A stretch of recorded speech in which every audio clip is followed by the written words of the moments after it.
All right. What's up, everybody?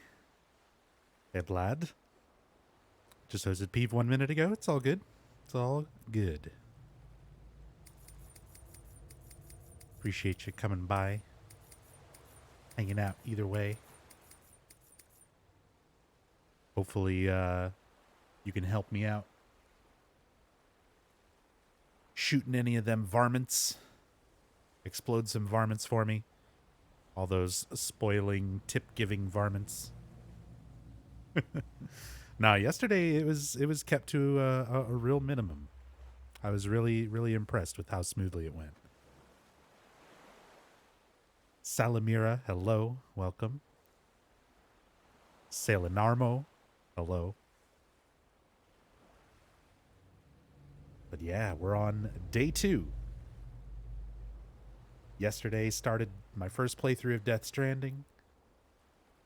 It's got my first 8 hours into this game.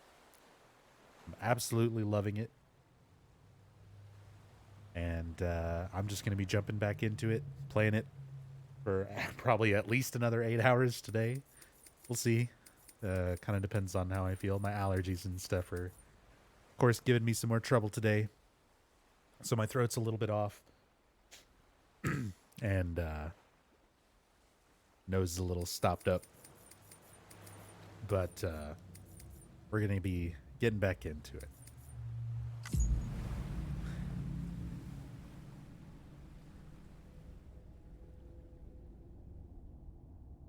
Playing for as much as I can without feeling too shitty anyway.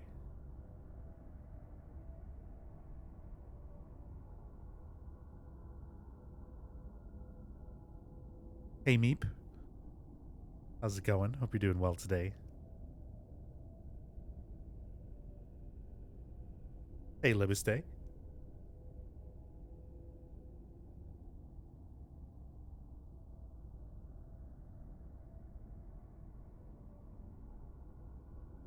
On vacation to play this, caught cold on Saturday, covered only Tuesday. Oof.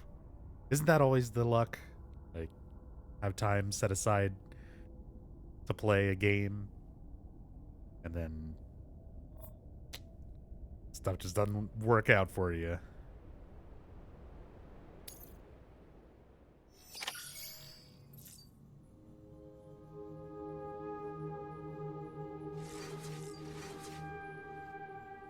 Hey, Norman.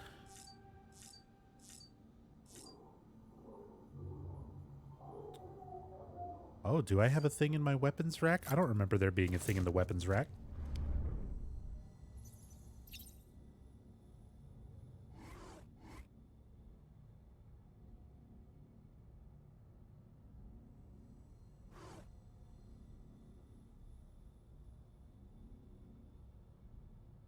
Can't actually do anything else with those. Okay.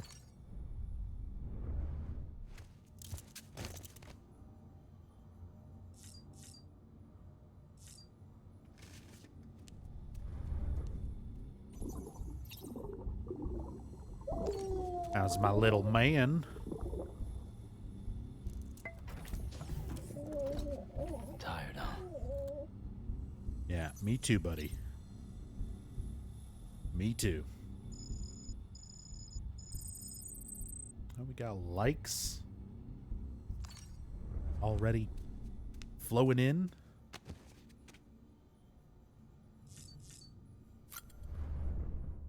Let's chug a monster and get back out there.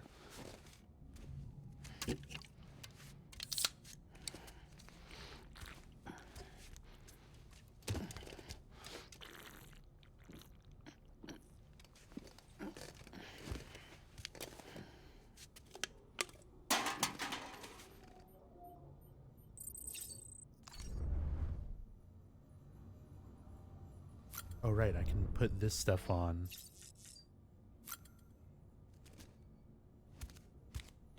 And it'll already be equipped when I leave.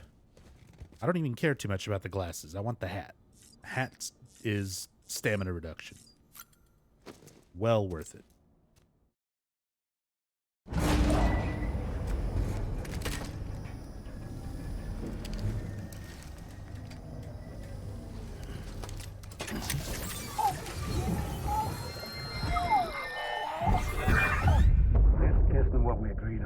said you'd do everything in your power to save BB.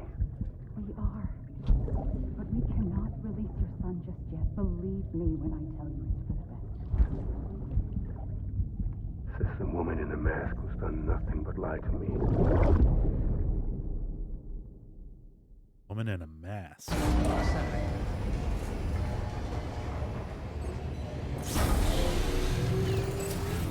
That sounded like Amelie. Sam, there's something I forgot to tell you. It's about managing your BB stress levels and reducing the risk of autotoxemic attacks. There are a few things you can do if your BB starts showing signs of distress. Such as? Such as take a moment to look after it.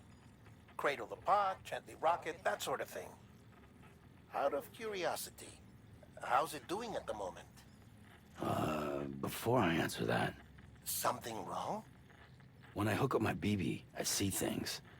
What kind of things? Like a face, someone I don't know, calling to me. There's this room, too, with other people talking, but I can't make out the words. Bleed-through effect. Didn't I warn you about this? You're mistaking the BB's memories for your own. They're false flashbacks, nothing more. Let me explain. A BB is harvested from its steel mother at around 28 weeks and placed in a pod. To be clear, this is before it's even born. The procedure halts its development. But even at 28 weeks, its sensory systems have matured enough to process external stimuli. It is more than capable of encoding this information into memories, which can bleed into yours via your connection. So who's the man I saw? Someone from the medical team, maybe? Or a BB technician? Does it matter? The BB has been in circulation for a while now. It's been handled by a lot of people. How should I know which one made an impression? 'Cause you're the expert. No one's an expert, Sam. BBs were developed decades ago in secret. They're your quintessential black boxes. We may use them, but we don't truly understand them. Believe me, I've been trying to learn more, but almost all of the old records are gone. If I find anything out, I'll tell you, all right? Dead man's honor. All weapons will remain locked until the Yeah, I trust Dead Man's Honor about as far as I could throw Guillermo myself.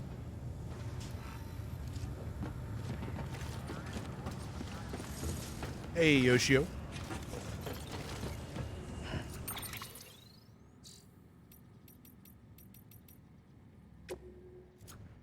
Okay. So I don't have any cargo right now. No current orders. So let's see what I've got at this terminal.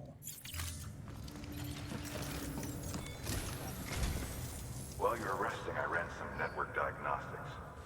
Beryllium monitoring and holographic systems are nominal. Unfortunately, our printer is offline. I know, after all the trouble you went through to bring us those materials. This one's on us. We ordered a part a while back, but it never arrived. The printer needs it to communicate with the chiral network.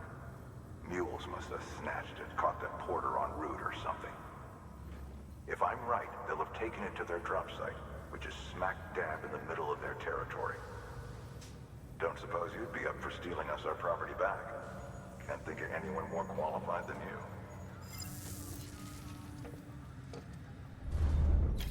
So I need to go into the mule territory.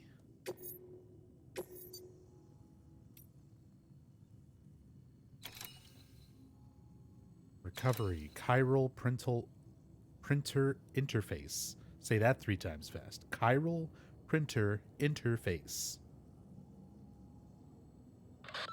Heads up, Sam. Distro Center staff's got a favor to ask. Probably best I start from the beginning. This one's on us. We ordered a part a while back, but it never arrived. The printer needs it to communicate with the chiral network. Mules must have snatched it, caught that porter en route or something. So that's the... If I'm right, they'll have taken it to their drop site. That's the which is exact smack same dab dialogue. in the middle I of wasn't their sure if this would territory. be any different. Don't suppose you'd be up for stealing us our property back? Can't think of anyone more qualified than you. Okay. Wasn't sure. Because I feel like I've gotten different dialogue when I listen to the briefing for some of these orders. Hey, Lazy Tiger. What's up, Hazwar? Good morning. It's like 4 in the afternoon for me, but, you know, it's all the same. Good day. Rachel, thank you so much for the host.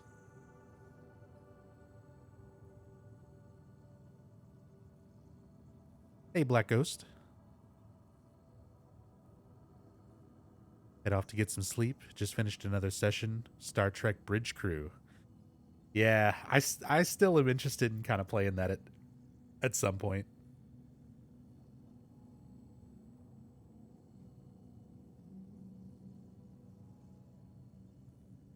The addiction continues. Yep. I literally booted up. I had so many other things, like options for things to do today. I was gonna do movie night tonight and do my first Twitch watch party since I got invited to that, but it's so severely limited. It's only people in the U.S. who also have Twitch Prime or Amazon Prime. It's a very limited amount of stuff you can watch right now. So I put a poll up for it in the Discord to try to see, like, okay, who wants to vote? Who wants to see, watch a movie and stuff for watch night? And I mean, it's like 8 people who actually voted. So I was like, you know, this is super limited. It's not in, you know, we'll try it at some point, maybe find a workaround for people to, I don't know, use a proxy so that they can be in the US while not being in the US and make like throwaway Twitch accounts, or excuse me, throwaway Amazon accounts, do a trial for Prime so that we could have more people together, figure out some better way of getting more people to actually enjoy the movie night together. So I was like, let's scrap that idea because I mostly want to play Death Stranding. And then the other thing was I booted up Dead by Daylight, booted up Steam, launched the game, went into Dead by Daylight. I was like, oh man, they got tier 2 of the archives, a whole new page of challenges to do in Dead by Daylight. And I sat there and I looked at it and I was like, man, I really just want to play more Death Stranding. So we're just going to play more Death Stranding. Hey, Regulus. Thank you for the host.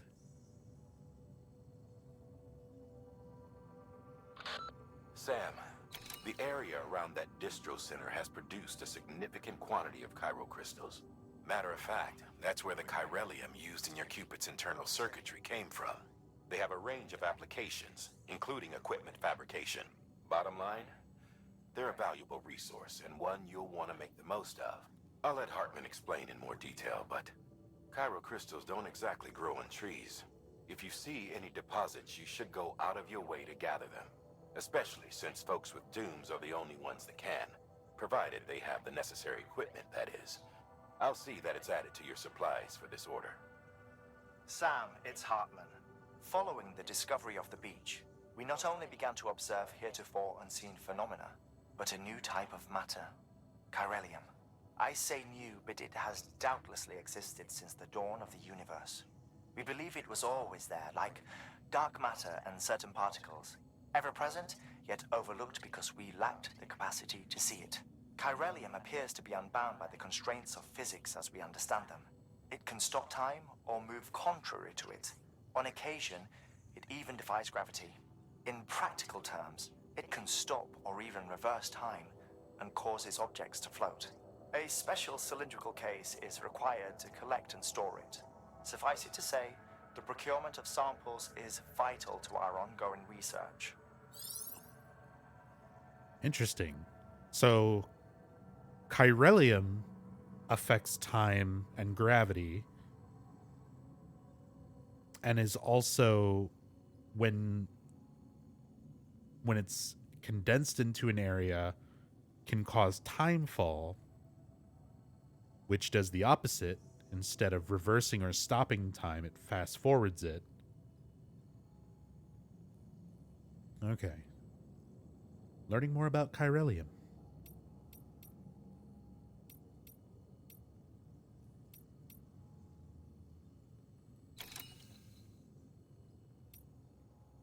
I guess I can just go ahead and take both of these.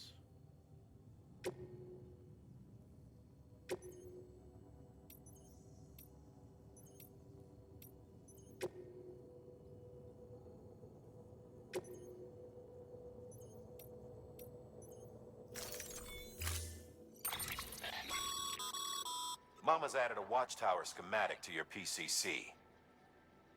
If you don't have it on you, consider fabricating one. You never know when you'll need to recon an area. Cool. So I can make watchtowers as well as post boxes now.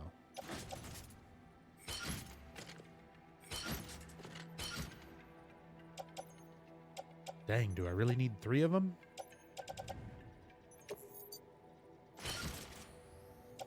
Oh well. Couldn't hurt. I'm still doing okay on weight.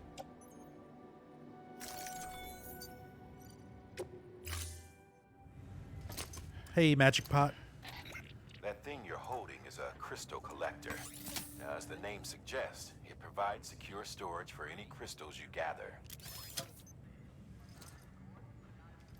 Cool, so I can actually gather that stuff now. But yeah, Magic Pot, thank you so much for the resub. Chiral crystals appear gold to the naked eye and are frequently found in formations resembling human handprints. The surrounding rocks and debris tend to float a few feet above the ground. And they are most commonly found in areas with high precipitation. Got all that? Rain, floating rocks, golden handprints. That's your trifecta. Look for these 3 things and you'll find the crystals. If you've been especially observant, then perhaps you already know where to look. Oh yeah. There's been a bunch of them. Alright, so collect some chiral crystals. And then we need to go get the printer interface from the mule post box.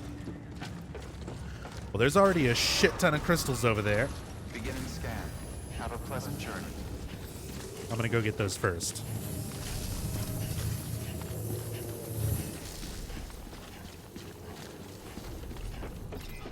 Keep on keeping on.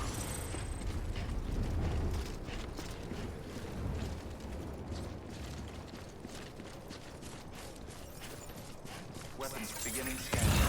Scanning bridges. Weapons restrictions lifted. Oh, and there's like materials and stuff right out here. Sam, chiral crystals are pretty small and can be difficult to spot with the naked eye.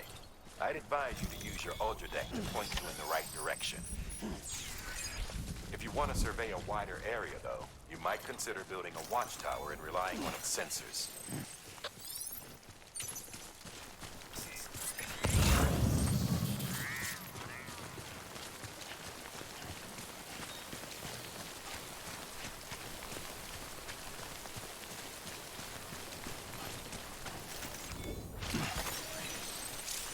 Almost there.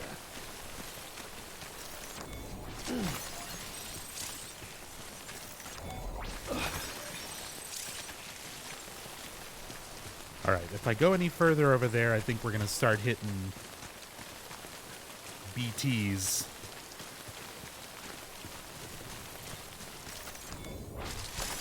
There we go. Let me just get all these, since they're like right here.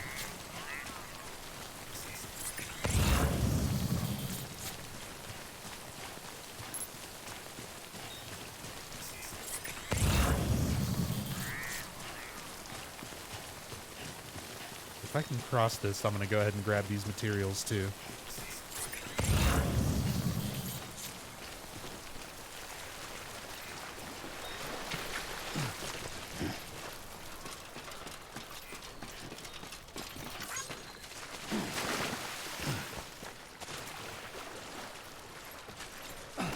Oops.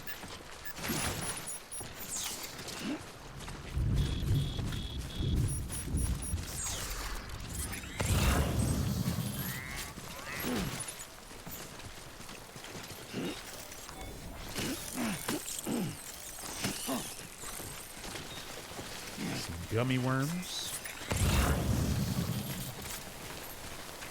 Lots of resins and stuff.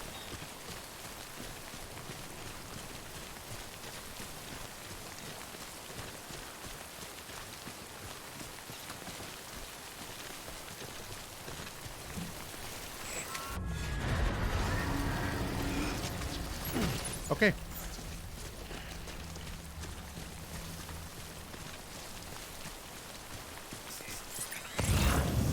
I ain't fucking with no BTs just yet. I got what I needed. At least for the first part of this.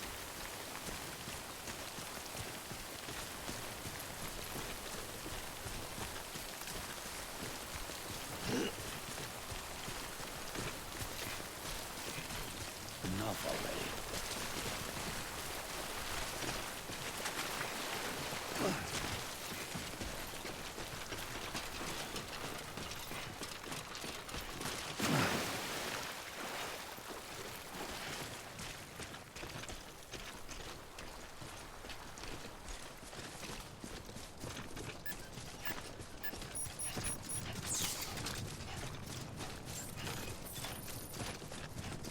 Beginning scan. Scanning bridges ID. Verifying ID. Sam, pyrocrystal deliveries are a little different from usual. The process is pretty simple, though. Access the delivery terminal to drop off any crystals you're carrying.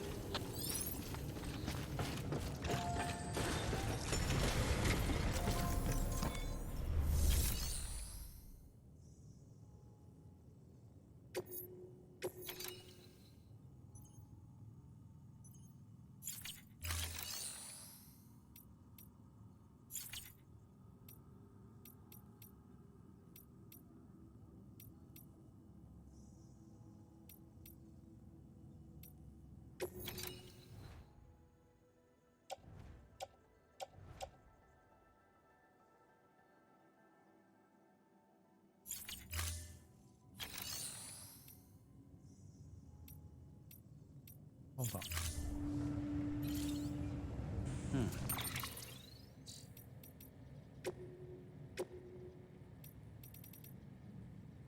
I'm in HUD, switching pages. Read that. Scanning for chiral crystals.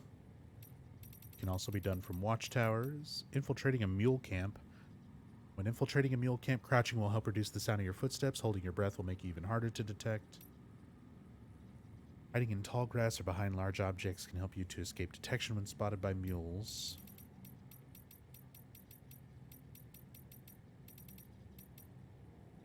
Watchtowers can search for chiral crystals, sandalweed, and mule post boxes. Excuse me. Area they can cover is limited, so build one in a location from which all areas you wish to search can be scanned.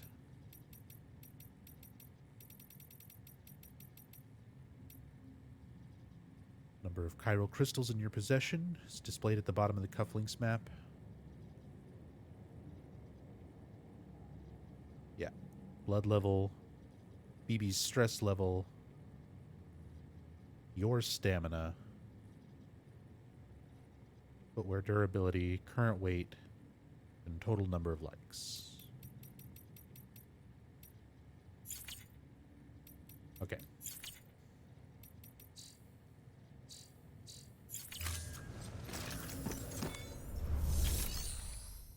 Hey, Stefan.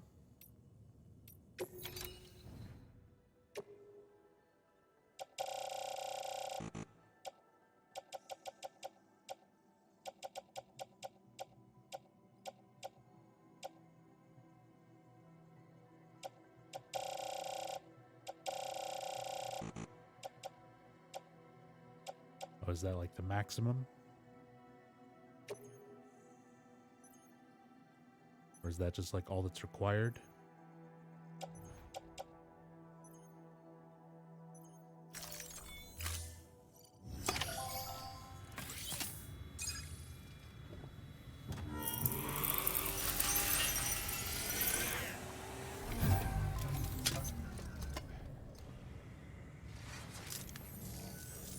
Got some chiral crystals for us?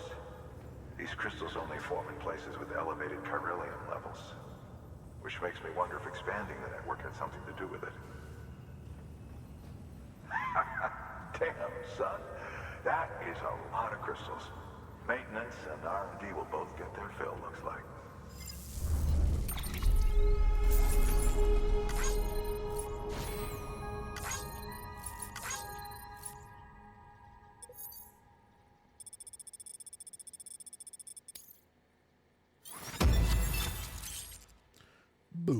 S rank.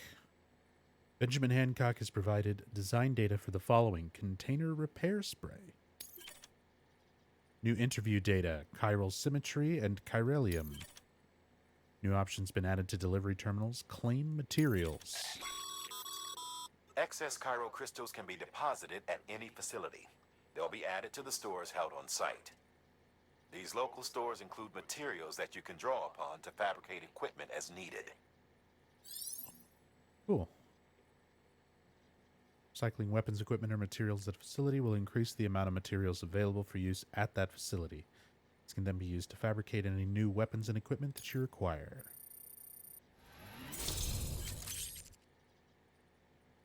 Connection level increase. Distribution center west of capital Knot City has provided the following new hologram data. Bridges guard Macho.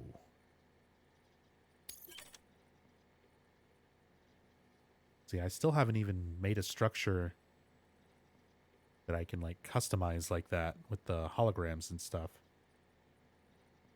When this facility's bandwidth has been shared with Sam, more structures can be built. More materials.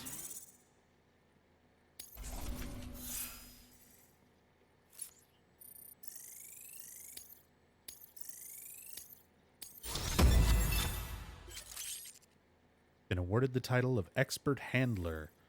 More successful deliveries will earn you greater trust and respect. You've reached miscellaneous grade 20. You will now receive more likes. Give me them likes. Oh, before I forget, this is for you. What is it?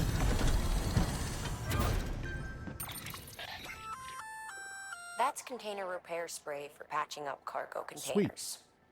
Good for dealing with timefall degradation and all that.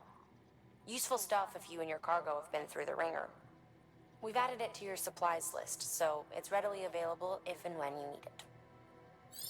Nice.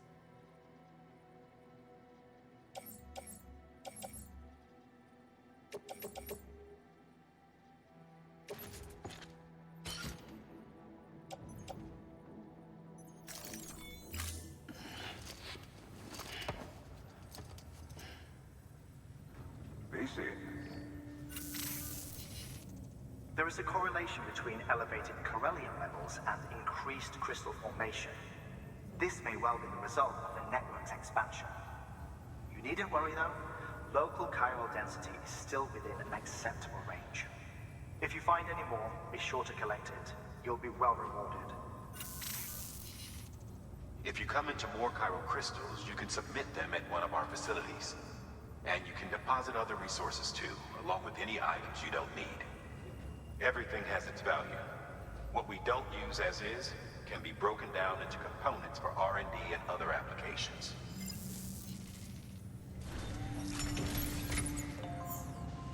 All right.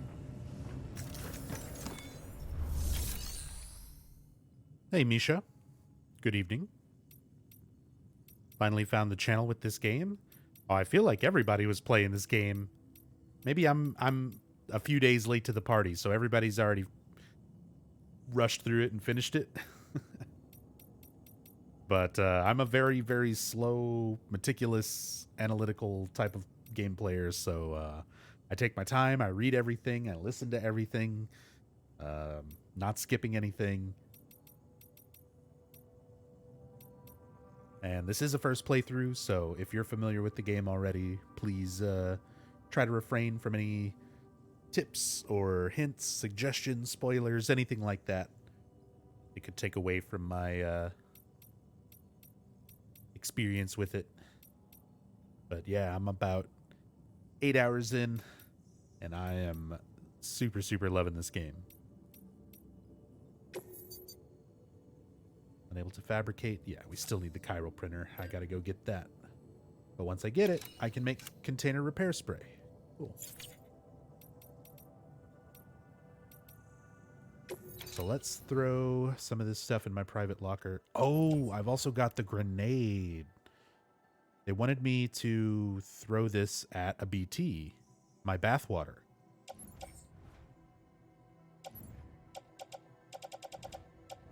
Well, for now, I want to go I need to go deal with the mules. And I need to recover stuff, so I pretty much want to take, like, bare minimum.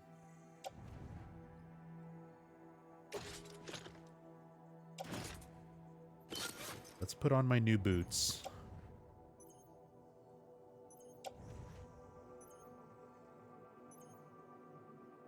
Put these away.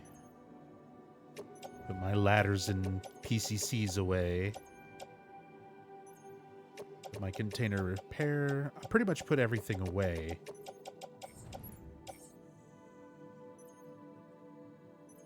I might keep the grenade just in case I encounter BTs. Since Hartman wanted me to try throwing it at a BT.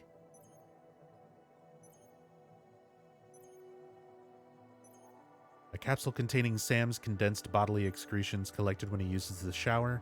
It breaks open when thrown, releasing its contents into the atmosphere. Has a noticeable effect on BTs, although the only way to find out what that effect might be is to try it. L2 to aim, press and release R2 to throw. The longer you hold R2, the further the grenade will travel. Non-lethal anti-BT weapon.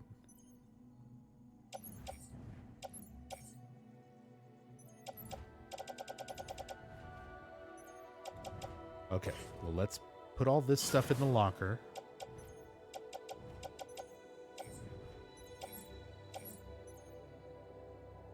And we'll bring the EX grenade.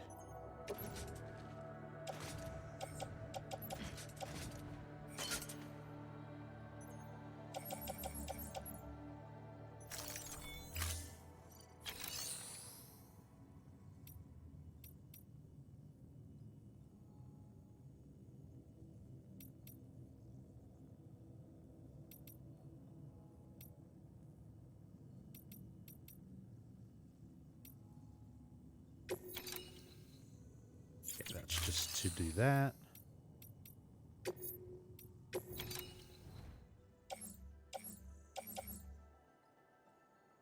Waystation West, Capital Knot City, Waystation West. Some stuff to take back to the other facilities. I'll get to that later. For now, let's go recover the chiral printer interface.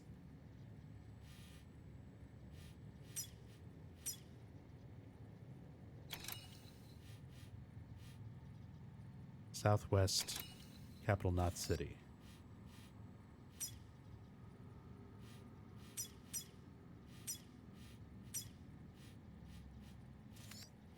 I guess that's what that is.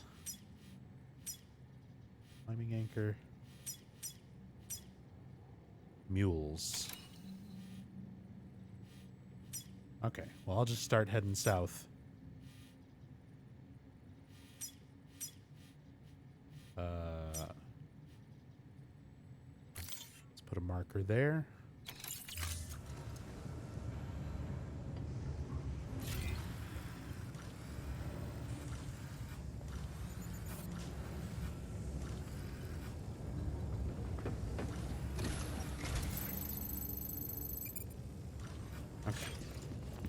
Beginning scan. Have a pleasant journey. Still got work to do, Sam. Let's not keep people waiting. Don't you hurry me. Don't you rush me, Die Hardman.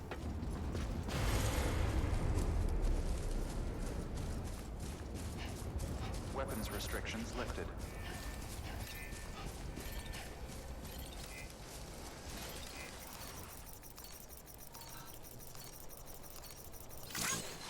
Smash that like button.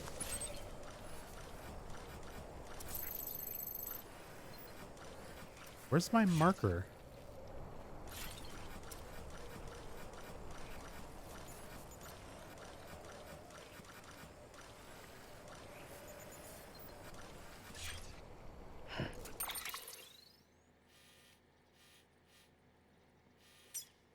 Well, whatever.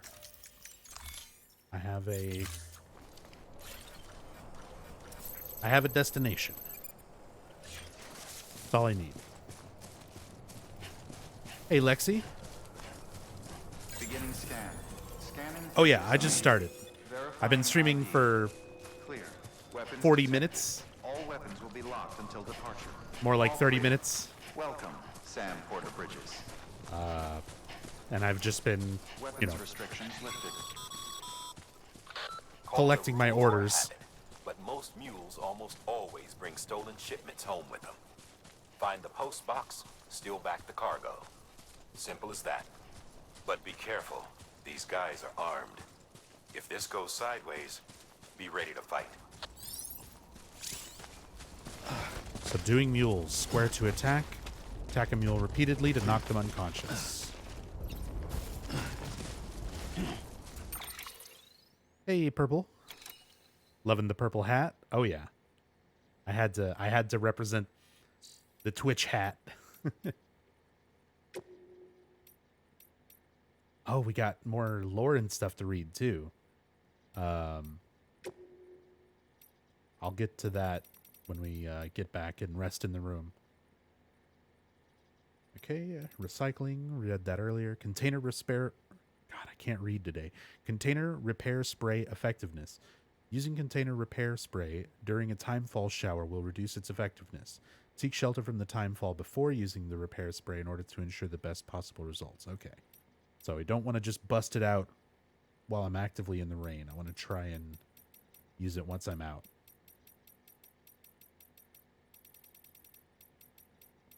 Repairing cargo containers. When containers are damaged, their capacity to absorb impacts is reduced. Use container repair spray to restore its resistance. Their contents and other items not in containers cannot be repaired.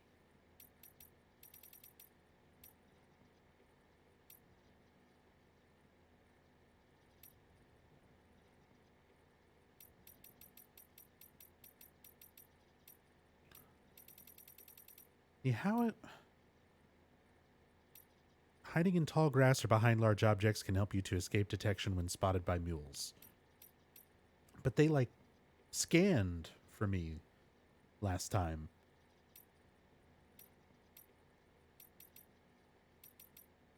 They were able to find me because of the stuff I had on me. Shit. Let's just go ahead and read the lore. Chiral symmetry. Hartman, 3 years ago. Bridges HQ lab. The word chiral comes from the Greek chair, meaning hand, or chire, meaning hand. Compare your left with your right. They seem similar in both size and shape, yes? Now face your palms away from you and place one hand over the other. The shapes do not overlap exactly, but place your palms together and voila, a match. It's as if one hand is the mirror image of the other. But again, if you were to actually compare the mirror image of your hand to itself, we would see that the two are not identical. This is the essence of chirality, the state in which the mirror image of a shape does not match the original. It's been theorized that BTs are mirror images of ourselves. Were we to exist in the same point in time and space, our shapes, as it were, would not overlap neatly onto one another, save in reflection. And when our particles meet their opposites, a void-out occurs.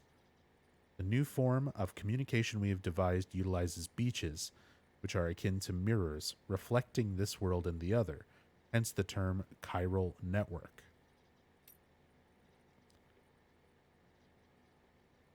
Hey, Hirimi. Haven't been watching much because you do want to play it on PC release? Yeah, I mean, that's originally what I was holding out for, but after seeing enough of it between different streamers and stuff, and thanks to Techie for gifting it to me for PS4. Yeah, I'm glad I didn't hold off until PC release. Put it that way. Although I'm probably going to play it a lot once the PC release does happen. Will most likely be when I really replay this. Chiralium, Hartman, 3 years ago. Bridges HQ lab. You would like to know more about chiralium? Well, wouldn't we all? I'm happy to present the latest theories, but you must be aware that this is all that they are, theories. Chiralium, like dark matter, was born along with our universe. and has existed ever since. Just not in a dimension we were able to perceive. Until now. It is the beach that gives us access to that dimension, and with it, knowledge of Chiralium's existence. Not just knowledge of it, of course. We have since observed it coalescing into crystalline form and recorded measurable physical and mental effects on individuals exposed to it. It has reshaped our understanding of reality and proven instrumental in the formulation of the multiverse theory of beaches. Chiral matter is not affected by the passage of time. As far as these particles are concerned, none has elapsed since the Big Bang. Little wonder they escaped our notice for so long, until Man and BT first came together in Void Out and left nothing but chiralium in their wake. Many of these claims are yet to be verified, but I believe that this is a fair summary of the scientific community's current consensus on the matter. No pun intended. I shall soon be heading west with the first expedition, and I look forward to learning more about chiralium and its connections to the beach along the way.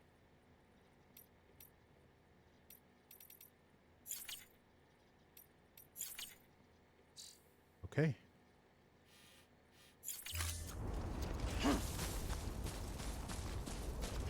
Hey, Mongoose. Chemistry class flashbacks, right? It's really interesting though. I'm liking all the lore and stuff. Whipping strands. The strand can be used to quickly and silently render enemies unconscious. Strand can be used to bind human enemies from behind and parry attacks at close quarters. L2 to ready a strand, R2 to bind a target. Wait. L2 to ready and R2 to bind. What's this about? Parrying?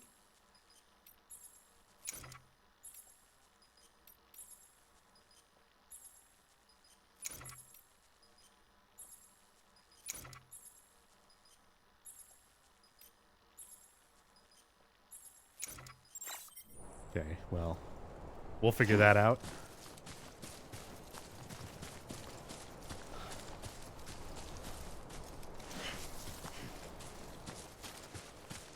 Can I climb? I can climb. Kind of. Oh, God. Yeah, we're good.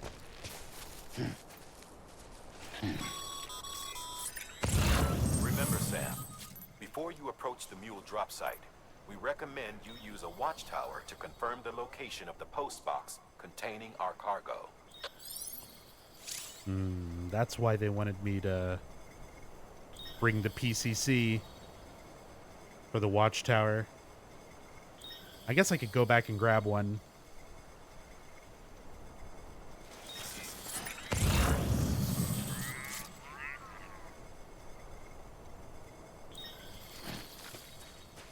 Fuck it. Let's just go.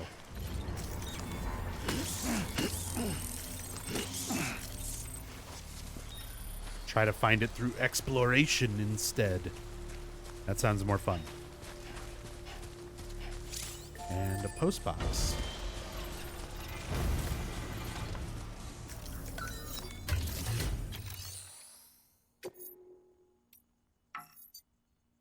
It's empty.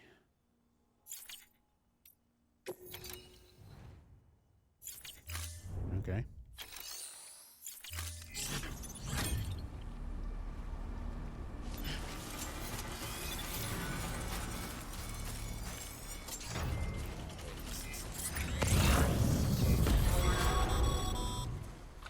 Mule drop sites are rarely deserted, so remaining undetected is key.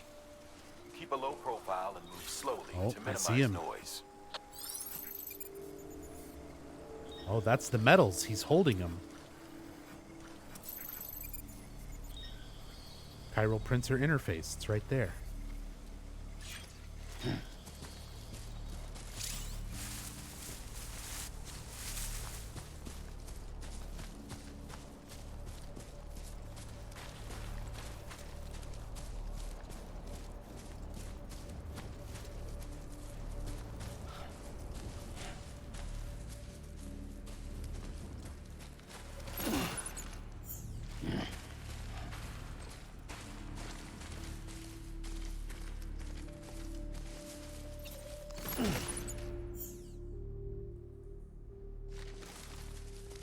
Why?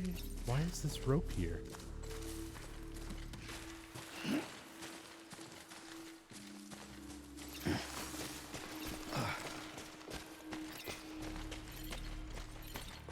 Oh, what?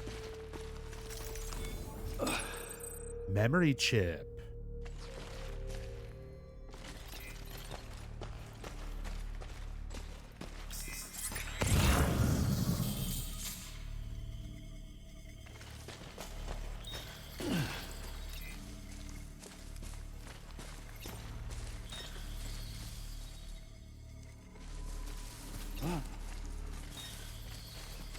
Aha, you're going to be so much spoiled?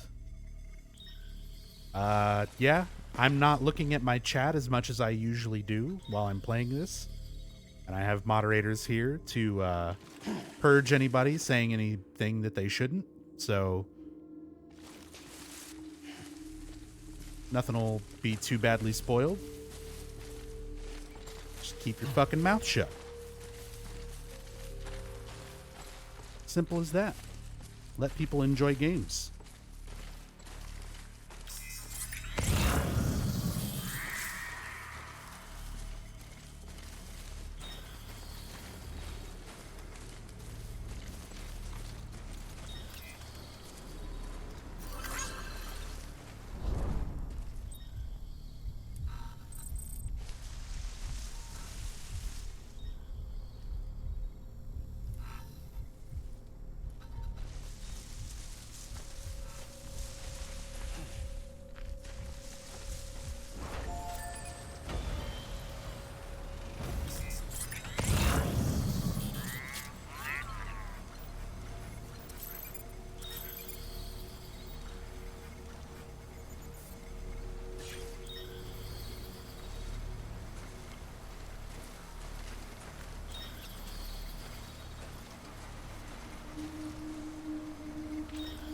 Okay. So they can scan me and find me because of my cargo. So I'm going to go back to the post box that one guy built back here and drop everything.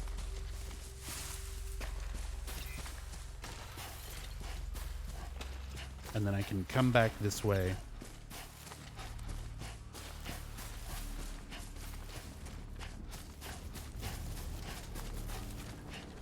And recollect it on my way back after I get the printer part.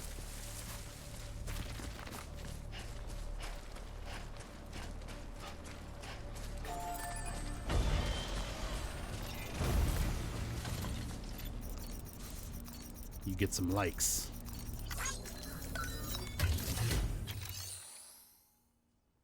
So, private locker.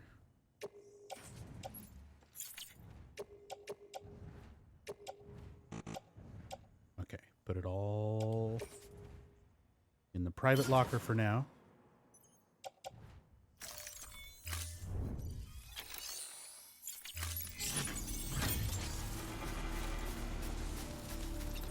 So they shouldn't be able to scan me.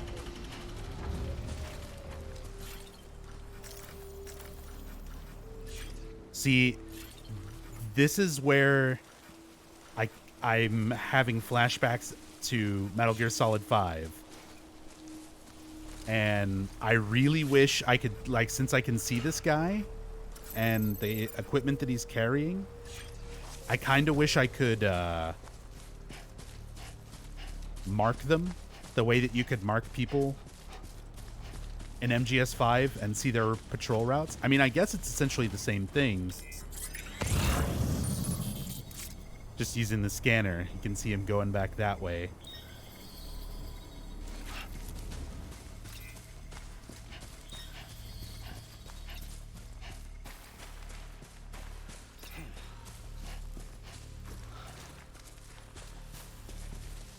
Does this cave go somewhere else?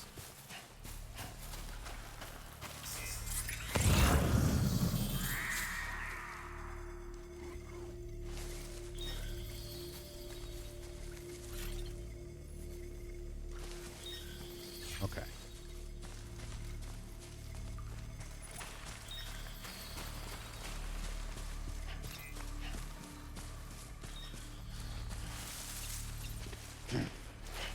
probably also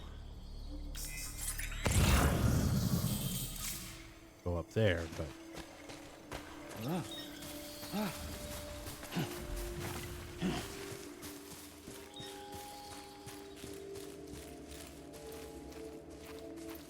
it's time to sneak that shit.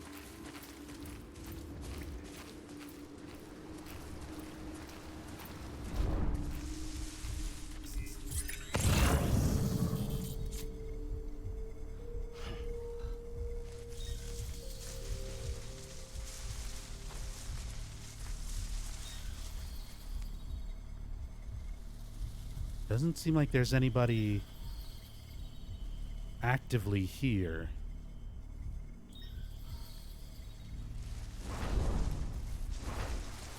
Just that one mule over there. Someone put a post box right next to them.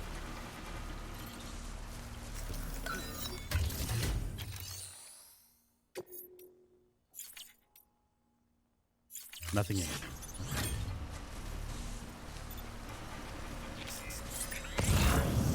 Oh fuck, there is a dude right there. Mule boots.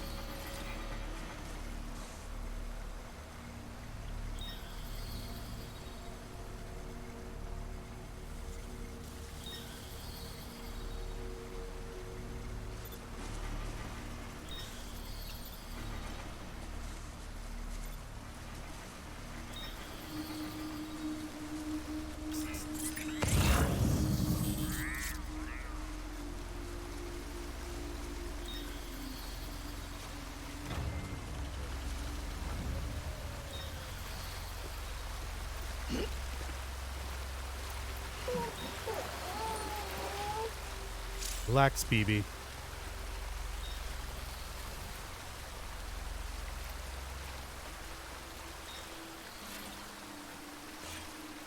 Is he just sitting there?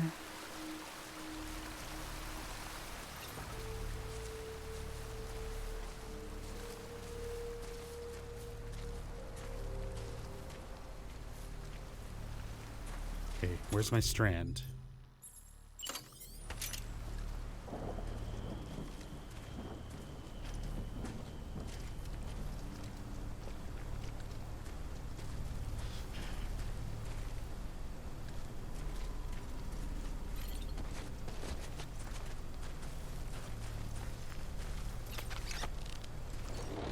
What's up, motherfucker?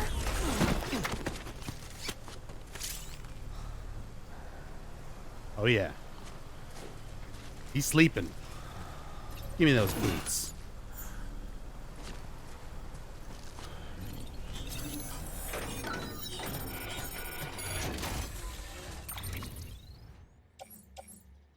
Oh, man, look at all this stuff. Okay. Printer interface is the main thing I need.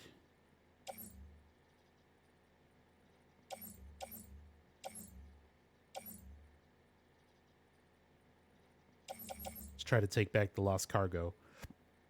Maybe some materials.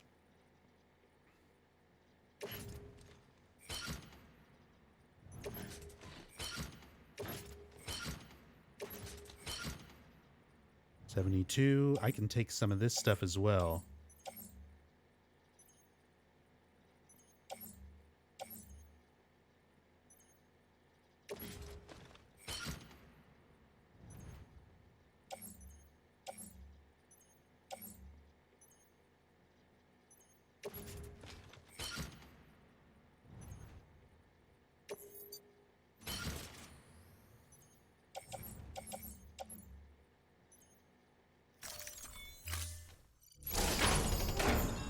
Okay. Hold on. Very important. Yeah, motherfucker. Get stranded. All right. Let's go.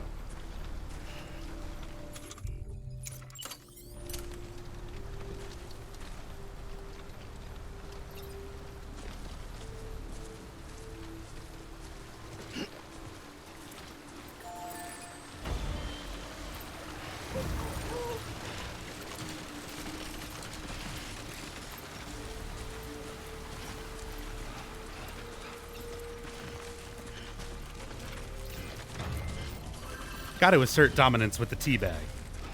Let them know who they're dealing with.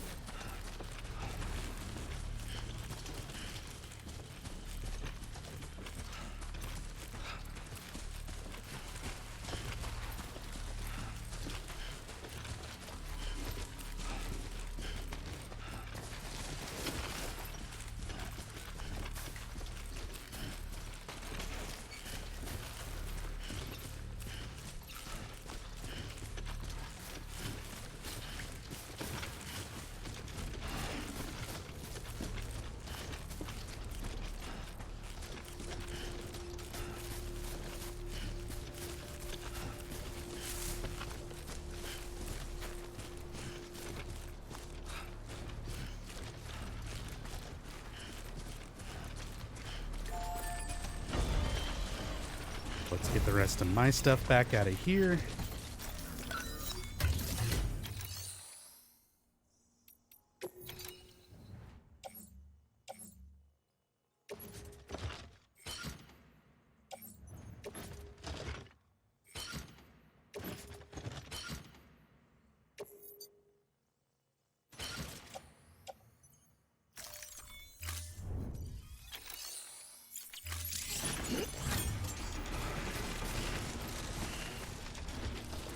We're going back.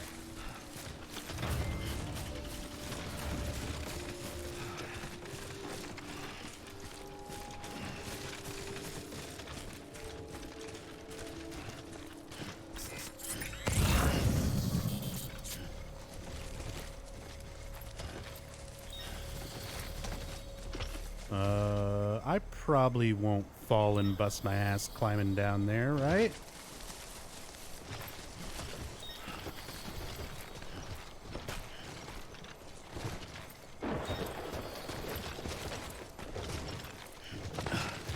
Hell yeah.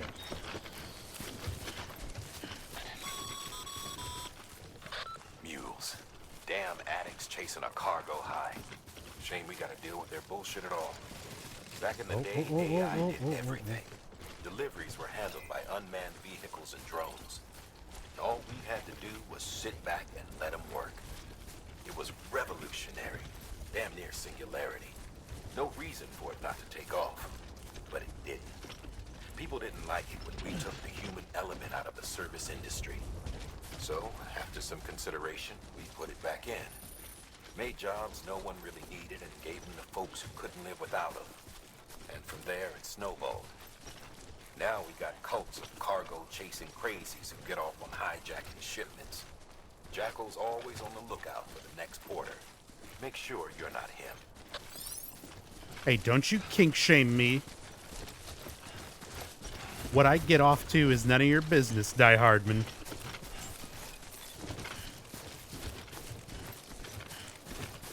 Beginning scan. Scanning bridges ID. Verifying ID. Clear. Weapons detected. All weapons will be locked until departure. Cargo verified. Thank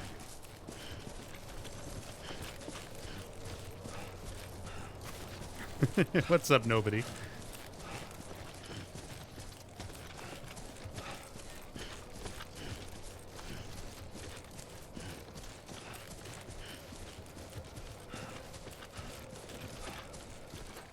Hey, Garsh. Thoughts so far? I love this game. Best game I've played in quite a while. Decontaminating suit. All clear. Welcome, Sam Porter Bridges. Definitely can understand not everybody's gonna like it. But I like the slower pace. And when it does get into interesting, like, BT encounters and stuff like that, dealing with the mules, there's so many different ways to approach it, and so many different ways to just play the game, basically. Yeah, some people won't like the slower pace, but I'm fine with that in a game. I think it's really good.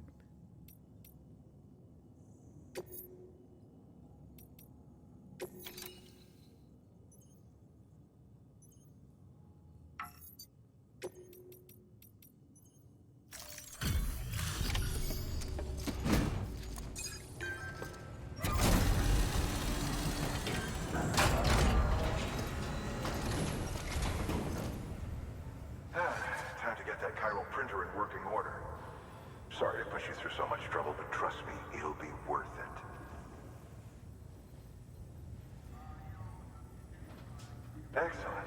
The unit doesn't have a scratch on it. Never doubted you'd come through for us.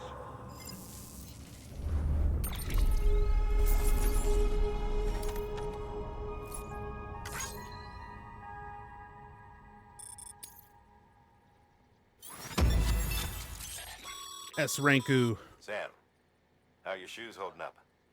Not too well, I imagine, conditions being what they are out there. Nothing ruins your day like shoes falling apart while you're on the job. Carry on like that, and it's only a matter of time before you injure yourself. I've arranged for boots to be added to your supplies. Bridges standard issue, so they ought to fit you fine. You should always carry an extra pair. But if you forget or run into trouble, you can fabricate another via a terminal at one of our many facilities. Nice. I can make boots.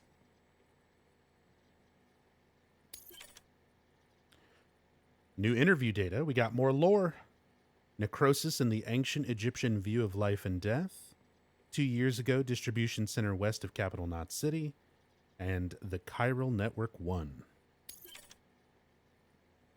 Bridges HQ have added data for a new structure to your PCC. Bridge. I can build a fucking proper bridge. Not just like a ladder. Chiral crystals can now be used at all UCA affiliated facilities. The amount of materials that can be used at the distribution center west of Capital Knot City has increased.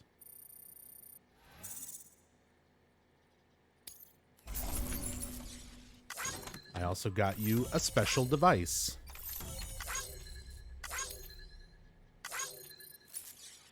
And some performance enhancing beverages. Case of Monster. Materials for large scale construction.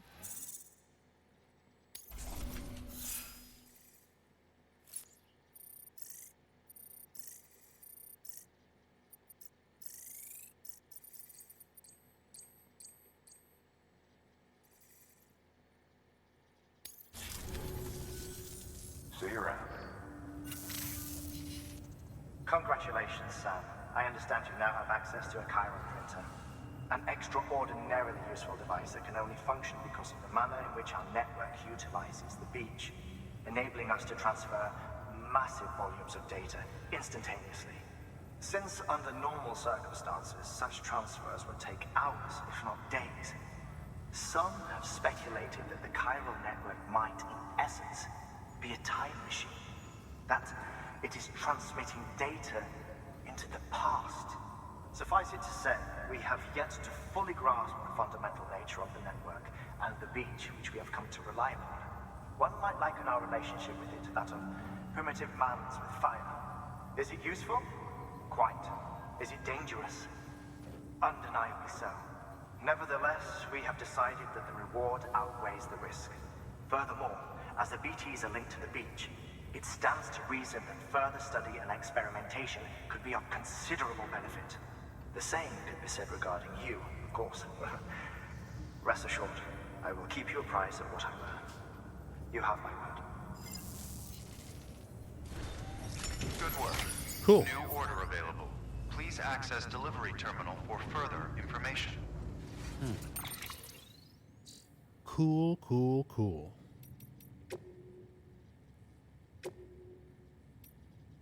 What are my tips?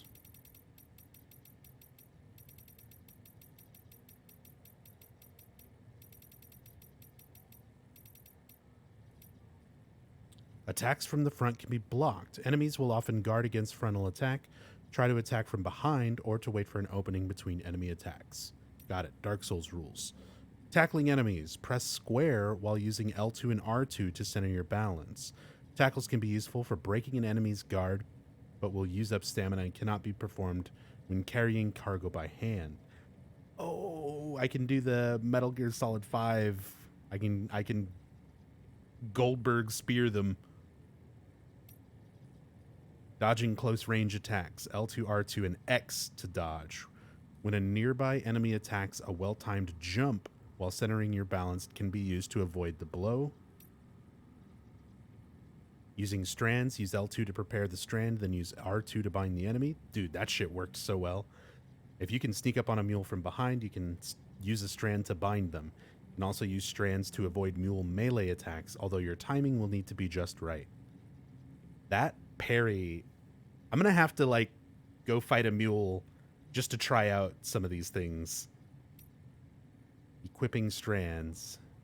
Strand can be used to quickly and silently render enemies unconscious. Watchtower scanners and the Audredeck cargo scanner can be used to identify the locations of mules carrying cargo. These can then be viewed via the map on your cufflinks. Mule camp sensor poles. Mules surround their camps with sensor poles which scan for cargo tags. If a cargo tag is detected, they will immediately set out to try and make it theirs. That's what I was worried, was that while I was in their camp, if I brought anything, they would just scan me and know that I was there. Mules are delivery dependent. Mules are hooked on making deliveries and are only interested in cargo. If you're not carrying any cargo, they'll ignore you completely. Wait, they'll ignore me completely if I'm not carrying cargo. Does that include if I'm, like, right up in their face? That doesn't seem... I guess I'll find out at some point. Tall grass. You can hide from sight in tall grass marked with grass icon on the terrain scanner. Crouching will make it even harder to spot. Cargo scanner and mules. The Audredeck cargo scanner can be used to locate cargo carried by mules. This can be useful when trying to pinpoint their locations. That it was. Okay. Let's see what the memory chip is. Oh, I need to share it.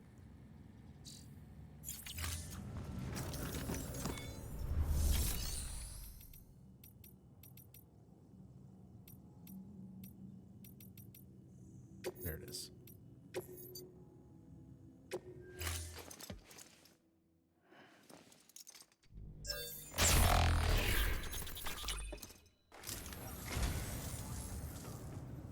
You picked this up for me? You shouldn't have. Really.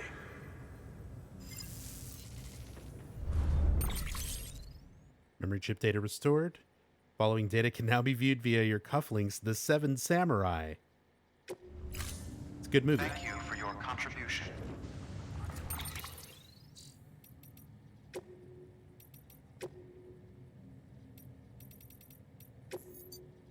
Oh, wow. It literally is Seven Samurai.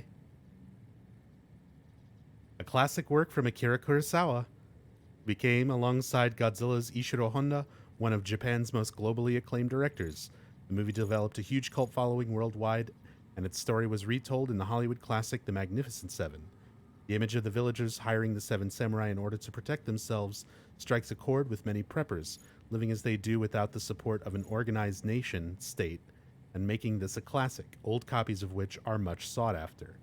That's so cool. The memory chips are like real world things, but then they tie it into the Death Stranding world. I mean, it's just Hideo Kojima being like, look at my favorite things, but that's cool. I like that as just like an optional collectible thing.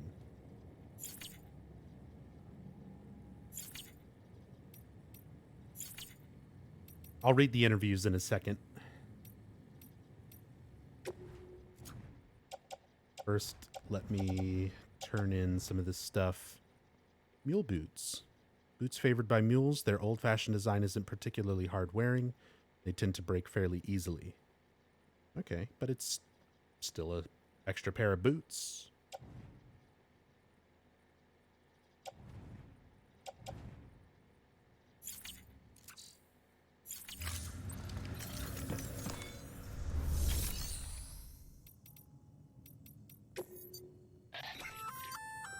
We've added a bridge schematic to your PCC. The first step is laying the foundation, after which you'll have to supply additional materials to finish the job. Plenty of rivers and canyons could do with a good bridge, you know. Take a stroll across one you built yourself, and I guarantee you'll be glad you made the effort. Give it a try. 800 metals to build a bridge, plus the 40 and 32 resins to make the PCC.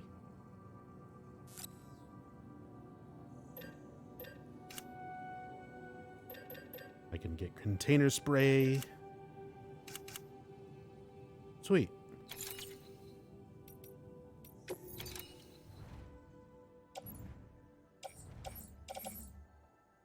So I have all this stuff. I've already got some PCCs.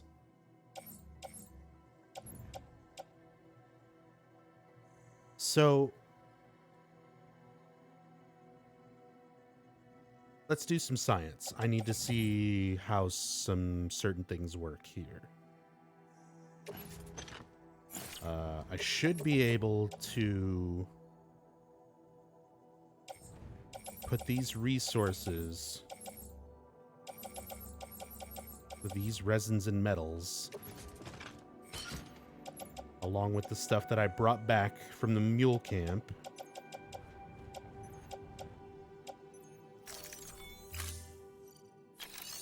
into this facility by recycling.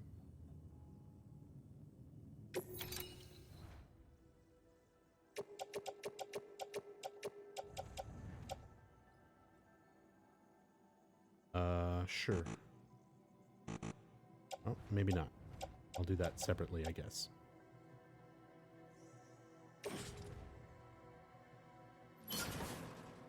So let's throw all that in there to be recycled. Let's put those chiral crystals in there as well.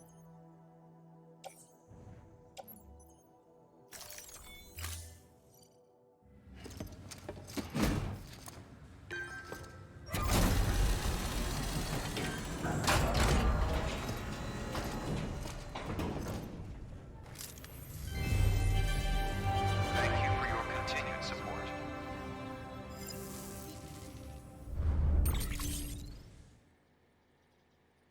Okay, so now those materials are available here.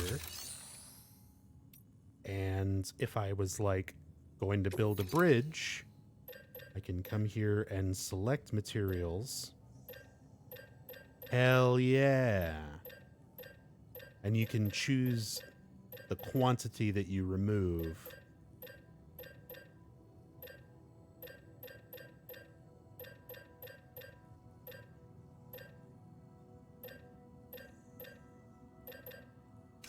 Okay. Good, good, good. That way I don't need to try and worry about, like, keeping that kind of stuff in a private locker unless I specifically want to take it to a different distribution center. But as long as I'm going to be, like, constructing things around a distribution center, I can just recycle them and pull them out as I need them.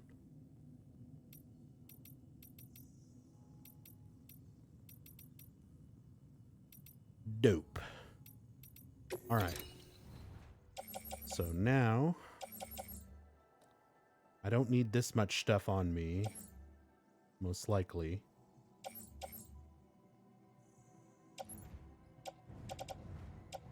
Or, oh, never mind. I have, like, nothing on me right now.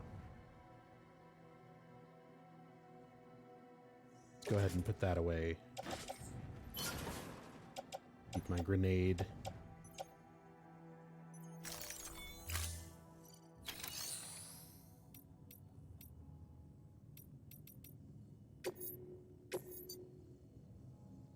Okay. We've got a power supply unit delivery to the wind farm. That's the next place I need to go connect. And bridge construction. Go build a bridge. I should be able to do that right now. I've got enough materials. I've got a PCC. Hey, Sam, mind doing me a favor? There's a bridge that needs building. Over a river, just outside that distro center. It's too deep to ford, and we'd like a long-term solution. The foundation's already been laid. And everything required to finish the job should be in storage. All you need to do is carry the remaining materials to the construction area and use them to complete the bridge. If it turns out there isn't enough there for our needs after all, you'll have to come up with the rest on your own. I know you've got a lot on your plate right now, but remember, this bridge will make your life easier too. Yeah, let's go ahead and do that.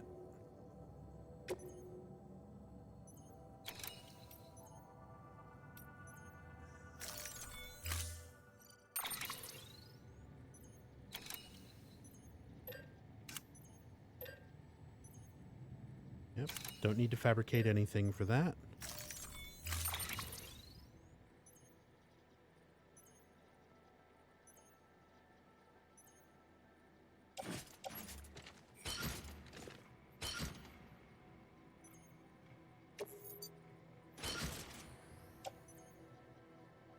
So that's 400 metals.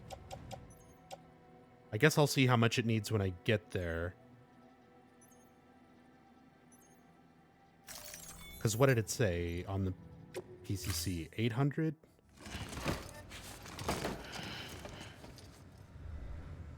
Thank you for your contribution.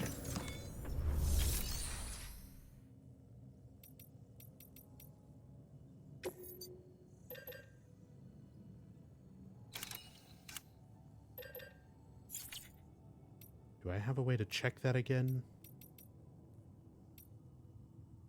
Well, whatever. It's not super far. I'll just go out there. Beginning scan. Have a pleasant journey.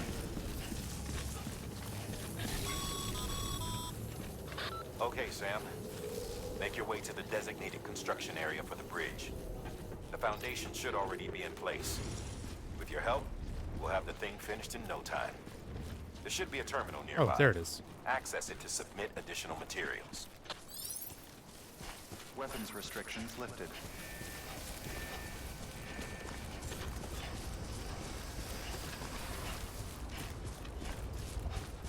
FYI, you can hold down square and go up or down to select multiple at once in the list, instead of hitting square for each item. Sam, Okay, I'll try to remember looks that. like we found the site.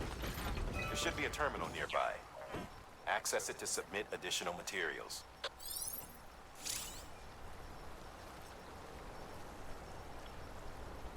Come in handy later on. The menus, like navigating menus and stuff, is definitely one of the only awkward parts of the game so far. So still kind of getting used to a lot of that. The menus and the interface can be a little bit clunky at times. There's just so much stuff. Like there's so much on the screen, and it's not always presented in, I think, the most intuitive way.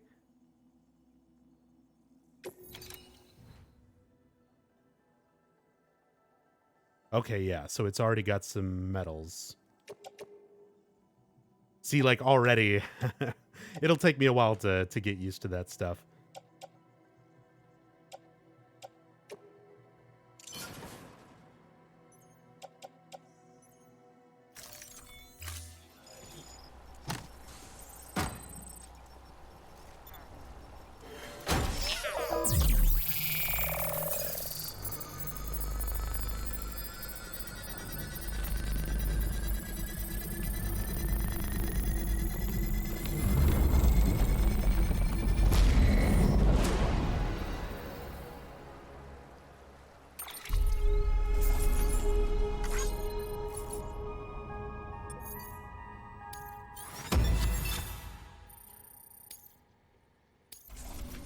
Built a bridge. Hell yeah.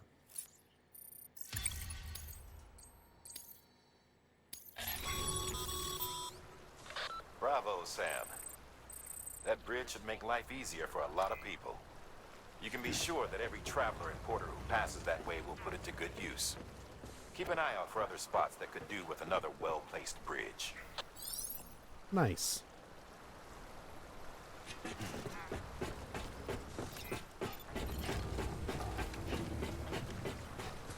What is this? Distribution center west of Capital Knot City.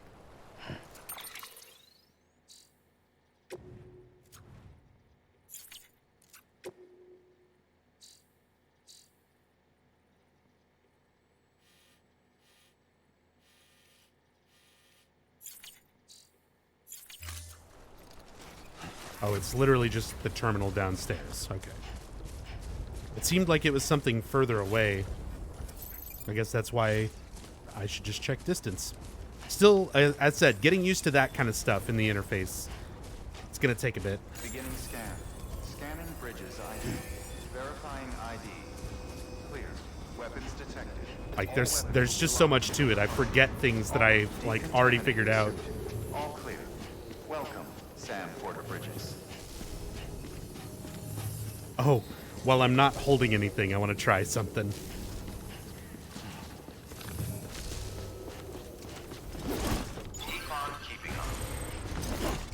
Oh, that's the tackle?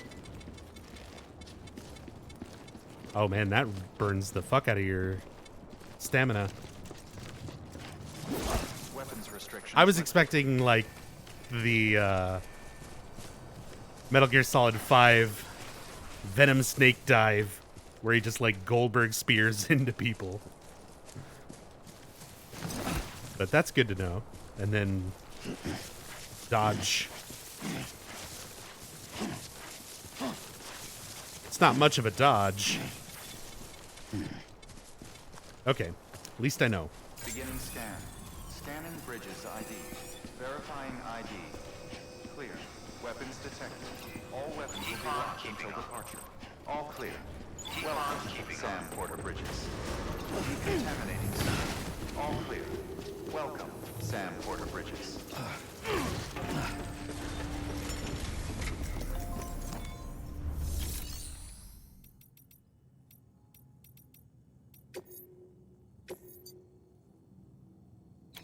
Okay, so before I go take that, let's go rest.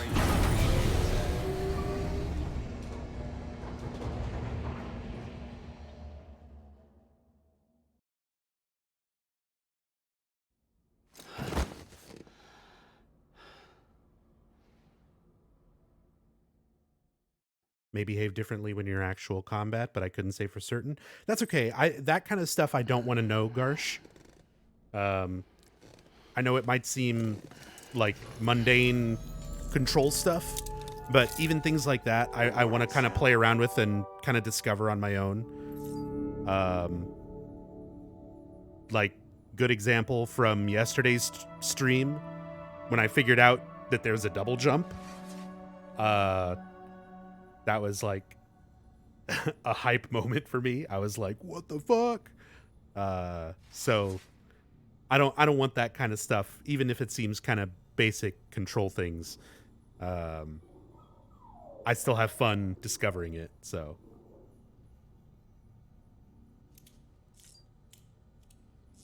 What? Oh, I got you, Norman. He needs to pee.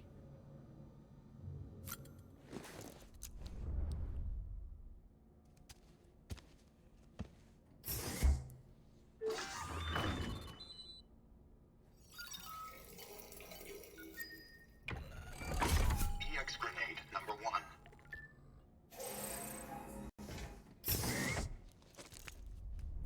I got piss grenades? That should suffice. Glad to see everything's in good working order. Another of our new EX grenades, the number 1. So named because it contains a vaporized extract formulated from your urine. Compared to our first iteration, this EX grenade contains a higher concentration of your fluids, which should make it more effective against BTs. Whenever you avail yourself of your private room's facilities, we will collect the results and produce additional units for your use. So you needn't worry about running out. Yeah, Girate. We have piss grenades. That's awesome. Can I take a shit? If I have a bathwater grenade and a piss grenade, there's no way you don't give me a shit grenade.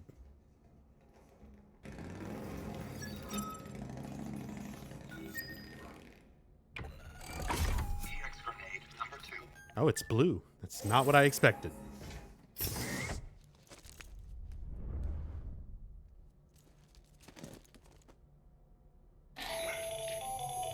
The latest in our line of EX grenades. I give you the number 2. As you may have surmised, this model was produced with various extracts refined from your fecal matter. We suspect that your regular consumption of cryptobiotes has led you to excrete certain compounds that may prove especially effective against BTs. If you would like us to produce more, you need only furnish us with the requisite raw materials via your private room's toilet. I look forward to your feedback. The toilet. What are you doing? What? What are you saying? You thirsty?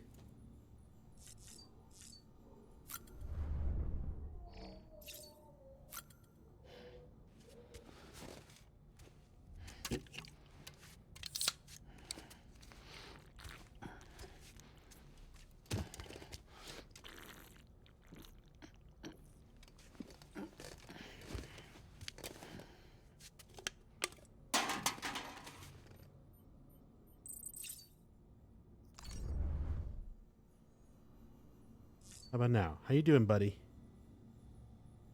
You could tell me. Better? Is that it? You want a shower?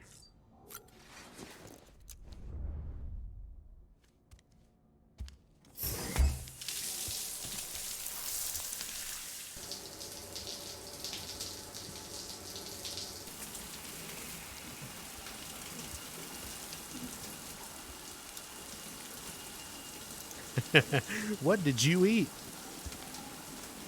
Bugs. It's pretty much all he's been eating is bugs. EX grenade number 0. Some more bath water. Some Norman Reedus bath water bombs.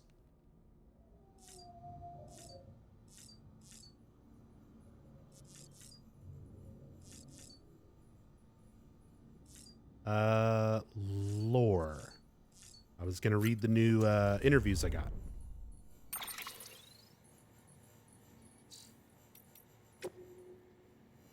Oop, let me go through the tips.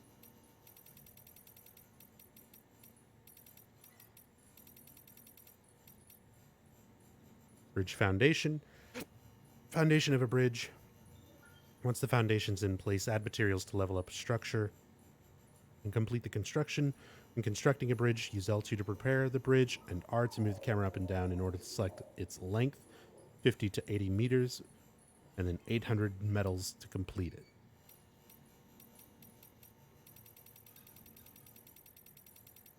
I think that's it. All right, interview lore. Necrosis and the ancient Egyptian view of life and death. Hartman, 3 years ago, Bridges HQ lab. The Egyptians believed that we humans were composed of 2 elements, the Ha and the Ka, the body and the soul. Various texts expound upon their nature in detail, but perhaps it is simplest to conceive of them as follows. The soul is that which joins with the child in the womb and gives life to the body. It is also that which departs the body upon death. Ergo, the body is simply a vessel. Should the soul return to it, it will live again. So that's the whole repatriate thing with Sam being able to come back after death. This is precisely what is observed in near-death experiences. A soul separated, albeit briefly, from its body. The Egyptians believed death not to be an instantaneous change of state, but a process by which the soul moves from one realm to another. But this process itself is changed thanks to the death stranding. In the normal order of things, when death occurs, the soul vacates the body and passes into the seam. From there it transitions to the beach, and only then onto the world of the dead. But after the stranding, a soul that has already made its journey to the beach may attempt to return to its body in this world. It was hard to believe at first, but the process of necrosis provided proof of the phenomenon that was difficult to deny. This is why it is imperative that we burn the bodies of the dead. The body must be destroyed to sever the link with the soul. Only then will the soul be free to journey to the world beyond. So if someone dies and their body is still there, that's what basically allows the BTs to exist.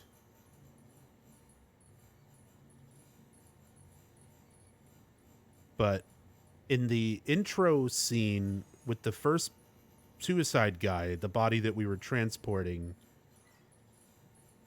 the body was still there.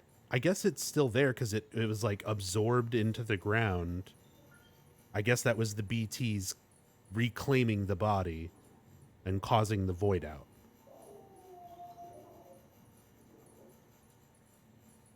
Okay. The chiral network. Mama.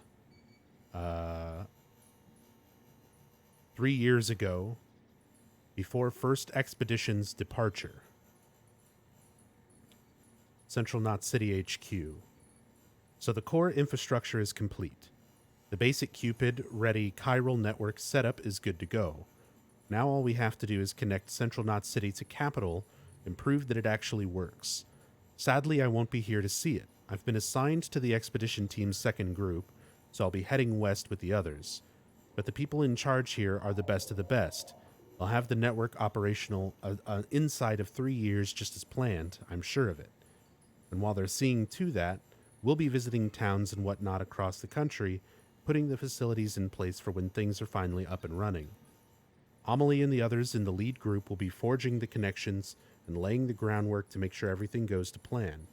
Afterwards, we'll just need to link it all up with the operational Cupids, and that should be that. It's kind of like the Apollo missions back in the day. They used a 3-stage rocket to get to the moon, right? Well, we're using a 3-stage process to do something almost as revolutionary.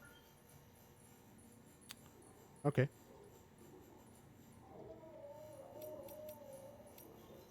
Two years ago, distribution center west of Capital Knot City. Benjamin Hancock. 2 years ago, distribution center. It's been about a year now since we came here with the rear guard. The first folks through did us the favor of setting up the chiral relay and patching things up before we arrived, so we're doing all right. Not so sure about everyone else, though. Folks back home sound kind of freaked out. We don't know what's going on in Central or Capital, let alone how Amelie and the others who kept heading west are doing, but something doesn't feel right. What's more, a lot of the guys have developed some kind of agoraphobia. Like the thought alone of going outside scares the shit out of them. See, the distro centers and way stations around these parts here aren't like the ones back east. They're much more isolated, out in the middle of nowhere. Can't help but feel cut off from the world. And there's not a lot of staff on hand either, which means you often have to do the work of 2 guys, which can make it that much lonelier too. And then you factor in the terrorism rumors. Also, is it just me, or does it feel like there's more mules out there these days? Don't get me wrong, I know they're not out to get us, all they want is our cargo, right? Well, that doesn't change the fact that they're not making our work any easier, especially since a lot of these guys used to be first-rate porters and could run things around us if they hadn't, run rings around us if they hadn't, Still, for now, the network systems are up and running, and we're just holding out for the day when the second expedition comes through with a working Cupid. Till then, we'll keep things chugging along. That much we can do. For bridges and country, am I right? Put bridges before country? That doesn't sound very American. Okay. Interesting.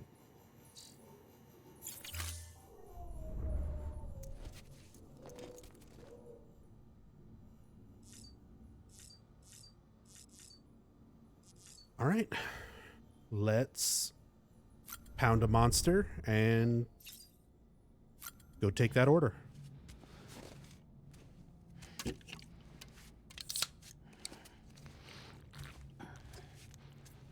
Are you on PS4 or Pro? I'm on regular base model PlayStation 4.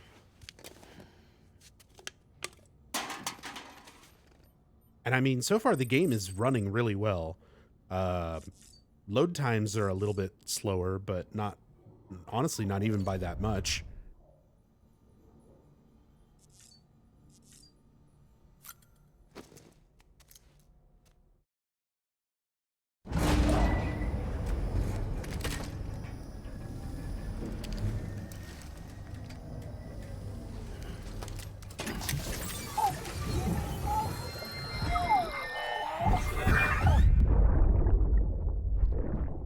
That's it, Lisa.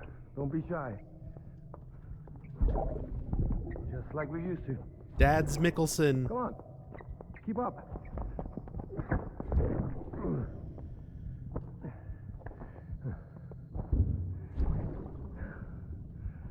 Sorry. Did I wake you up? Today's Mommy's birthday.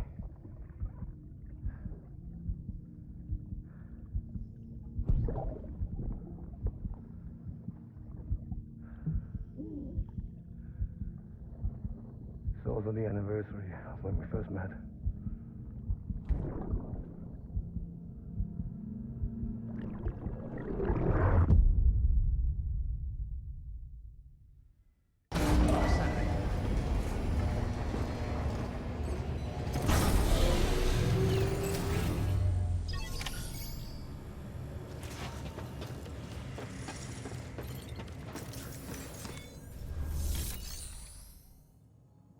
Okay, so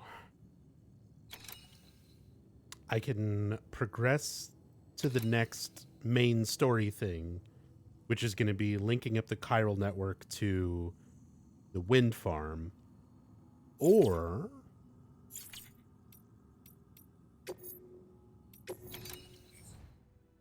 there's a bunch of lost cargo that needs to go back to the West Way Station and Capital Knot City.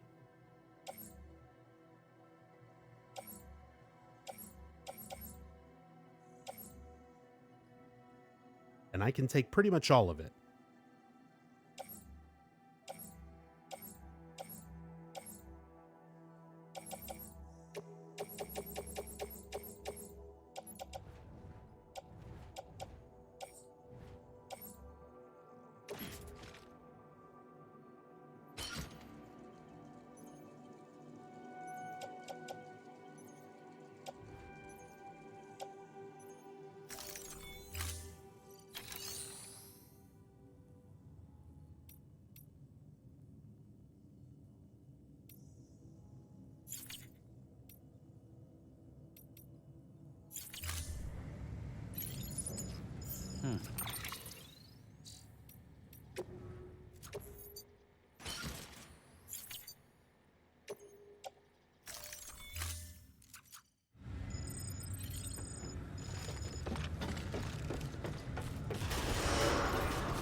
Beginning scan. Have a pleasant journey. Is this what having OCD is like? I don't know. I don't believe I have OCD. I've never been diagnosed with it. I have friends who have been diagnosed with it, and let me tell you, it's a lot less fun than playing a video game. And, you know, doing stuff. So.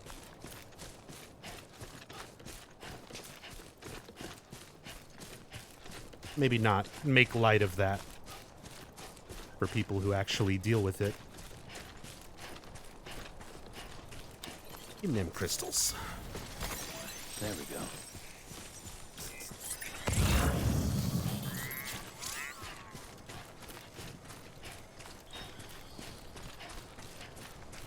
Oh, actually, since I built the bridge,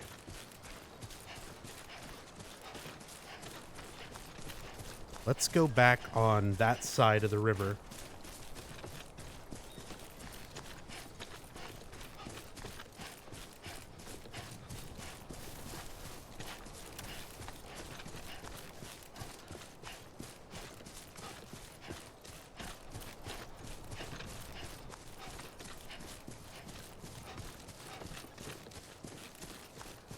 Sam is obsessed with delivering packages, but I can't get what he's being paid with. He's not being paid. And he's not really obsessed with delivering packages. He doesn't want to do this. He's being forced into it.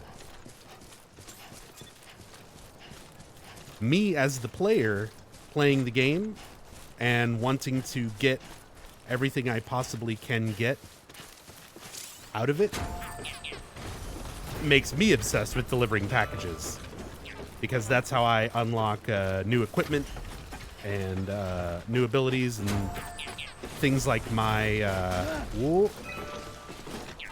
things like my hat and my glasses.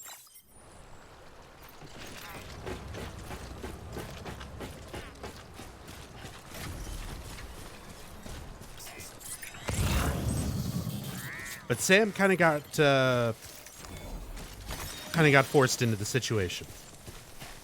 He was telling them all to fuck off, but not really a lot of other options. So he winds up having to help out Bridges either way.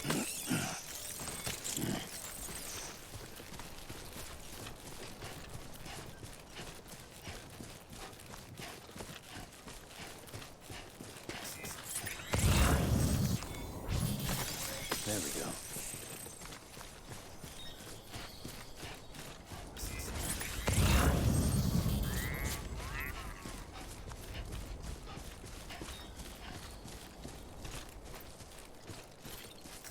Why was he delivering packages before he got roped into the quest to unite America? It was his job. And apparently there was based on the dialogue and stuff so far, he was a porter, and then he stopped being a porter and was living alone and isolated before getting roped back in with Bridges. Roped back in not being a intentional pun. Nice.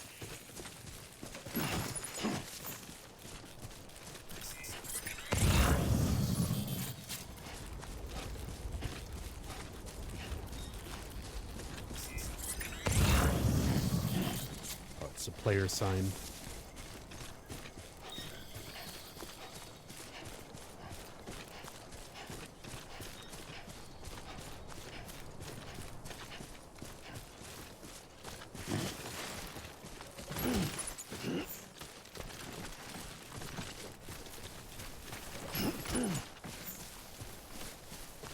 Destroyed resins. If it's destroyed, is there any reason to mess with this? Probably not, right? Probably not worth the wait. I could probably still recycle it. Ooh, that's heavy.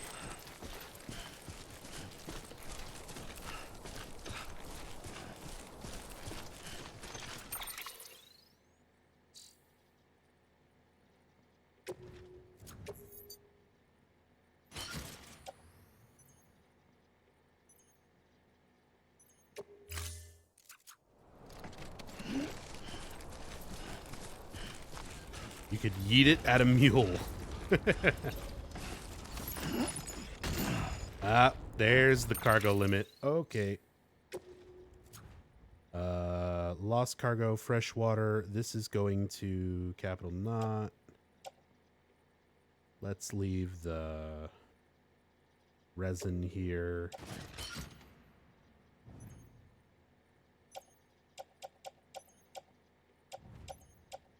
Let's leave the resin here.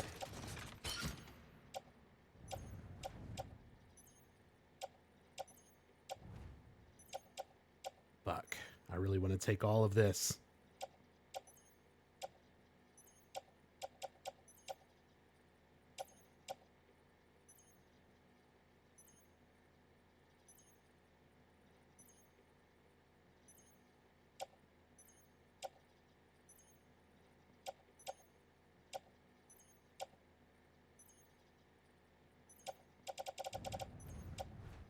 I don't have a PCC with me where I could have, none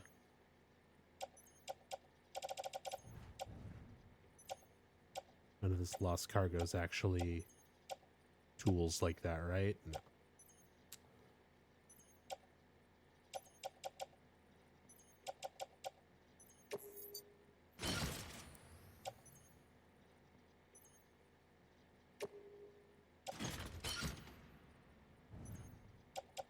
I'll just have to leave some stuff here.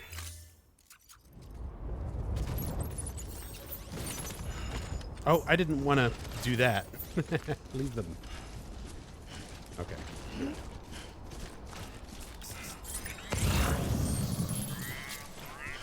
Oh, there's so much stuff.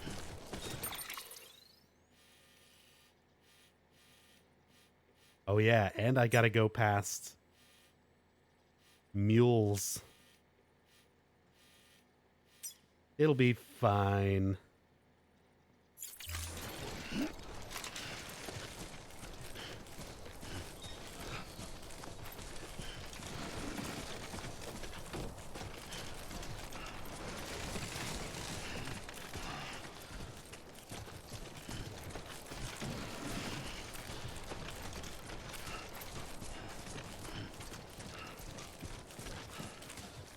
Oh, wow. I like the cars and stuff here, just like completely overgrown.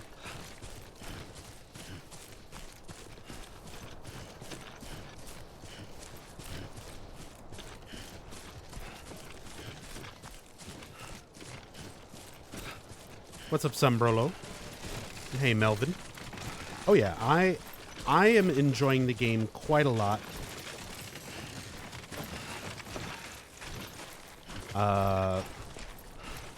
Should I buy this game or not? Can't decide. Watch a couple different streamers play it.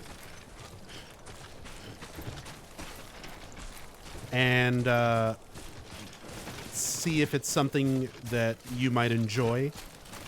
Because definitely, if you don't like slower paced games,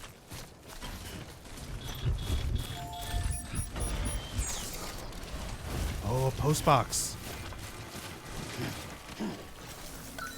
If you're not the type to really enjoy slower paced games, with a lot of walking place to place and meticulously kind of exploring and traversing terrain, that's a big part of the game, and a lot of people that kills everything else about the game just because they don't like that.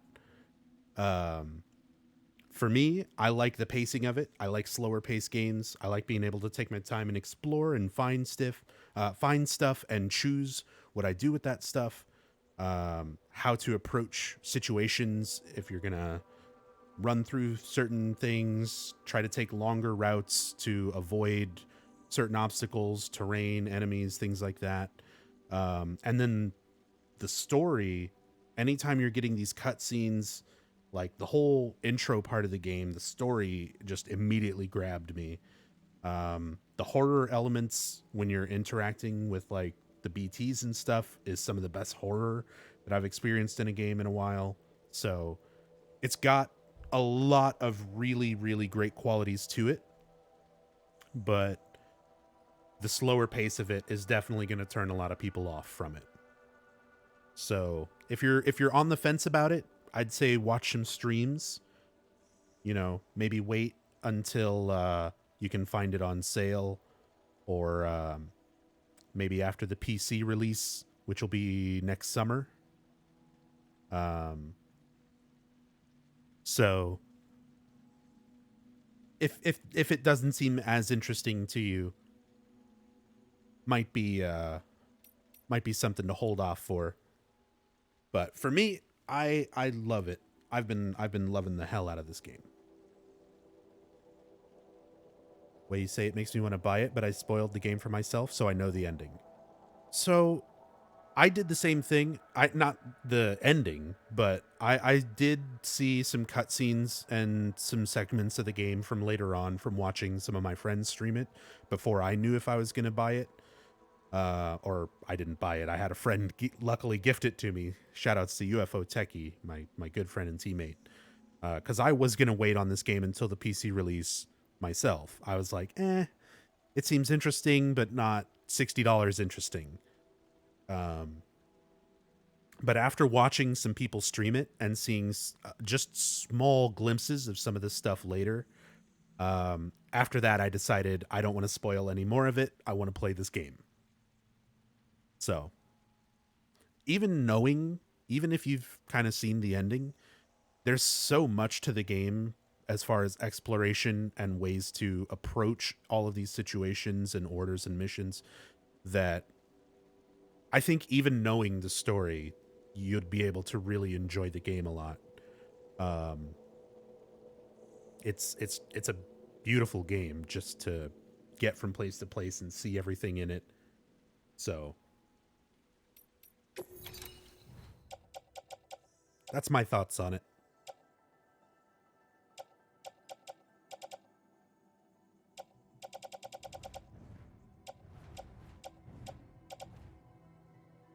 All right, so I could leave some stuff here and go back and pick up some of the ones that I left.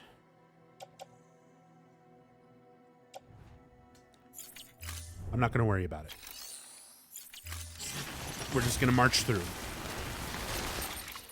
Make sure I'm still heading the right way. Oh, yeah.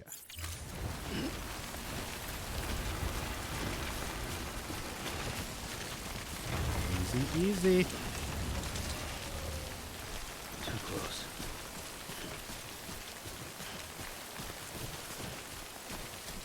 Damn, I should have brought repair spray. Oh, well.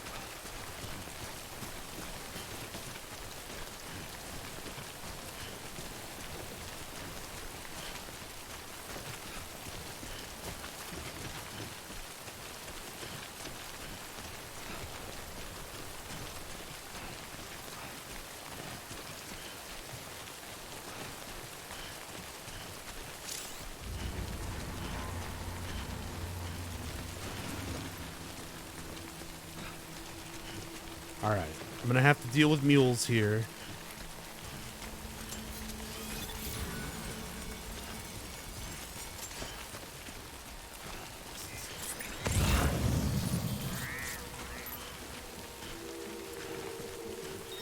But I think I should be able to get through the area. We're not too far from the waypoint.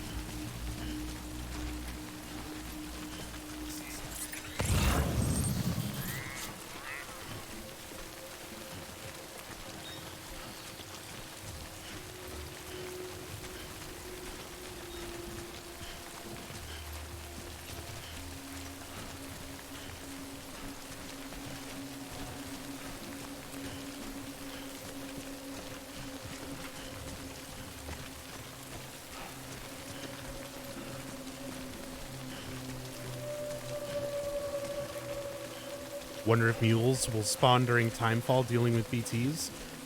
I don't think so.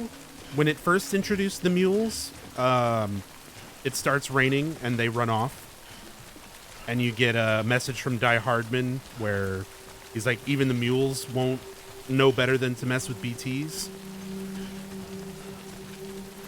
So I don't think you ever have to deal with both.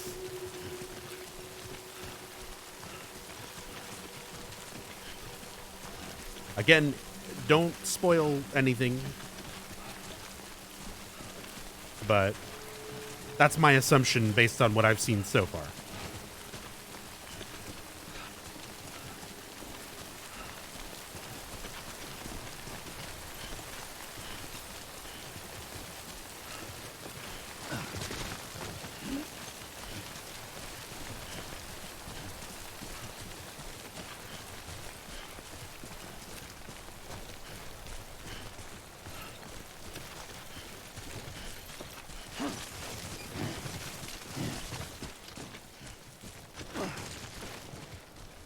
Wait, did that say pick up? Pick up what?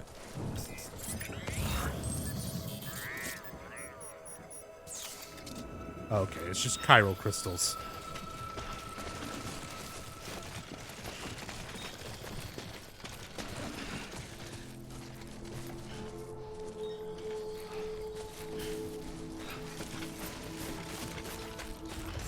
Didn't consider the option of spoiler, but more the game's mechanic. But the thing is, Osmond, like, I don't want anything explained or even game mechanic wise. Like, I had a fucking like, oh, this is awesome moment when I discovered like you can double jump in the game. So even the discovery of basic mechanics and how they work in the world is part of discovering the game. So I don't want anything given away. You know, even if it seems like it's just like a mundane mechanic thing, I don't want anything explained. Thank you.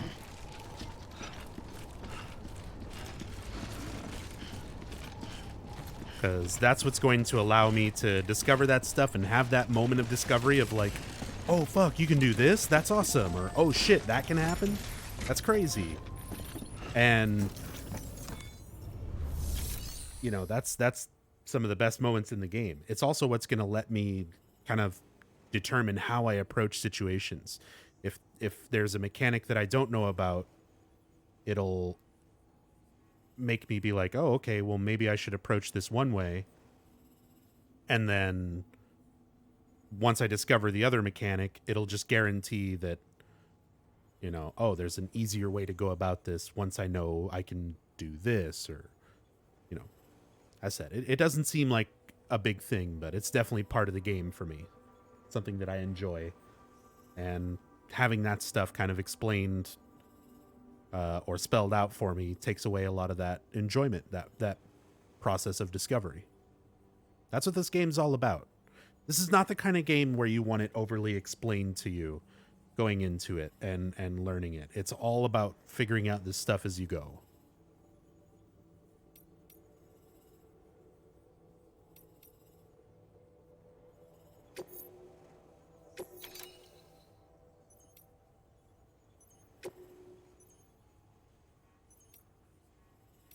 This is stuff going to Capital Knot. So I'll take that over there myself.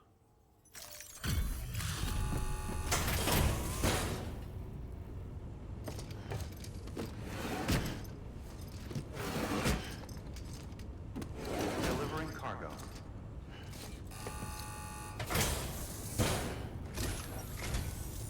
Thank you, Sam. Gotta say, you truly are incredible.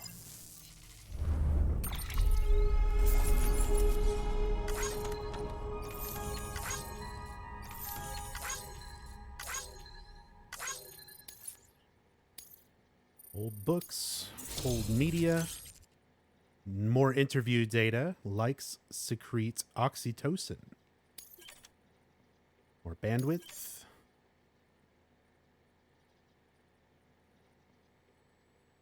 Luden's mask frame color.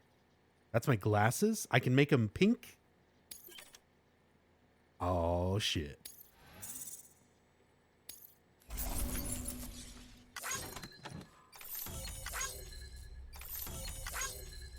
What the fuck is that lost cargo?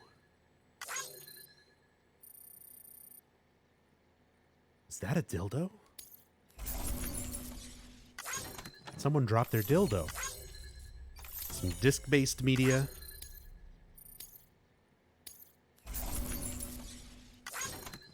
Another dildo.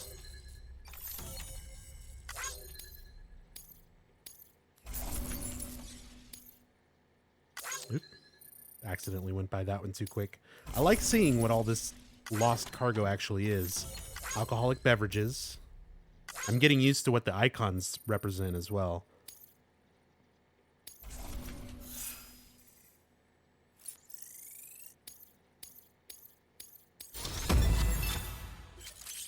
Elite handler. The reputation you have built is modest but growing. Bridge link grade increased. Bridge link grade 10. You can now make strand contracts with other players. You can now make cooperation requests in order to ask other players to contribute materials to your structures. The period for which you can send likes has been increased to 5 seconds. I can mash the like button even harder.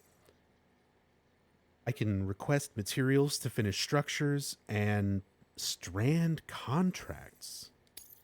What are strand contracts?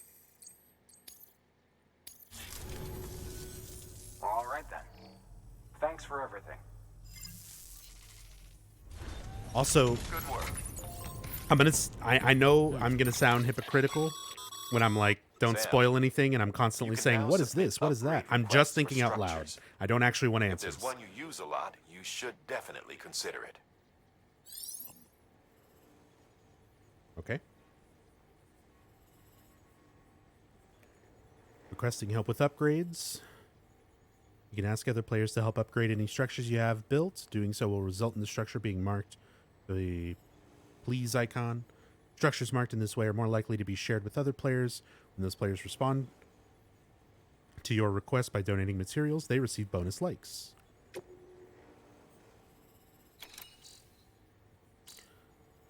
Dope.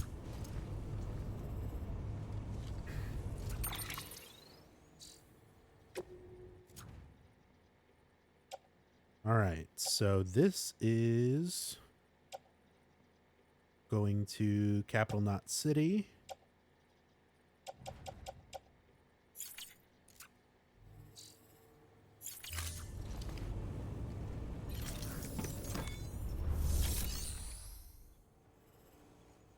What's up, Hulk Hogan's Thong? Seems like you're going to enjoy this game. Definitely seem open to it.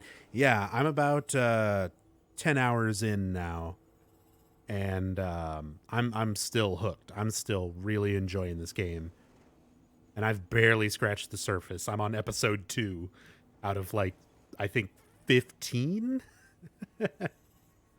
So this is going to be like a fucking 500-hour playthrough with the way I stop and to try to figure things out and read everything. I'm not skipping any scenes. I'm reading all the interviews. I want to absorb as much of it and just let myself kind of be immersed into it as much as I can for a first playthrough. So, but yeah, I've been really enjoying it.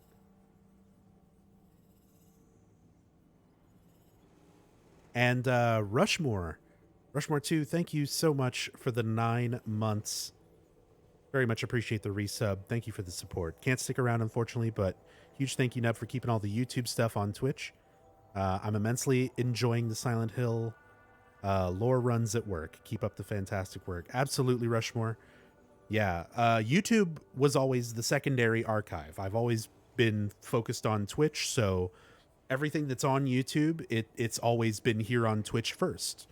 I just would highlight things, keep them here on Twitch, and then export those things directly to YouTube. So everything that I've ever put on YouTube, it's all here on Twitch first, as well as everything that I tried to put on YouTube and YouTube either blocked it or demonetized it or whatever, to where they wouldn't let me have it on the channel. So there's a lot more content here on Twitch, always has been. But thank you so much, Rushmore. I really appreciate the support. Hey, Drew. How's it going? What's up, Fox Sound Cut? All right.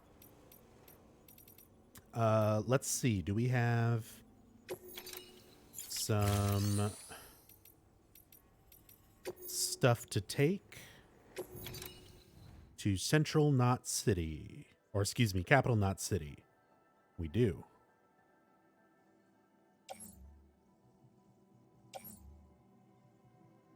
Let's take some of these as well. Holy shit, 63. Those are heavy as fuck. I won't be able to take any of those, but I can take that.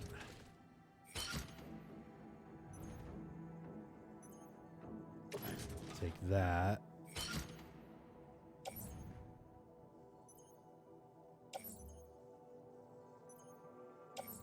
Take some of these light ones. Capital Knot.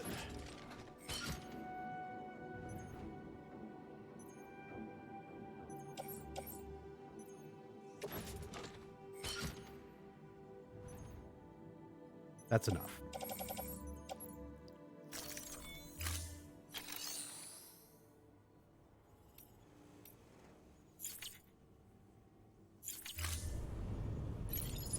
Let's rearrange it.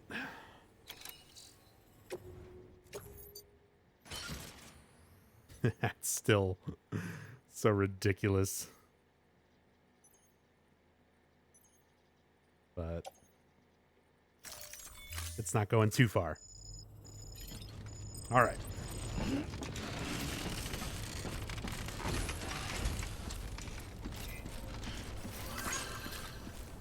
Safe travel, Sam.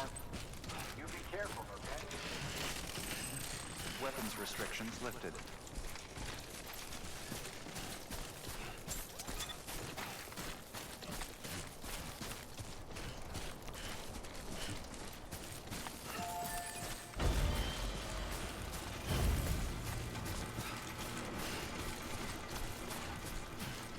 Hey, Reaver.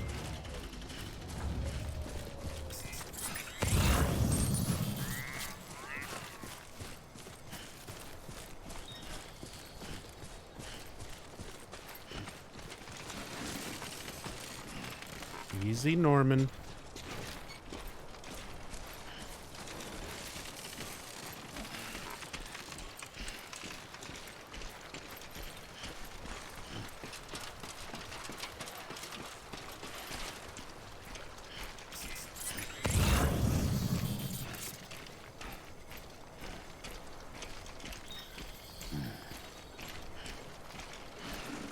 God damn it.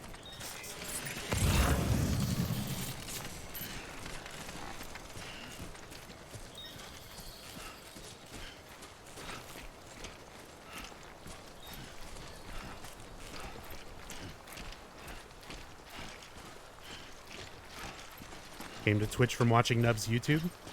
And it sucks that the YouTube thing is... There's so many limitations to like what you can put on YouTube. And I mean, you have like no control over it. People just automatically can claim your videos. People completely unrelated to the stuff that I upload. There'll be like a band that nobody's ever heard of that did a cover of a Silent Hill song. And when the actual Silent Hill song plays in like a VOD that I put on YouTube, that band can claim it and have my video blocked or take all the monetization from it. Any ads and stuff are on it. I don't get to choose to put no ads on it. They just put ads on it and they take all the money that it earns. Even though they're not the original artist and they're not related with my video in any way. And there's not even an option when you dispute that kind of stuff. Like, you can dispute when people claim your stuff on YouTube, but a fake claim is not one of the preset options that you're allowed to dispute. Like, there's no option for this is someone unrelated to my content and my video has been falsely flagged. They don't even give you that option. The only options are like, I own all the content in the video and, you know,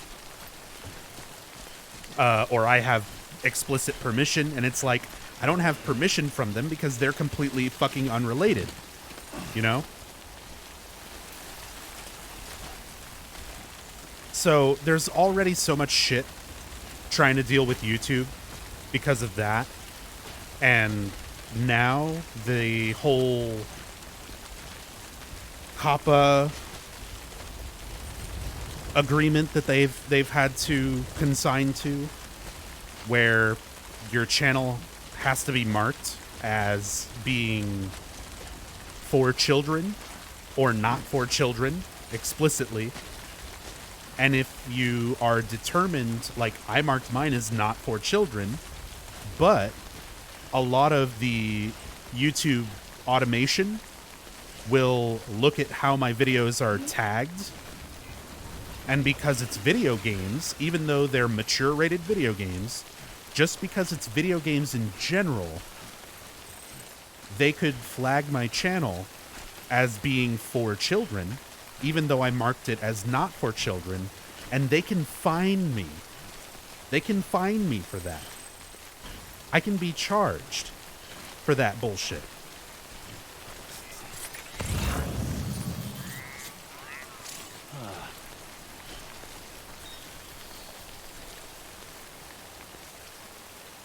So, like, I'm so done. I'm so done with YouTube. And I appreciate how many people were able to, like, find my channel and everything through the YouTube while, like, videos and stuff while I was using it. But it is not worthwhile in the slightest to continue using it, you know? I thought I had a ladder here.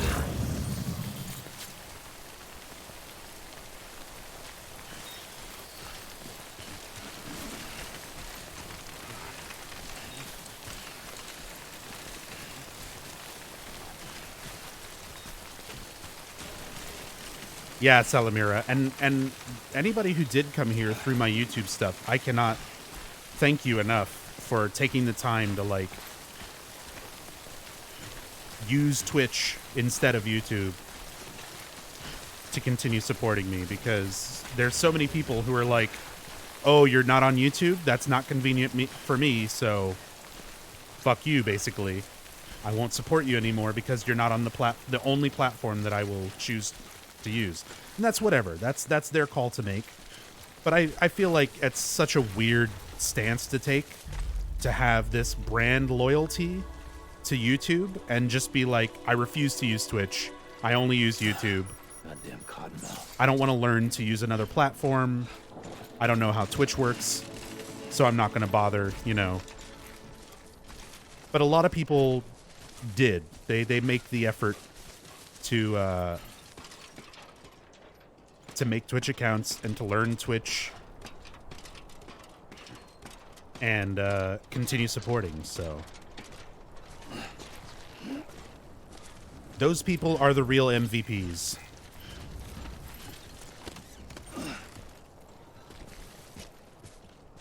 Time to look into BitChute. I mean, Twitch does everything I need it to do. The only thing that Twitch does not do is make it obvious that videos are a thing on Twitch too. So many people use Twitch and they think it's only live streams. There's been so many people, I've been trying to answer comments and questions on my YouTube, my deleting my channel YouTube video that I put out. I've been trying to answer everybody because so many people don't realize that Twitch is more than just live streams. I can upload videos to my channel just like YouTube.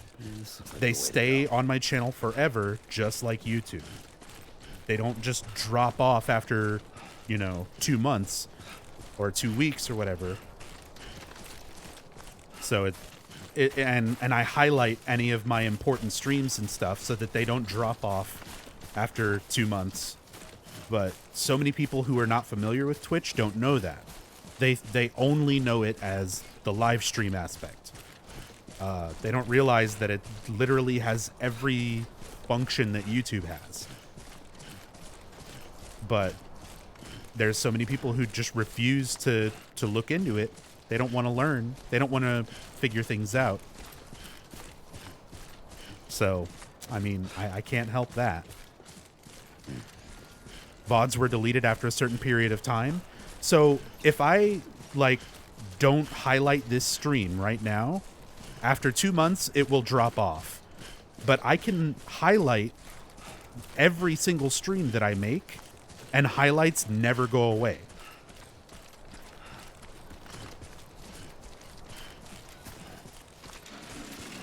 So it'll archive literally everything that I highlight, and it'll stay here. The only time something will drop off after a certain period of time is if the streamer is actively choosing not to highlight it after they're done. Sam, he's our man. And there's no limit to the length of time that you can make a highlight. It's not like a clip where it's only a minute or two. Highlights can, like, I have a video called Worst of the Worst where I played through the Silent Hill HD collection. All of Silent Hill 2, all of Silent Hill 3. It's like 17 hours long or something. It's all saved. It's all one highlight. And it's here on the channel forever, unless I choose to delete it.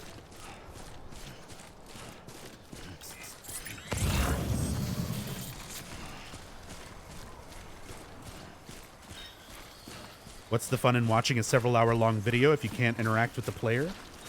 I mean, if you knew my content, I do very in-depth, informative playthroughs of games. So even if you're not able to interact with me, you can learn a lot about a game through the way that I play them. Some channels are, you know, the streamers are more focused on interaction. And I definitely, like, I still talk to you guys. I still answer chat. I still answer questions and stuff like that. But there's still a lot of value to the past broadcasts and stuff that I save as well. Like, that's how most people know my stuff, is from my recorded and saved videos of in-depth Silent Hill playthroughs and stuff. So it's like, yeah, you don't get the full Twitch experience if you're not here live. But it's not like it's completely, you know, unvalued having it saved.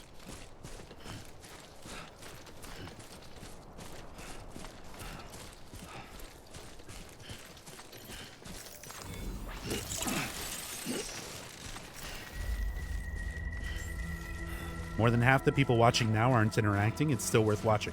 And that too. A lot of people are here just to watch. They're just enjoying the stream, you know? They don't need to get anything more out of it by, you know, saying hi or asking a question. They just want to sit back and enjoy the playthrough, the conversations, and everything as it kind of happens.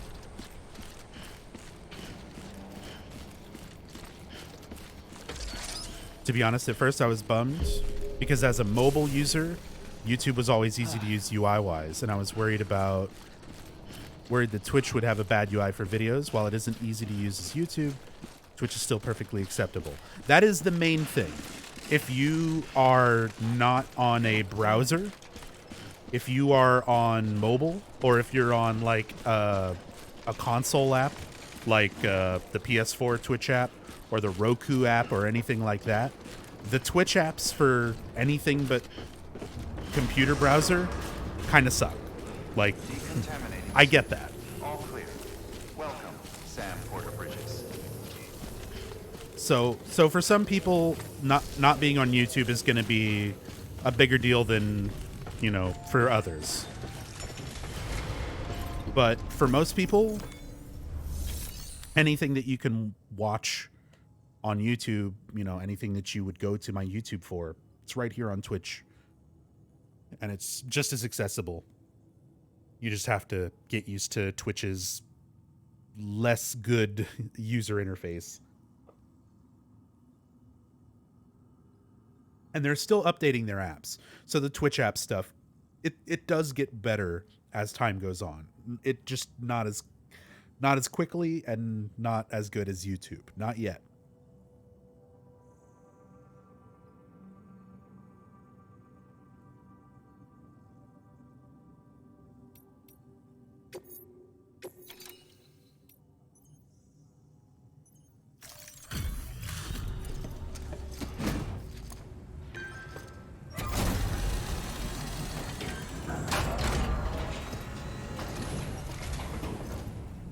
How you doing, Sam? Gotta say, I really appreciate you going the extra mile.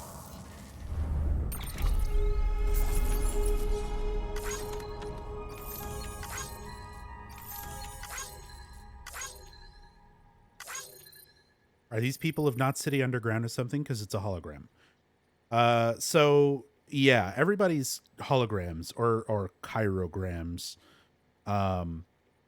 There's been a lot of the interviews are explaining the lore, where because people have been disconnected for so long, many of the people stay inside the facilities. There's people who've developed phobias, agoraphobia, where they're not comfortable leaving the facilities because of the dangers of timefall and BTs and mules.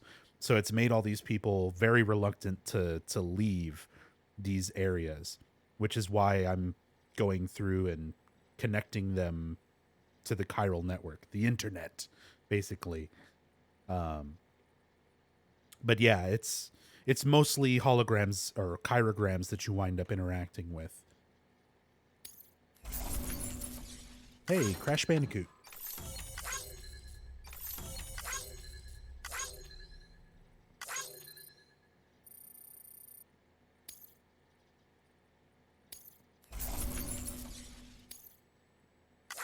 It's a free roaming game, but you can't walk around the city and talk to people. Again, it's explained in the story. It's part of the lore why there's not just an active city with people everywhere. It's part of the overall feel of the game that everybody is disconnected. That's the whole message of the game, is humankind is not connected like it used to be. That's the whole goal of the game, is we're trying to reconnect everybody.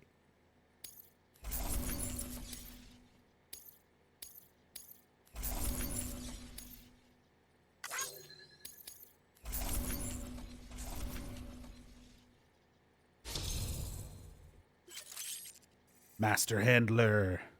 Master Cylinder. You've been awarded the title of Master Handler. Carry on with your work to earn further accolades. You have achieved Bridge Link Grade 20. Your sync level with other players has increased by 10%. You can now make more strand contracts. You can now make more cooperation requests. Period for which you can send likes has been increased to 6 seconds. See you soon, brother. Hell yeah, brother. Good work.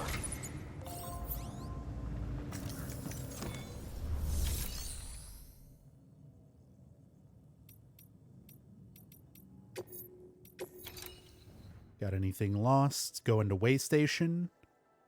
Yep, this is going.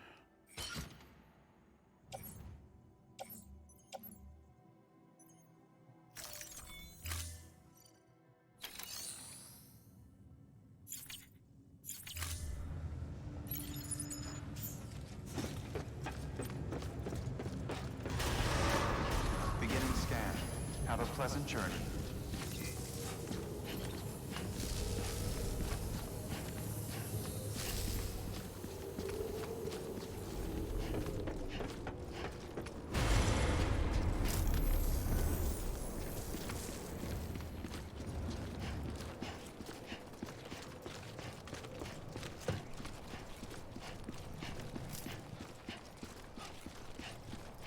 That rainbow and strands seem really close.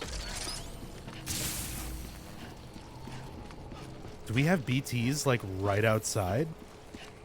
I know they were off over here in the coastline for a bit, but it feels like they're moving closer.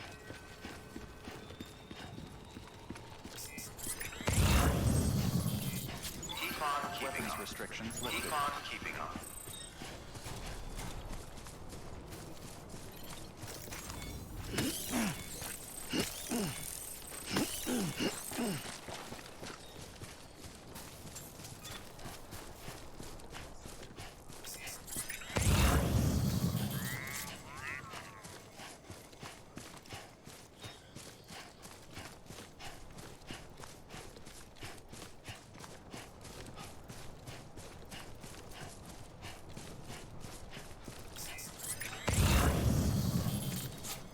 Got some more stuff to pick up on the way back. One of those is right here to Capital Knot. Two of them. Well,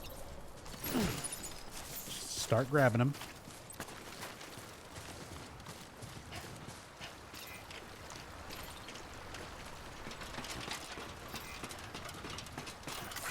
and I can get all these crystals as well. Since I wasn't able to collect these before.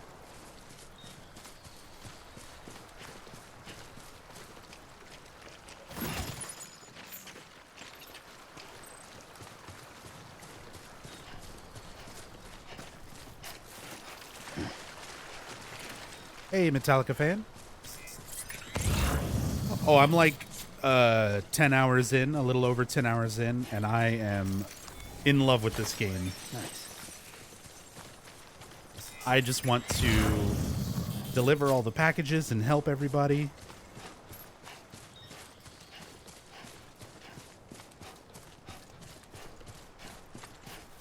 And I don't know, it's awesome. Developing the mule symptoms? I know. I feel like that's kind of what they're hinting at. Is so let me kind of break that down. The whole mule symptom thing, since it talks about delivering becoming an addiction. So because this game is online and you're constantly going to be revisiting areas, and other players are constantly going to be dropping cargo and leaving stuff behind and all of that kind of stuff, right? So realistically, there's no way that you can do everything. Like, in the time it takes me to go and grab this stuff and take it to the next place, somebody else will have lost some cargo and there will be something else that needs to be picked up and taken someplace. So I feel like they build up the mules and their sort of addiction to delivery as being a metaphor for players kind of getting lost into only doing that, picking up those deliveries that other people have lost, and you get so focused on that. Like right now, like I want to do this instead of just progress the story. But I feel like it's kind of a little kind of metaphor for the player with the mules being able to just like, okay, it's entirely possible to just get wrapped up in doing nothing but deliveries, even though there's a lot more that you can really be doing. But I like helping people. I like getting the stuff where it's supposed to go. And you get things for it. Like, I'm getting equipment for it. I'm getting upgrades and stuff for it.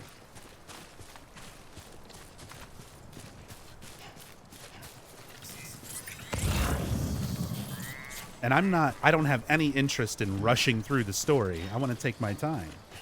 I want to get familiar with all these landscapes, all these characters, the type of packages they're receiving. Like, it's all super interesting to me.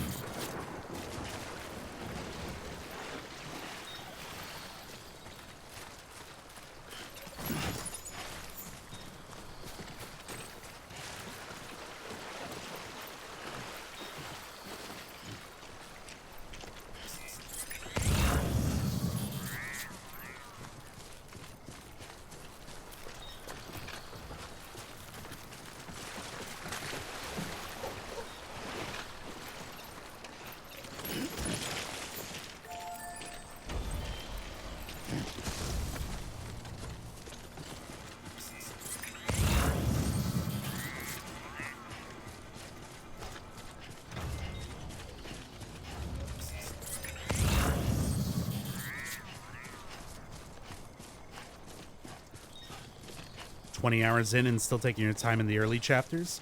Yeah, exactly. I'm 10 hours, a little over 10 hours in, and I'm on chapter 2. I'm in no hurry.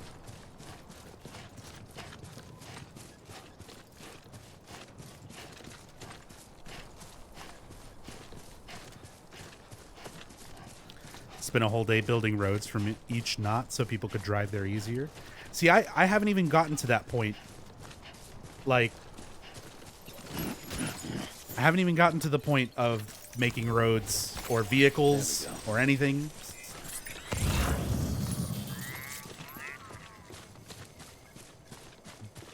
although I won't count that against you as far as a spoiler, because I've already seen that when I was watching people stream this before I got it, so.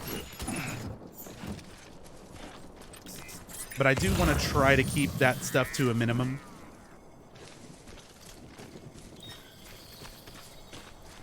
As far as like things that are Looks like a path. not in the game yet for me.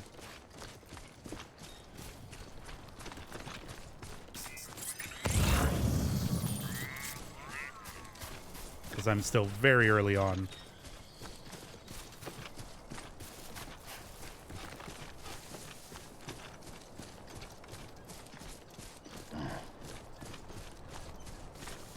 But even in game, even if I hadn't watched the streams and seen what I've already seen of it, as soon as the game gives you the ability to drop signs like this, once I was going through these, this gives away a lot, you know?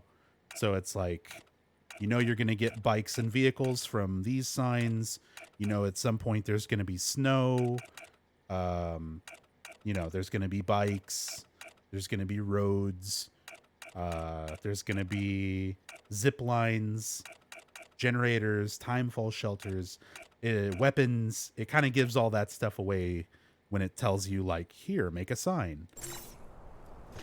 So it's not like a huge spoiler thing.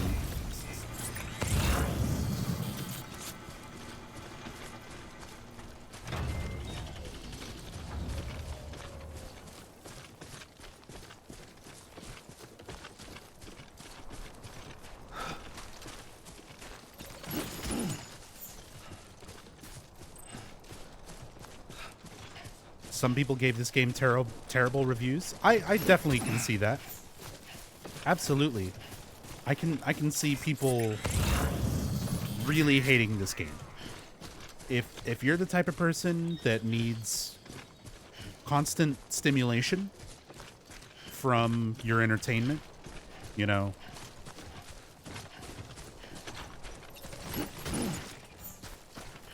if you like things to be more action oriented and, you know, more active, things happening at a faster pace, you're going to hate this game.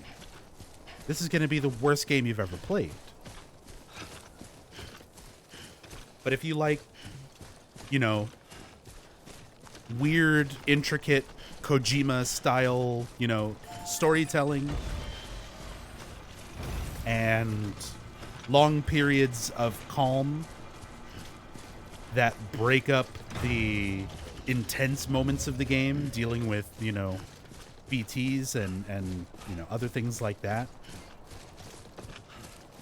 If you can kind of appreciate the pacing of it and the slower elements with an understanding of why they're there, to break up that pacing, then I think you'll enjoy it a lot more than somebody who's just like, ugh, I don't have a gun yet. I'm not shooting anybody yet. I'm not fighting anything.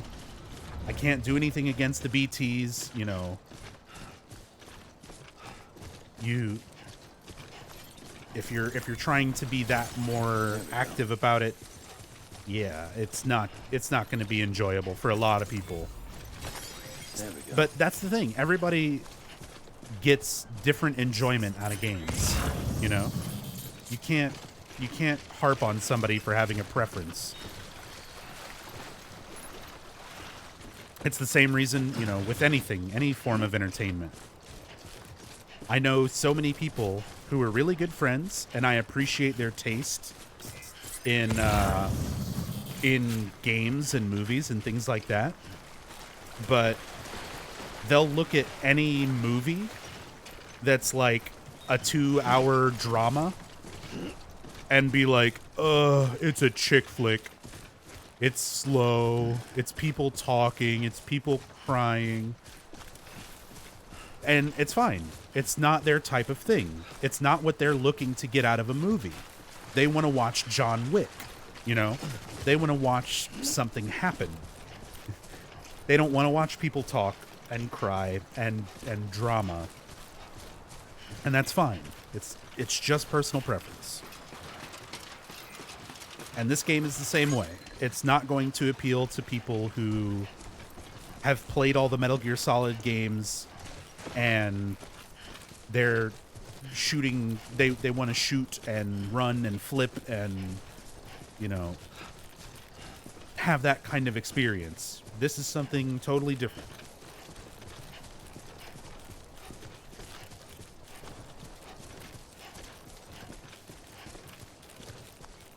How you doing, Sam?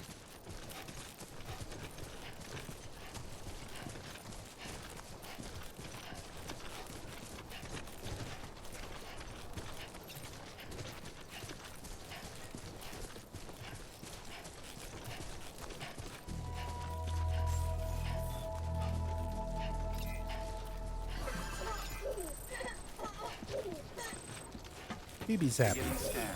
Scanning bridges ID. Verifying Someone's ID. happy. Clear. Weapons detected.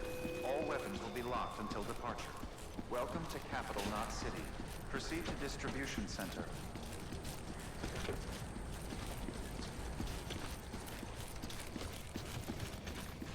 Game opens up about 12, 15 hours in. Even Kojima said that himself. Oh, yeah. And I've seen, as said, I haven't, out of the streams and stuff that I've watched of this, you know, I've seen such a small percentage of the overall game. But even from that small percentage, I've seen a little bit of, like how much more you get to do later. It's far more than just a delivery sim, you know, like a lot of people seem to think. Even though that is a major part of the game for quite a while.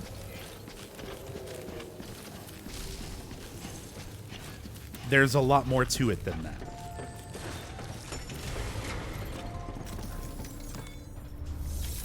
But even that, the delivery section, as said, I like this. I'm having fun with this. I like collecting these things and taking them where they need to go, knowing that it's helping other players while also advancing me forward, giving me new things to make my trips easier. Yeah, that's it. I love it. I love this kind of thing.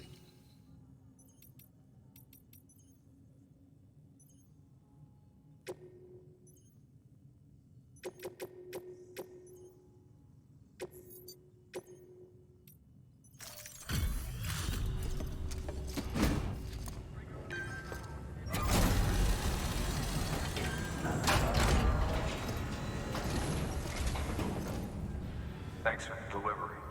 Gotta say, I really appreciate you going the extra mile.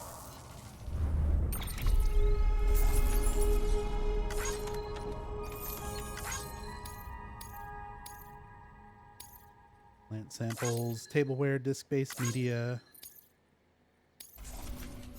There you go.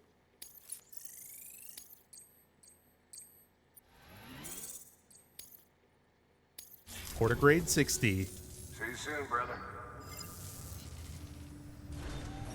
Good work.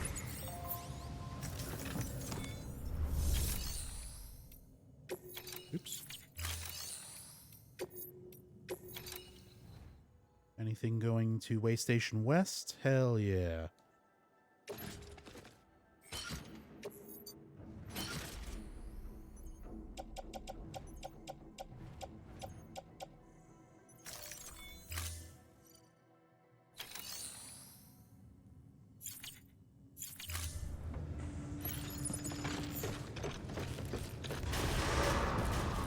Beginning scan. Have a pleasant journey.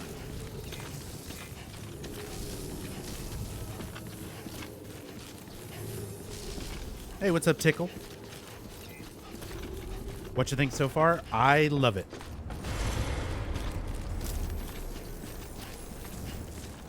We're coming up on 11 hours, and I love the story. I love the characters. I love the dialogue. I love the soundtrack. The visuals and stuff are fucking beautiful.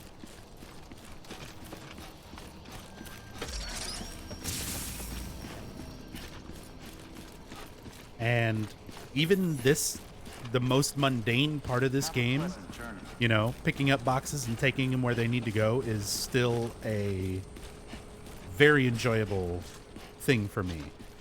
Being able to plot these routes out and figure out, you know, what I'm doing, getting used to the landscapes, all the different ways to approach your deliveries and orders. Yeah, I love it. 25 hours in and just finished chapter 4. Yeah.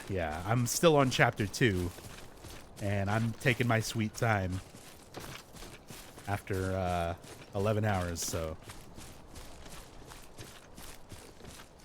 But I'm really liking it. My biggest complaint, if I was going to complain about anything with the game so far, is the menus like the way to go. and the user interface. The menus and the user interface and the controls, to a lesser degree. The controls are fine, but the menus and the interface, I feel like could be much better and more intuitive.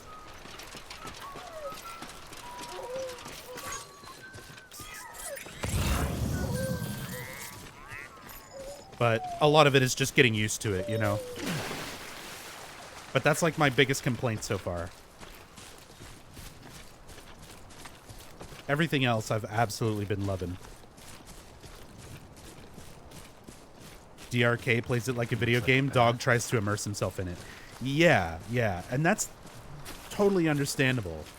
Like, knowing Dog and knowing DRK, and having watched them for as long as I have, it makes sense based on the things that they tend to like and dislike from the other Kojima games.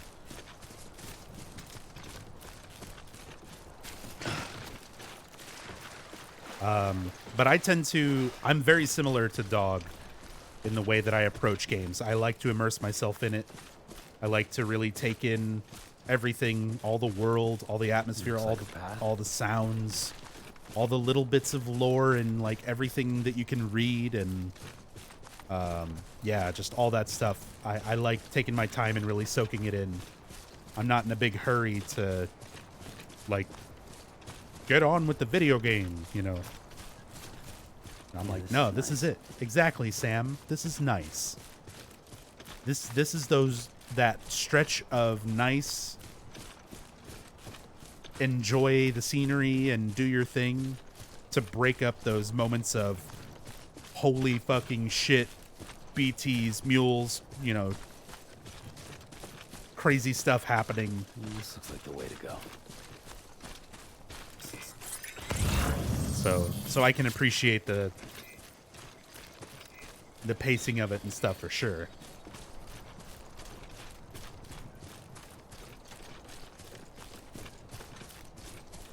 Looks like a path.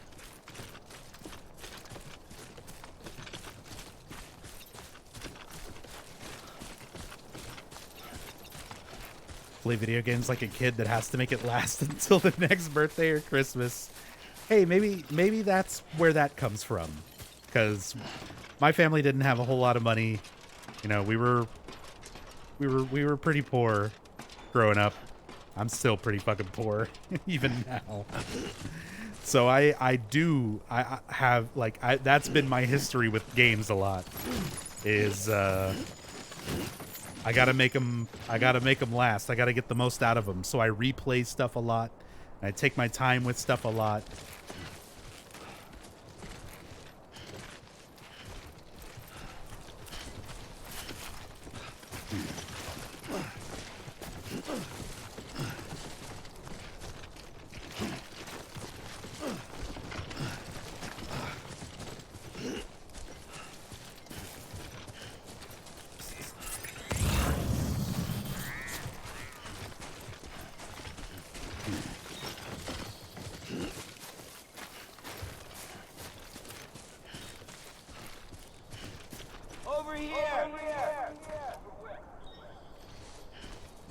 There's people here.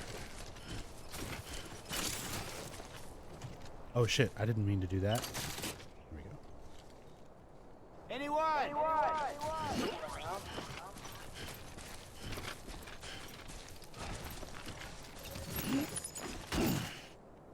Hey! Yep, exactly, Salamira. Anytime we find people, we gotta pee on them. Show them who's boss.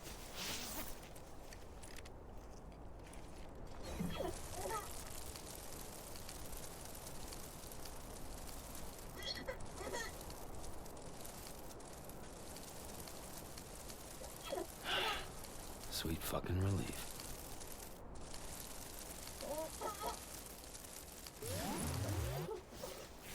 Enjoy your mushroom.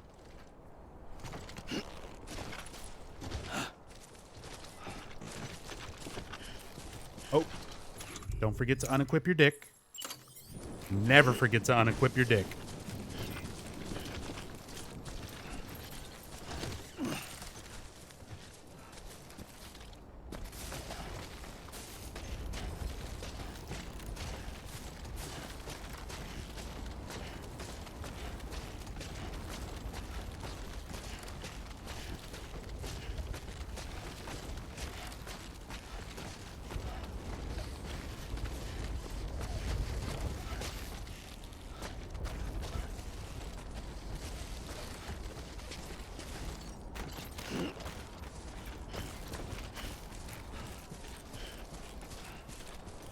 You can just run around with it out. I mean, essentially.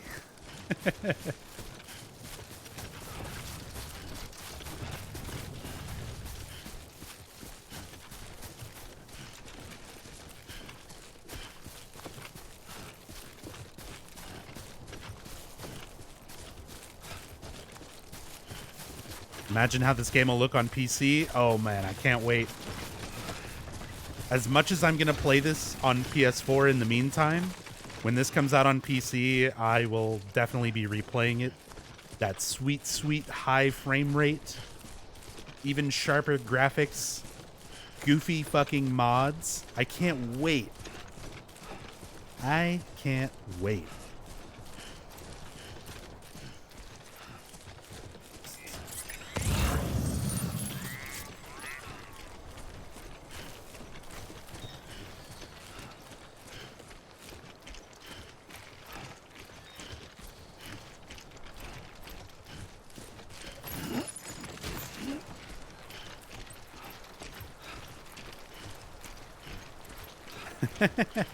Mod all the enemies, make all the BTs giant cans of Monster.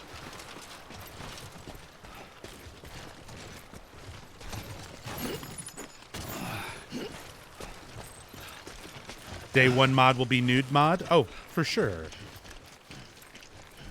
Nude mods are always going to be like some of the first things that anybody spends time on making when it comes to these games.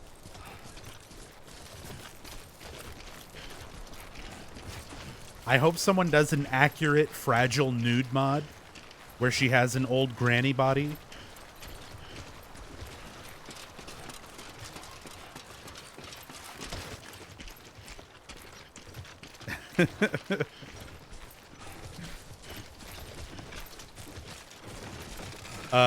Yesterday I was joking about I want to mod Sam and replace him with Lisa from PT, and replace BB with the Sync Baby, also from PT. And then I can just pretend this is Silent Hills.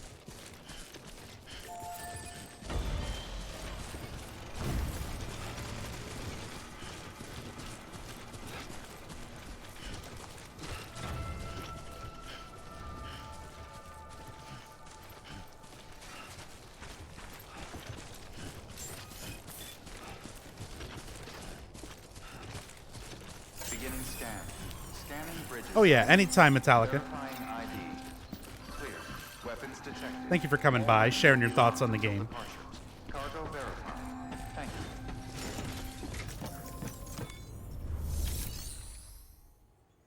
you. Kojima would have made a 6 Silent Hill game. I know. Seeing all the horror elements in this and how good they are, and the fact that this is not even a horror game, like at its core, it just lets me imagine how amazing a Kojima made horror game itself would be.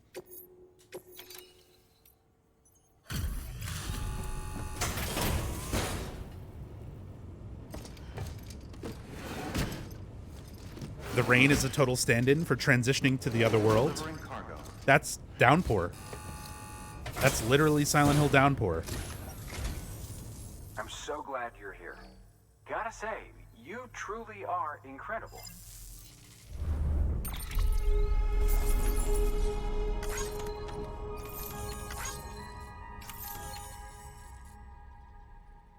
Tranquilizers, alcoholic beverages. George Batten. Got some new hologram data. Yes. Interview data. Chiralium coatings. I can make my hat pink. Yes, sir.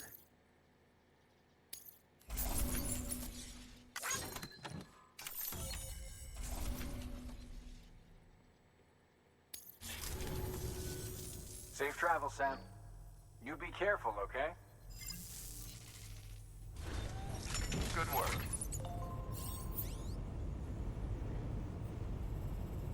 I'm down to jump on the Death Stranding and Silent Hill Downpour 2 wagon.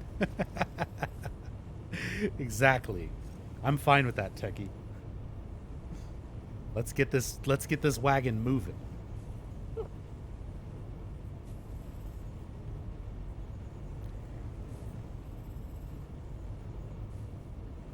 By the way, you guys, if you're not already following UFO Techie, go follow that otter. Oop, I'm sorry, Harry. My cat's here sleeping next to me.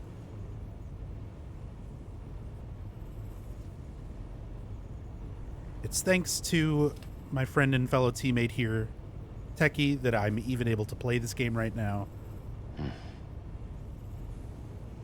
Thank you again so much for gifting this. This has been easily one of the best games I've played in a long time.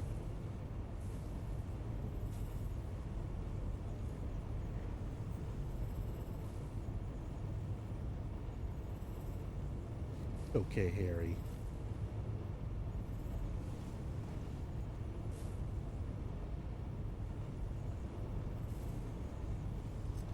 Kojima-senpai said this was his last game.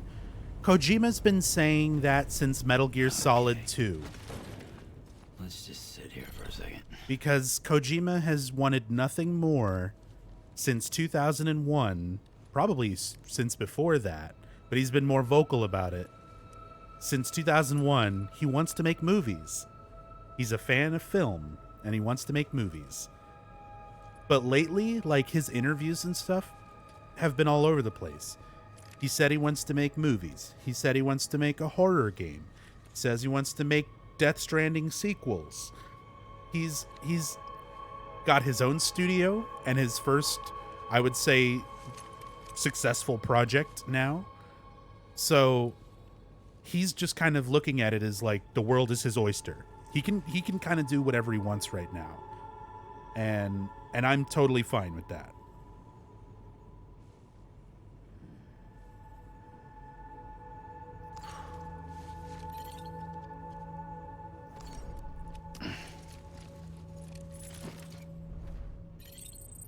Hey, Emily. Thoughts on Kojima's recent comment about Westerners only wanting pew-pew FPS shooters? I mean, it's definitely an overgeneralization, but we were talking about that earlier. It's just personal preference. There's a lot of people who play games for more active stimulation, and there's a lot of people who will play games for the experience of soaking things in and taking in story, and having it be more of an experience than something that's just active stimulation. And I mean, I get it. I like games of both types, but not everybody does. But as far as saying like, only Westerners, Westerners only want that, huge overgeneralization. There's definitely still a big audience for things outside of active stimulus shooter type games.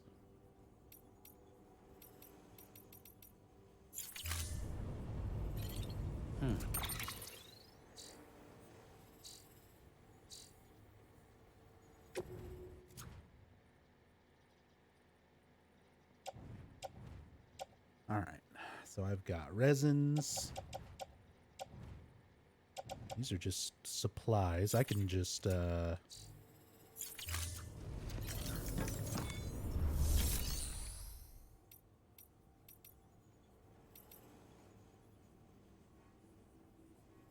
leave them here.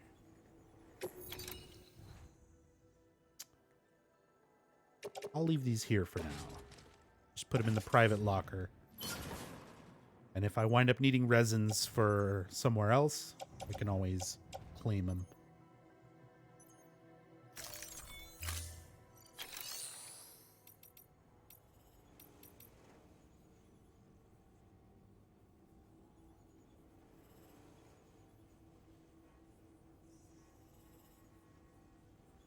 Yeah, see, that's all overgeneralization.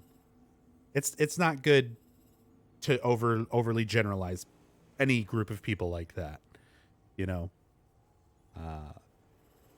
Japanese fan bases, they're going to like things that they like. Some of them are going to like visual novels. Some are going to like FPSs and more active things. It's the same anywhere. People are individuals, believe it or not, and they can decide what they want on their own. Doesn't matter where they're from. Same thing with trying to generalize age groups. You know, kids just want to play Fortnite and stuff. Not true. I know plenty of what people would consider kids who love Silent Hill, love story involved games, that they're not just focusing on Fortnite and whatever. I said, people are individuals. They get to determine for themselves what they enjoy. That shouldn't exactly, Sunbrolo. That shouldn't be a shocking concept, but people like to generalize in this day and age because it's easier to generalize than get to know people as individuals. And people, you know, are all unique. It takes time. It takes effort. Weapons restrictions lifted.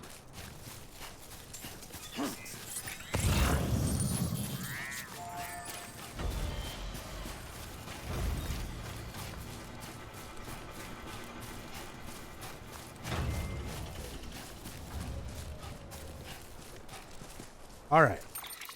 So, we came back here. Yeah, I'm generalizing the people that generalize other people.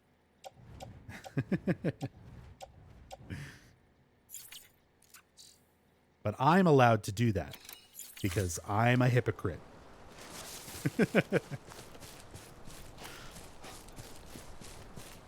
I don't know. It's fine. As long as you're not going out of your way to like generalize and hate people just because they like something you don't like.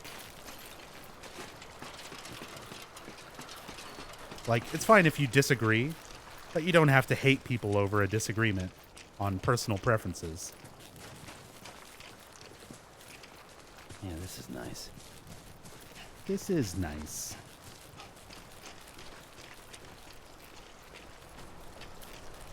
Yeah, welcome to my TED Talk. People are individuals. Thank you for coming to my TED Talk.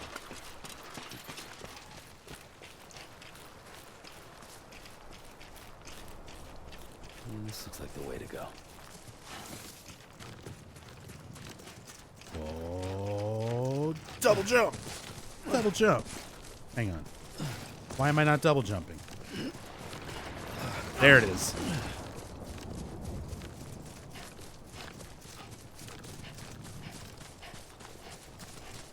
Oh, you know what? Let me get this. Let me get some crystals.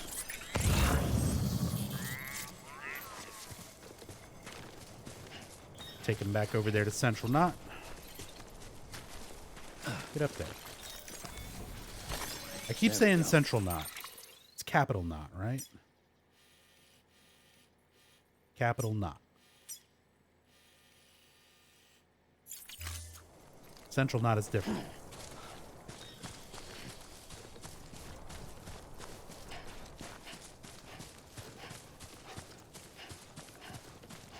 20 hours in and had no idea you could double jump. This changes everything. See, that's why I'm a little bit more strict than a lot of streamers and stuff are on spoilers and stuff. Because when I discovered that mechanic, I was like, what? Holy shit. Like, some of the most exciting things about this game are relatively mundane mechanics, but discovering like, oh shit, you can do that? It reminds me a lot of when Metal Gear Solid 2 came out. Like, when MGS2 came out, that game was so much more revolutionary than people give it credit for. Just for the sheer amount of things that you were able to do in that game compared to games at that time.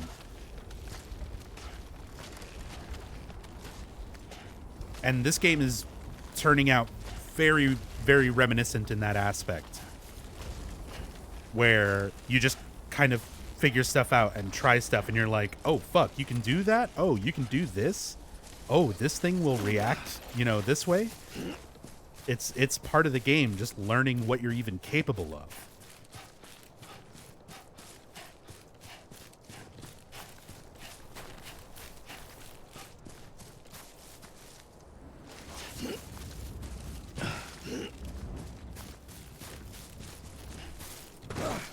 Hey, Grimmy. MGS2? Yeah, that's the one with Raiden. Yeah, a lot of people didn't like it on release because people were just like, it's a sequel to Metal Gear Solid. They want to play as Snake. You get teased by getting to play as Snake for the tanker, and then the rest of the game you're not Snake. And a lot of people were like, I'm not Snake, so I don't like it. Without, you know, kind of respecting the amount of crazy detail that went into the characters and the story, and again, the amount of stuff that you're able to do.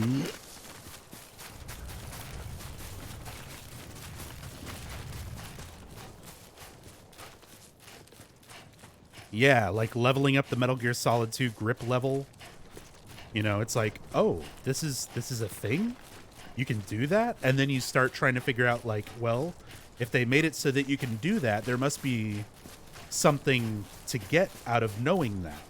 And there are. There's places you can only get to, things you can only acquire by leveling up your grip meter and being able to get over there, you know, to get a certain thing. So it's like those kind of elements in a game, like just learning what you're capable of doing is so cool.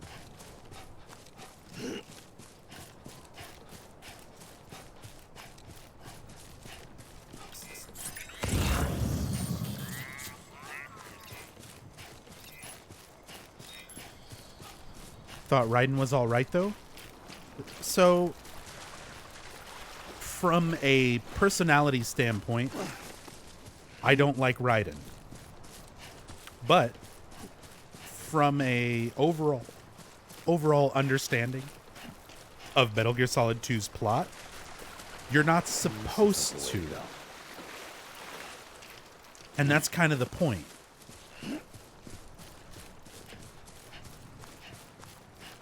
Like, he's not supposed to be just a stand-in for Snake.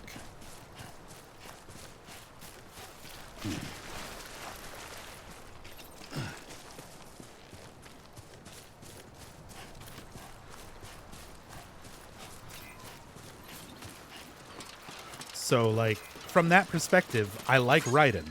I like him for what his sort of purpose is to the overall themes of MGS2.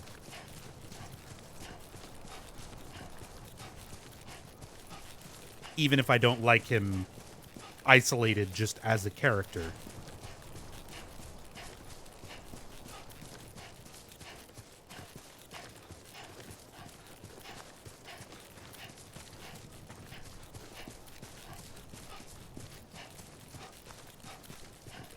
Halo Sama. Maybe one day we can all be T-800s. Beginning scan. Scanning bridges ID. Verifying Weapons detected. All weapons. Welcome to Capital, not City. Proceed to distribution center.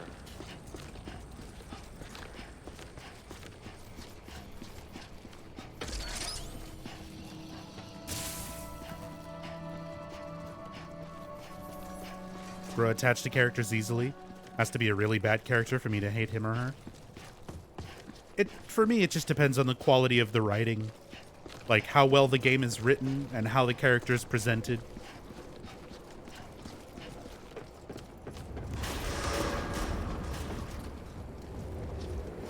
Decontaminating suit.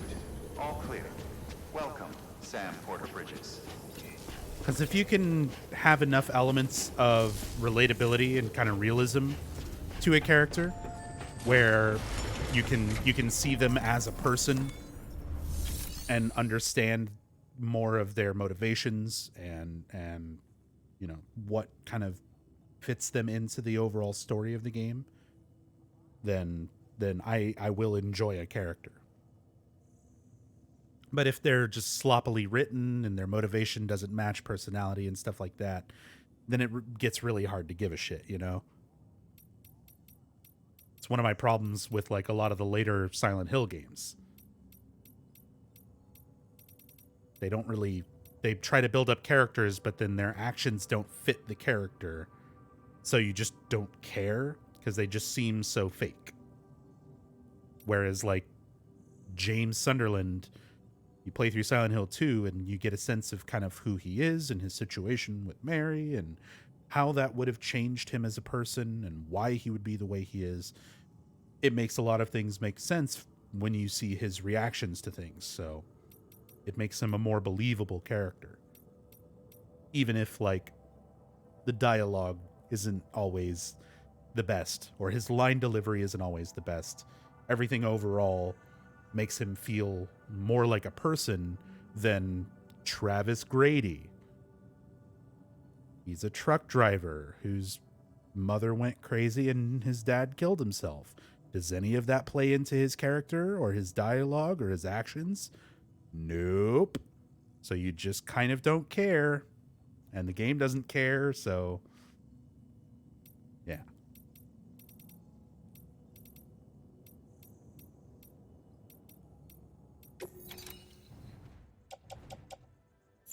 Cool. Time to rest. Your work is greatly appreciated, Sam.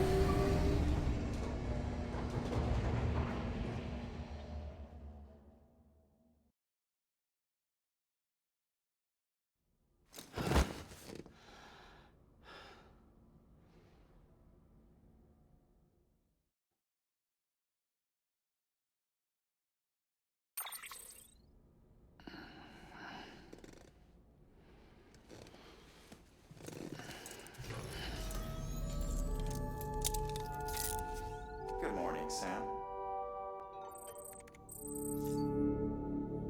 When does a twist about a character become an asspull? Asking as an amateur writer now. I mean, there's too many things that kind of depends on. Depends on the character, depends on the story, depends on that character's purpose within the story. Depends on how believable or unexpected the twist itself would be. Because you can have things be way out of left field, but still make it interesting. You know? So there's too much that kind of goes into that for like a straight answer. Pink!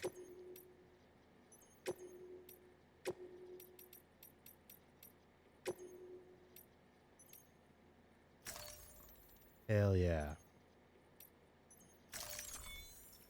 Breast Cancer Awareness, Sam Porter Bridges.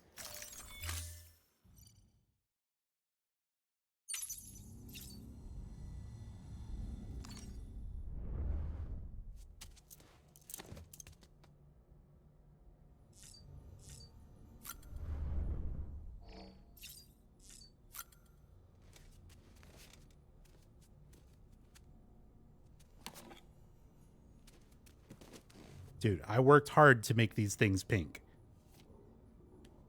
I'm gonna enjoy it.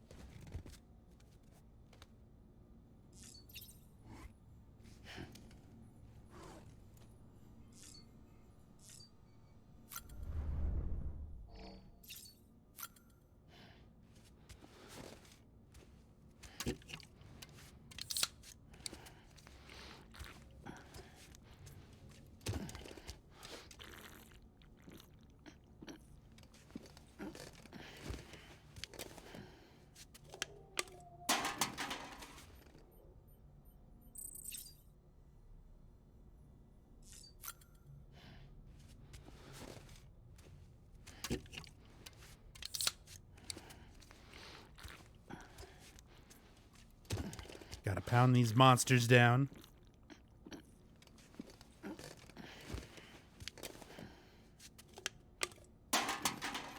Get that extra stamina before I head back out.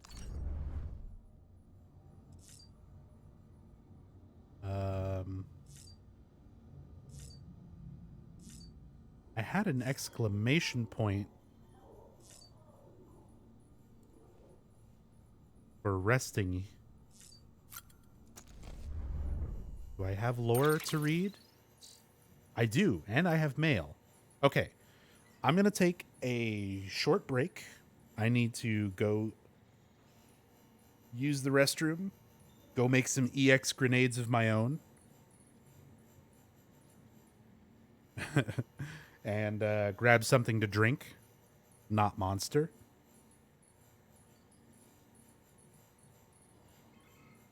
So I'm going to take a couple minutes here. And then I will come back. We're going to read the mail. We're going to read the lore that I've gotten. And continue on. Head back out. So yeah, I will be right back.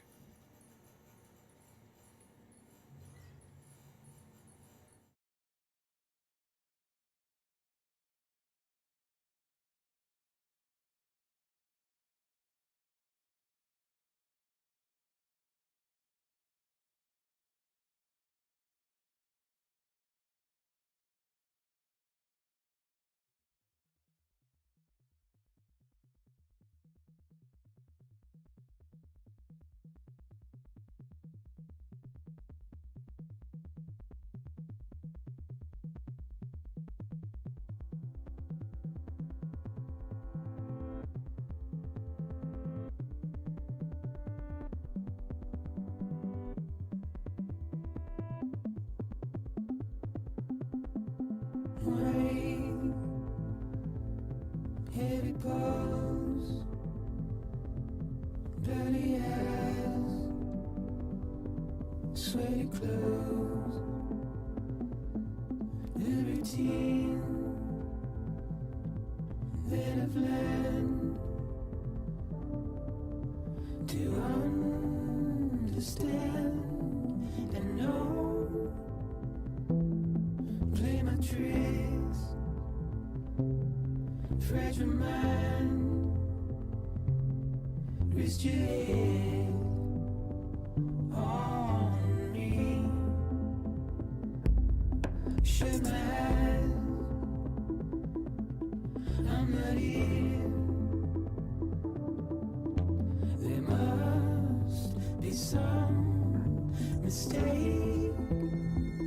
Don't be so serious.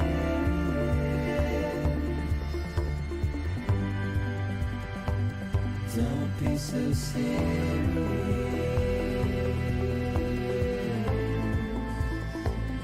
Don't be so serious.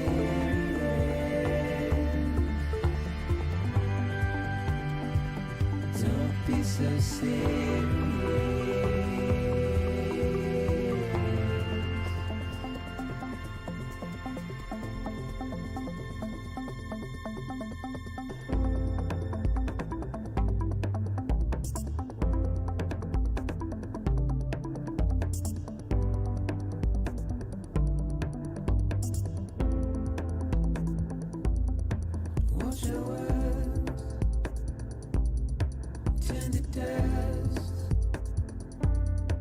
we forget, as we move on. But still, I refuse to let you slip away. Don't be so serious.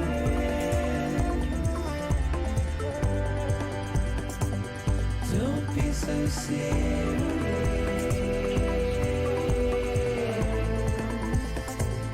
Don't be so serious.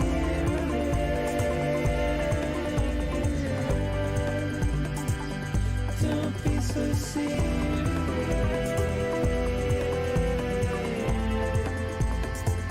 Don't be so serious.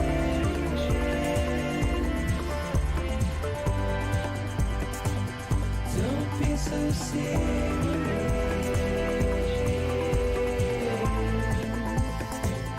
Don't be so serious.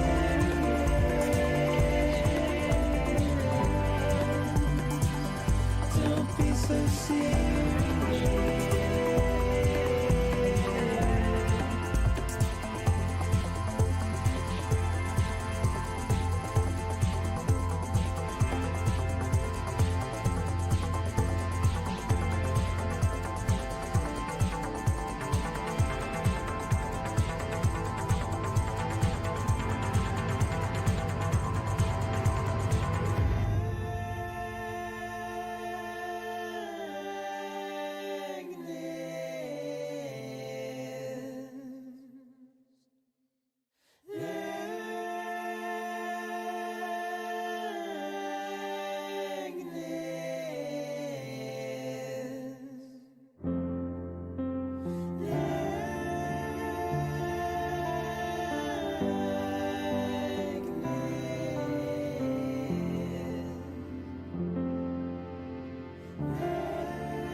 All right.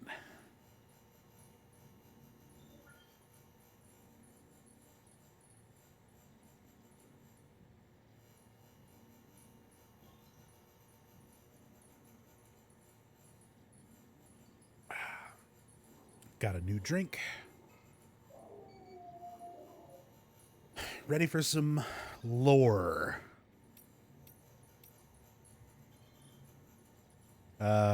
Is that why Claudia growing around Nub Zombie's grave? Oh, on the splash screen, it is. Good eye.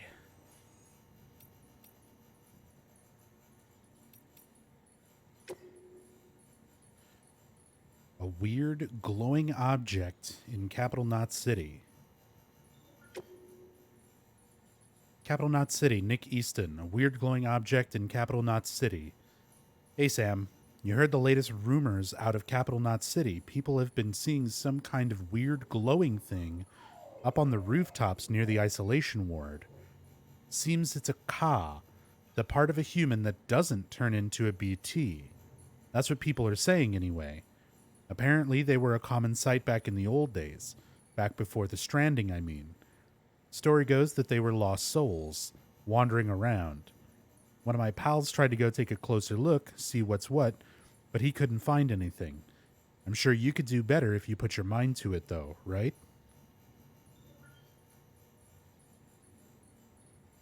Capital Knot City. Weird glowing thing. Isolation ward. Rooftops.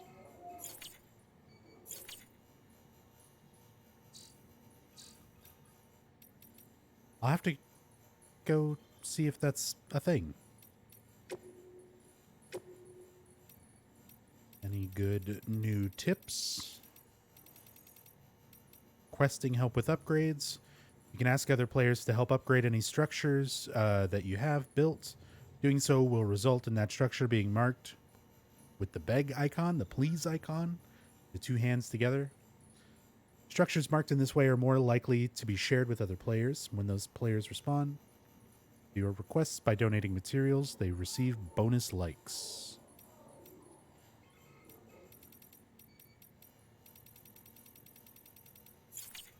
Cool. Let's read these interviews.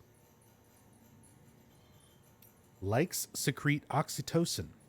Die Hardman, 4 years ago, Bridges HQ. Before the Stranding, the whole world was connected. There were networks, social networks we called them, that people used to communicate all the time. They shared all sorts of stuff through them. A random thought, a pretty picture, a home movie, you name it. And if you liked something that someone else had uploaded, you let them know by giving them, well, a like. Sounds weird, I know, but that's the truth. Eventually, someone ran tests on the users of these networks and discovered that receiving a like triggered a rush of oxytocin. The theory was that it stemmed from a sense of being acknowledged. Even though you couldn't see the person you were interacting with, it still felt like they were accepting you, praising you. And who wouldn't like that?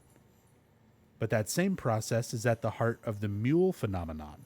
It's believed that an overdependence on the oxytocin rush provided by these kinds of interactions is a factor in porters going rogue. With this in mind, it wouldn't be wrong to characterize mules as oxytocin addicts. In essence, they're social animals at the mercy of validation.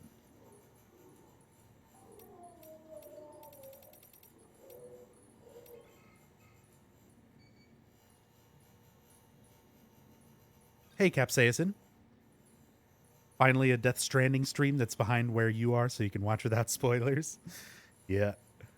Oh, yeah. I'm still only on Chapter 2, and I'm about 11 hours in or so, a little over 11 hours. And I'm really taking my time with this. Reading all the lore, doing a lot of the optional lost cargo deliveries. Yeah. Think emails get triggered based on deliveries you make. Some of them only happen from optional side missions. Oh, yeah. Although try to refrain from giving information like that away. I know it might not seem like a significant spoiler or tip or anything like that, but I'm trying to discover everything in the game as naturally as I can. So why things happen and things like, you know, the relation between when emails pop up, when rewards pop up, and stuff like that. Even basic game mechanic things, I'm would prefer not to be explained, because that's part of this game is just discovering all of that, making those sort of for lack of a better word, connections. This game's all about connections. And as a player, you're learning the game. You're figuring out even the mechanics, what you're capable of doing, why things, like what you do and how that affects things, how other people affect you. all that kind of stuff. It's all part of the discovery of it. So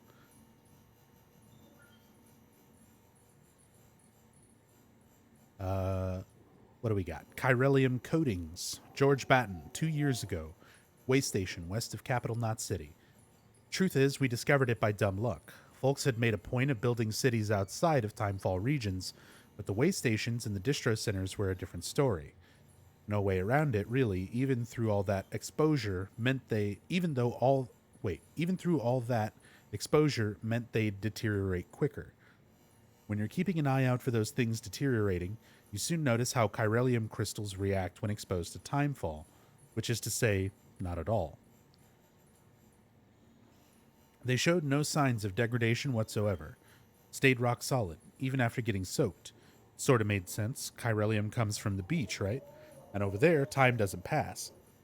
Timefall had no effect on the crystals because they may as well exist outside of time.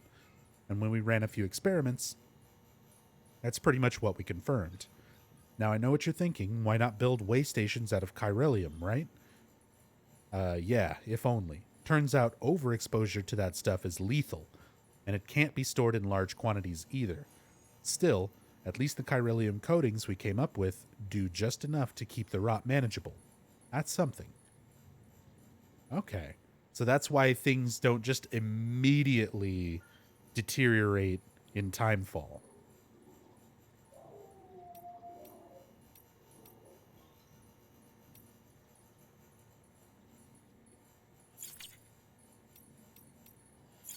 Cool.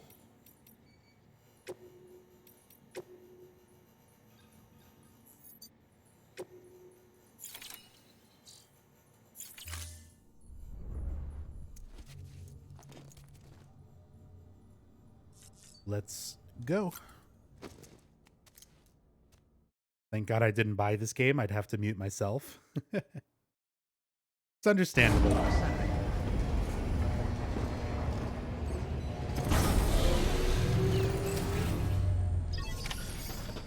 For me, I'm the total opposite. Beginning scan. I'm the total opposite. I love watching streamers play games that I'm very familiar with, like the Silent Hill games. I love watching people play those for the first time and figure stuff out. I will not say shit. I will not say anything. I love watching people discover that stuff on their own and hearing their thoughts and figuring stuff out. It's one of my favorite things about Twitch.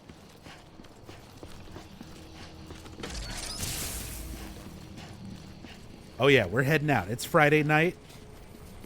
Have a pleasant journey. We're gonna make everybody more breast cancer aware.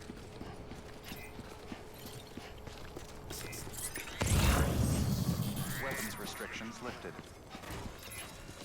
And we're gonna look good while doing it.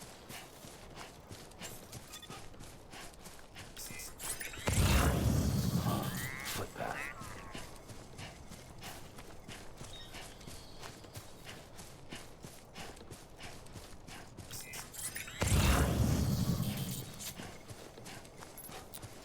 So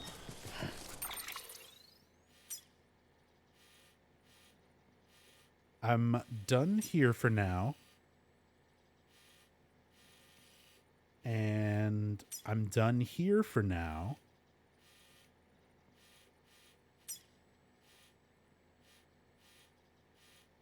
So I need to go back to the distribution center west of Capital Knot and take the order up to the wind farm.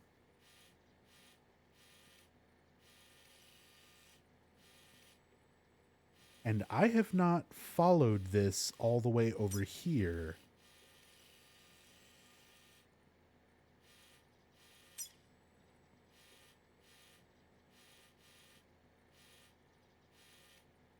I think I could get down here.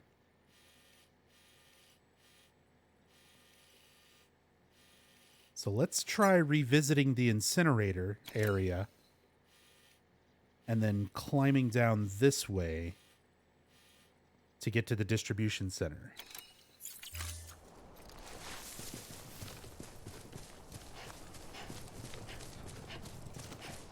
Oh shit. Actually, before I get too far, let me bring climbing anchors and ladders for that.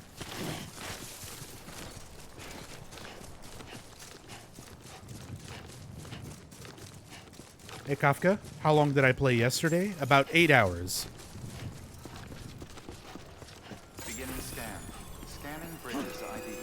Verifying ID. Clear. Weapons detected. All weapons will be locked until And departure. today I'm All about clear. 3 hours. Welcome, Sam Porter Bridges. Another 3 hours into it so far.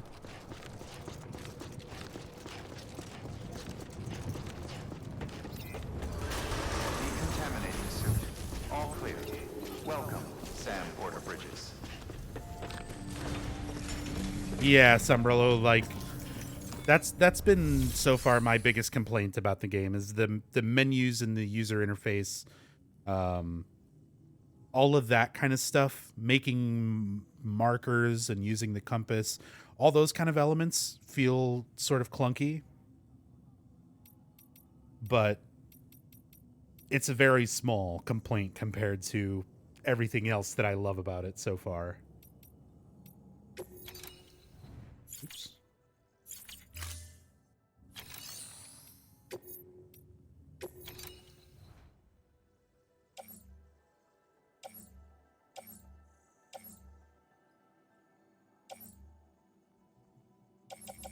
Where are my boots?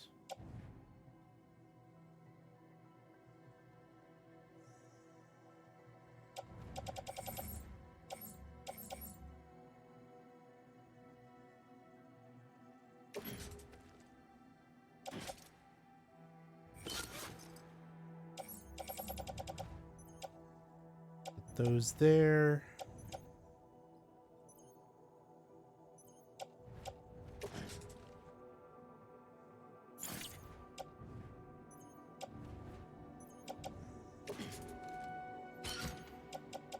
Gonna put those in the private locker.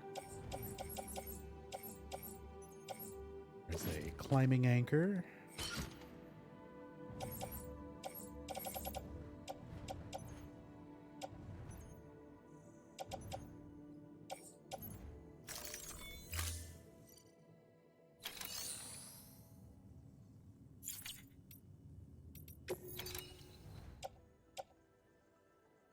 I'll put these away. Got the mule boots for backups. Got a fresh pair of Bridges boots. One climbing anchor.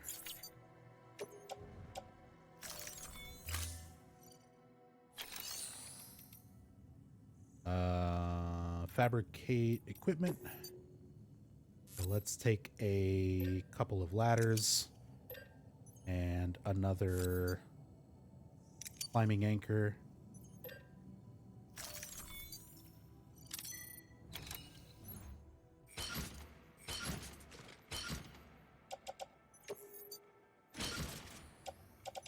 Sweet.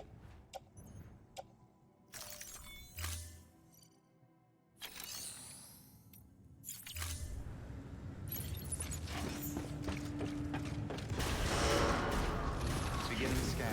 Have a pleasant journey.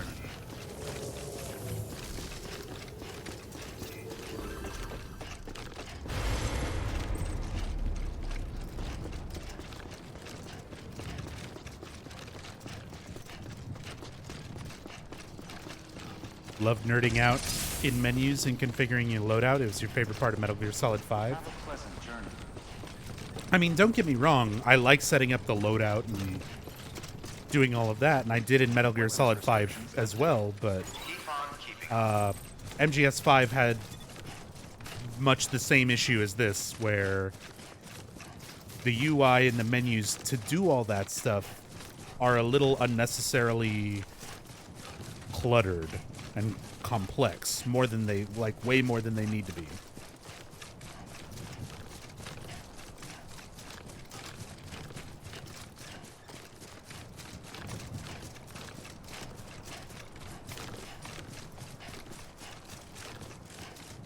But as said, it doesn't really take away from the game in like a major way or anything for me.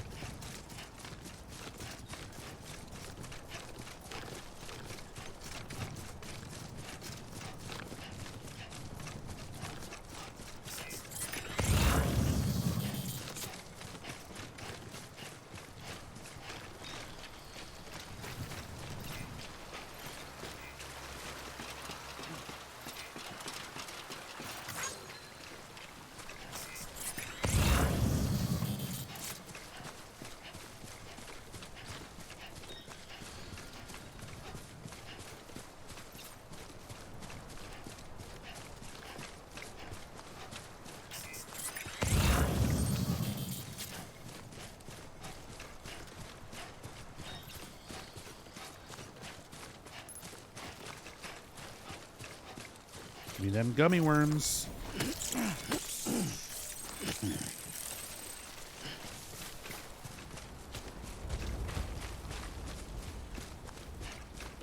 How many of those do I actually have now? 59.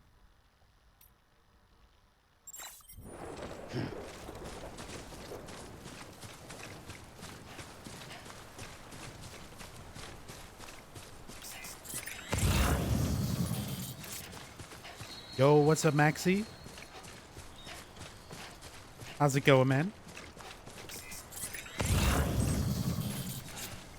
Did you finish this up when, like you planned yesterday?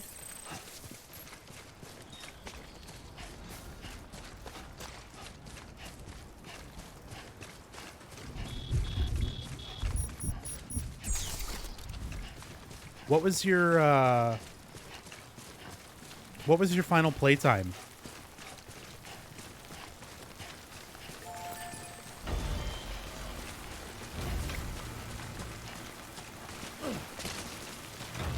And how did you enjoy it?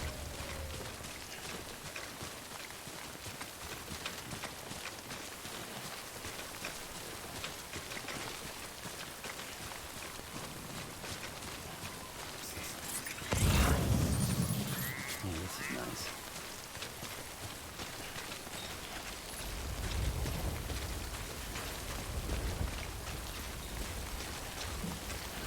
$27 hours in-game time.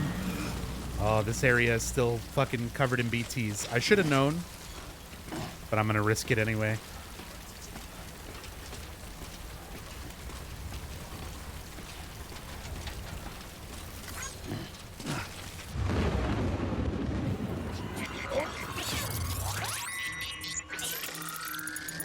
Didn't do any other stuff than building. Oh, see, I'm doing all sorts of fucking... I'm doing all sort of side collection, picking up lost cargo from other players, taking it where it needs to go.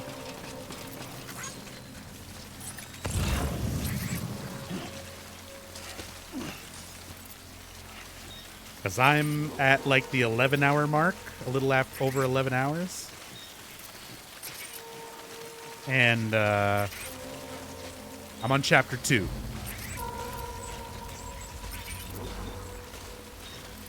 Fuck Silent Hills. This right here is what it was meant to was meant to be.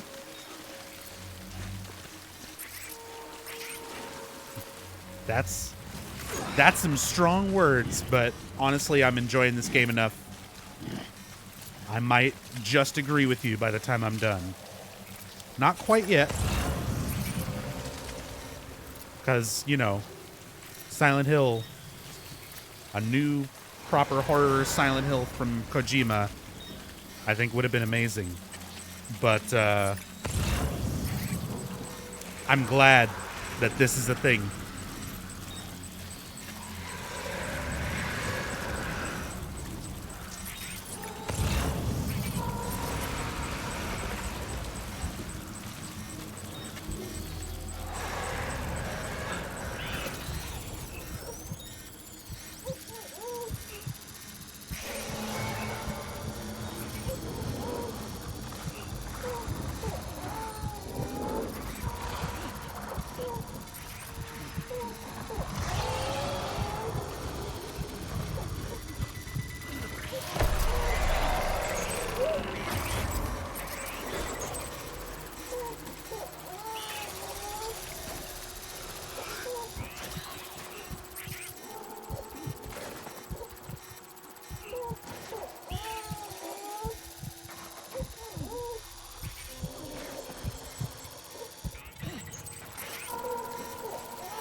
okay, BB.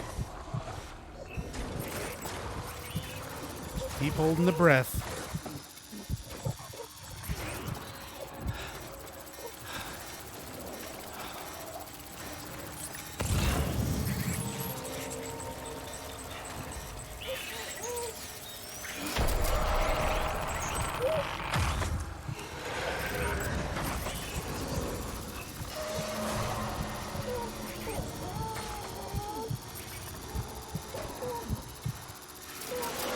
Oh. No, no, no. It's okay. It's okay.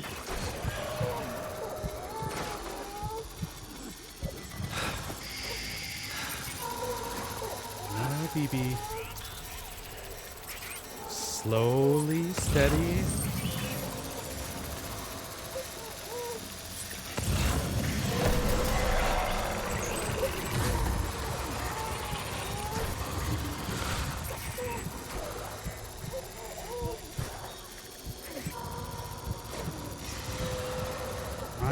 I know, buddy.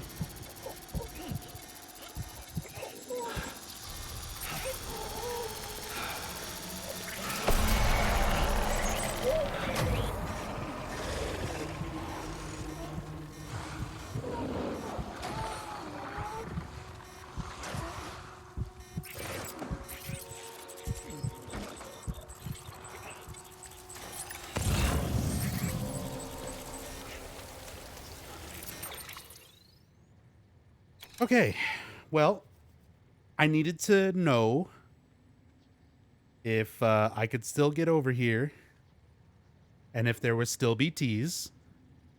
Question answered. Because I was thinking, like, okay, I need to get here.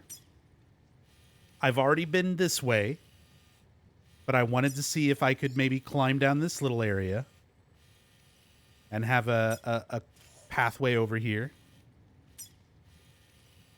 Turns out that is still, you know, BT territory.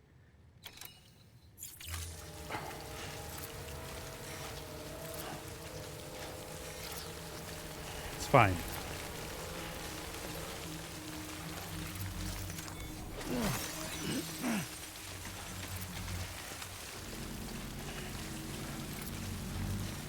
We just got to get out of this. There we go. There we go. There we go. You're clear of BT territory. Yeah, thank you. The Death Stranding's to blame for all of this. The gazers, the fall of America, everything. It warped the world beyond recognition. Humanity had to scramble like rats fleeing a sinking ship. But there's nowhere else to go. It's okay. There's no future living like this. It's okay. If we're to survive, This is my little buddy. another way, a way to overcome the BTs. There's my little guy. We did it.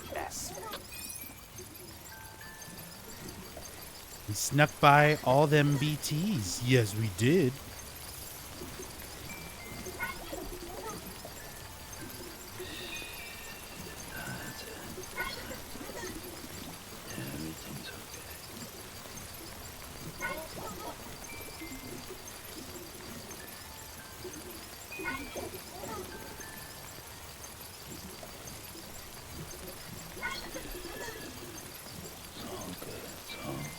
It's all good.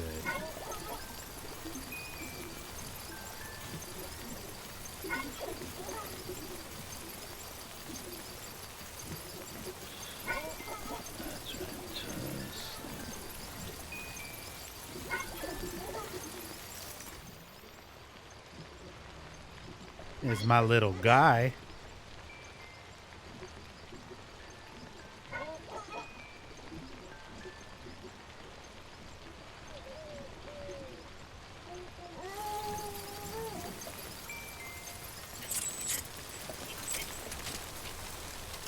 All right, let's go, buddy.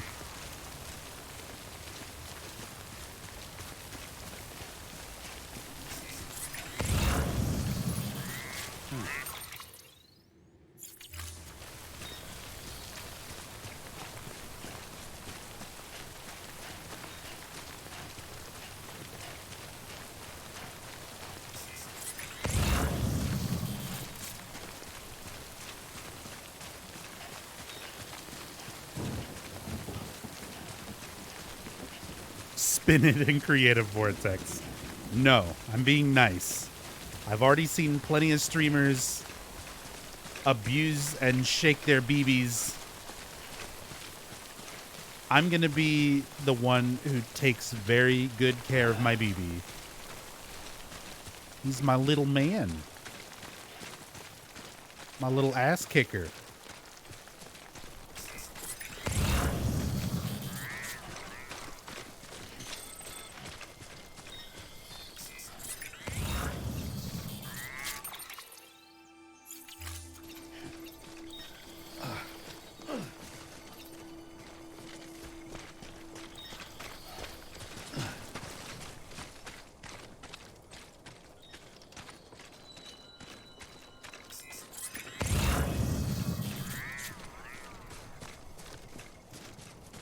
See, I haven't been over here yet.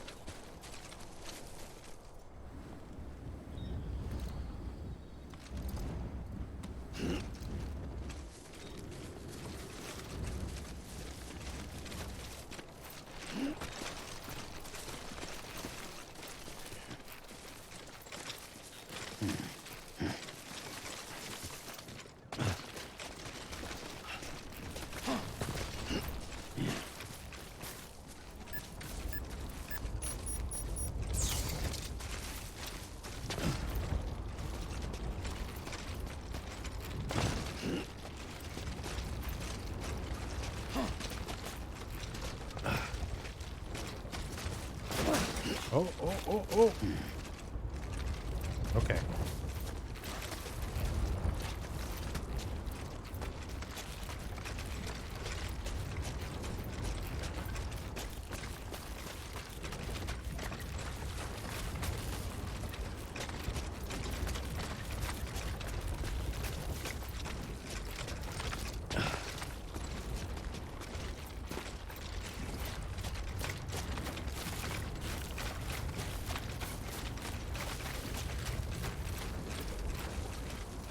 How close am I to Luden's fan?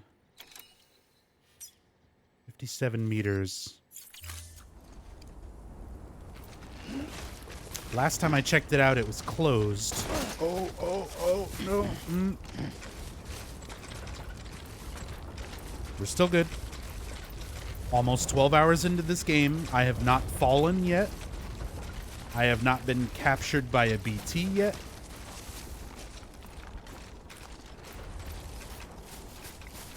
Doing good.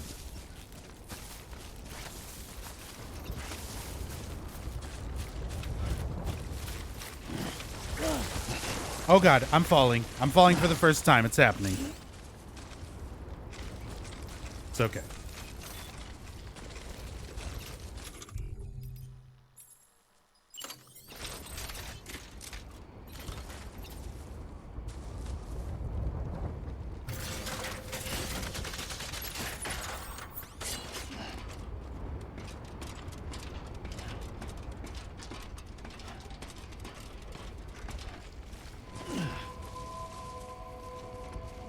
Beginning scan.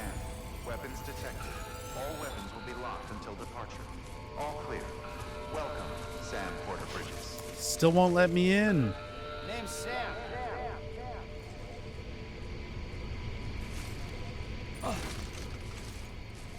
Dang it.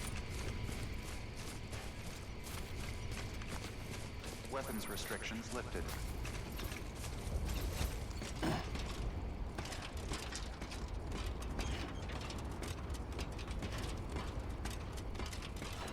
Like 10 hours in and I've fallen around 30,000 times. How do you do this? I constantly hold L2, R2, and I never push the analog stick all the way. Unless I'm on, like, really nice and even ground where I sprint around.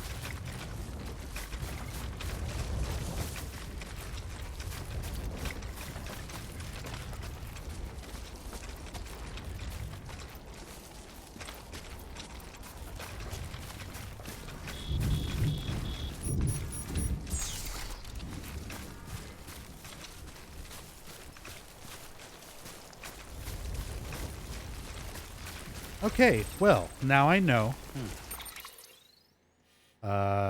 This pathway is not ideal.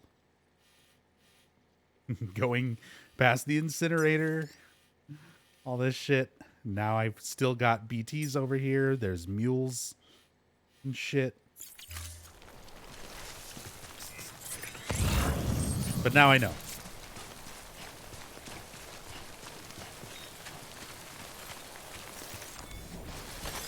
That's a big one. Nice.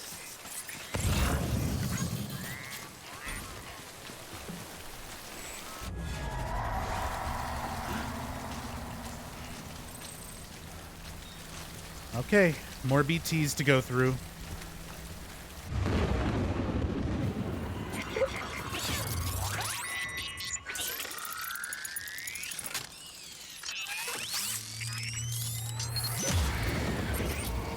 Yeah, I feel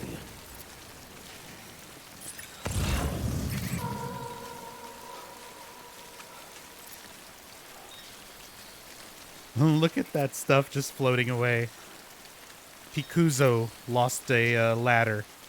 That sucks, bud.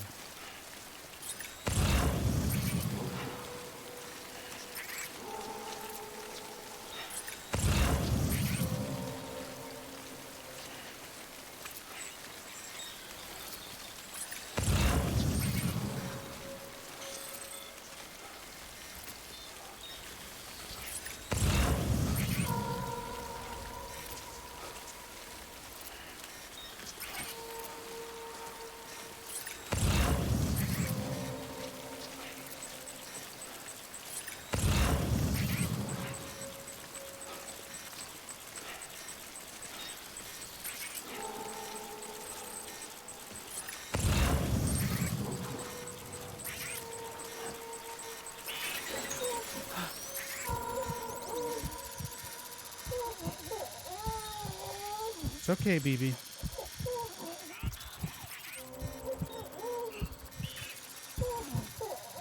I know, I know. I don't like them either.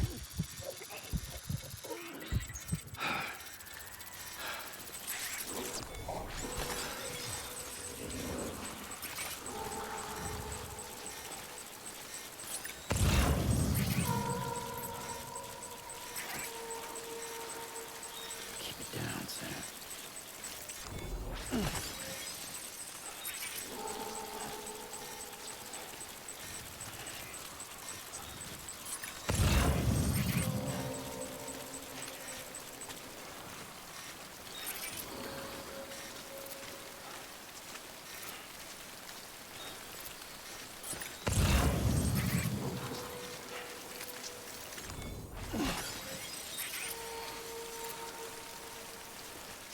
I think we're good.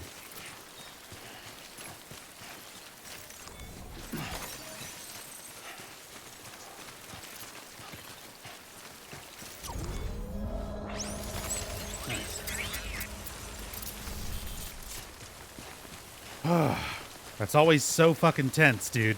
I'm getting more used to it, but There we go. I find myself actually holding my fucking real... Like, I'm holding my breath in real life whenever I hold Sam's breath.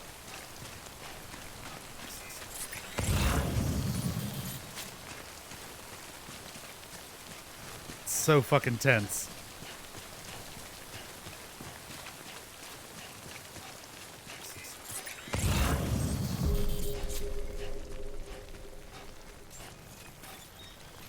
Poor bike out in the rain.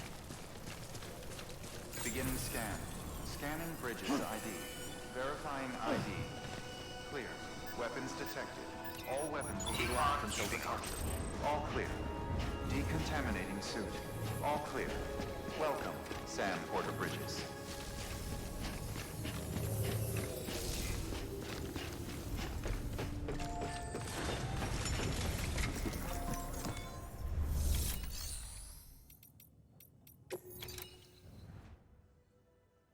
Okay, look at all the fucking supplies I've got here.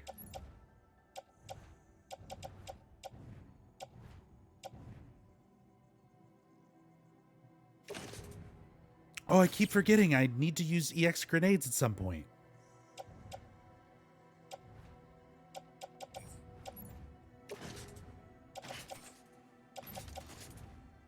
Yeah, let's just put everything away for now. When I take my orders, I'll see what I need.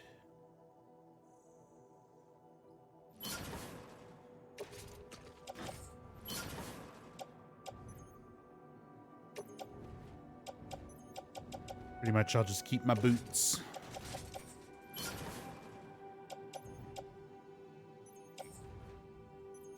I've got plenty of boots, climbing anchors, repair spray. Eventually I'll remember to try out grenades, ladders, PCCs, anything we could need.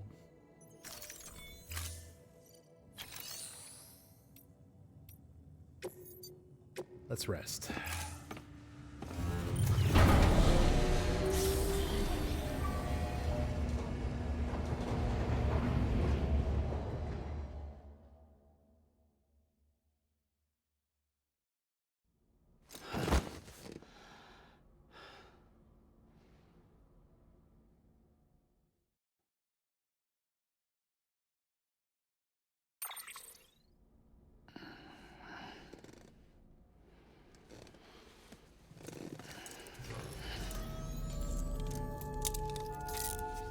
Good morning, Sam. Got some mail.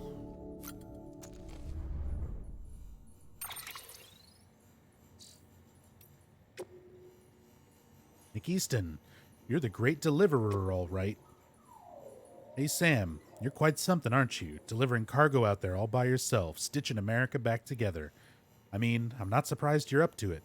You're a repatriate, after all, and a member of Bridges, too. Still, you've gone above and beyond. There's just something about you, I guess. Maybe it's something to do with the connection between you and the president and Amelie. Well, I guess I don't know what it is, but whatever it is, it's going to save the world. I just know it.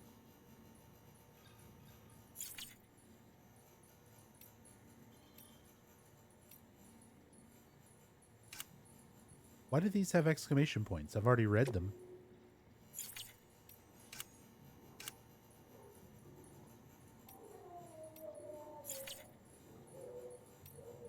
Oh, I forgot to check out the thing he mentioned. The weird glowing object. I'll have to do that next time I'm in Capital Knot.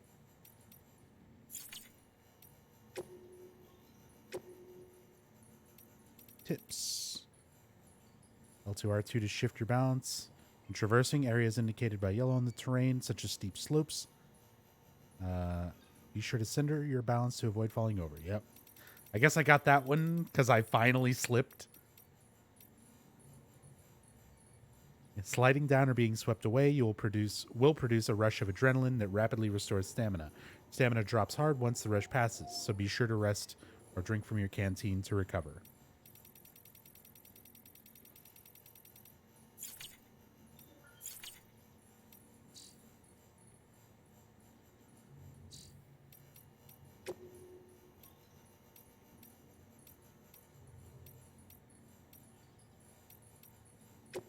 Let's listen to some Pop Virus while we do our thing. Drink some monsters. Take a shit. Take a shower.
Sam, why is your pee orange? Because he doesn't do anything but drink Monster. He's pissing pure Monster.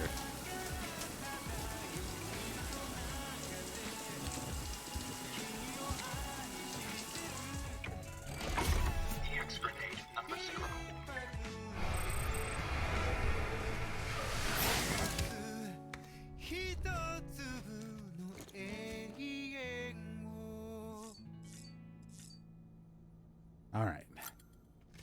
Let's give BB a poke, and then we'll go.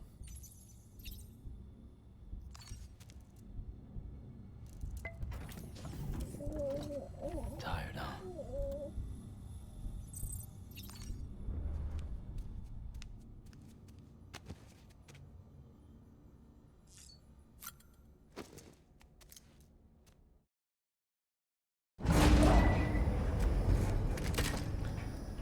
Salamira, thank you so much for the $10 tip. Very, very much appreciated. Thank you so much for the support.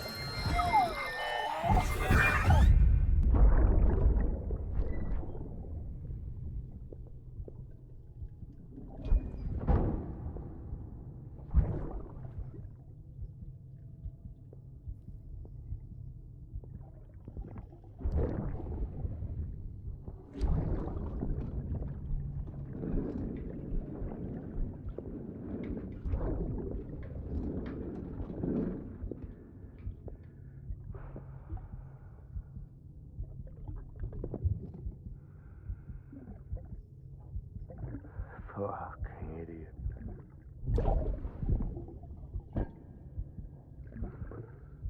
Thinking you could keep us safe.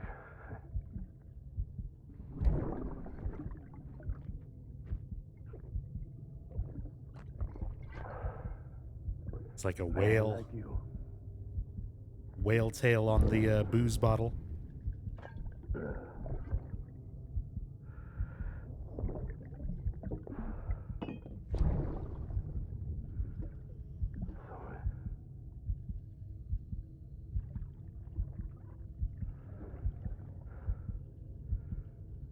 I'd put on that bet.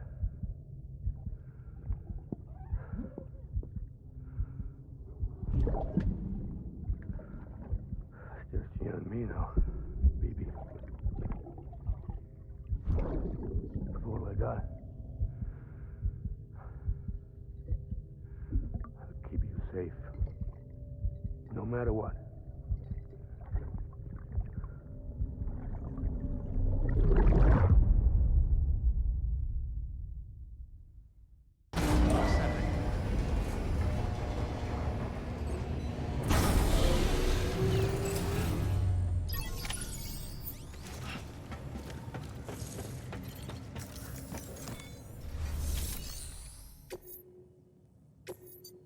Man, Mads Mikkelsen's a good fucking actor. I love all these little scenes and stuff so far.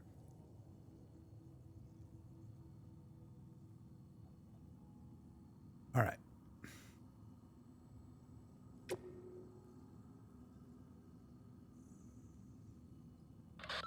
Now, you've done a fine job expanding the Cairo network. But to make the most of it, we'll need to generate more power. We'll have to make a few hops before we can link up the closest city, too. Once this wind farm is part of the Cairo network, we'll be able to route the energy it generates through the beach. Unlike traditional transmission methods, nothing is lost. We can provide power to distant regions and utilize facilities there as electrical substations. You're to deliver a key component. Should be finished printing. Take it to the wind farm and get us in business. All right.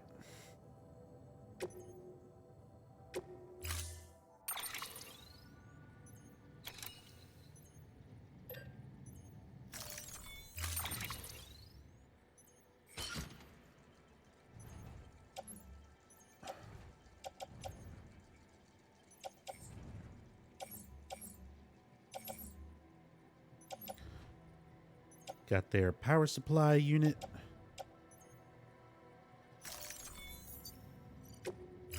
Got a bunch of stuff in the private locker. Order assigned.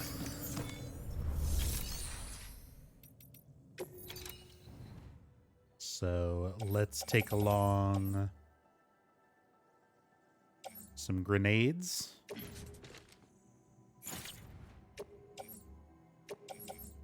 And possibly use them. Let's take climbing anchor and a ladder.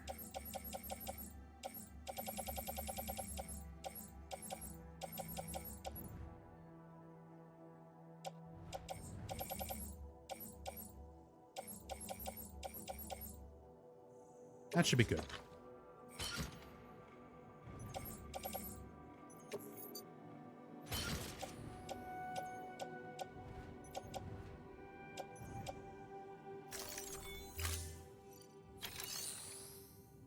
Yeah, he's really good in Hannibal.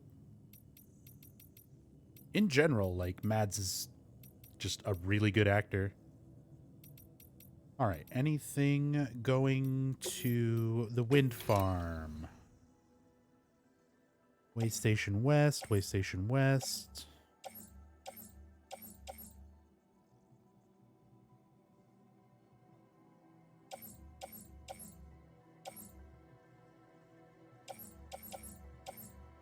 Not really. Okay.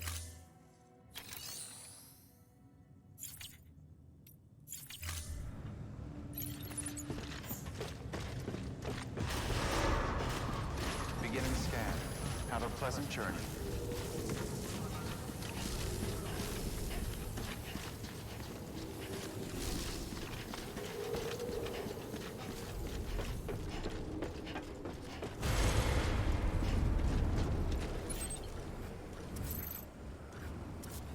So it looks like we're going right through there. Weapons Got that nice little... Look at that. You can see the strands right there. And the one gap in that mountain. So it's definitely going to be some... It's not just going to be an easy walk over there. Oh, and it's like through a forest.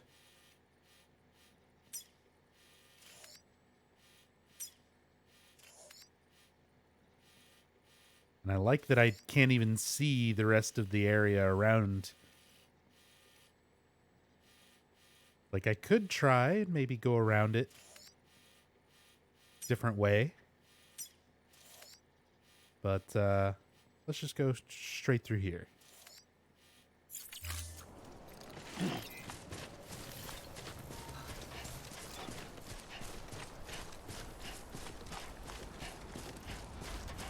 Oh.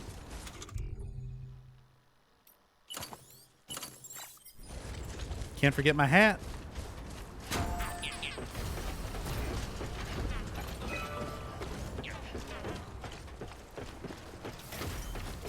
I'm on a base PS4. Base model PS4. Everything looks and runs great.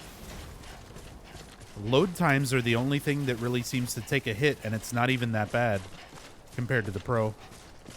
Like, it's not... It's slower, but it's not like a huge detriment, you know? Quality first. From Benjamin Hancock. How's BB doing, Sam? I hope you've managed to avoid autotoxemia altogether. By the way, I've been wondering, how are your porta grades these days? Getting better and better, I imagine. Or maybe you don't really care about that stuff. Well, in case you do, I thought I might give you a quick primer since I know it can be confusing. Bridges has developed a unique system to evaluate porter performance, and it focuses on 5 categories: cargo condition, delivery volume, speed, bridge link, and miscellaneous. Obviously, the aim of the game is to get high grades in all 5 categories. If you ask me, though, you should prioritize cargo condition. I mean, what's the point of lugging something halfway across the continent if it's smashed to bits in the process? Sure, some people aren't all that bothered. Some will even let you get away with up to 50% damage or so. But come on, imagine if you ordered a dozen thingamajigs and half of them were delivered broken. No, it's definitely better to put condition first. Treat your cargo with care and respect, and you'll be rewarded with way more likes. Trust me. That was my motto back when I was a porter. Wasn't always easy, as you can imagine. Sometimes things got dicey, but I learned to hang in there and deliver my cargo in one piece. You'd do well to bear that in mind, Sam. After all, you've got the potential to be a way better porter than I ever was.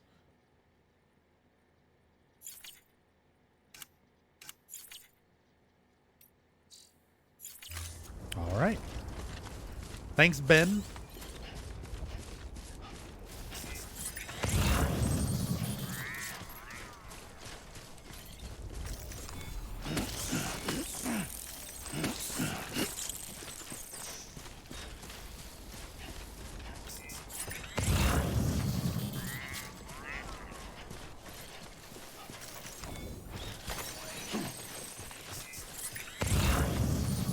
Oh man, there's already so much stuff. There's metals.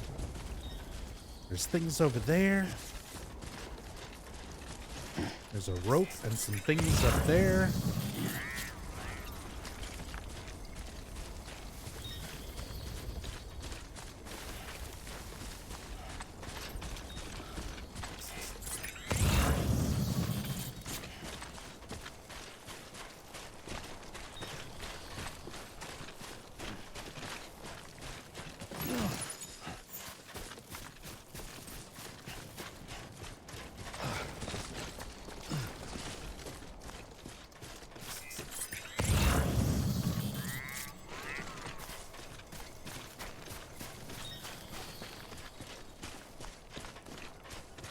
Some of this I'll probably be able to grab on a return trip.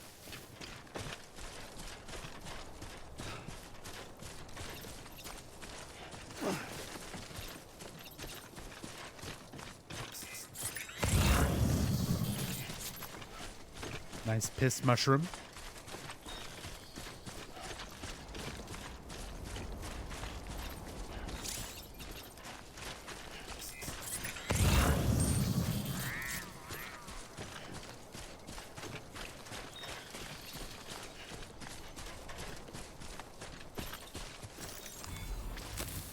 There we go. What is that?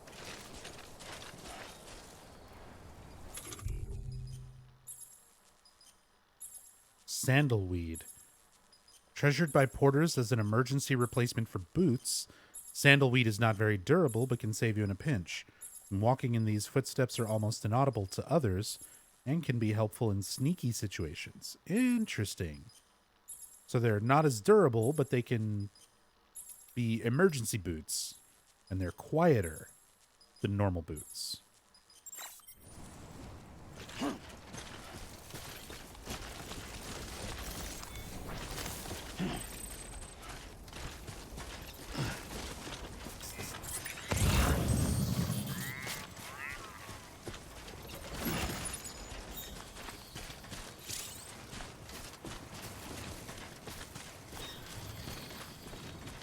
Yep, since I just read that, let's get that tip out of the way. Okay.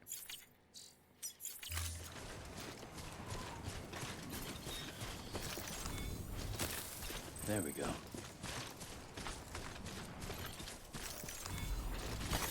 There we go.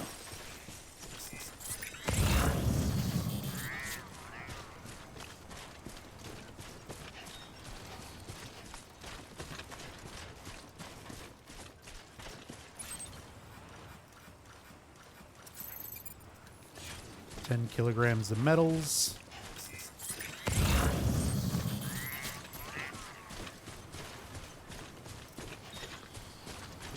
The fuck?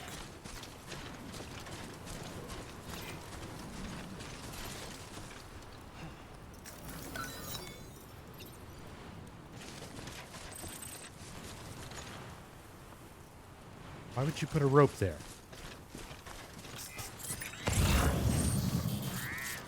What a waste of a rope.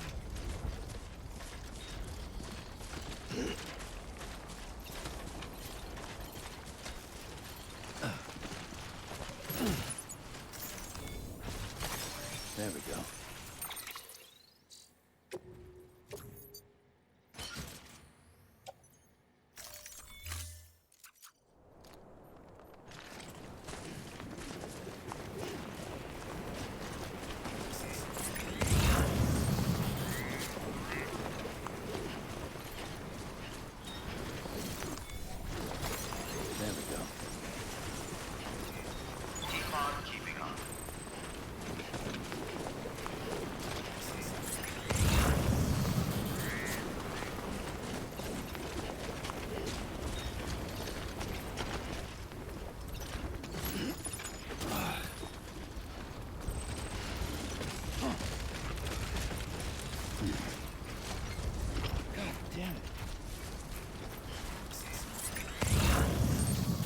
It's all right, Sam.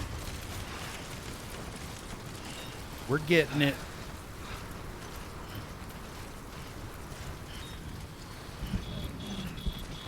Oh, man. 60 kilograms. Okay. I don't quite want to take that much on yet.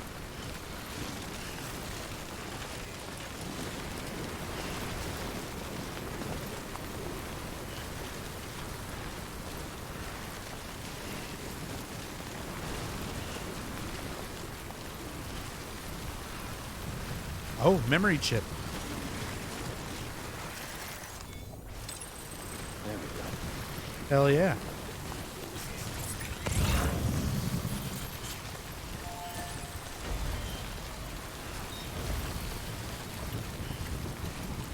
This is actually a great post box. Smash that like button. Like button? I can't talk today. It's like button.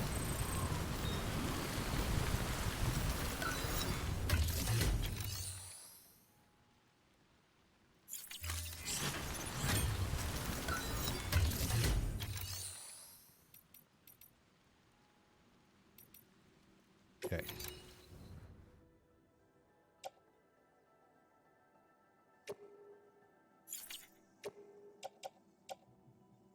All this stuff that's going to be going back, I can leave it here.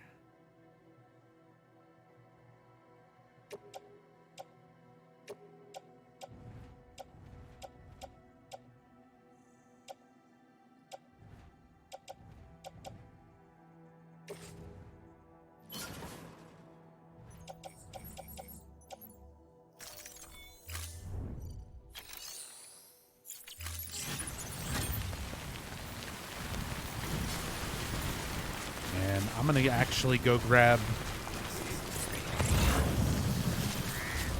this one as well and put it in there.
Pop that in there so I can try and grab that stuff on the way back.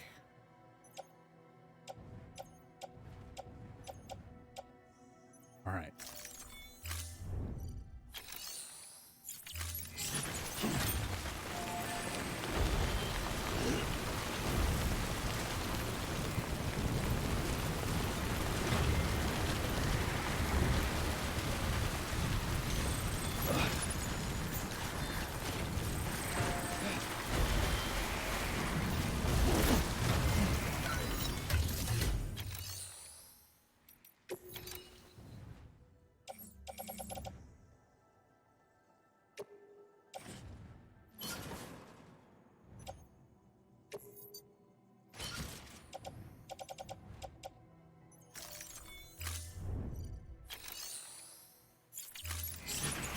All right.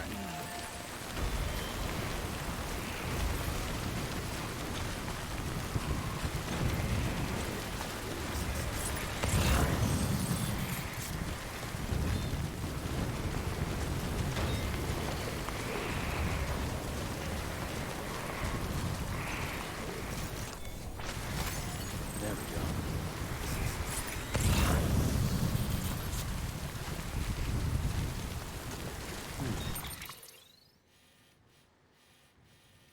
Still got a lot of forest to go through.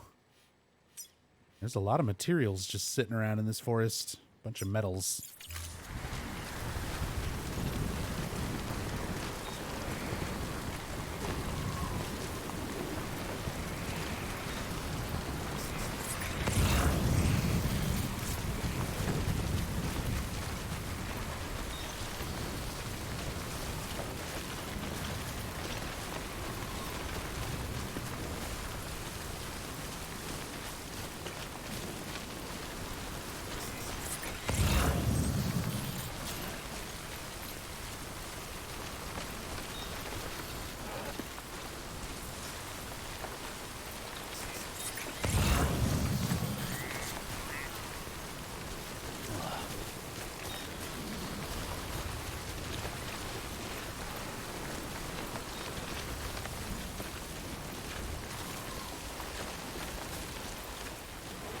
Kinda wish I brought container repair now. Too late to worry about that.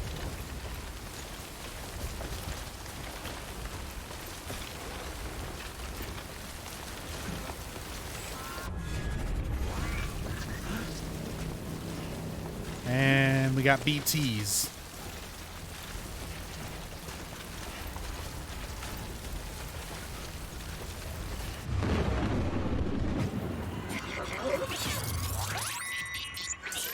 As expected.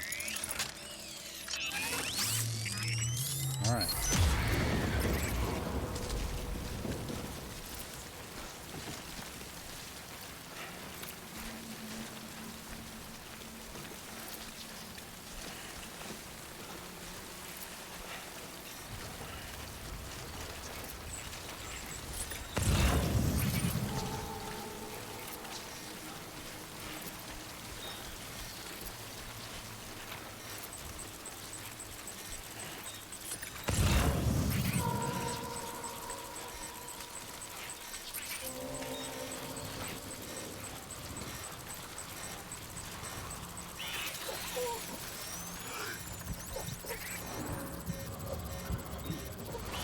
I know.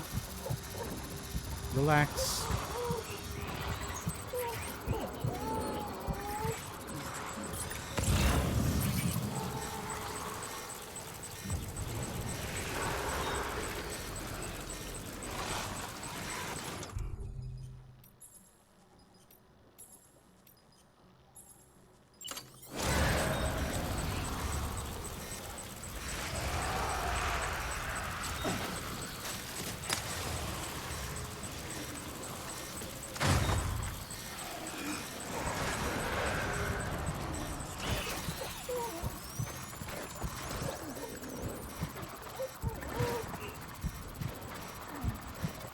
I don't know if that did much, but I tried. I think I missed.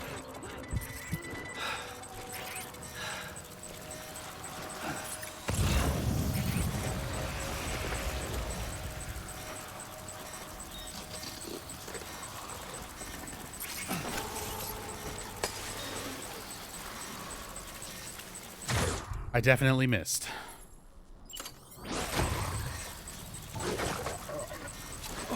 Fuck.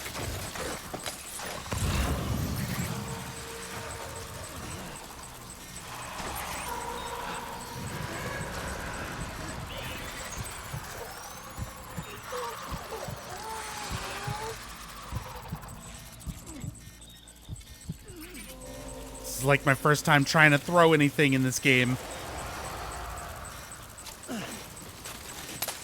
Got him. Oh, fuck. No. No, no, no. No, no, no. I don't like that at all.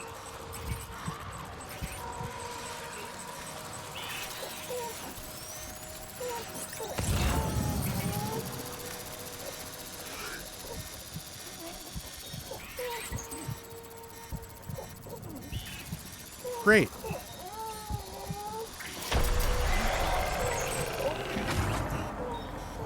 Cool. That's exactly what I want.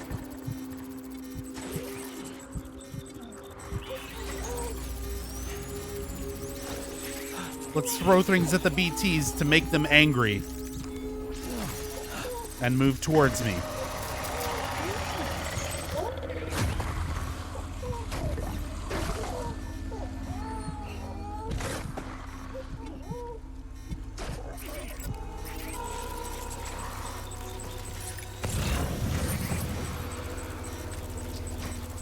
Fuck you.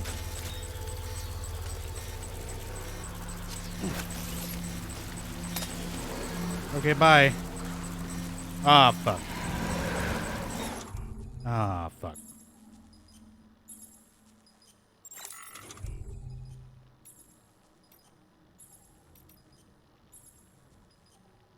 Used.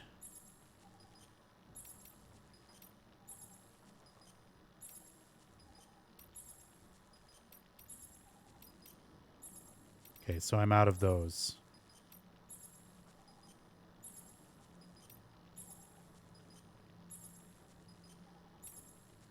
Let's try the bath water. Super cool.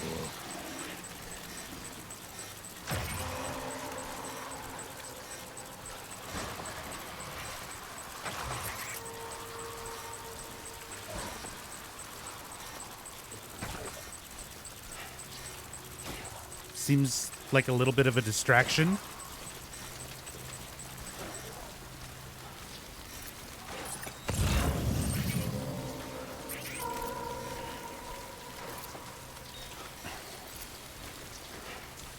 I think we're good.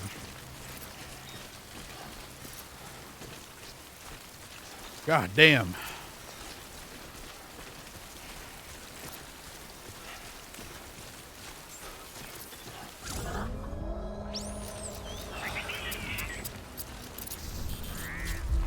Beginning scan. Scanning bridges ID. Verifying ID. Clear. Weapons detected. All weapons will be locked until departure. Cargo verified. Thank you. Hey, Crawl Spacey. Why are you throwing piss around, if I may ask? I mean, the scientists gave me bathwater and piss and shit grenades. And, I haven't actually gotten to use them until now. I kept, like, anytime I deal with BTs, I just try to sneak past them. So that was my first experiment of what will happen if I throw this stuff at ghosts. Turns out they don't like it. What a good experiment.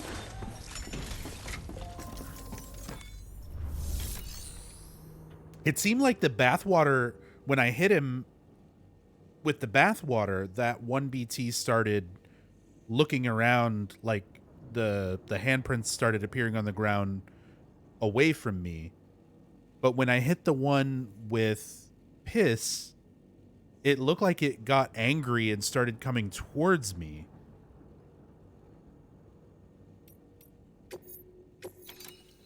So, I don't know. I'll have to mess around with that some more. I also just missed a lot.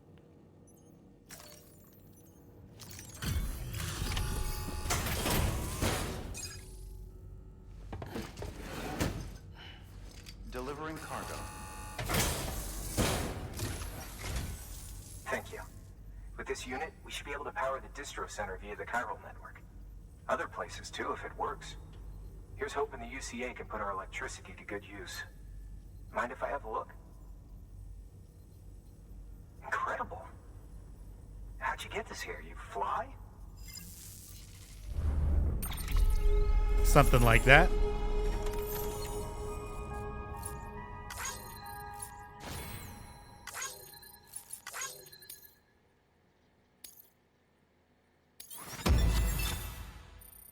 S. Ranku.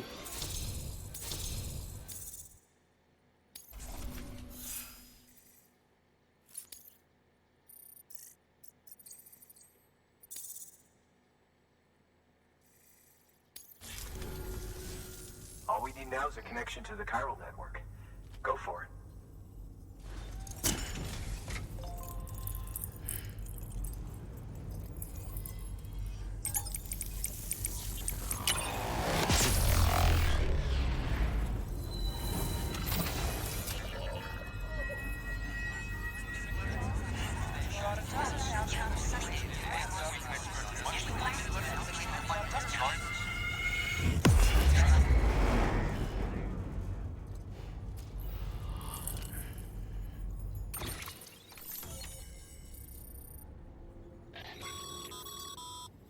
bandwidth is a limited resource, and every structure you build consumes it. However, as you increase your connection level, the bandwidth available to you will increase as well. Yeah. Pretty sure they've said that already. Wind Farm, welcome to the UCA. More interview lore. Humanity's biggest problem, logistics. Chiral contamination 1, and the discovery of beaches and the concept of death. Wind Farm has shared data as a result of joining the UCA. You can now use the PCC to build generators. That's what the bike needed. Equip your PCC. New features have been added to your cufflinks, supply requests, bridge links. New options have been added to delivery terminals. Take on orders, standard orders. Make delivery, deliver requested supplies, entrust cargo, garage. Garage feature can be used at Knot Cities and distribution centers. Look at all the signs and stuff. Yeah, BTs. I wonder if there's BTs there. Area is now connected to the chiral network, enabling you to see and access other players' structures. About time we did our part. Thanks again. You know, I heard the rest of your team was wiped out. Makes what you're doing all the more incredible. You're a one-man expedition. I hope Amelie's doing as well as you. Wonder if she made it to Edgenot City yet. It was her that put us in charge of the wind farm. I was with the group bringing up the rear while Amelie led the way. I've never met her in person, but it was an honor to travel with her all the same. When you see her, feel free to tell her I said so, huh? Sam, got a moment? I ran an experiment with your blood. It seems you were onto something. After dispersing an aerosolized sample of your blood in BT territory, we observed reduced activity. While this is hardly definitive, as we have no other repatriates to whom we can turn for additional testing, it does suggest that the bodily fluids of repatriates are repellent to BTs. Mama had the idea of developing a weapon to test this theory. The prototype should be ready soon, and when it is, we'd like you to test it. Sam, this is the Blood perfect grenades. opportunity. We've almost got the whole region on the chiral network. All that's left is Port Knot City. Return to Capital Knot City so you can pick up relief supplies for Port Knot. By the time you arrive, we can give you the completed prototype in person. One other thing. It's not very often porters get out to that wind farm. While you're there, you should pick up any outstanding orders. No sense coming all the way back here empty-handed if there's work to be done. Have a look at that delivery terminal. Good work. New order available. Please access delivery terminal for further information. Nick Easton sent us some mail. Got a lot of stuff to look at now. Still alive, new guy? Sam, how you doing out there? For a newbie, you're quite the workhorse, huh? Timefall's probably taken its toll. Wait, what do you mean a newbie? I thought you called me like a legend. Hey, what's up, homie Gohan?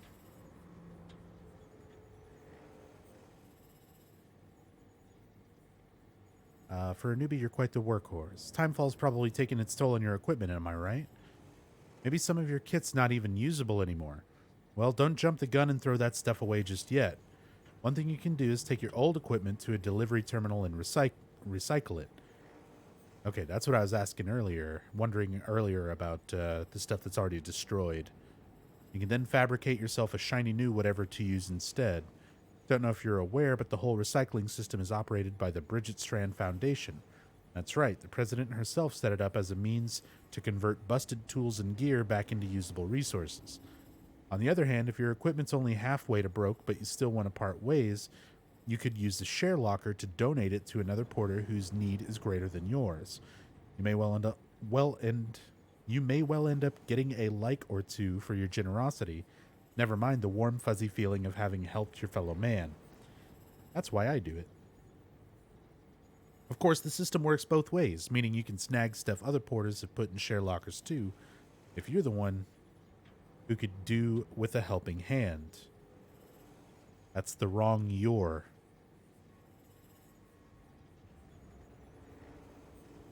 Anyway, both the recycling system and the share lockers have their uses, and it's up to you to pick which method best suits your needs at any given moment. You've still got a lot to learn, I guess, but you'll have it all figured out in no time. I've got high hopes for you, kid.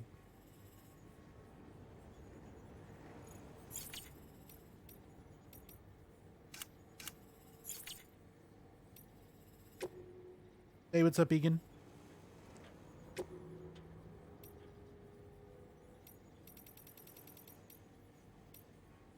Strong wind will make movement trickier and will also deplete stamina more quickly. A headwind will slow movement, while a tailwind will speed you along slightly. These effects can be reduced by arranging your cargo so that it offers less wind resistance.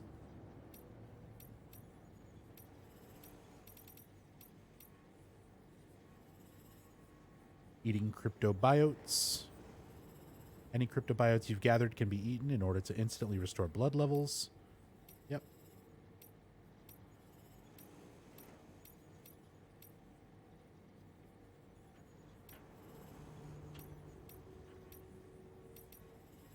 Order evaluations.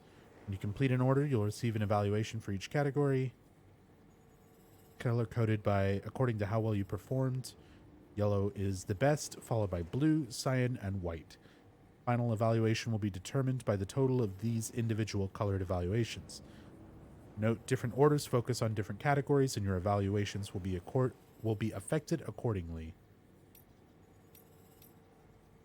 Reattempting a standard order. If all the cargo for a standard order is destroyed, the order will be considered failed. Standard orders that have been completed or failed can be attempted again after a certain amount of time. Up to 12 hours has passed. Supply request standard orders. Supply requests are requests made by other players for weapons or equipment to be delivered to a specific location. Once delivered, these items will be provided to the player who made their request.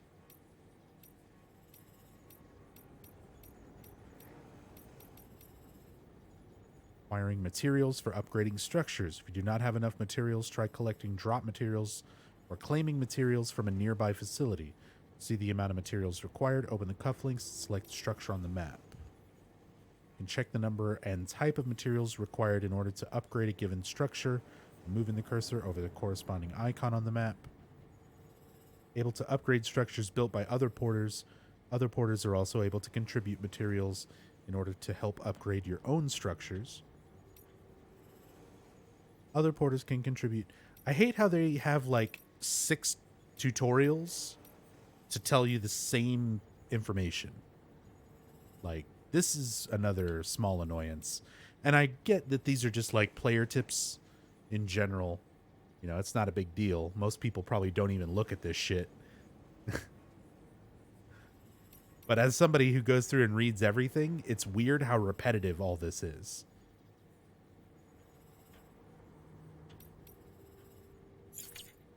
Oh, there's still more tips that I didn't look at. To tell me things that it's already told me.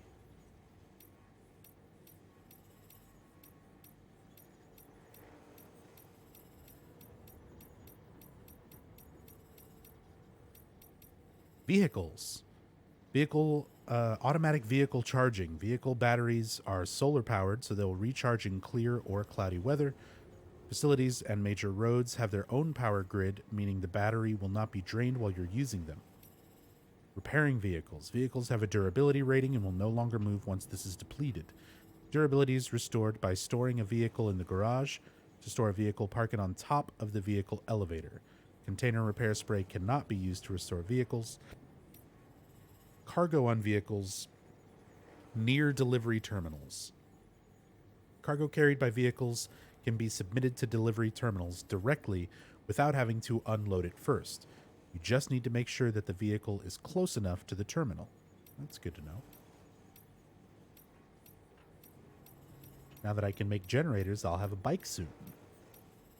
Just got to make it back through the BT forest. Let's see what the memory chip was. I guess let's read the lore first and then pop the memory chip in. Humanity's biggest problem? Logistics. Die Hardman. 5 years ago. Bridges HQ. War and famine have been inescapable parts of human life since the rise of our species. And while the fall of America hasn't changed this fundamental truth, it's fair to say that these issues aren't pressing concerns. Can you remember the last time you heard of a prepper dying of starvation, much less someone in a not city? No one's fighting over water or oil or anything else. Which isn't to say that people don't occasionally run out of supplies, but that's almost never because of a real shortage. It's usually a problem with logistics. In fact, it was to address such problems that the president created Bridges and developed the chiral network. So yeah, no one's that desperate. Everybody's got enough for themselves, which is what's led to the real problem. It's all too easy for people to become isolated from one another and eventually forget that others even exist. People are free to live for themselves, for the moment, without a care for the future. The president understood this better than anyone, and I know just how much it pained her.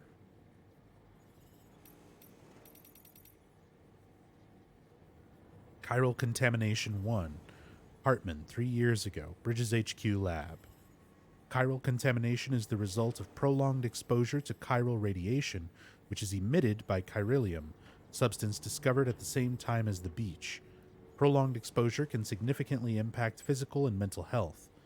These effects are not dissimilar from those observed in individuals exposed to extremely high levels of stress, levels which can be fatal even. Such traumatic experiences can alter hormonal secretions, impair immune response, contribute to heart failure, and induce strokes. The most common symptom of chiral contamination is poor sleep quality due to vivid nightmares. If left unchecked, however, it can quickly progress a more advanced stage in which the aforementioned issues may be observed. The potential impact on an individual's mental health cannot be understated. The resulting hormonal imbalances frequently lead to heightened destructive impulses towards the self and others. Those dominated by such urges are named homodemons, the mad ones. In the case of some porters, such as mules, impaired memory and judgment has led them to develop an irrational obsession with their profession, hence the homogestalt moniker. While it should be feasible and preferable for most individuals to avoid chiral contamination at all costs, there are those with a demonstrated resistance who need not be so cautious. I speak, of course, of dooms sufferers. So if you've already got dooms, you don't have to worry as much about chiral contamination.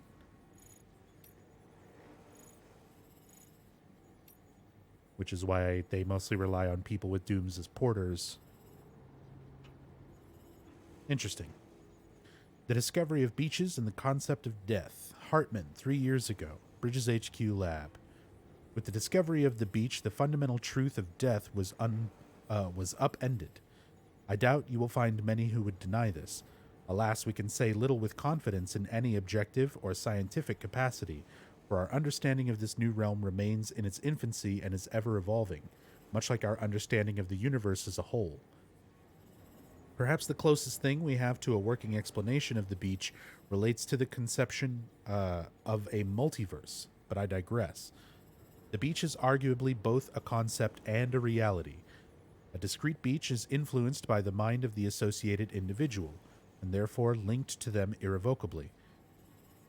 This is why we have so energetically pursued the psychological, psychoanalytical, and neuroscientific angles when attempting to create a unified theory of the Death Stranding, the beach, and related phenomena. There was a fad a while back in which subjects underwent counseling in order to learn more about their beaches, and in doing so gain a greater understanding of the nature of death. Doom sufferers, in particular, provided excellent opportunities for study. An interesting theoretical question arose during that period. If a person's beach was a product of their consciousness, might animals have beaches as well? A conundrum on the surface, perhaps, but one quickly resolved. Only human corpses undergo necrosis and become BTs, which proves somewhat conclusively that only a human can possess a beach. And yet this begs another question. If all that is required is consciousness akin to that of a human, could an AI have a beach? An android? I, for one, do not believe so. Why? Because the function of our beaches is to connect the worlds of the living and the dead. If an entity was never born, has not truly lived, and will never know death, surely it cannot have a beach.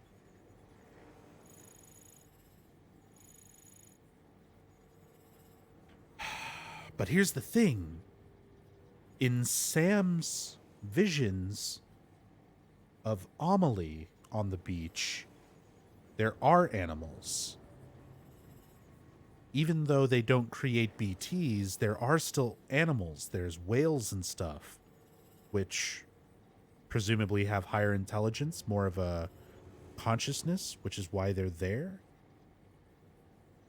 Also, that little part about could an AI have a beach?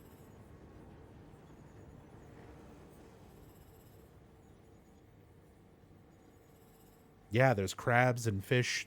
The whales, I guess, were the most pronounced thing during those moments. But yeah, it is lots of sea life.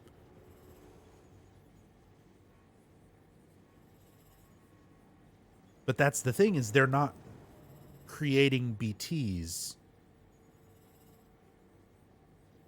But they're still going through the same process of death that they talked about, of going to the seam, going to the beach, and then finally to the afterlife. And they're staying on the beach.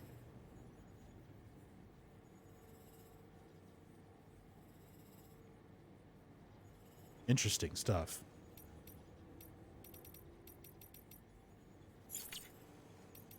Okay, let's see what the memory chip is.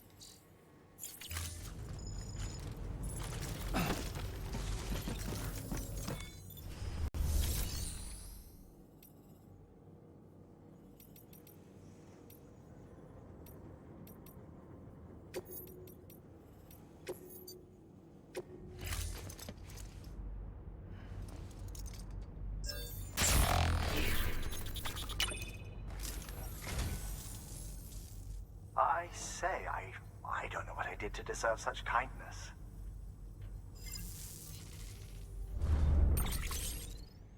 Memory chip data restored. The following data can now be viewed via your cufflinks. God of War original video game soundtrack. Thank you for your contribution. I'm sorry, what? Do I actually get that? Can I, like, listen to it? Presumably not, because it's not like I can watch The Seven Samurai. That was the one I found earlier. The first one was about figurines. The frame arms that are made by Yoji Shinkawa.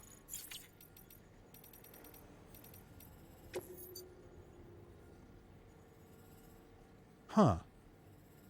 And the God of War original video game soundtrack is a handprint? Similar to, like, the BTs? Interesting.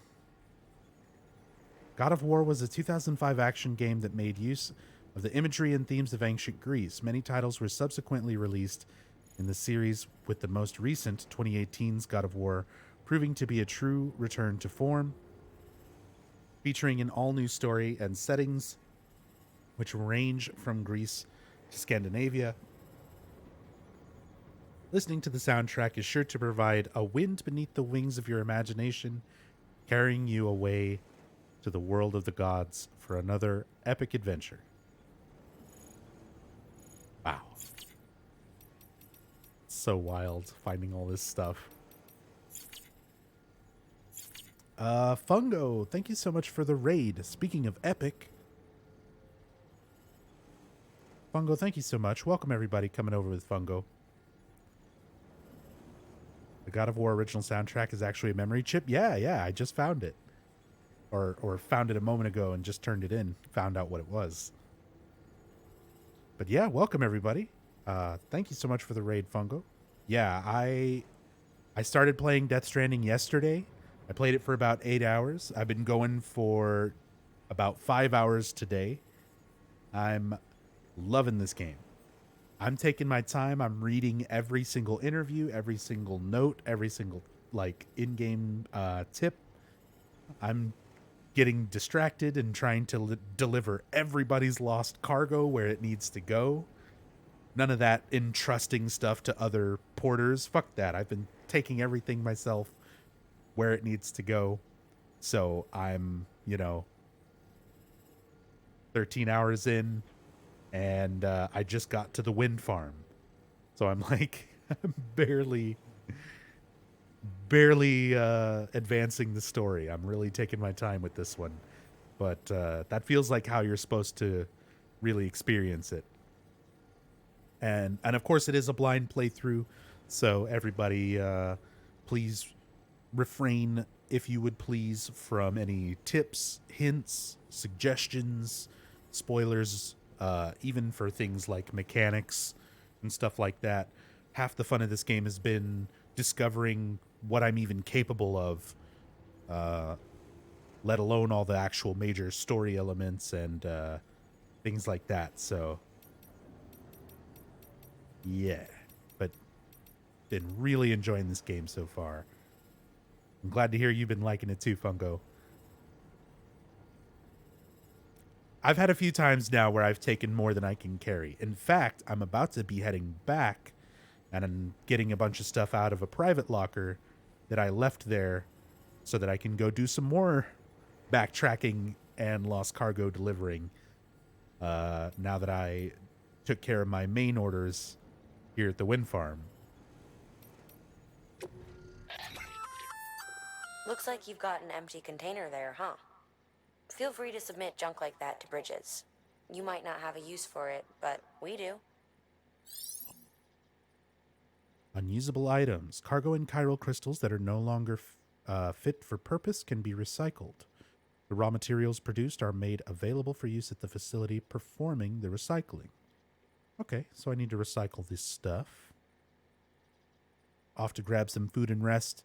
Yeah, get you some tasty food. Have a good rest. And thank you again so much for the raid and for all my peeps here. If you're not already following Fungo, there you go. Definitely go check him out. Give him a follow. He's an absolute legend, a Silent Hill master.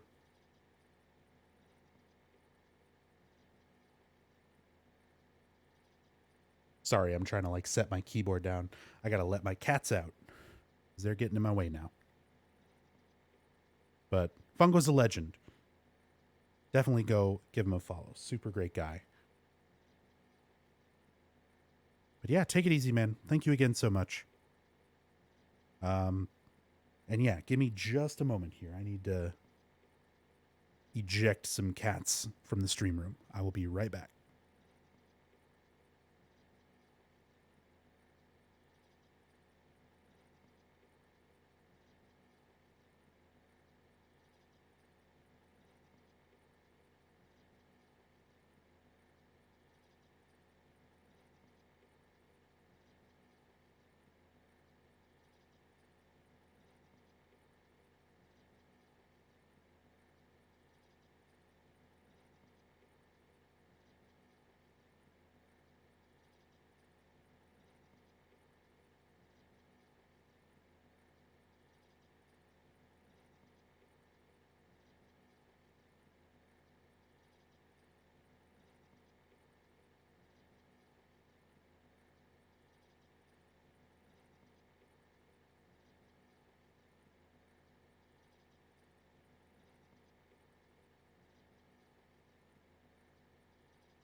Okay.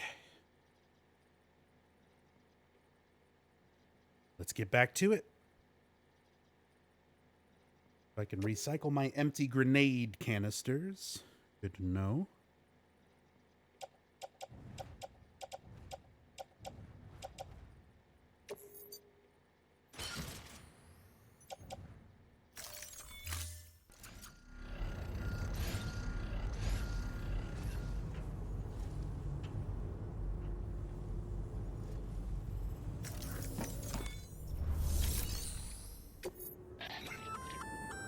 Congrats, Sam. You're cleared to take on open orders. While they're not as high priority as the ones specifically assigned to you, if you're already heading a certain way and you have room to spare, it couldn't hurt to do a little more, right? Just because they're not mission critical doesn't mean they're not important to someone. So why not do a good deed or two?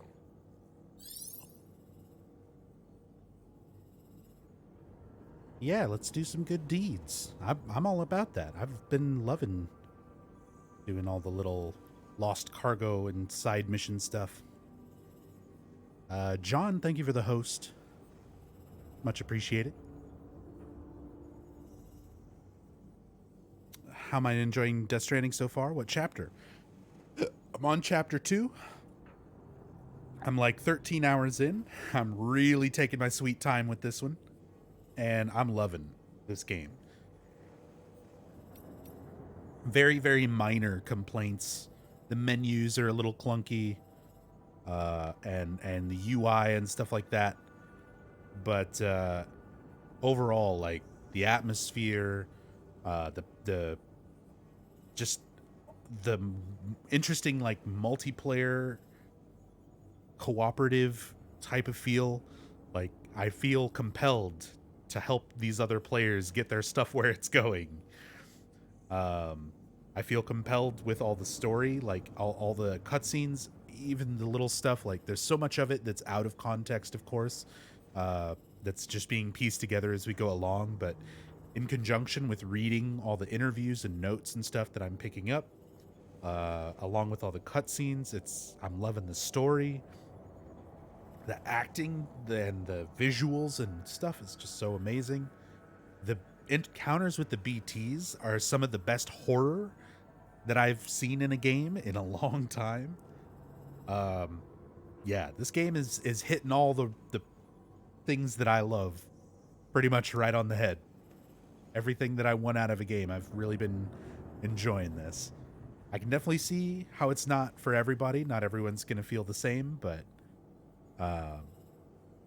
this one I can see myself sinking a lot of time into. Yeah, it's a love it or hate it kind of game. It's just one of those games, you know? Kojima set out to make something pretty different, so it's going to be pretty polarizing when it comes to people's opinions on it.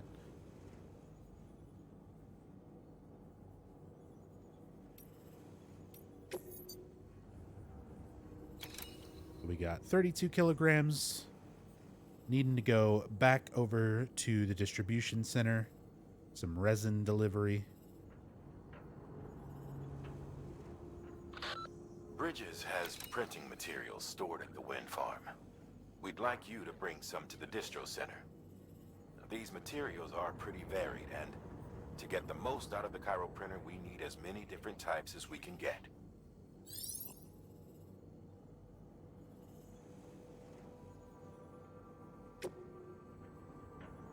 Honestly, I really feel like most people who trash this game just don't really get it. I wouldn't go that far. Maybe for some, but we were talking about that earlier. And I mean, a lot of it comes down to personal preference. You know, when it comes to entertainment in any media, if you're looking at movies or games or music, people are entertained by different things, you know? Not everybody is going to like death metal, even if it's the best death metal band on earth. You know, it's just not for them. Games are the same way. Some people use them for escapism, and they want to feel more like they're in the world of their game. And I feel like this game suits that kind of stuff very well. Some people want to play games for more stimuli. They want things to be quick. They want to do like, I can jump in, I can play for 20 minutes, I can do a lot of stuff in that 20 minutes and it's very active, and then I can put it down. So you can, have those people where you prefer your shooters and your Call of Duty and, your things that are fast paced, more active stimuli. That's fine. It's just personal preference. That's what entertains you out of a video game, media, like for that entertainment. So it's totally different for everybody. I don't feel like it's just people who don't get it. I feel like there are people who perfectly get it. They understand it. It's just not what they are looking for in a game. That's fine.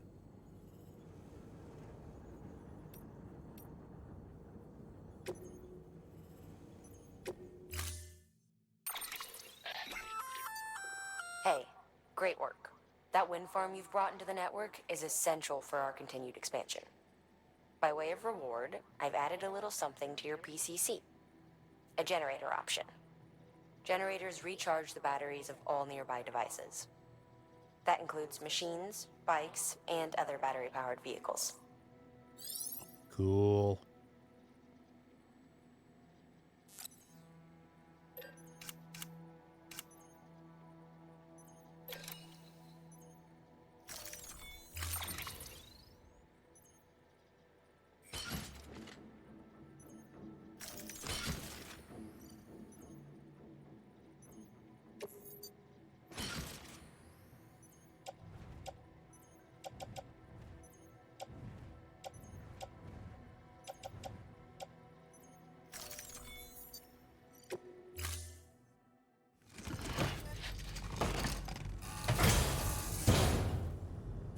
Order assigned.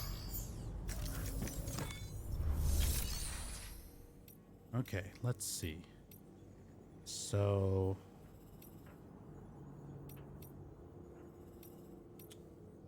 let's recycle some of this stuff. By handing over excess materials to a facility, you can increase the amount stored on site. Now, these materials can then be used later for equipment fabrication and so forth. Just remember that each facility has separate stores and that the amount on hand differs from site to site. Don't get carried away. All right, John. Hopefully it's an easy enough workday for you. But take it easy. Do your best. We believe in you. Recycling. Recycling weapons, equipment, materials. Cool. We learned about recycling earlier. From Captain Planet.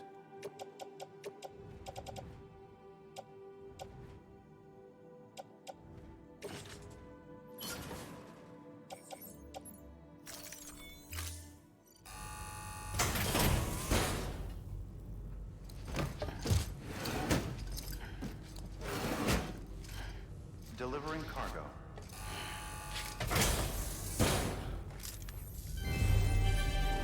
Thank you for your continued support.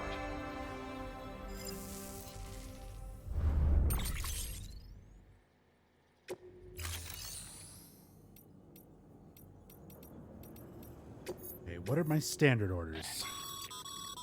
Sam, double check the order summary.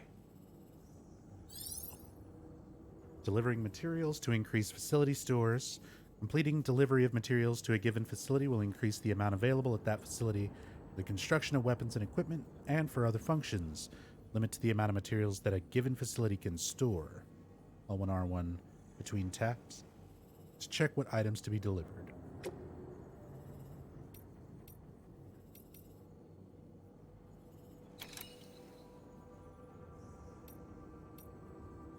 That's going to Capital Knot. That's going to Way Station. That's going to the distribution center. So let's take the distribution center stuff.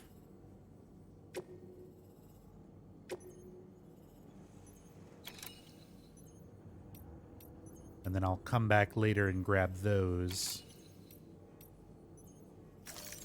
another time.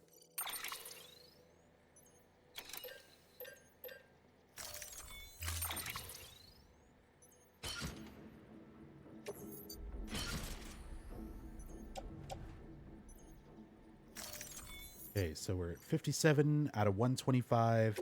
I'll be able to grab some of this stuff in the post box on the way back. Thank you for your contribution.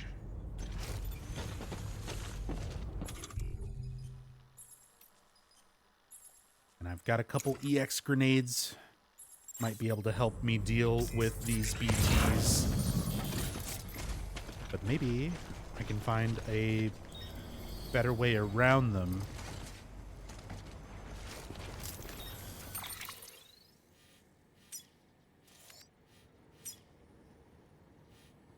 We've got a watchtower here. That might help. Sign, entry prohibited. I guess you can't go up that way. Maybe it does kind of force you to go through.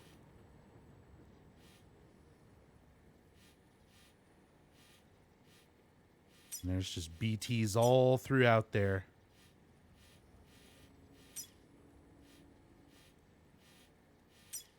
All right. Oh, maybe there's,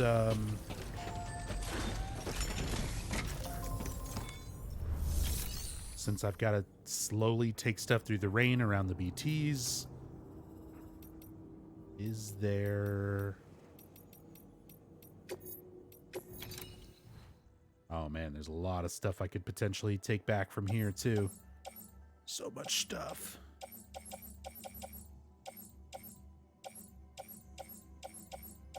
ECCs. I was thinking there might be repair spray, but there's not.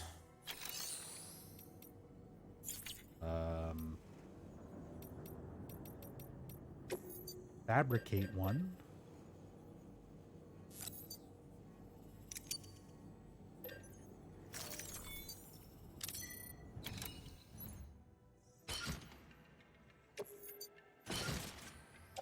Cool.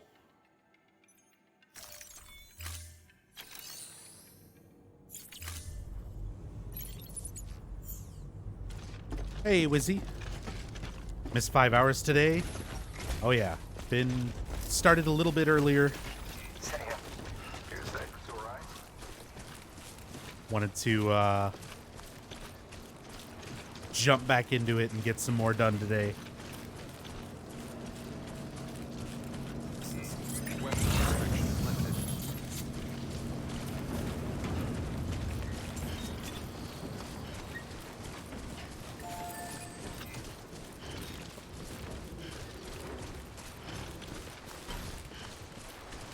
Look at all the piss mushrooms.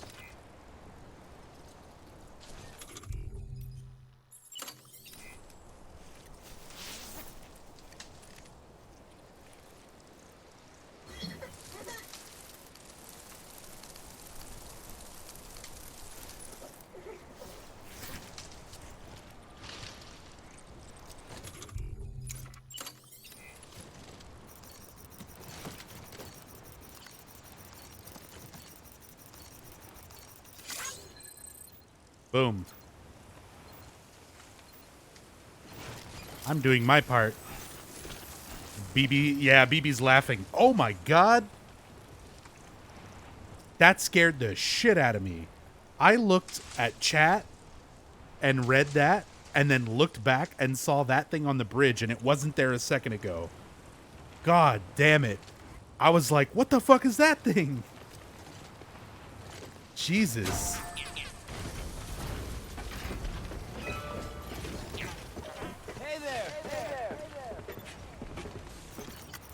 Today's a good day. This one's for you.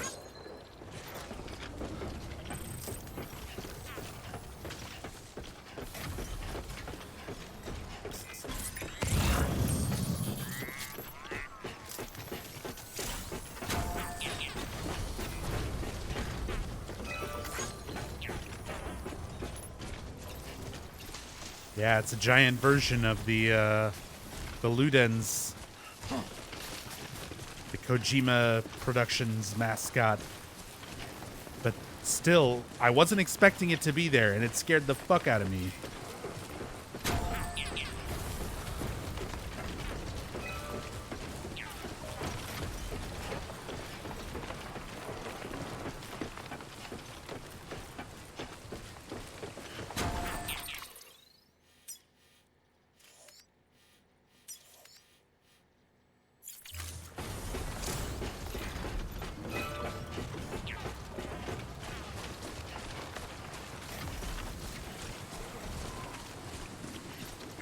Seems like this is a much better path for getting out of here. There's a ladder there, too.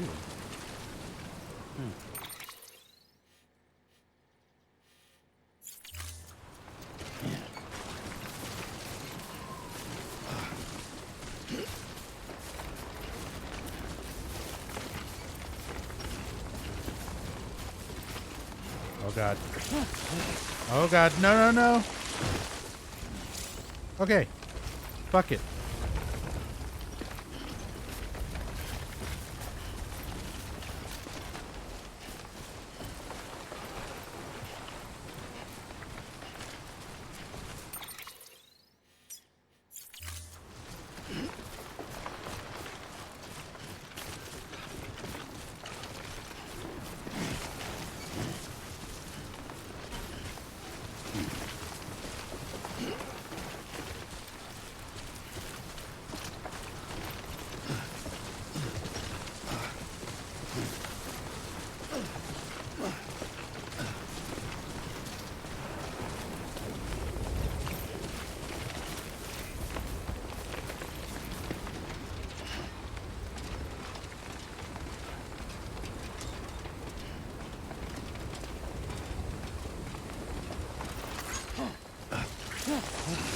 What?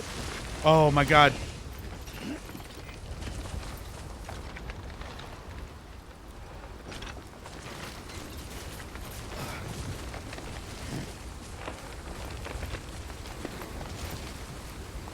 Need the rope.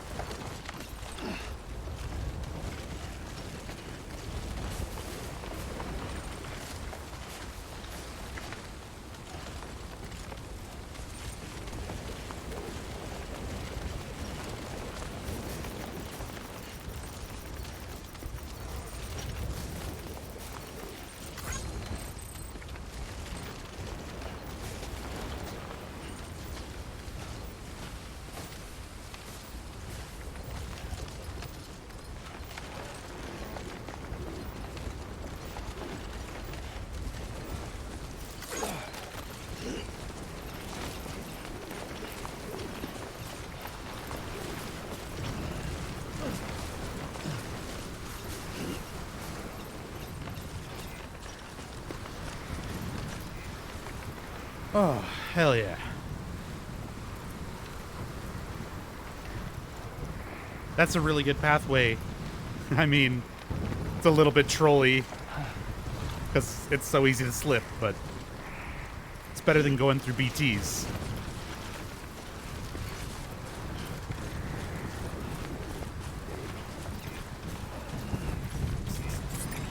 Hey, what's up, person suit? How you doing, man?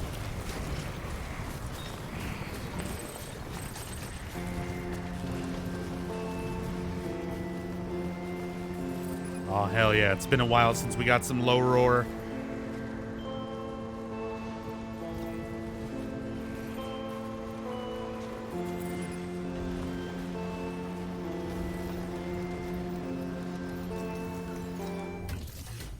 And it's gone.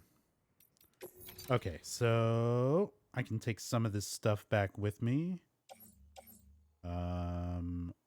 Distribution center, distribution center. I'm not going back to way station just yet.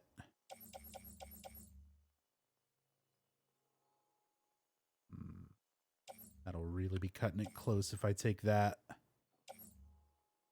I can take the smaller ones.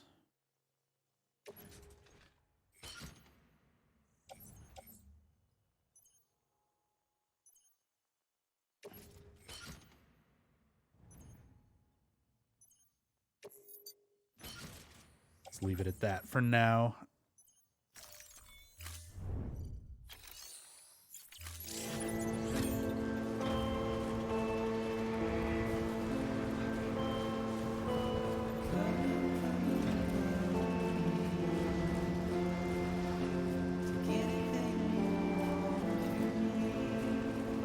Oh, I'm loving this game so far, Person Suit.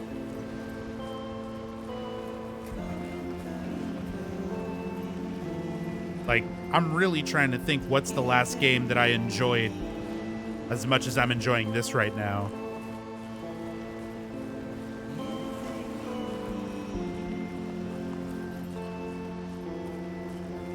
And I'm hard pressed. I'm hard pressed to think of one. The last game I can think of where I sank a few hundred hours into it, where I was doing a lot of walking and exploring and crafting, was like Fallout 4. And that game doesn't have anywhere near the amount of like I didn't care about the story, and I didn't care about a lot of elements of it. But I liked exploring, I liked making things.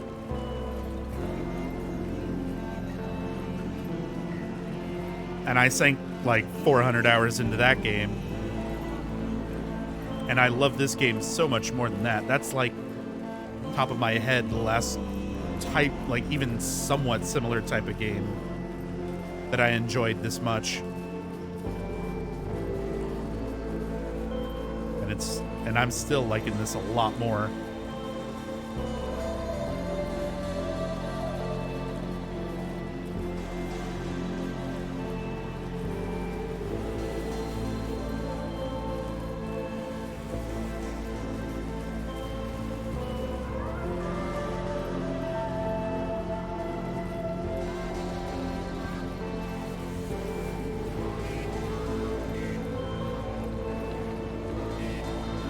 Loved Fallout 4. I loved a lot of things about Fallout 4. I said I sank a few hundred hours into that game. But a lot of it was the exploring and sort of clearing out areas, discovering what there is. I did a lot of the survival difficulty stuff, so a lot of crafting and base building and all those sort of elements of it are what I enjoyed the most about it and sank a lot of time into. But like the main story was like, I don't know, not great. Whereas this, like, I'm loving the main story. I'm loving the exploring and doing stuff, just going from place to place.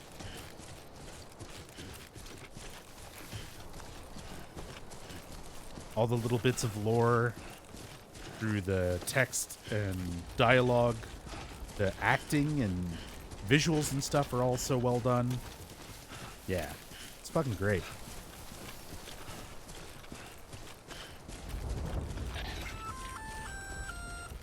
Hey, Sam. You could probably get that bike running again if you charged it with a generator. Why not give it a try? Did you like Metal Gear Solid 5? No. No. I played like 80 hours of Metal Gear Solid 5, and I technically didn't finish Metal Gear Solid 5, but I'm finished with Metal Gear Solid 5.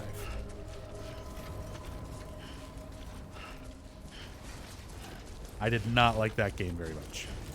I put enough time into it where I was like, maybe it'll get better, maybe it'll get better, maybe it'll get me more interested.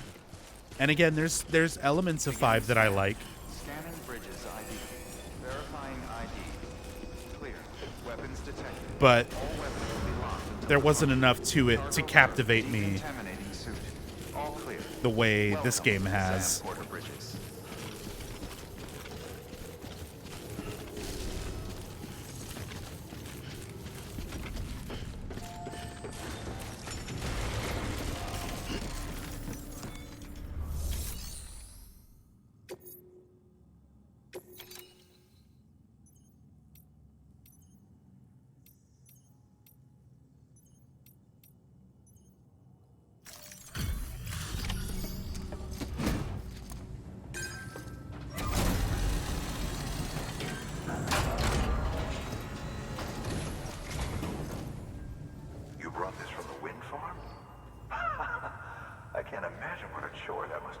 Thank you.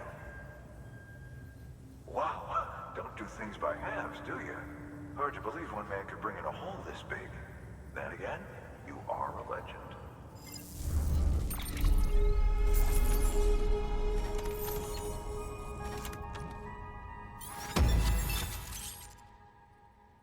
Provided the following sound data. Anything you need. Yes.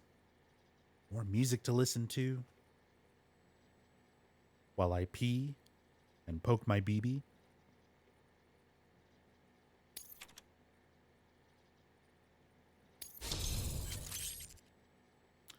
Got the Benjamin Hancock hologram data. More interview data. Yes, more lore. Chiral contamination 2. And BTs are reaching out to us. More bandwidth. More materials.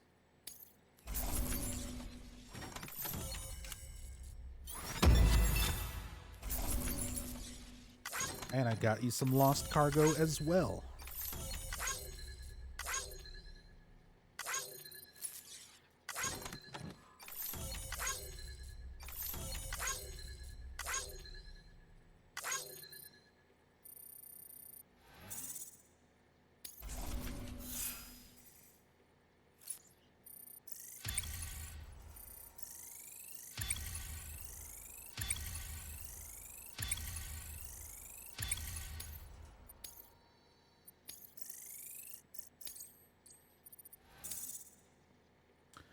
Hell yeah, brother.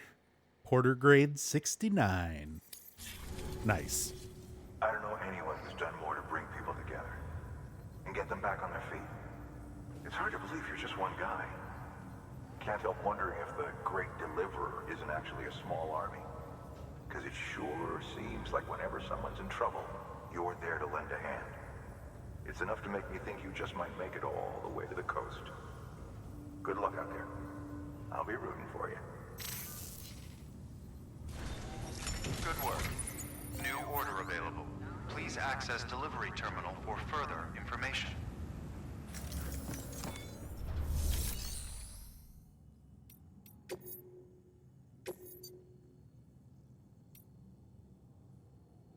Urgent.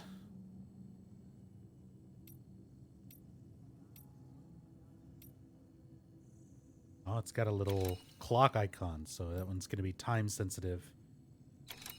Do not submerge, so I also can't go through water.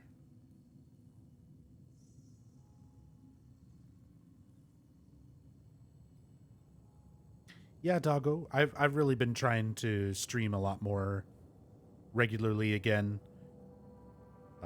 Still haven't been able to quite as much as I want to lately.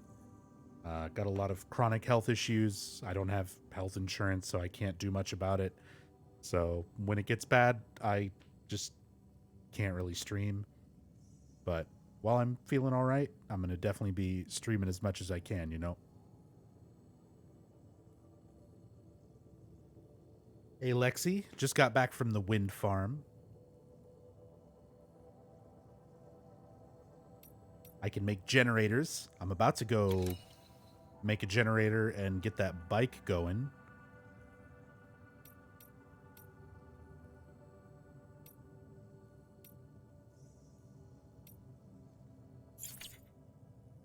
What do we have here?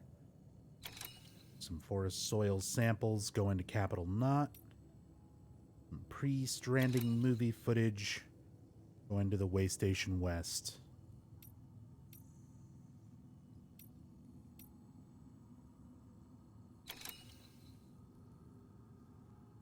Freeman, I love this game so far. Definitely can understand it's not going to be everyone's cup of tea. But I've been really enjoying this game.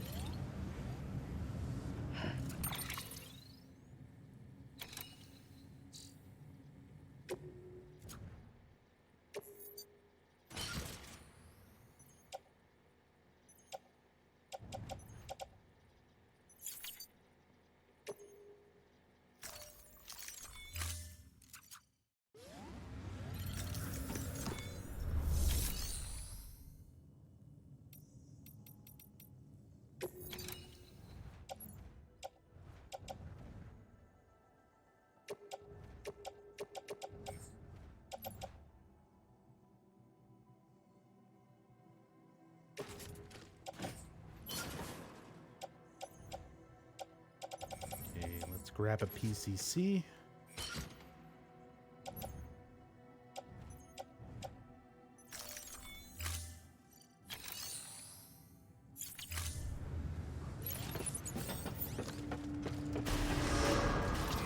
Beginning scan. Have a pleasant journey.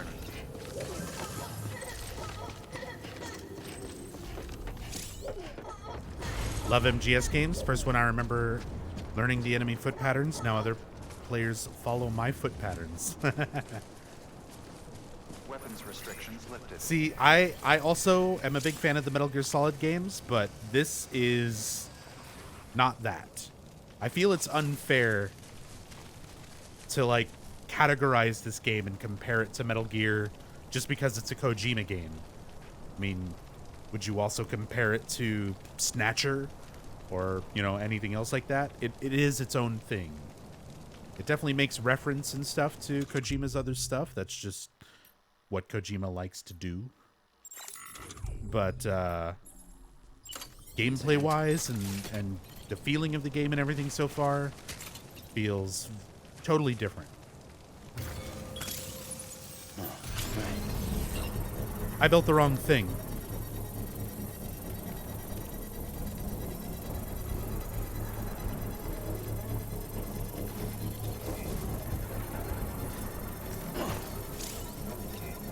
Construction complete. Great. Tear it down. Let's get another one. Paths we walk become roads, Sam.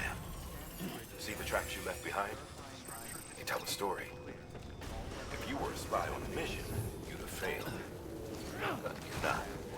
So be proud of those tracks. They're proof that you...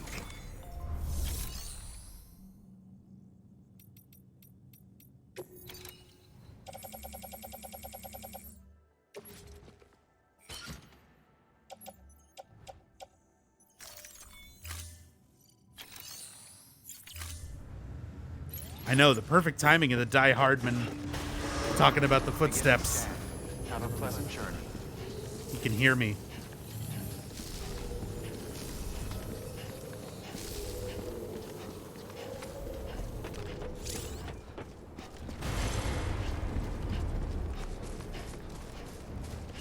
Weapons restrictions lifted.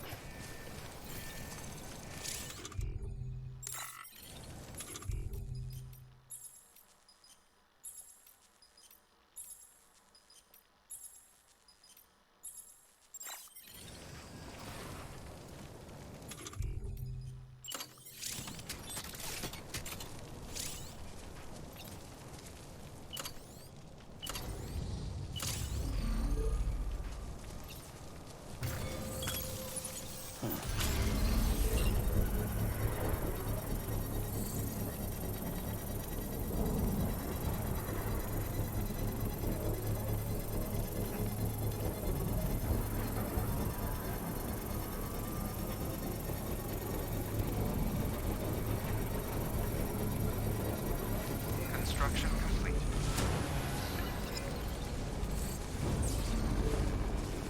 Look at it. It's getting juiced.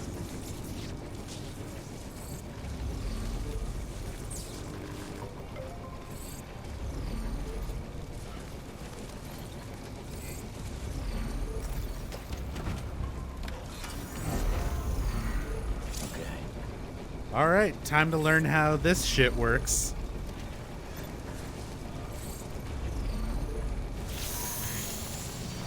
Okay. Right trigger goes. Left trigger brake reverse. All clear. Welcome, Sam Porter Bridges. You can still scan stuff.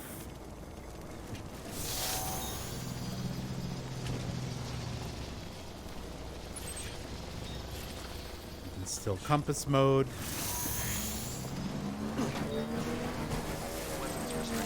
You can jump it. Kind of. A little bit.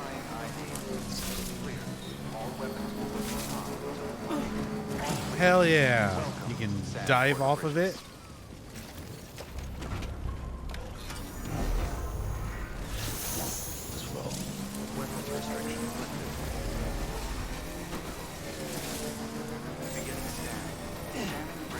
Oh. Verifying ID. Oh. All clear. Weapons Sick.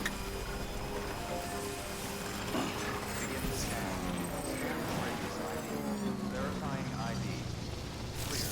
All weapons will remain locked until departure. All weapons restrictions lifted. Beginning scan. Scan the bridges ID. Verifying ID. Clear. All weapons restrictions lifted.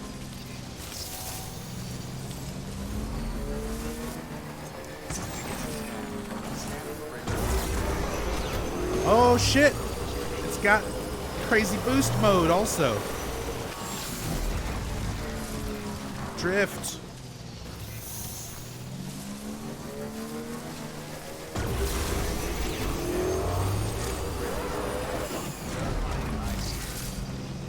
Oh, this is so cool. All right, let's go repair it. All clear. Decontaminating suit. All clear. Welcome, Sandport Bridges.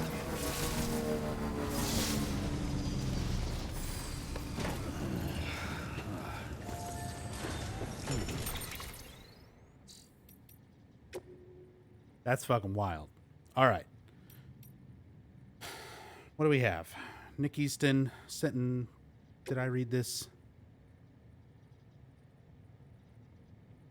Not yet. Cargo quantity and your porter grades.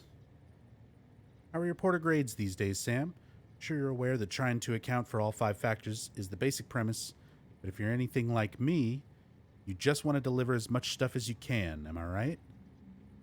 Wait, didn't you say quality? Quality first. Oh, Benjamin Hancock was the one who was like, just make sure it's in good condition. Nick is like, just carry as much shit as you can. If so, you could always just load yourself up with a massive haul and aim for a Bridges bonus for total cargo weight. Nothing wrong with the simple approach. Of course, in the good old days, it was easier. Roads were much better back then, so all you had to do was chuck all your stuff in the back of a truck and go for a drive. Can't do that now, though. Even if you've got a truck, they're usually more trouble than they're worth. Hell, sometimes you'll see them just sitting on the side of the road, locked and abandoned. Anyway, on the bright side, since lugging big loads of cargo is so hard these days, folks are really grateful when a porter manages it, hence the bonuses. Here at the Distro Center, for example, we have to make sure we've got plenty of food and materials in stock, which means we have to make every delivery count. I dread to think what would happen if we ran out of supplies. Well, I've said my piece. Now you know how to make yourself popular around these parts. Stack your cargo high.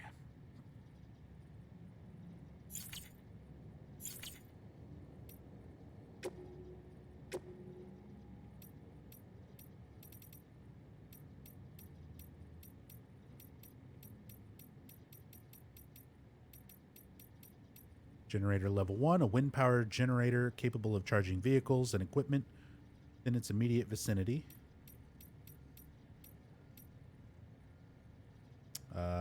Delivering materials to increase facility stores. Yep, we read that. Oh, there's the trike controls. Accelerate, brake, boost, wheel spin while stationary, wheelie, and jump. Figured it all out by myself, but good to know. Placing hand-carried cargo on a vehicle. Stand next to a vehicle. Release handheld cargo to place it on the cargo bed.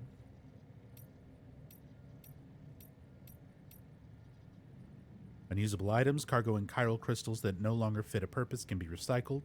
Raw materials produced are made available for use at the facility performing the recycling. Okay. I'll read the interviews in a moment. We'll go down into the room, take a rest.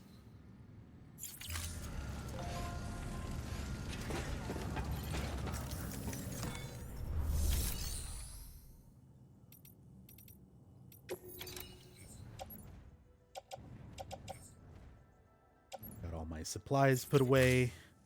No orders taken on yet. Okay.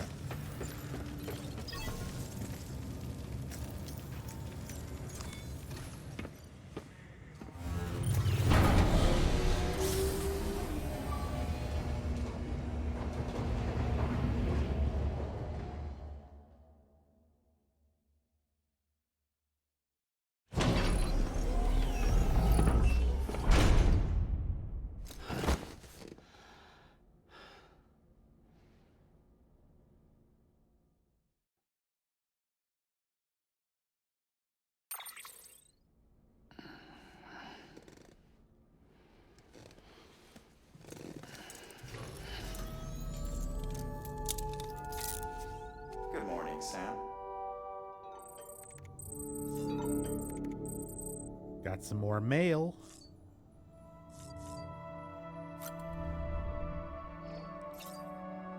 Found that monster. Exactly. Capsaicin. Pound some of them monster energies. TM.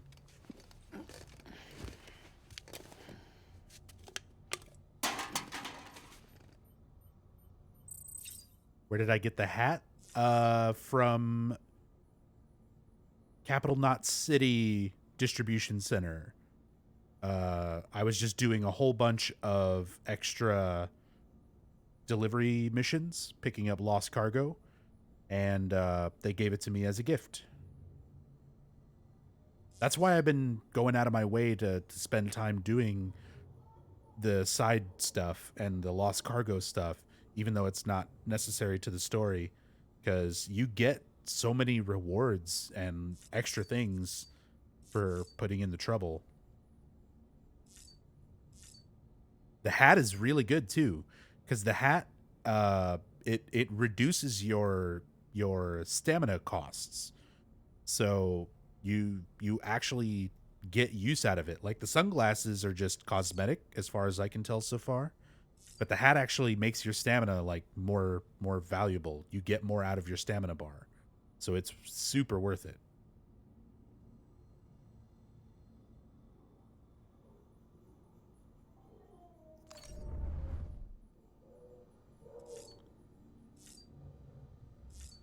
Well, before I get to all the private room business, I need to take a short break of my own, stretch my legs,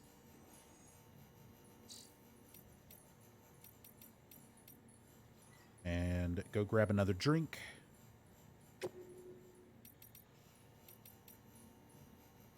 So I will be right back.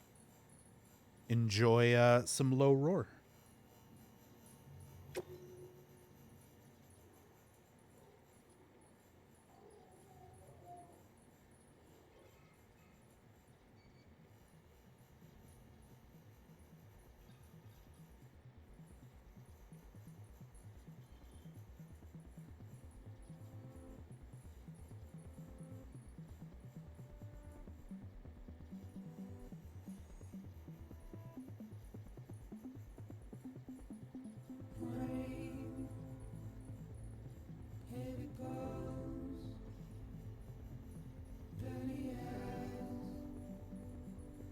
Sweaty clothes,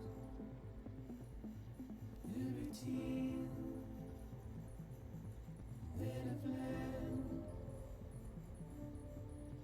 Do I understand and know? Play my tricks, fragile mind, wrist your head on me. Shake my hand, I'm not here. There must be some mistake. Don't be so serious.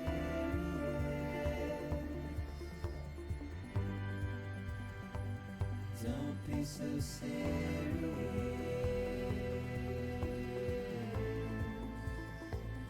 Don't be so serious.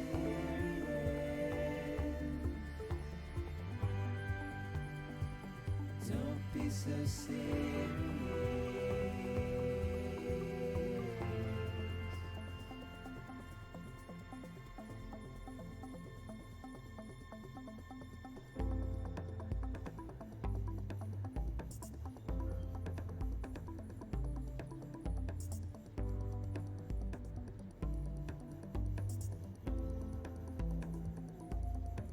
Watch your words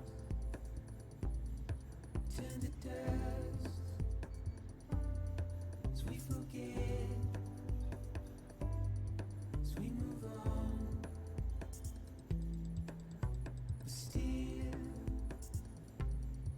I refuse All right, I'm back. to let you slip. so serious.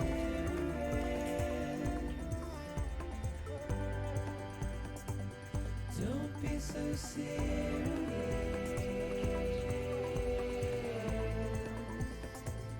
Don't be so serious.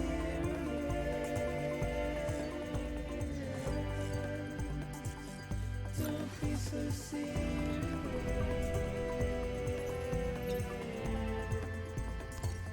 Don't be so serious. You okay? Don't be so serious.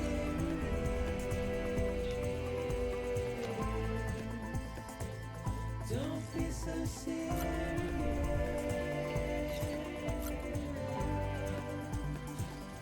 Don't be so serious. Yeah, the soundtrack is really good.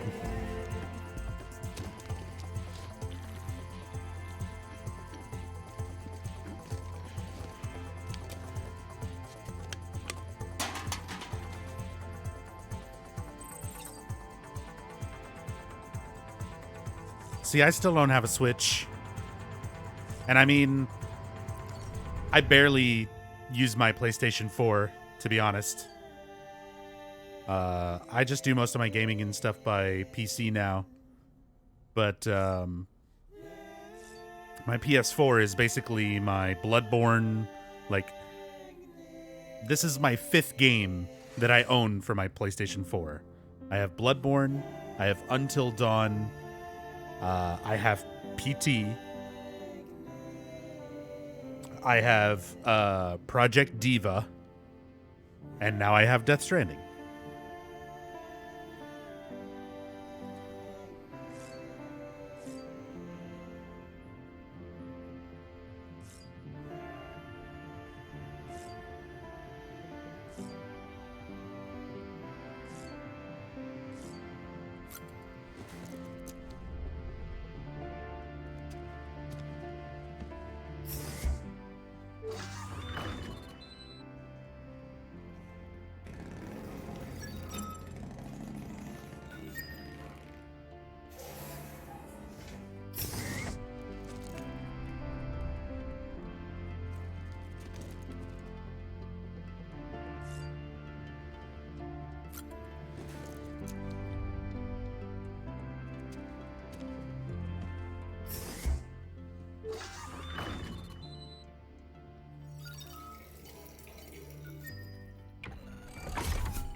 PC games feel like too much work, like a couch, a controller, and a bong.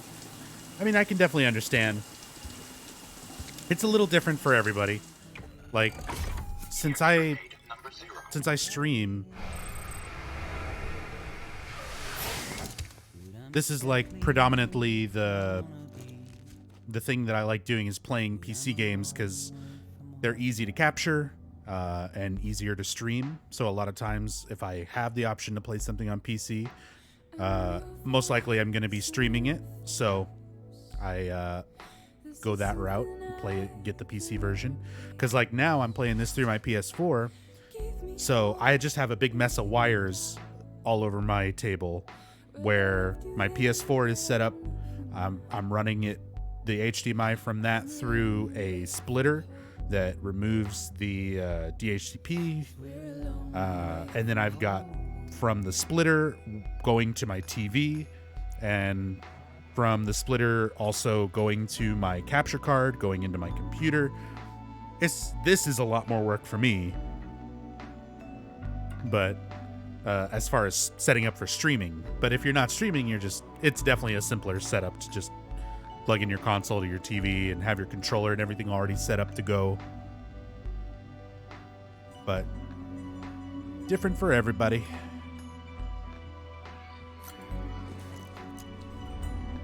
Doggo Disappointer. Thank you so much for the resub. Needed to see Norman Reedus taking a virtual shower. Great game. Oh yeah, we're going to do it again.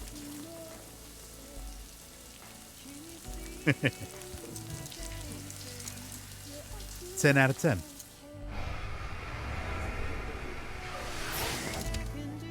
Kojima brings us all back to the Sony console. It's going to be on PC in like 6 months.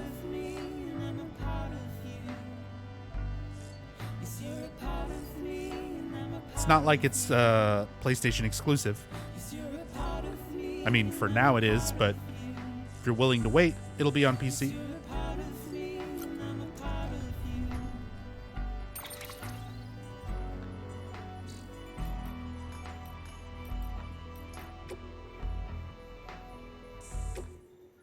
Okay.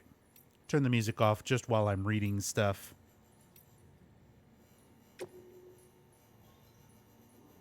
Benjamin Hancock. The meaning of chirality. Dear Sam, sorry you had to go to the trouble of chasing down that part for us, but believe me, you've done us a great service. Thanks to you. Oh, excuse me. Thanks to you, our chiral printer's finally up and running. Didn't think it would ever happen, if I'm honest, but it did. And now we don't have to rely on porters as much as before. We can make a lot of what we require with our printer. And if we need intel on the outside world, it's right there at our fingertips. On behalf of myself and everybody else here at the Distro Center, thanks. None of this would have been possible without you. Funny story. The other day, I was using the network to read up on the word chiral and where it comes from. Turns out it's Greek. Means hand. Bet you didn't know that, did you? I did know that because I read that there was an interview with Hartman where he explains chiralium and where all that comes from. Also, because, chemistry class. The text went on about how your right hand is a mirror image of your left, but only if you put your palms together. If you point them away and lay one hand on top of the other, well, that's chirality. That's how I understood it anyhow. This is just like a more simple version of the interview with Hartman. What it's got to do with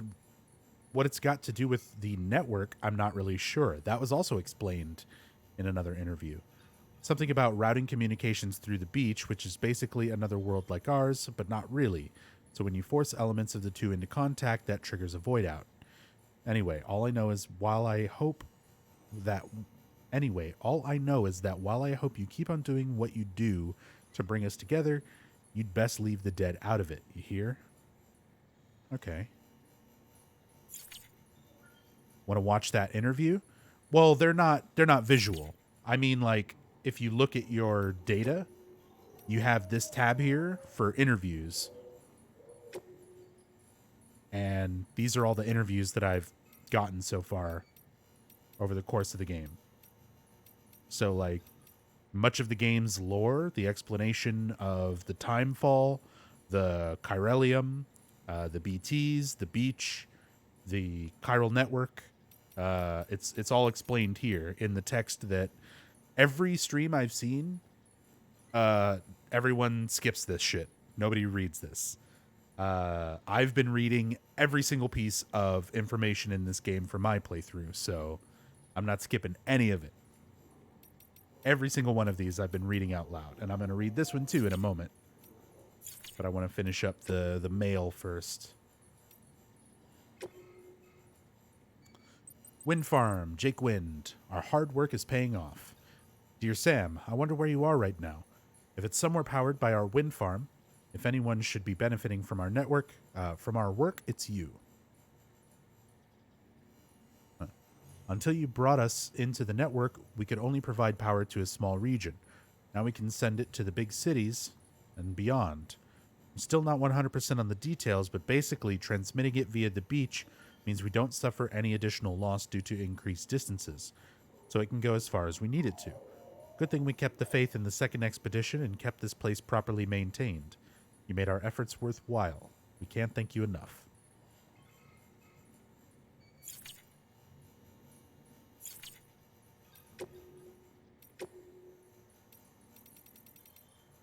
So, chiral contamination part 2. Hartman, 3 years ago. Bridges HQ lab. Chiral contamination can be alleviated using similar methods to those used to alleviate stress. Increasing oxytocin secretion through contact with other people, administering smart drugs, and so forth. In recent years, however, a hormone dubbed lycosin, known to mitigate the effects of chiral contamination while also restoring basic physical and mental acuity, has attracted a great deal of attention from the scientific community. Unlike oxytocin, lycosin cannot be administered externally. It is secreted within the body, but only in response to external stimuli. It is said to be the hormone principally responsible for the positive feelings that occur when one achieves a goal, enjoys success, receives praise or gratitude, or any other form of like from a fellow human being. So that's why likes are what they are in the game. It's more than just the system of, you know, appreciating stuff between players. Even in game, it gives you a reason for it. It's lycosin. It's helping to alleviate the effects of chiral contamination.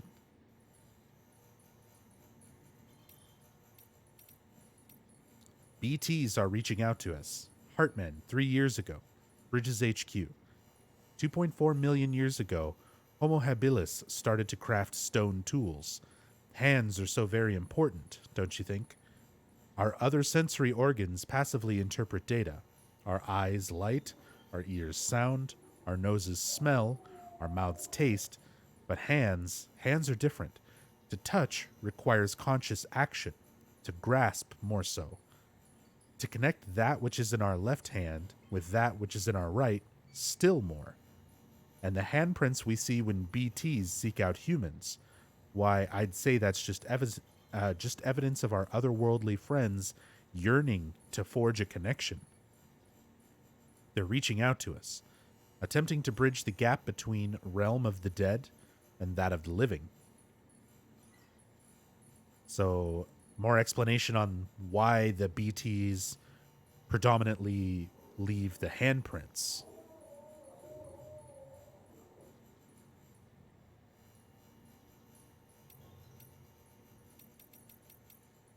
Cool. Interesting stuff.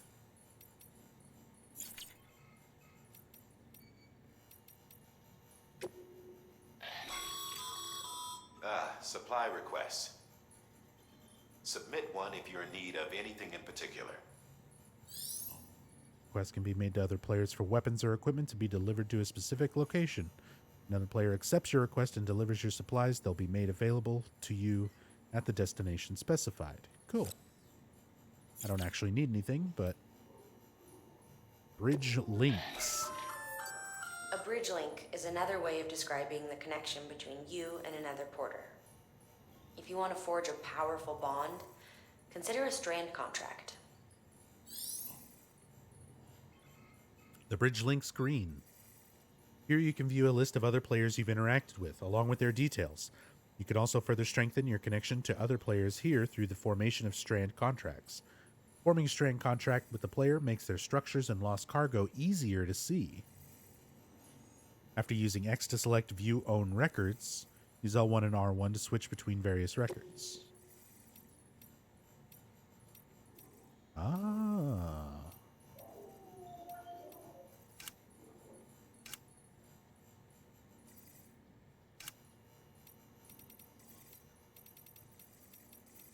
Cool. So you could essentially make a contract with certain other players if you want to predominantly interact with them.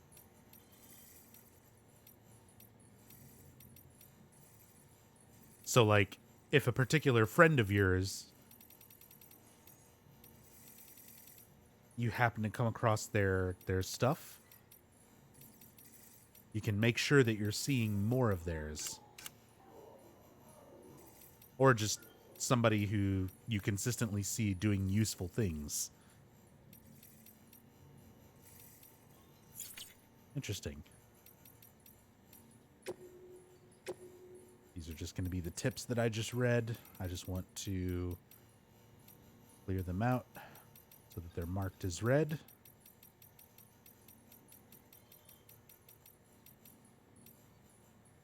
There.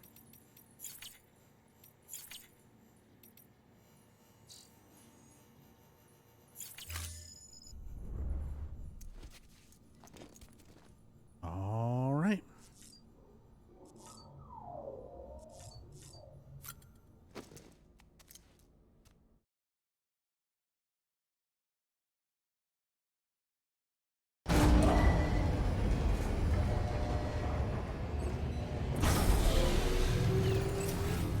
My bike is all juiced up and repaired.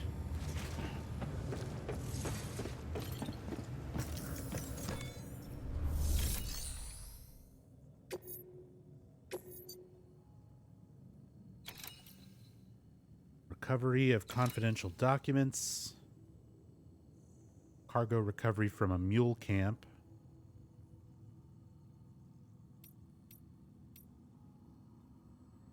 Urgent cryptobiote delivery to Capital Knot City.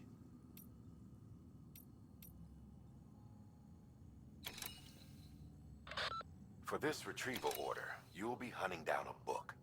An old-school printed-on-paper book, the kind that predates the Death Stranding. Even before the world went to shit, most were published in digital formats only. It's rare to find one intact these days. Apparently, this particular book was the work of researchers who may have anticipated the Death Stranding. It was en route to Hartman when it was taken. Mules, according to Waystation staff, in case you hadn't guessed.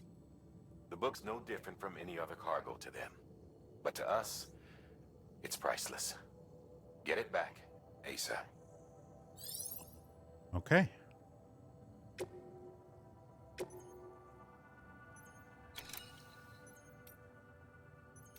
I'm going to wait on the cryptobite delivery since that's going to be time-based. So I'm going to take this. I'm going to see if there's any other lost cargo going back there.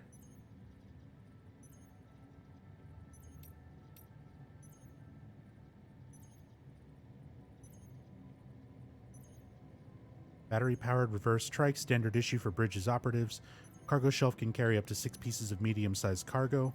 Trike is capable of speed boosts, wheelies, jumps, and all of which can be used to traverse difficult terrain. Be aware, however, that the battery will drain very quickly while the trike is in water.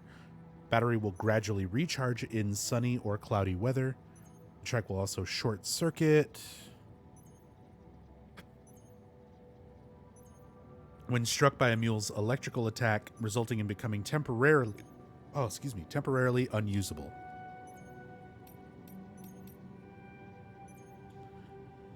Hey, Night Shroud.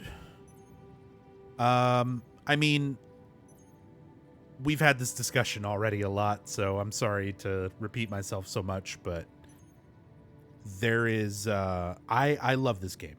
I'm absolutely hooked on this game, but it's not going to be for everybody.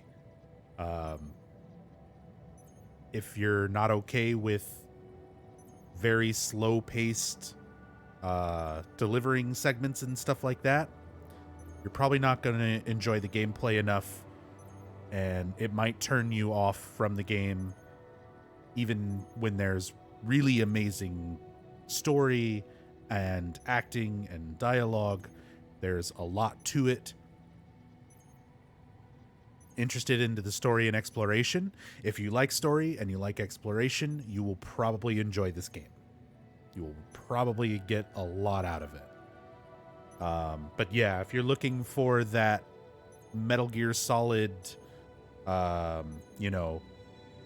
flipping and shooting bad guys and sneaking around, where you've kind of constantly got your mission going, yeah, probably won't enjoy it as much.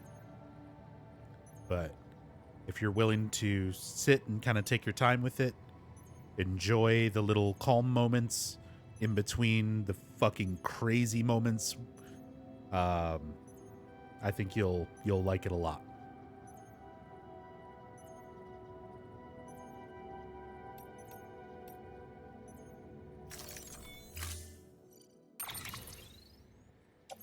But it's a very unique game. There's not a whole lot else that I can fairly compare this to. You know, like, yeah, there's other open world games that this has similar open world elements to, but this handles them in very different ways from those. It has combat. There are weapons and things. There's enemies and stuff, but much like Metal Gear Solid, you have that option of like, do you sneak past everybody? Do you shoot everybody? With this, I've been like sneaking past BTs and not really engaging with them. I snuck up behind mules, which are like enemy porters, and subdued them, you know, not fighting them outright. So there's lots of different ways to approach the game and play it. So yeah, if you can enjoy kind of the slower pacing of things at times for most of it, and just sort of get lost in the environments and the exploration and the discovery of not only the world around you, but how you can interact with it and how other players interact with you and interact with it, then yeah.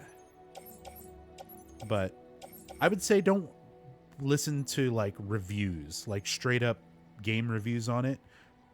I'd say watch a few different streamers. Like, jump around to a few people who are streaming the game if you're not too worried about spoilers. Like, for me, I wasn't too worried about it at first, and I was on the fence about getting the game too. And then I watched a total of maybe 3 or 4 hours between 5 or 6 different streamers. And at that point, I was like, okay, I want to get this game. I don't want to just wait for the PC release. You know, it seemed interesting enough to me.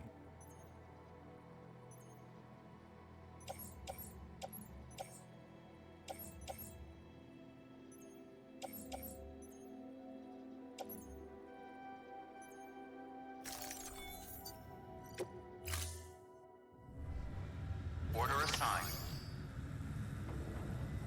I mean, as said, Yami, I've barely interacted with mules so far. The one time that I had to, I snuck in to the base undetected. I put all my cargo into a post box so that they couldn't scan me. I snuck up behind the one mule that was in between me and my objective and tied him up and knocked him out. So, I mean, there might be situations where you don't have a whole lot of other options. Obviously, non-lethal seems like the way to go because killing people makes BTs, and BTs, as the very beginning of the game teaches you, are fucking awful. You don't want to do that. You don't want dead people. So I like that. I like the motivation behind that. It makes the BTs more intense when you interact with them, and it gives you more of that motivation of, like, you don't want to kill people. At least for me.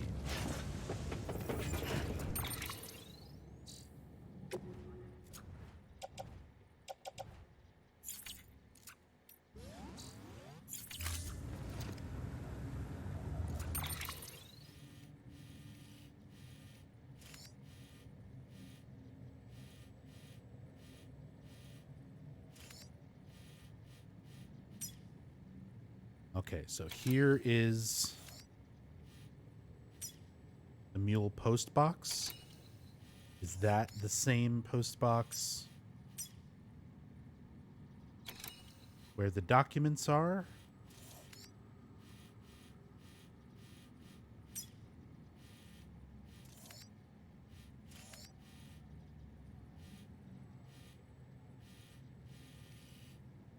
I guess we'll find out.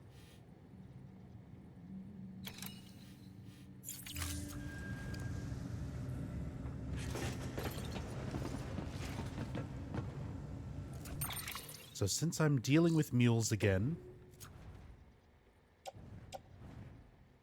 let's make sure I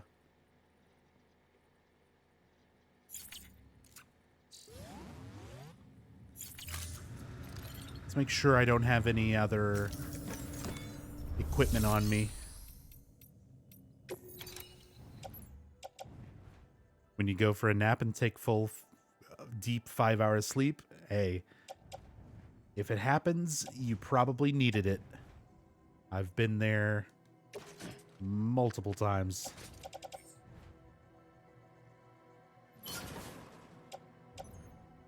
But hopefully you had a good rest. Get to enjoy your weekend.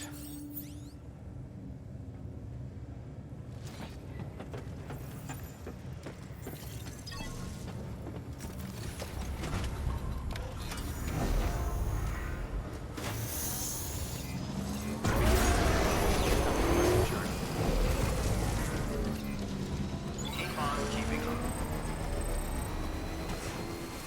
Weapons restrictions lifted.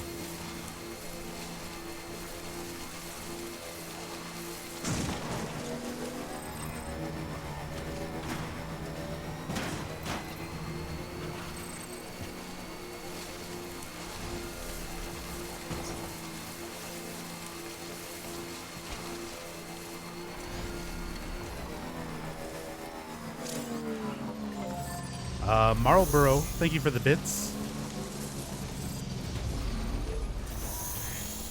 Much appreciated.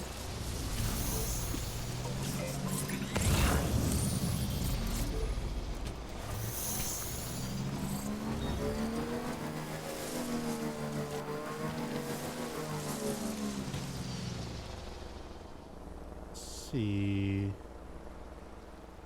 Do I have a way over there? All these bridges on one side of the river, but nobody built any over here.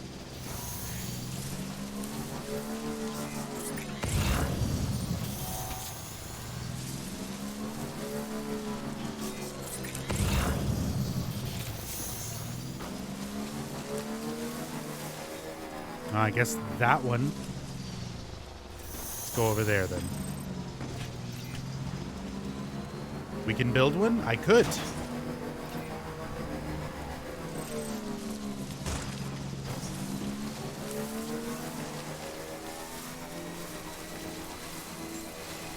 Beginning scan. Scanning bridges ID. Verifying ID. Clear. Decontaminating suit. All clear. Welcome, Sam Porter Bridges. Okay.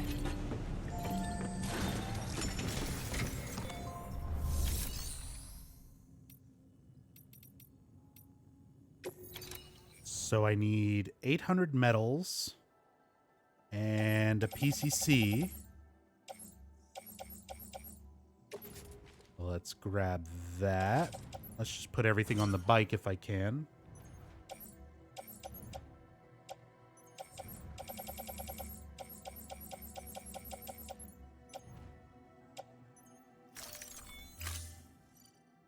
See if we have some metals in here.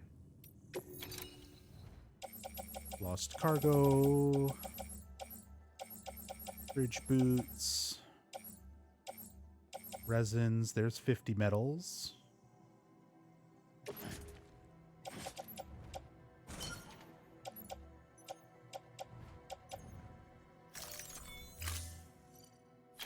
Wizzy, thank you for the 100 bits. Very much appreciate it. Thank you, thank you. Now let's claim materials.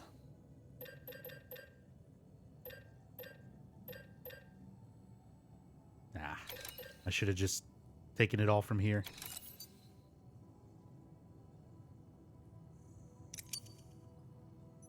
$800 metals.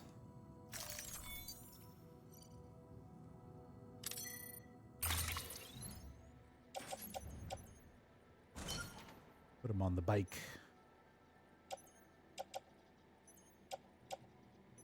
And let's just put Put that 50 away for now.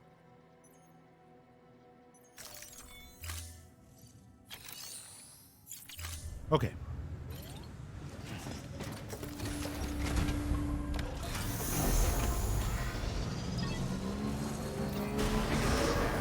Have a pleasant journey. Keep on keeping up.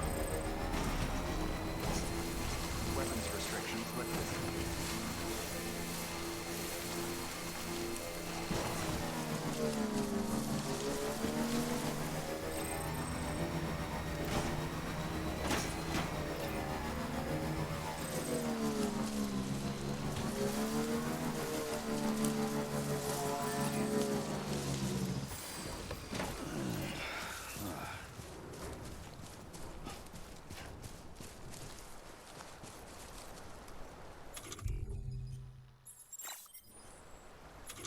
Oh shit, right.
Let's get this done.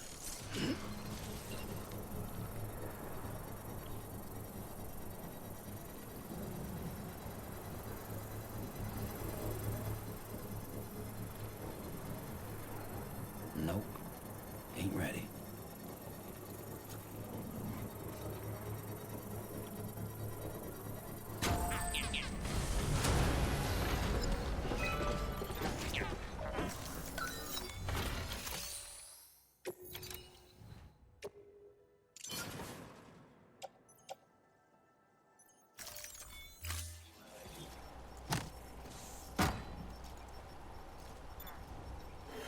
Please stand clear of the designated construction area.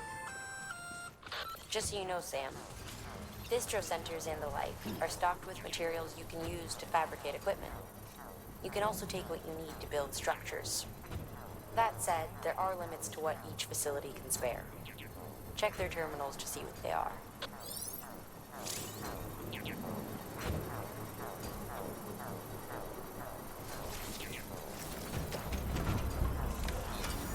Construction complete. Hell yeah.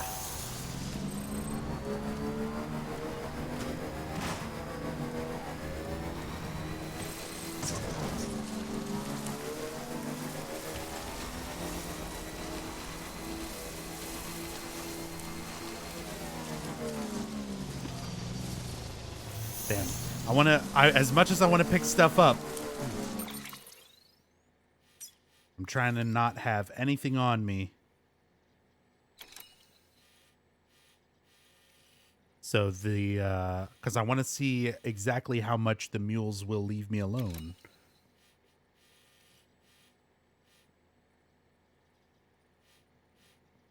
I'll have to get over there at some point. Maybe I should have brought the stuff to build another bridge once I get over here.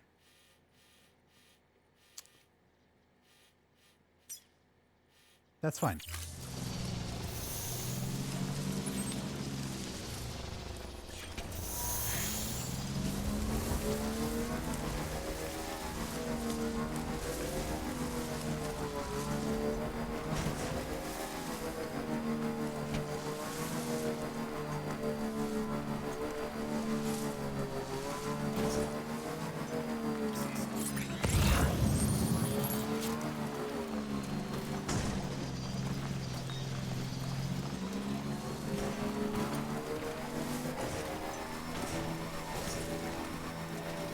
Hey, Samael.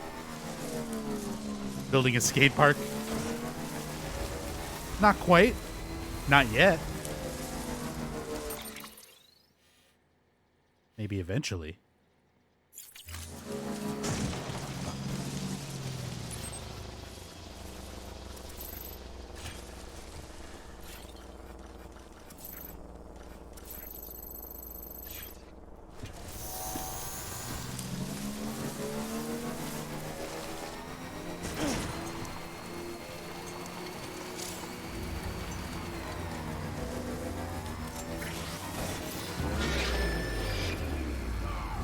I don't have cargo.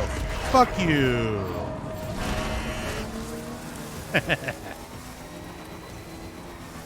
Okay, so if they see you, they still don't like you, even if you don't have cargo. Or maybe my bike counts as cargo. I don't know.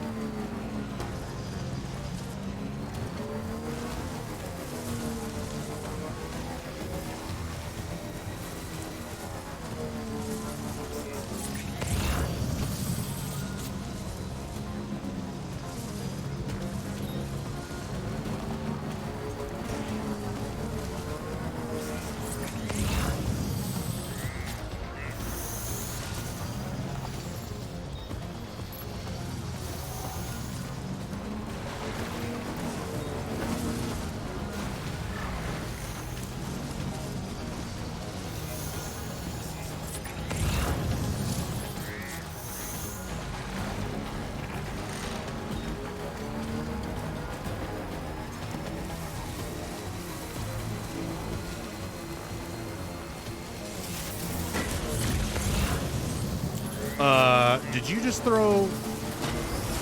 You are throwing things at me. Excuse me?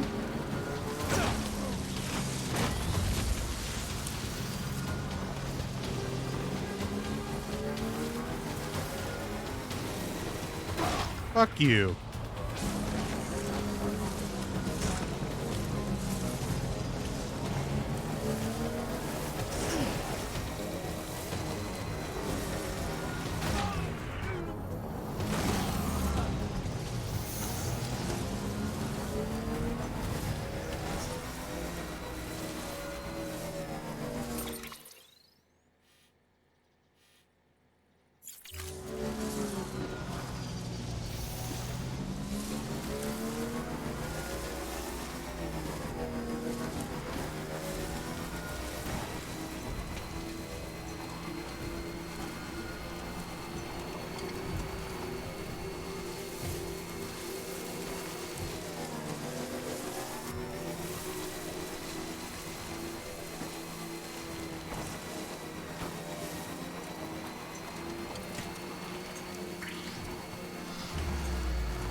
What's good, nerds?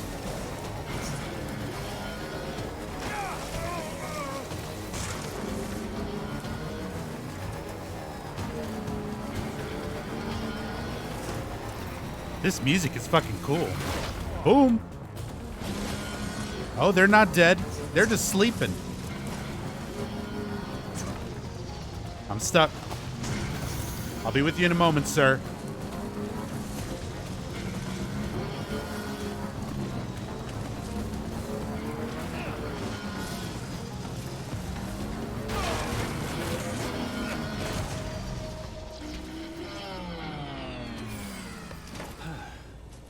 All right, so that's a good way to handle them too.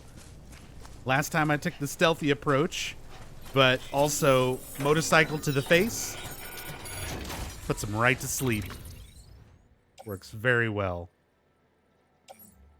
All right, well, thanks for the confidential documents. Do I want any of this other stuff? Why not? Let's take the lost cargo.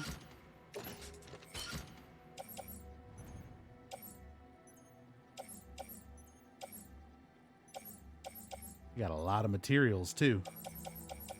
A bunch of destroyed shit.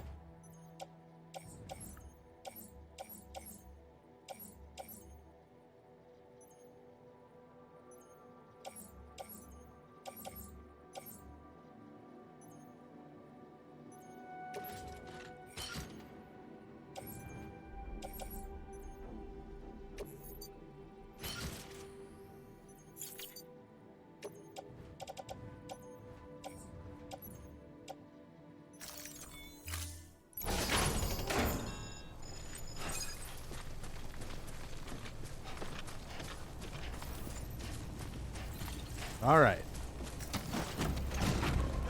Documents acquired. We're taking these to way station.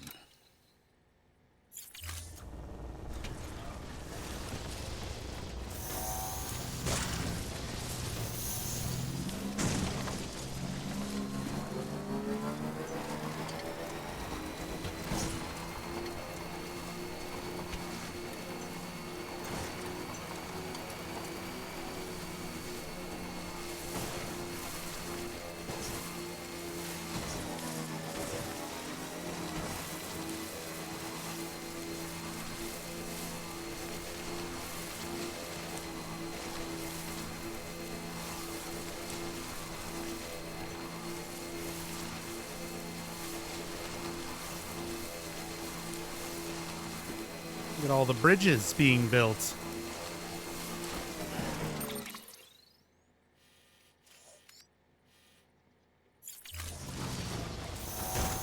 Oh God.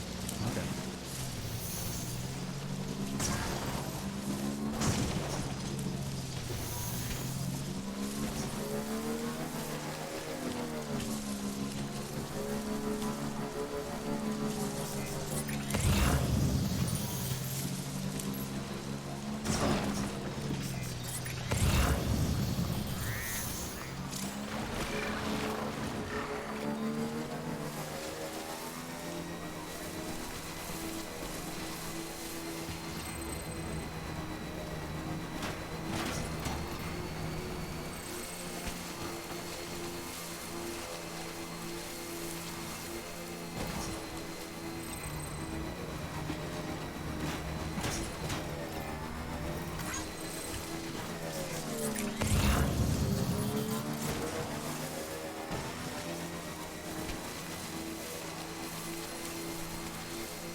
Oh God. Okay. All right. All right. That's a lot of rocks.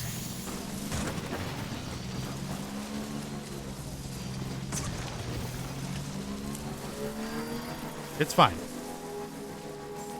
Just enough battery. Beginning scan. Scanning bridges ID. Verifying ID. Clear. All weapons will remain locked until departure. Cargo verified. We got a generator around here. Post box. Online generator. Thank you.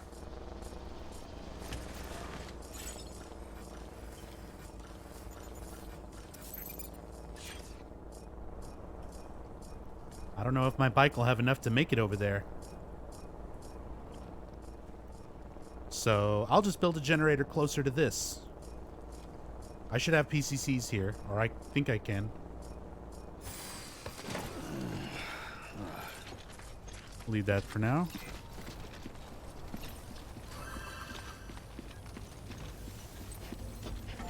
If bike runs out, can we walk it? If it runs out, you can't move it, I think.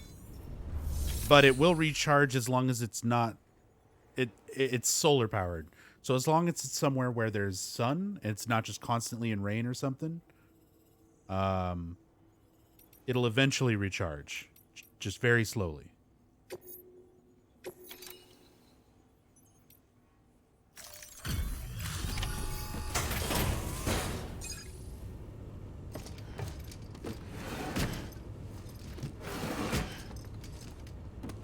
Delivering cargo.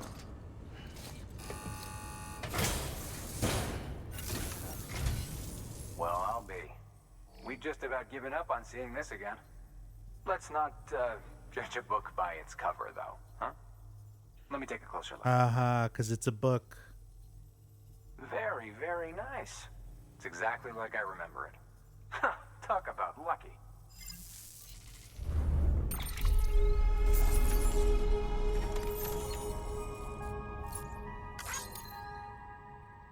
Give me those likes, my guy. Hell yeah.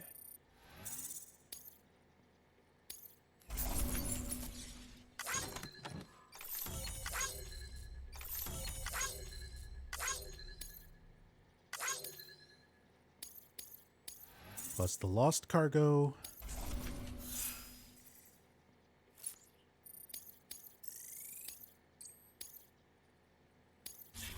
Quarter grade 71. I can't tell you how grateful I am. There are few bona fide treasures left in this world. And you just saved one of them. Thank you. Good work. New Hey, order what's up, available. Archangel? Please access delivery terminal for further information. I'm still chapter 2. I've been killing a lot of time doing lost cargo and side deliveries. So still chapter 2. I've connected. The most recent connection I made as far as chiral network progress is Wind Farm. And now, before I take on the next major story things, I just got a bike. So I'm building bridges, doing a little bit of infrastructure between these points, and doing some side deliveries in the meantime while I kind of do stuff and move on.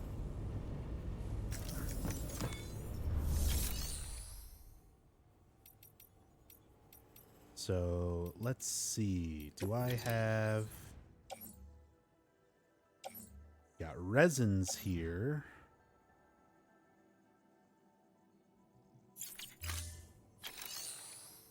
Forget what I need for a generator. I guess I just need the PCC.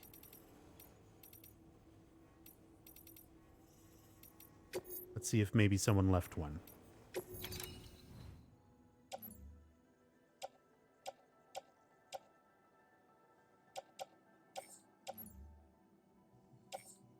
$32. There's so much lost cargo here. 83, 32, 9.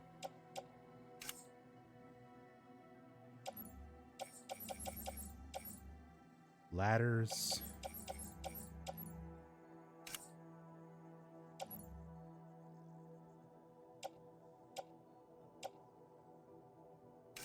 Materials, just resin.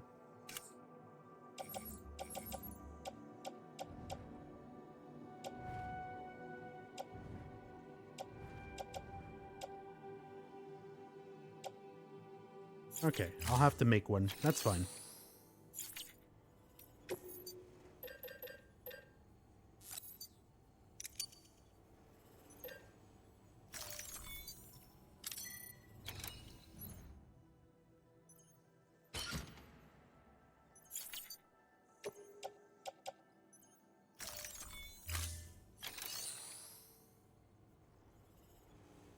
Hey, Blad.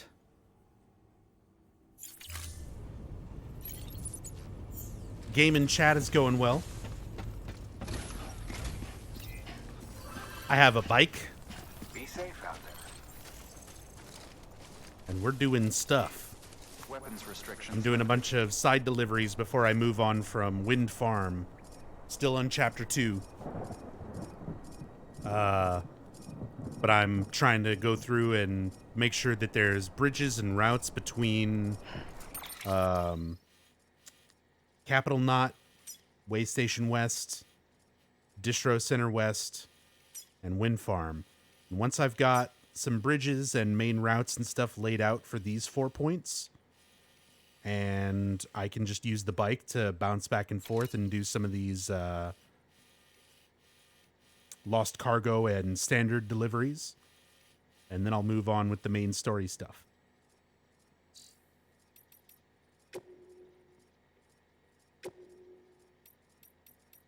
What are these tips?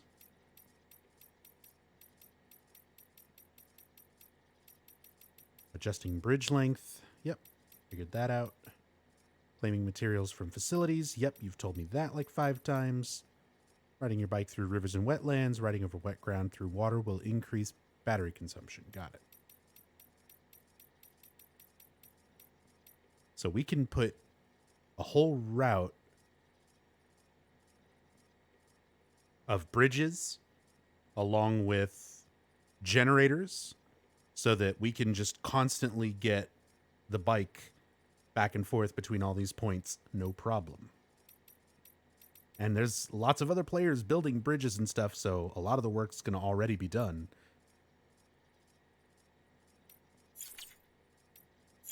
But I can still help.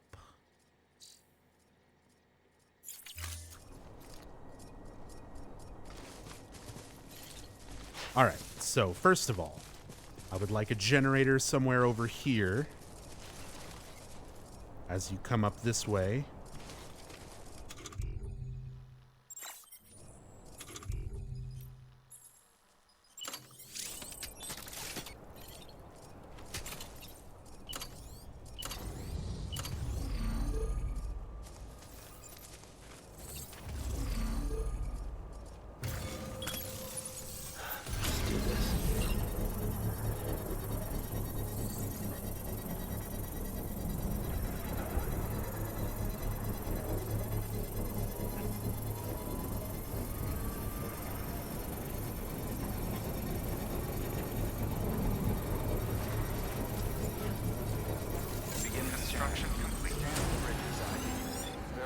Perfect, and it's close enough to charge the bike. All weapons will remain locked until departure.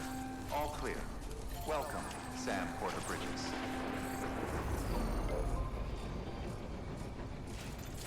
Hell yeah.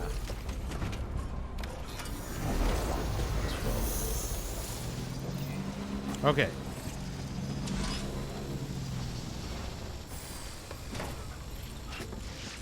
So now I'm going to go back over to Capital Knot. Let's see if we have anything going over there. Retrieval. Structure repair devices lost during delivery.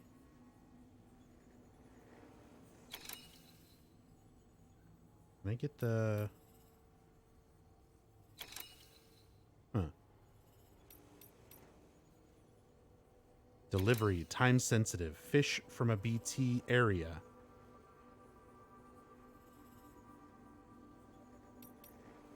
And then this is metals going back to Wind Farm. Well, let's take this over to Capital Knot. But it's time sensitive. 45 minutes. That seems like plenty of time. Let's check. There's so much stuff going over there already.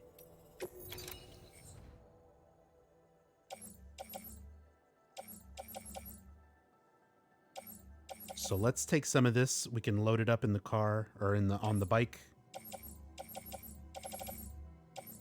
And take it over to Capital Knot.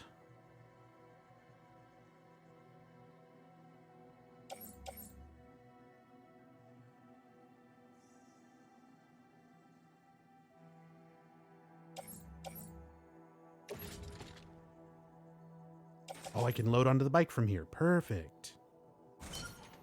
So put that on there.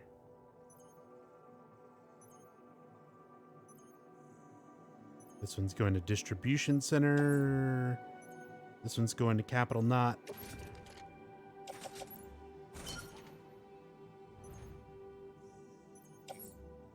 Distribution center, Capital Knot.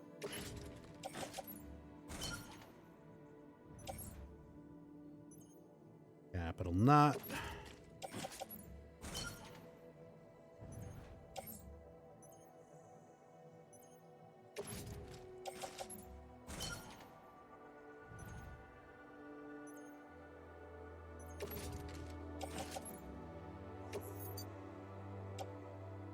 Okay.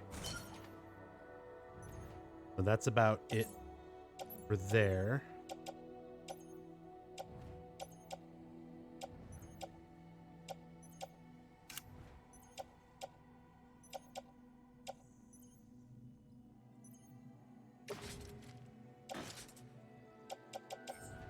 Put that back in storage.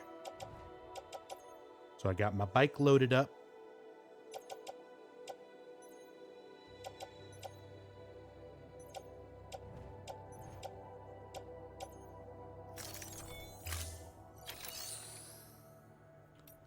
I'm going to donate this container repair spray. And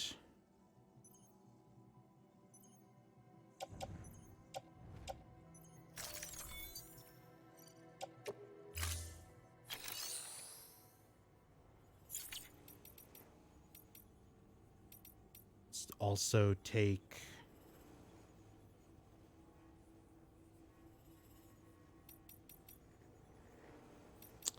a PCC.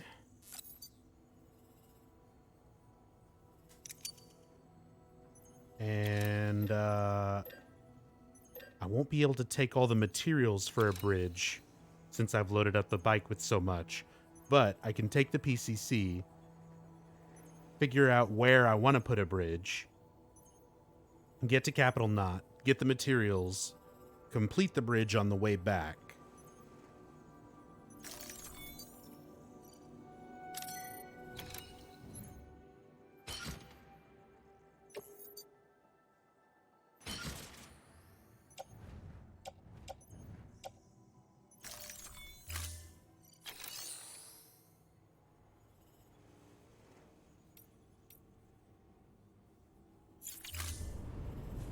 All right.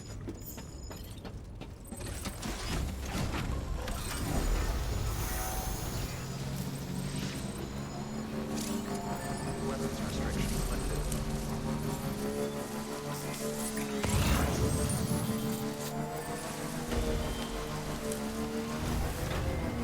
Yep, looks like someone's already got that bridge started over there. That'll be really useful, so I might try to complete that. I would like a proper bridge here. Maybe I can use the ladder?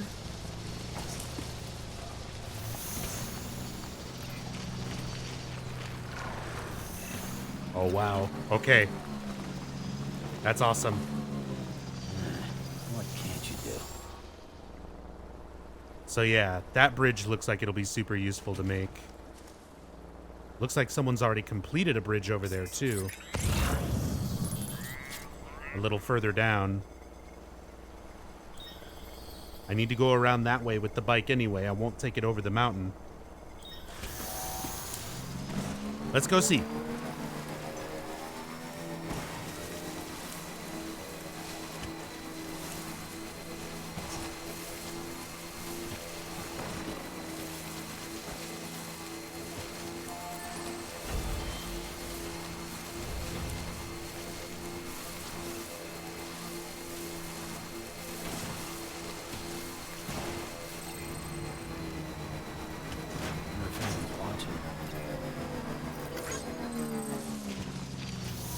So here would be a good spot for a bridge.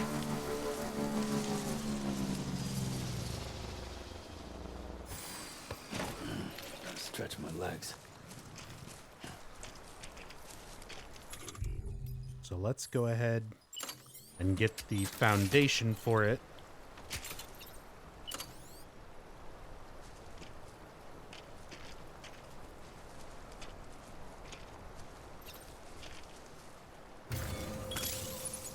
Okay. And then once I have the supplies to finish it from Capital Knot,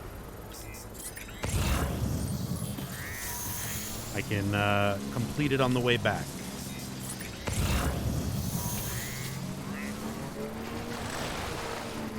It's not too big of a deal, considering the water's fairly shallow, but hey, why not have a bridge?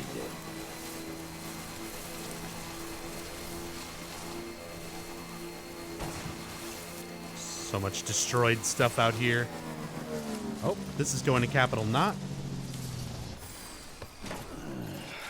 On my way there anyway. Let's go.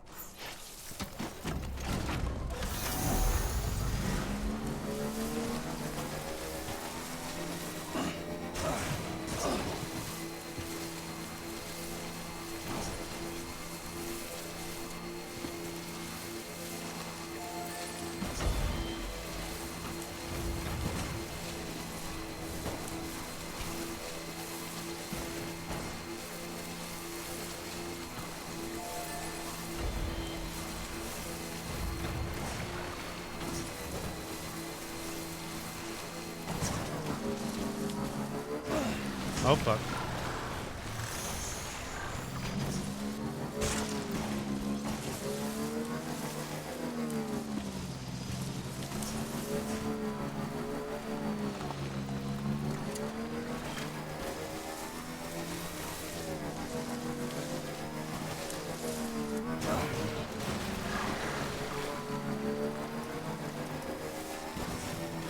Dude, the bike is pretty awesome.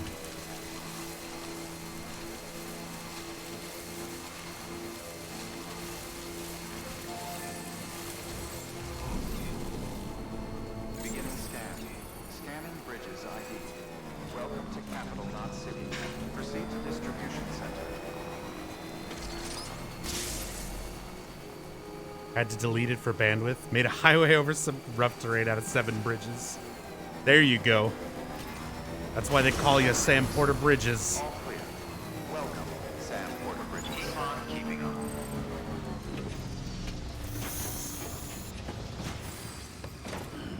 Stretch my legs. The bike's great until you underestimate how deep a thin river is. I mean, you got a scanner on your shoulder. That's what it's there for. Find that shit out before you ride the bike in there. I feel like I'm again, I've watched you and a bunch of other people streaming this, and I feel like there's certain things that I do very differently. I scan like every 3 seconds. I'm like constantly scanning in this game. Even if it's places I've gone across Sam, a bunch I of received times. word from Mama that she's completed her anti-BT weapon. Prototypes of her design form a part of your next shipment. A delivery of relief supplies for the people of Port Knot City. Port Knot City is a fair distance from BT territory, but the weapons should come in handy if any stray too close. They'll also provide people with the means to defend themselves when traveling outside the city limits. The shipment also includes a variety of medicines, as well as human sperm and egg samples. These specimens are essential for maintaining genetic diversity as they were donated by civilians living outside the major population centers. By taking advantage of Chiralium's temporal properties, we can ensure they remain viable for as long as required. After the shipment's been processed, connect the Cupid. Now, once that's done, the entire region will be integrated into the Chiral network. Afterwards, you'll be pushing on to Lake Knot City. So we've included relief supplies for the people there as well. Of course, to get there, you'll need to cross over the lake in between. Details on that will be in a second order you'll need to accept then. Without a doubt, this will be your longest run for us to date. Make sure you've got everything you need. All right. Well, let's deliver all this stuff.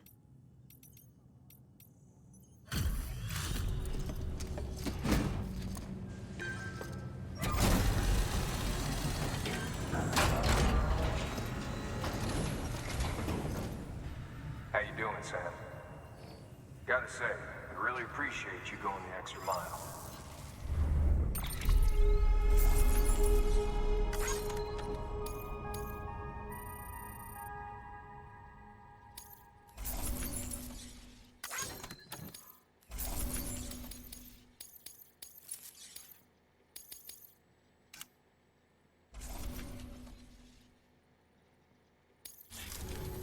Order level See you soon, 75. brother. Hell yeah. New order available. Please access delivery. Hang on. So that was all the stuff on the bike, right? Perfect. Perfect, perfect. So now I can grab the materials to finish the bridge on the way back.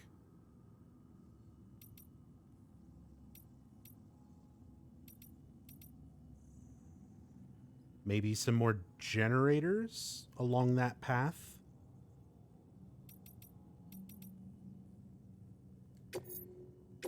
Let's see what we've got. So this is the aid package going all the way to Port Knot City. Definitely gonna not quite do that. Urgent delivery 45 minutes going over to Capital Knot or Way Station West. That's going to the Distro Center. That's going to Wind Farm. So I'll grab this and take that to Capital Knot City.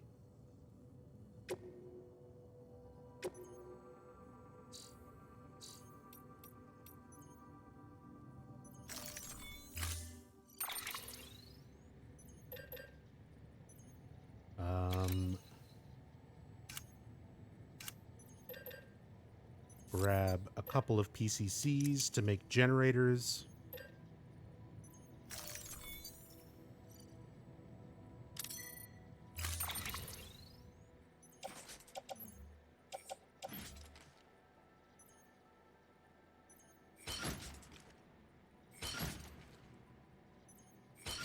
Keep this stuff on me.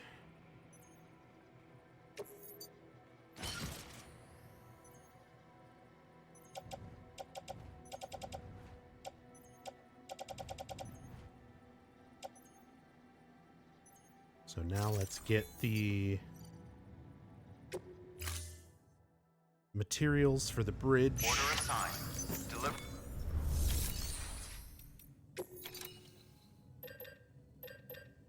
$800 metals.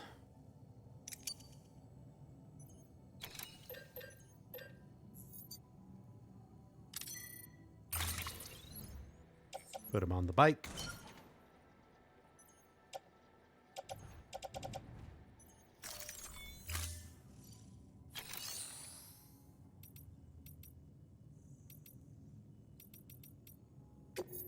Anything else going to Way Station West?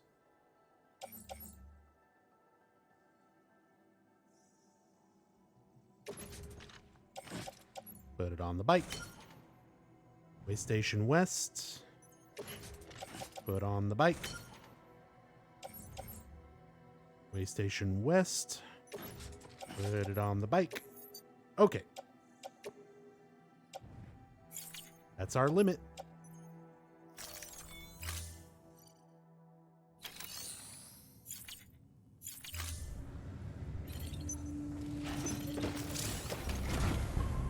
Off we go. Keep on kicking it. Have a pleasant journey.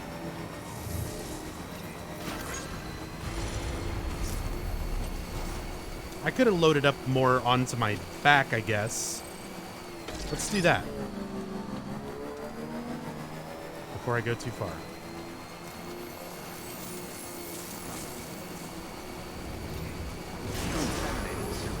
All clear.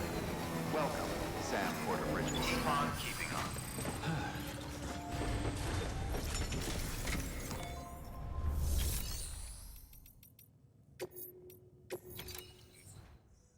So, Way Station West. Boom. Way Station West. Boom.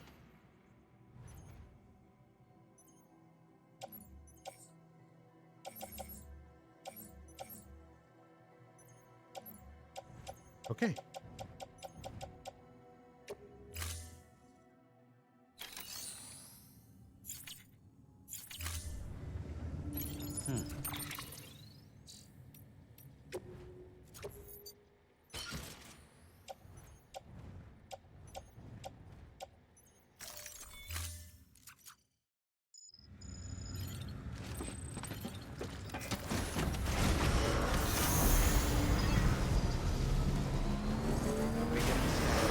Have a pleasant journey.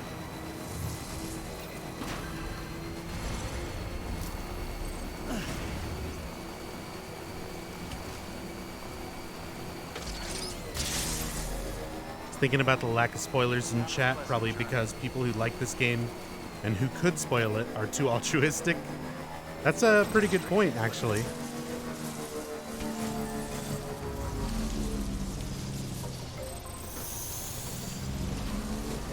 Oh, look at this. Someone's building a bridge right here.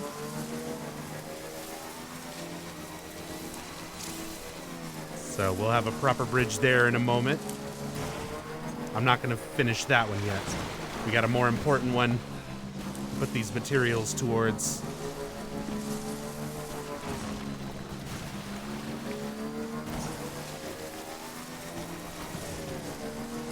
Look at this. Look at all the teamwork.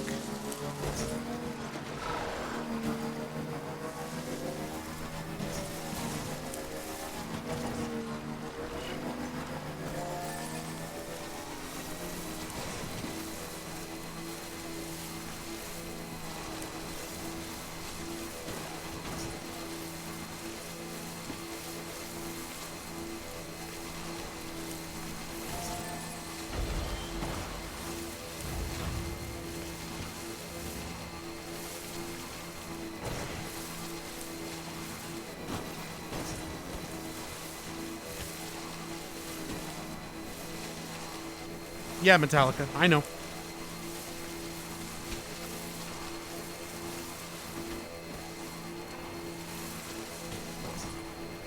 I don't know if you know this, but if you read every single piece of dialogue that the game gives you, you know all the controls. And you don't have to have people tell you. It's super cool.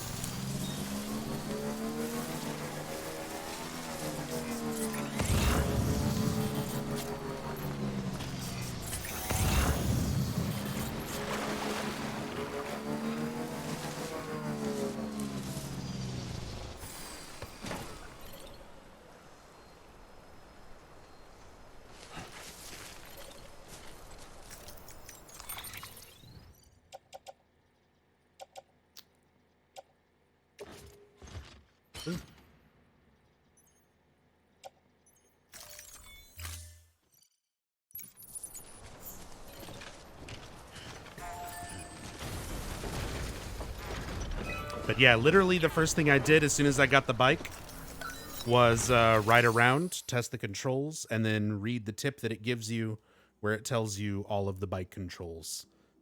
Since I'm not the type of person to skip all that. It's funny because I've seen some people streaming who very obviously did not take the time to read that stuff. I think most people are probably not taking the time to read the extra notes and tips and stuff. I do. Because I remember seeing Maxi struggling to build a bridge, even though that's very blatantly explained in the tips and notes. So a lot of common things I've noticed streamers struggling with are, they're told to you. The game tells you. You just got to read.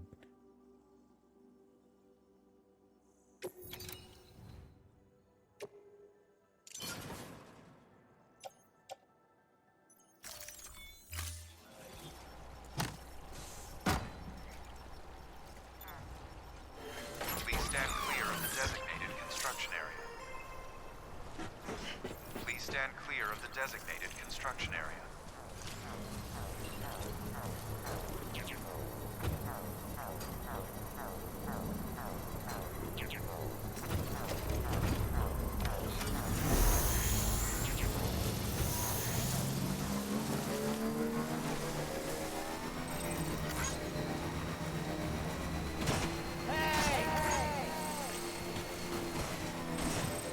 Construction complete.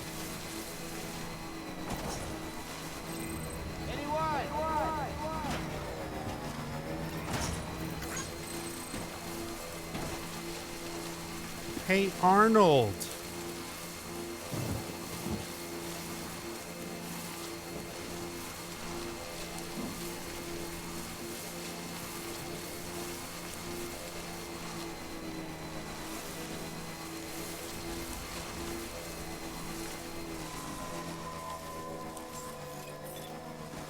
Beginning scan.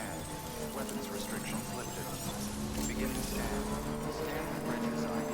Verifying ID. Clear. All weapons will remain locked until departure. Cargo verified. Thank you. Yeah, it's all good, Metallica. And it's easy, like, because every streamer thinks of backseating and spoilers and stuff in different ways, you know? There is no perfect exact definition from stream to stream. For me, you should have seen the moment of joy when I figured out basic mechanics like double jump And I've already seen so many people who are like, I've got 60 hours in this game and I didn't know you could double jump. So even explaining basic mechanics and things like that in the game, I don't want. I don't want anything, you know? Because what might seem common or basic or implied mechanics or whatever to one person is somebody else's moment of discovery going, holy shit, you could do this, you know? And those are the moments that I don't want taken away from me because someone comes in and goes, hey, did you know? Like, instead, just sit back, enjoy this beautiful game, like you said.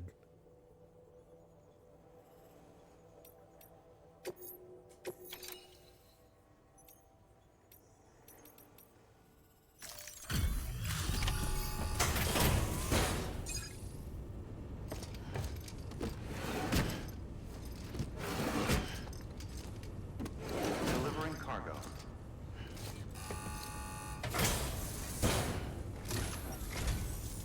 Thank you, Sam. You made good time.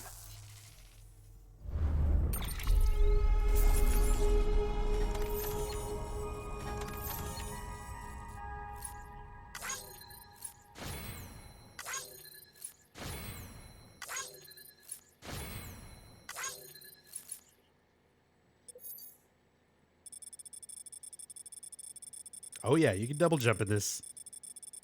How's it going, by the way, Jenna? And hey, Kenny. Hey, Vernon. Didn't learn double jump till like 30 hours in. See, that's what I keep seeing. A lot of people saying like they didn't figure certain stuff out until way later. Since I'm kind of taking my time and methodically reading all the tips, all of the interviews, all of the mail that you get from people, all that stuff, it explains so much.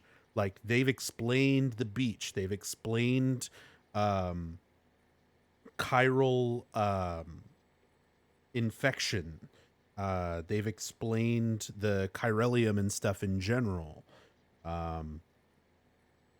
They've explained, like, the BBs and the still mothers and all of that stuff as much as the game will explain it. You know, it'll give you very hard explanations and certain things, but then still leave a lot to you know, mystery, where they're like, well, we know this much about it, but we still don't know everything. So taking the time and going through and reading all the stuff in this is like very beneficial, because it seems like a lot of people are not doing that, and it prevents you from kind of understanding those things earlier on. And even when it comes down to a lot of the mechanics and stuff, like, I still need to engage in combat with some mules because I want to play with the parry mechanic. How many people here have more time than me in this game? I'm coming up on 15 hours. I'm right at 15 hours in this game or so. There it is right there on screen. 15 hours, 1 minute, 3 seconds. So at 15 hours, anybody with more than 15 hours, did you know you can parry enemy attacks? Or did you not know? Safe travel, Sam. You be careful, okay? You can parry enemy attacks using your strand. Good work. New order available. Please access delivery terminal for further information.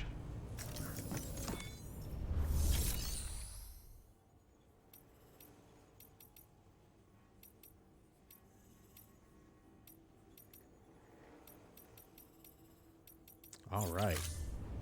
So, boom. Dropped off all that stuff.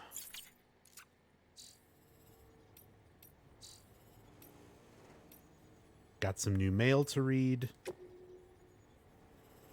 Benjamin Hancock. Far apart but always connected. Dear Sam, thanks again for all your help. The chiral printer's still running like a dream, and it kind of feels like one too, seeing all these new buildings popping up out here. It hasn't solved all our problems, of course. The nearby wasteland's still crawling with BTs, but now we can obtain a good chunk of our supplies via the network, and they can't interfere with that. To think we're connected, even all the way out here. Didn't used to think it was such a special thing. The whole world was one big network back before the Death Stranding. Video, audio, text. Every bit of information was available for one and all, but now we've gone one better. The chiral network and the printer can be used to send tangible things. Well, in a way, welcome to the new America. Once we're able to send food and medicine too, you won't have to put your neck on the line for our sake anymore. I hope that day comes soon. I really do.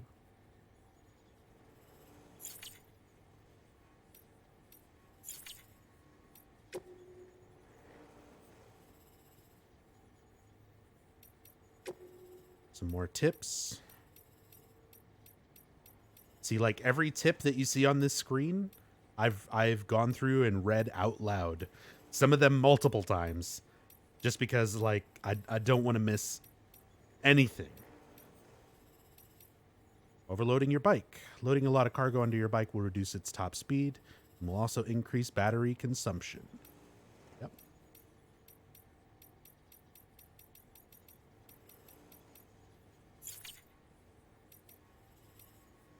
All right.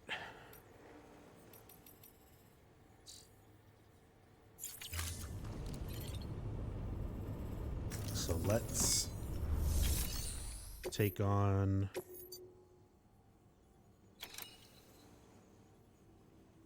Wait, didn't I take this? No, I was going to do it on the way back. Since it was a time-sensitive thing and I thought I might be stopping and building stuff more. Which I still do want to stop and put up some generators along that path. But we'll go ahead and take this over to Capital Knot.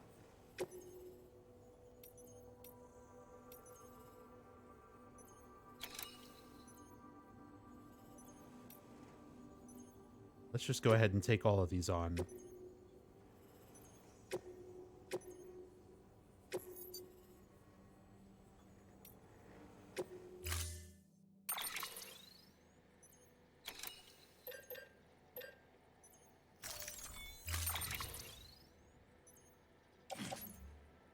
Let's load as much of this onto the bike as we can.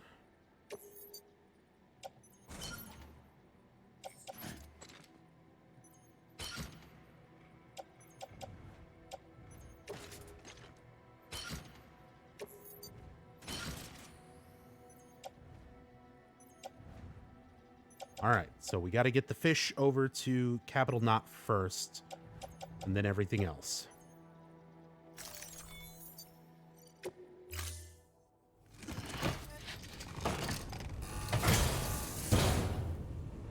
Order assigned. Delivery parameters updated. Time limit set.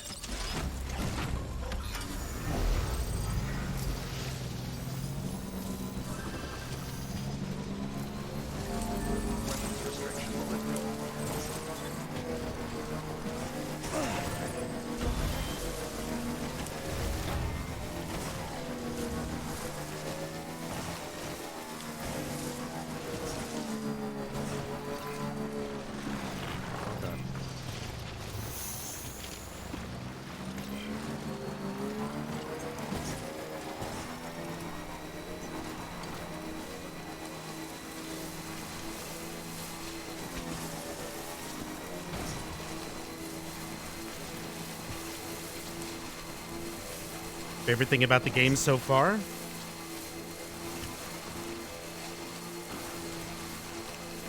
That's tough. Personally, I mean, just as a horror fan, I love the BTs. I love the encounters with the BTs and the different ways of handling it. It's some of the best horror in a game that's not even predominantly a horror game. But it's some of the best horror in a game that I've experienced in a long time.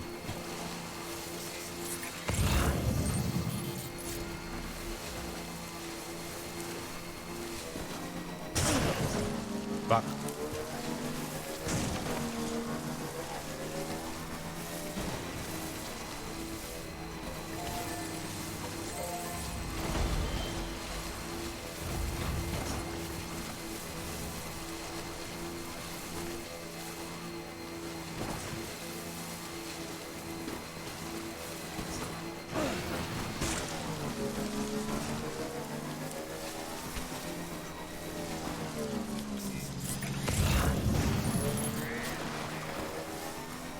Damn, I don't even really need to build generators. We've already got generators out here.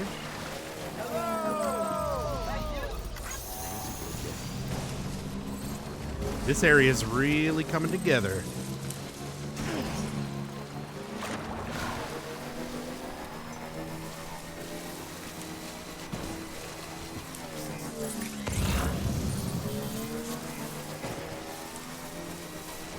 Dude, look at how all the dirt paths and stuff are forming. The more people go particular directions. That's so fucking cool. That's my next favorite thing. After the BTs and the horror elements, the social and multiplayer aspects of this. The way people affect each other's worlds and help each other is integrated in such an interesting and genuinely, like, fun way. Stretch my legs. Sam, Oh, I didn't mean to skip that. first deliver your cargo, then you can take on new requests. That's what I'm doing.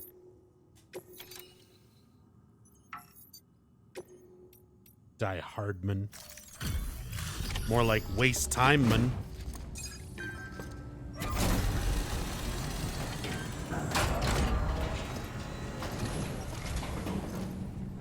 Thanks for the delivery. Lightning quick as always.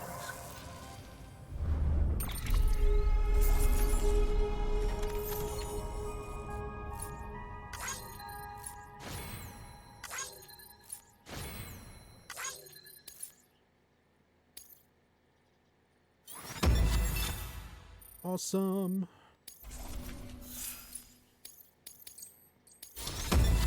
Porter grade 80. I am a great handler. Aim higher and you may soon be recognized as a mover. Miscellaneous grade 30. More likes.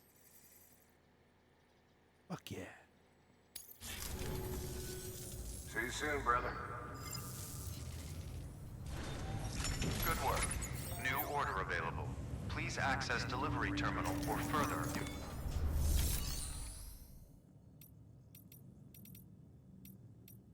Okay. Let's take a moment. Let's see what I'm still carrying. I've got all the metals going to wind farm.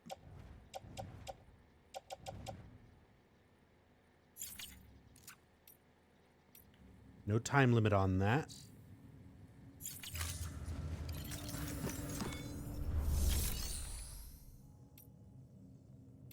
So anything else going out that way? Not quite ready to take stuff to port. Not.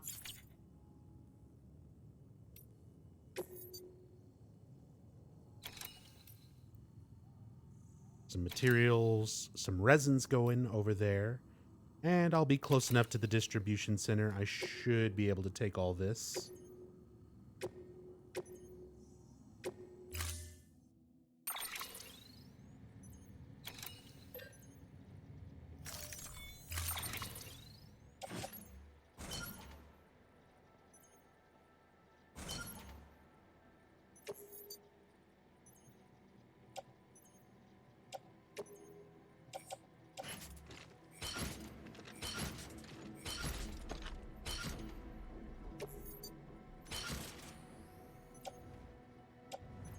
Sweet.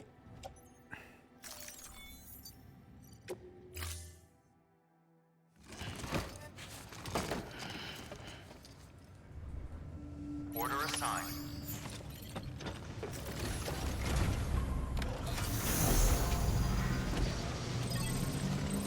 Keep on keeping on. Have a pleasant journey.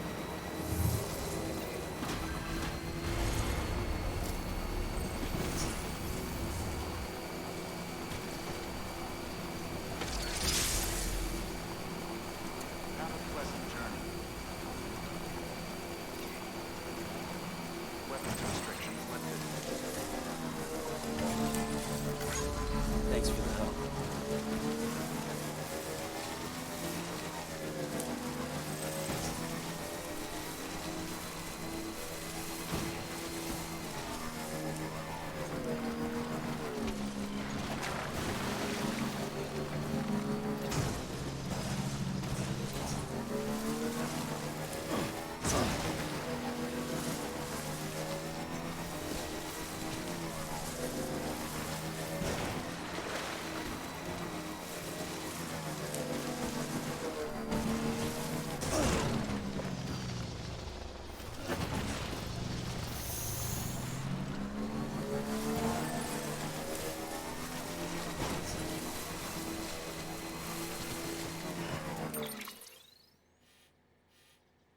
still easier to just go around this way and then follow the river down to the distro center, and then I can cross and take stuff up to Wind Farm.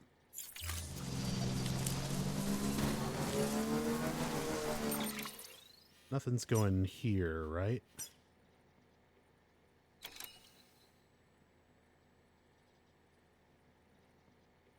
Oh, okay. That's the order where I need to find that structure repair device.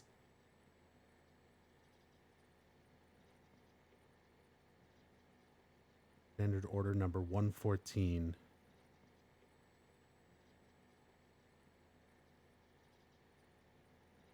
So that, if it was lost, then I'm guessing mules probably have it.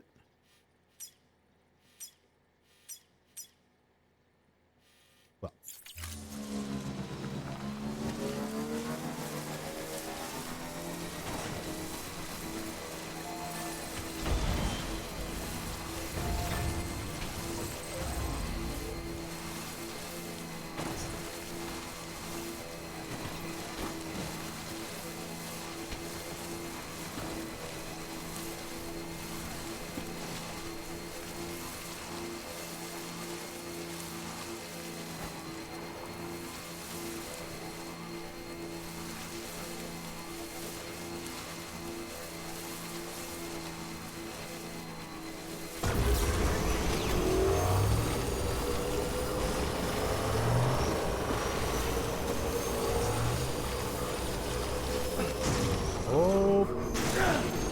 Okay.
Oh, hell yeah. We can get between these so fast now.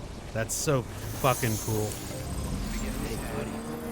Electricity fire. Verifying ID. Decontaminating suit. All clear. Welcome, Sam Porter Bridges.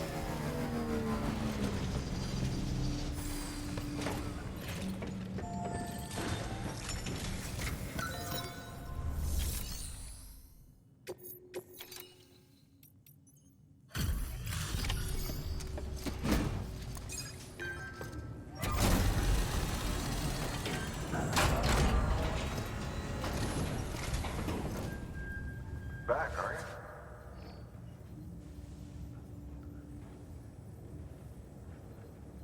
Delivery's in damn fine shape. It's 'cause I'm the best.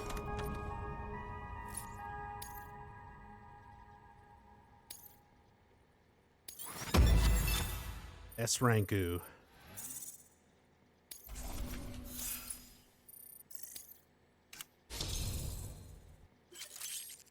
I am now a mover. As a proven porter, Many now turn to you for assistance. You have reached cargo condition grade 10. You will now be able to keep your balance more easily. Hell yeah. Bye, Sam. Good work. New order available. Please access delivery terminal for further information.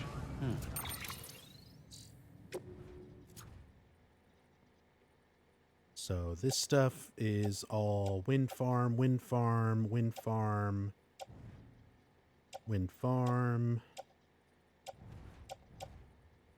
Okay, off to wind farm. Anything else that I can take over there?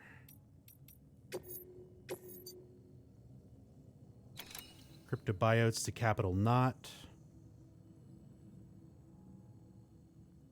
Should be able to take that once I finish with Wind Farm and come back here. That stuff's going Capital Knot and Way Station. What about here? Capital Knot, Capital Knot. Way Station West. This one's going to Wind Farm. Throw it on the bike. Oh, shit.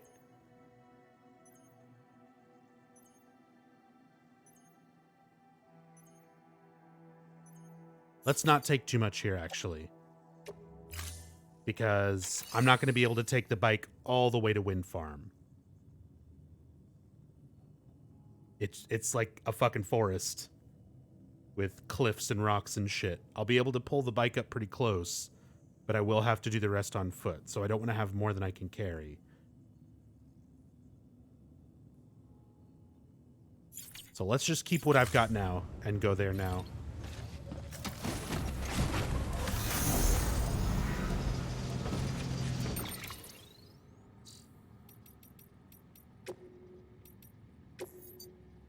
Oh.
Yo, what's up, Omega Lurker?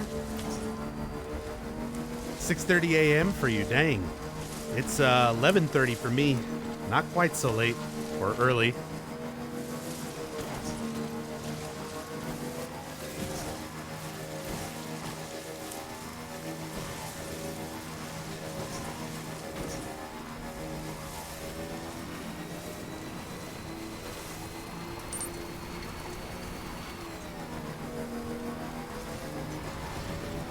Glad you're enjoying the stream. Got something to distract you while you're working.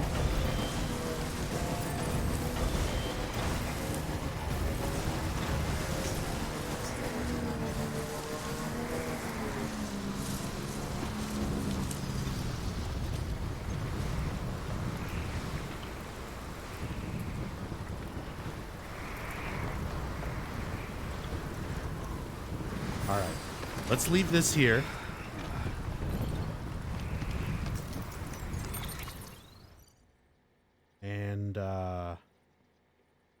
Take this.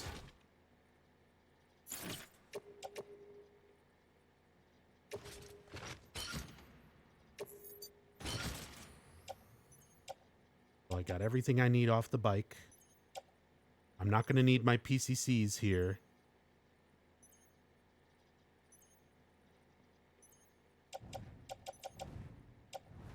So let's, just for the sake of keeping weight down, I'm going to put one of these onto the bike. Everything else is going to Wind Farm. I'm going to use the other PCC.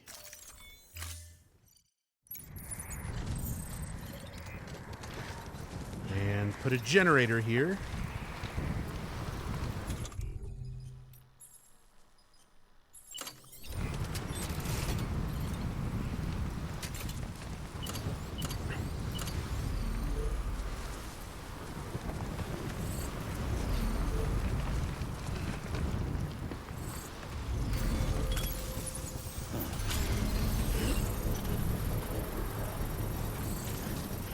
So my bike will be nice and charged. I've got a designated parking spot when I make trips over here. And eventually we'll have a good pathway to take through here. Construction complete. Too close.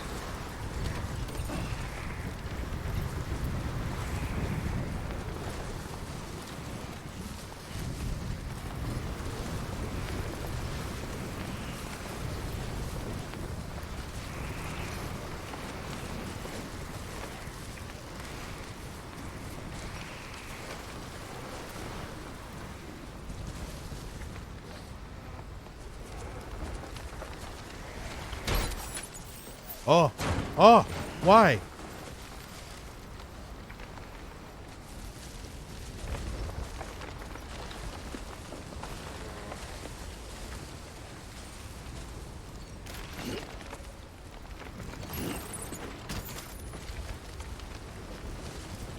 Grab ladder. Grab ladder. Grab ladder. Grab ladder. I would like to grab ladder. Fuck yeah.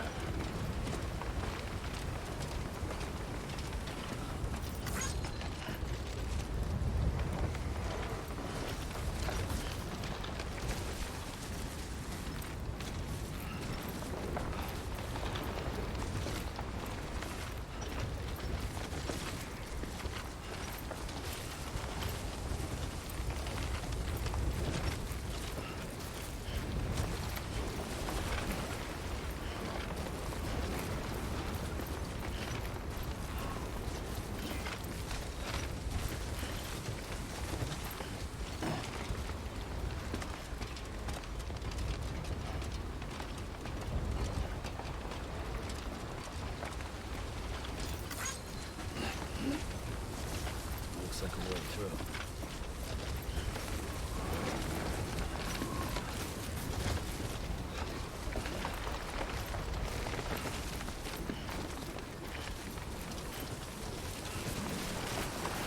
No, not too quick, not too quick. We got way too much stuff. We're not in a hurry.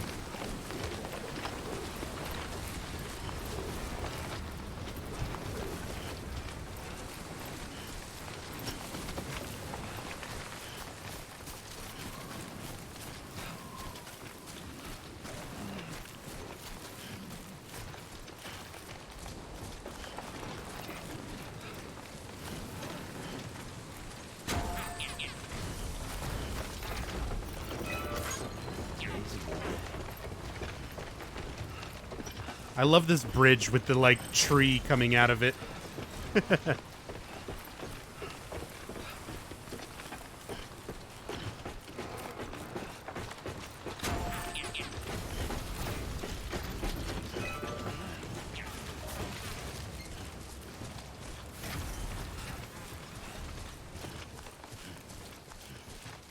Yeah, if I can get some better ways to, get through that first part, climbing down the side, this is not too bad of a pathway getting over here. It avoids the BTs and stuff in the middle.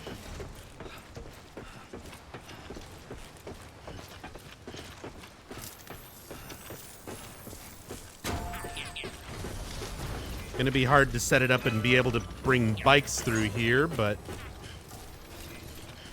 at least it's a pretty good footpath.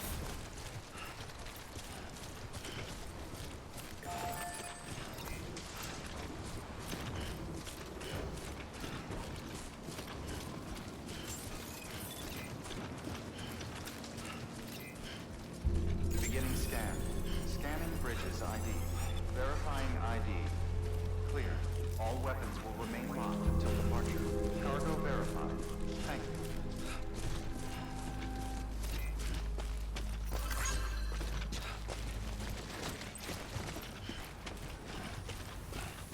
Do we know what BT stands for? Beached things. They are things from the beach, which is more or less the beach is like the stepping stone between life and death.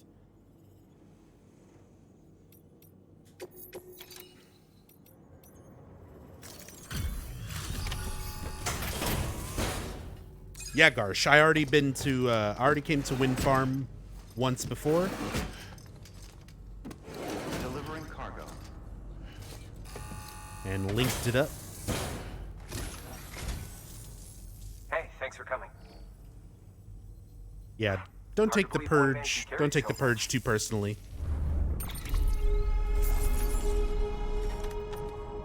Just trying to prevent anything unnecessary. Nothing personal. Any unnecessary information, I should say. And Blad hasn't been here for the whole stream, so he doesn't know exactly what I've seen already. Just being careful.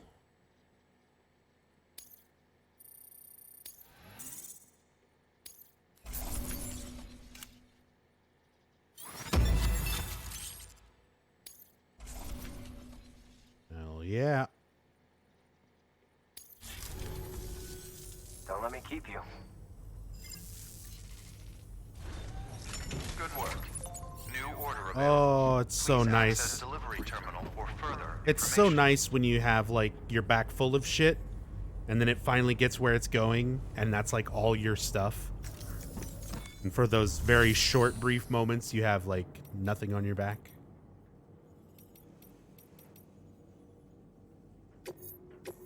Satisfying. All right.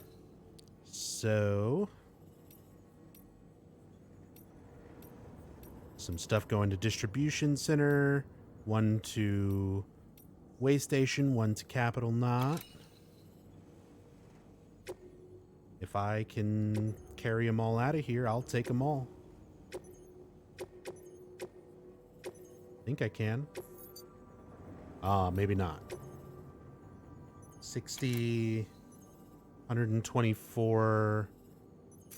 Oh, not quite.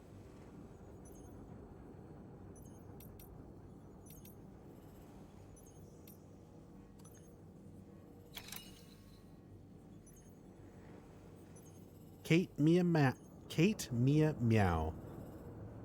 New subscriber from YouTube. Watched all your in-depth playthroughs of Silent Hill. Gonna love watching this game too. It's 5:30 a.m. We'll have to go to work soon, but looking forward to seeing more of your streams. Hey, thank you so much, Kate.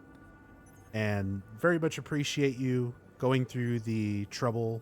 I know a lot of people from the YouTube side of things are more reluctant to make the change over to Twitch and stuff, but appreciate you coming through and supporting. Glad you enjoy all the playthroughs, all the Silent Hill stuff. And if you like the Silent Hill videos on YouTube, there's a lot more of them here on Twitch. All of my Team Silent playthroughs with my fellow streamers on Twitch, where we kind of do roundtable discussion, in-depth playthroughs of all the games. A lot of that's archived here. A lot of the stuff that was either unable to be uploaded to YouTube,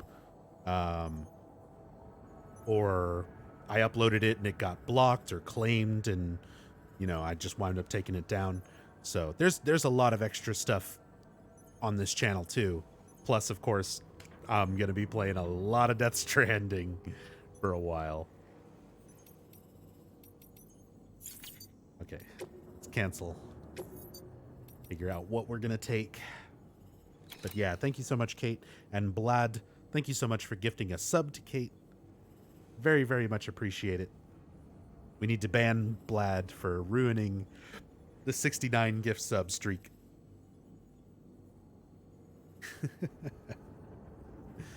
Nah, but thank you so much, man.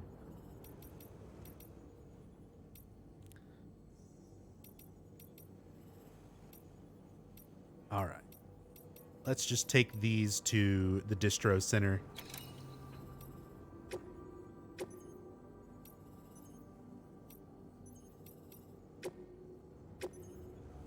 And I'll come back for these at another point.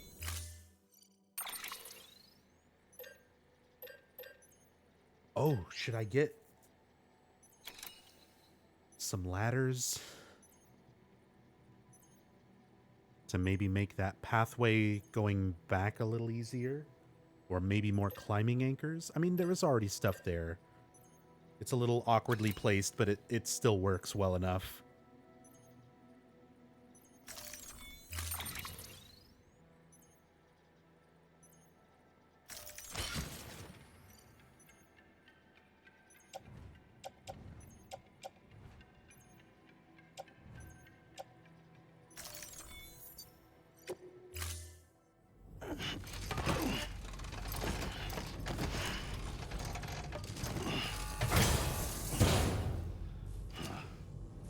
Order assigned. All right. Let's get this stuff back to the distro center. Hey, you be careful on the way back.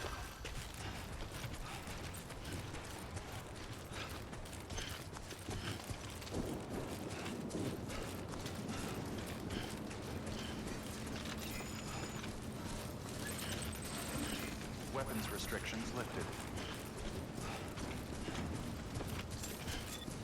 The person who built this watchtower, Big Hot Dog 94. Big dog.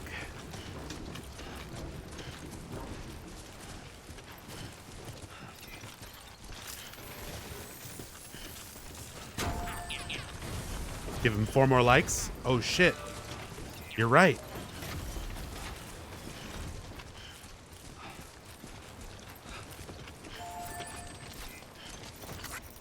This one's for you. Big dog. Enjoy the 69, big dog.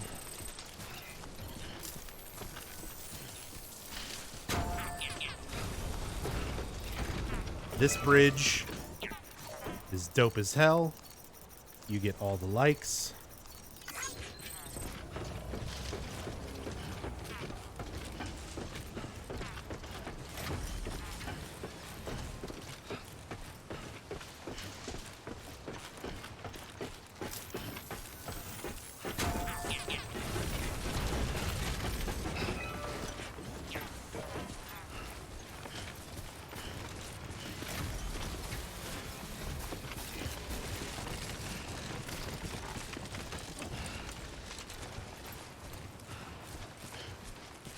The tree bridge is also amazing, but I already liked it.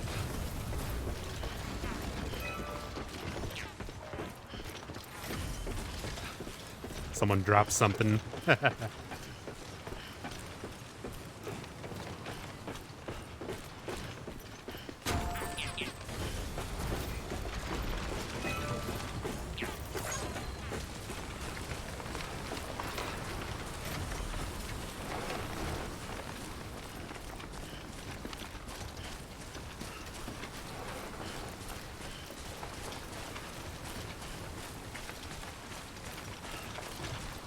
Yeah, for sure, Night Shroud. It's definitely not going to be a game for everybody, but the community of people who are playing it and like sticking with it and enjoying it are really making it that much better.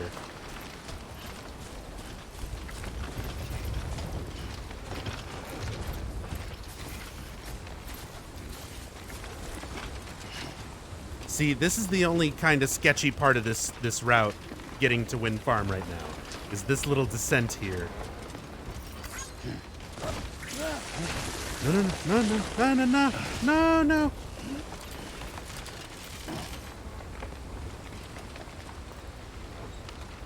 Yeah, we need...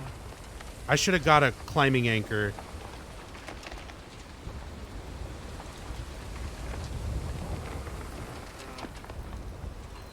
I'd much rather have a rope or something here.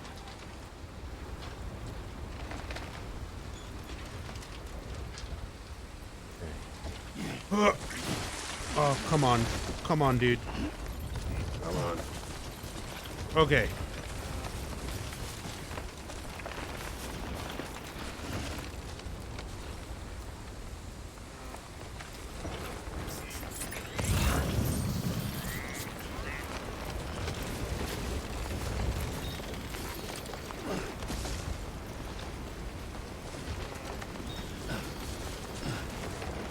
Yeah, we need a system of ropes from the top all the way to the bottom.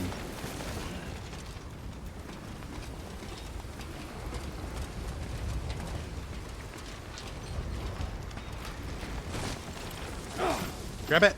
Grab it!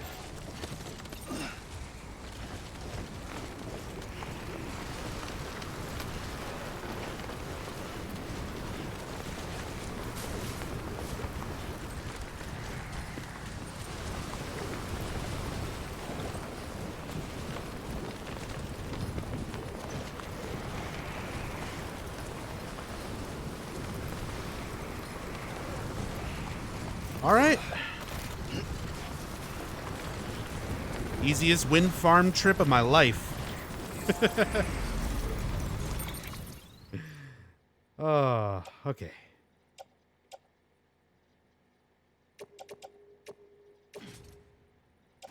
Wait, I can't load? Oh, too much.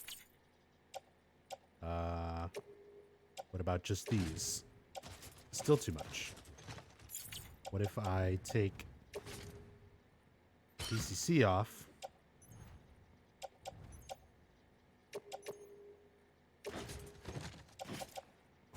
Hell yeah.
Yo, what's up, Skill?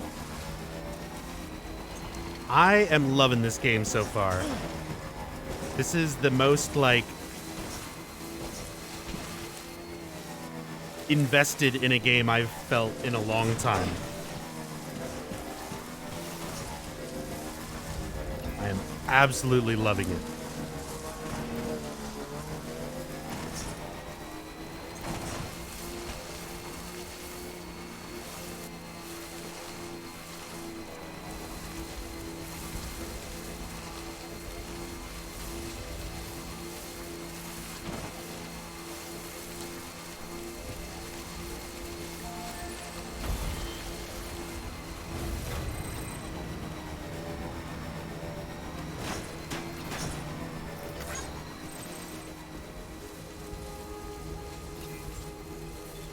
Beginning scan. Scanning bridges ID. Decontaminating suit. All clear. Welcome, Sam Porter Bridges. Okay. Hell yeah. Here's your stuff.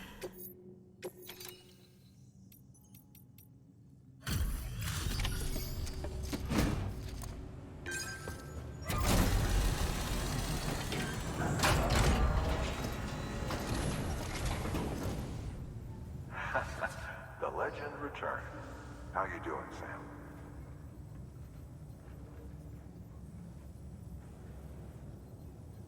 Delivery's in damn fine shape.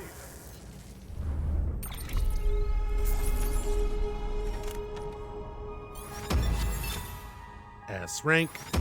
S rank.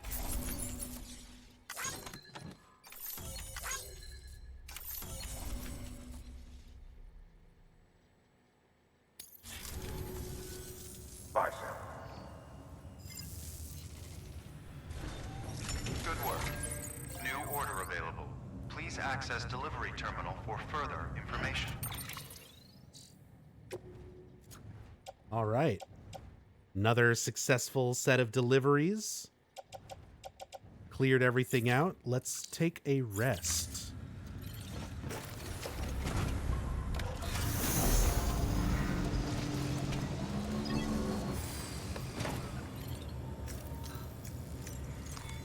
Your work is great.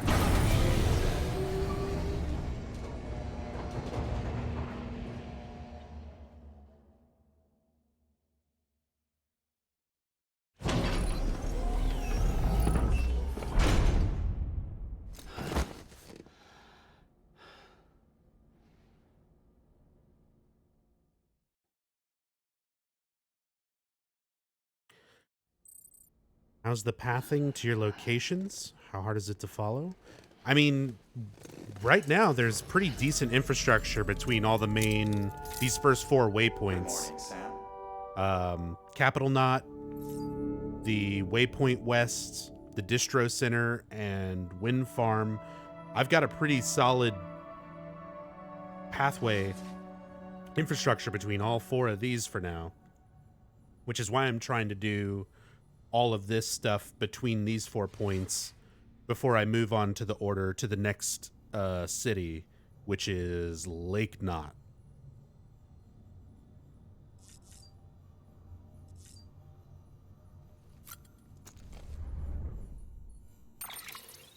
But I need to take a short break. I need to go run to the restroom and stuff. So let's enjoy some Low Roar.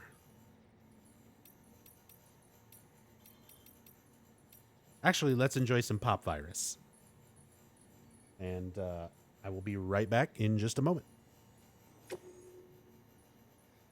音の中で君を探してる霧の中で朽ち果ててもさまよう闇の中で君を愛してる刻む一拍の永遠を歌の中で君を探してる波の中で笑いながら漂う今の中で君を愛してる刻む一拍の永遠を刻む一粒の永遠を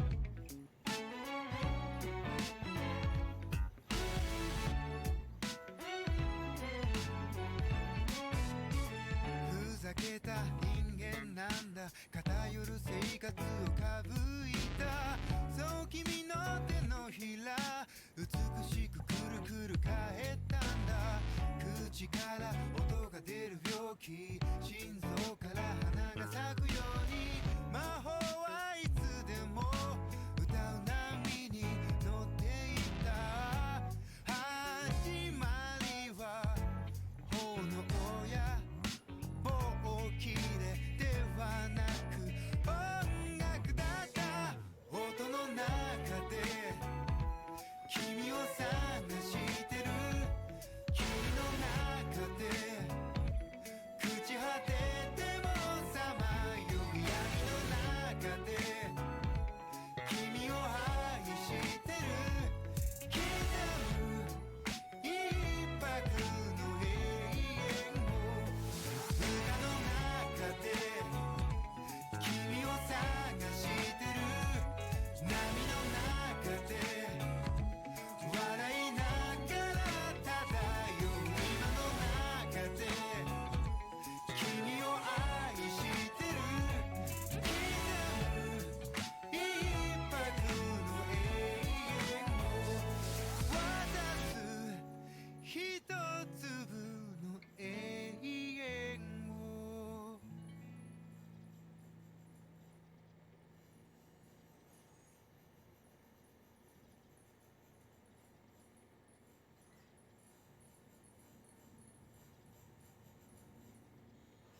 All right, I'm back.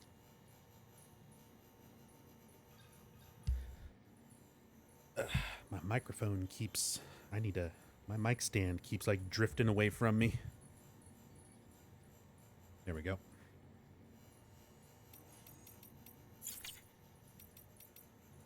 All right, we got some new mail. George Batten.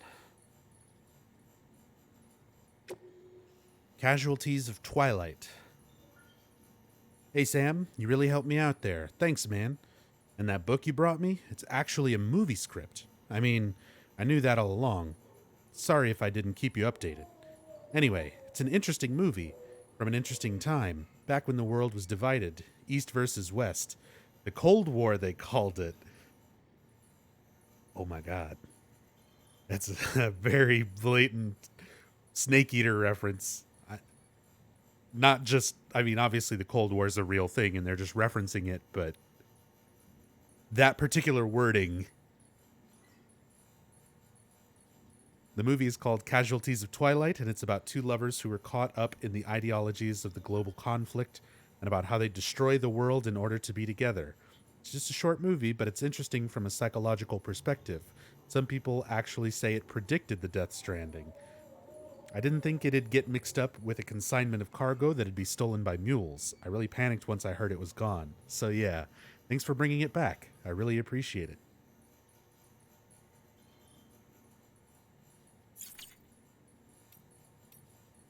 That's cool.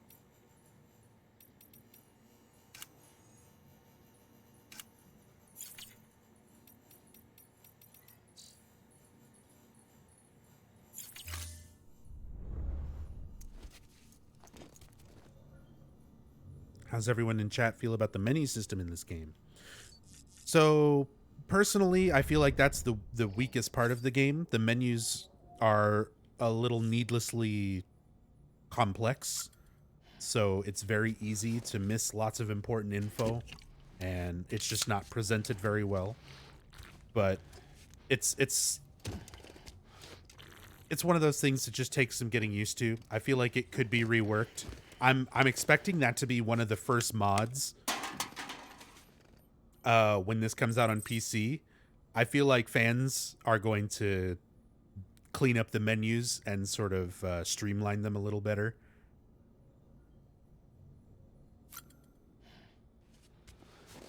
Because that's easily the weakest point of the game so far, is the menus and the UI. But it's not bad enough to where it takes away from the rest of the game, you know?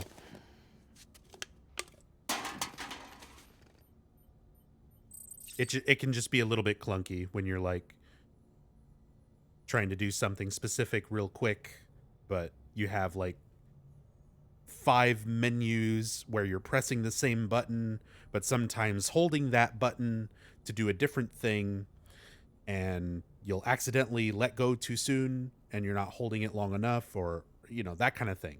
And it's like, it could have just been a function put on a different button when the menu's open, or have more of the information displayed more clearly without needing all the extra processes, you know, to do something simple like move this box from my back to my bike, you know.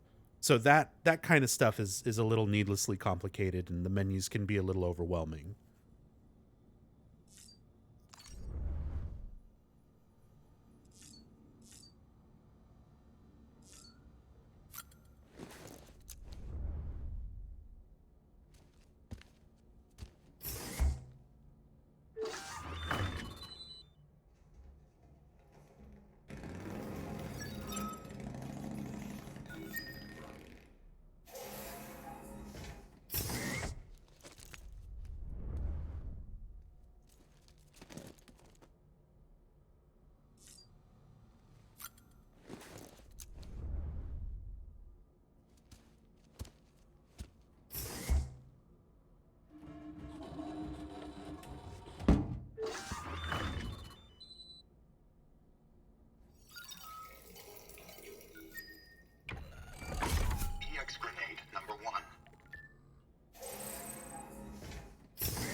a shower, then we'll head out.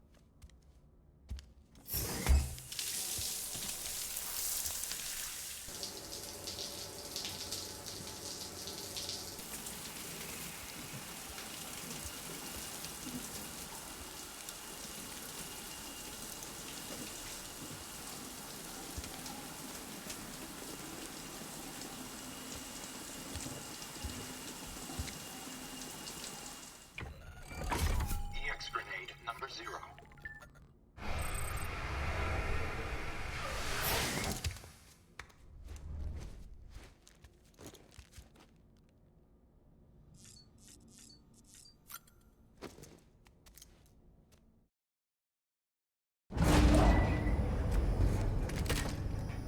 Sam really needs to drink more water? No kidding. He literally only has drank Monster.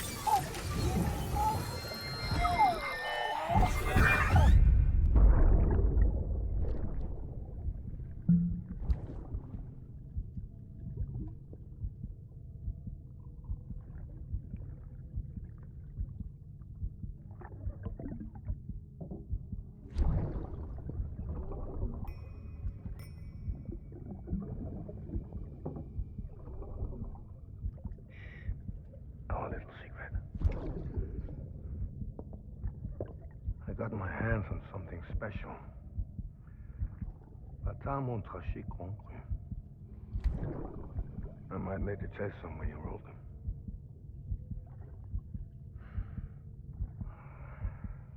A toast to Lisa. And to you.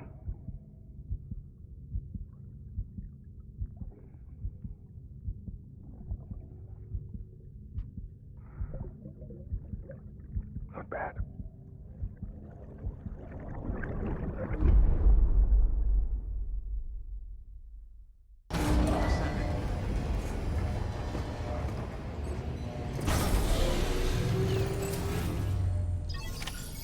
Yeah, definitely can get that, Blad.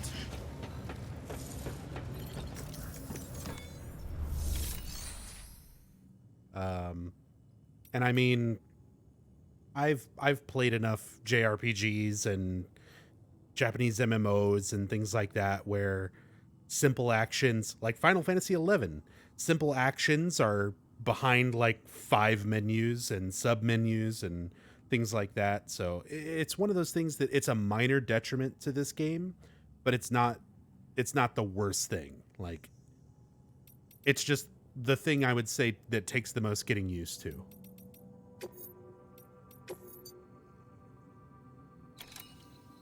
So let's take the urgent cryobite back to Capital Knot.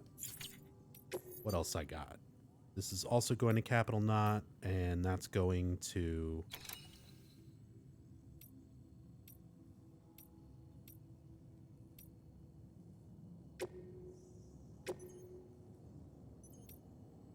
Way Station West. Oh shit, whoops.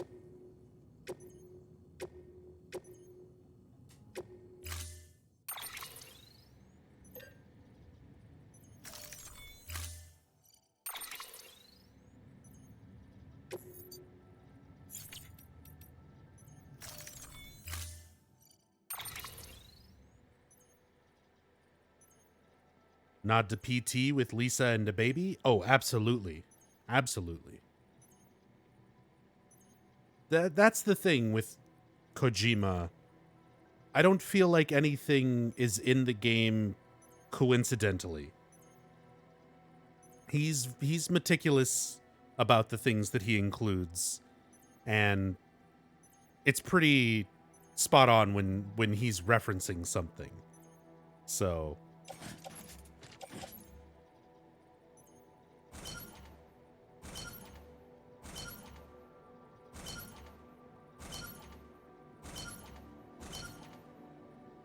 nice. All that goes on the bike by itself. Good shit.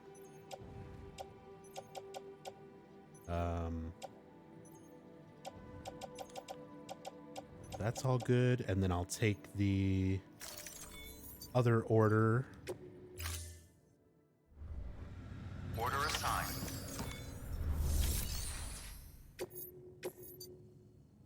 that on my back. This is a somewhat unusual order. You're going to want to review the key points in the summary.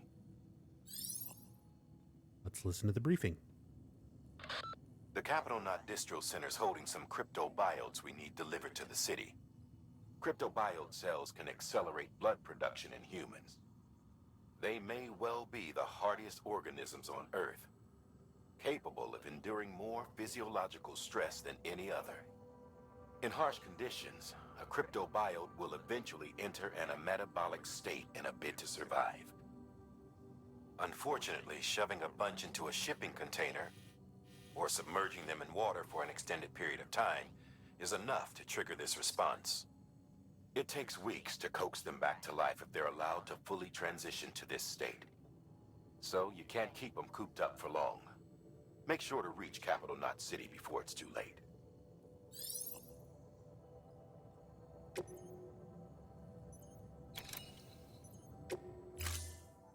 So, gotta be quick and don't submerge them in water.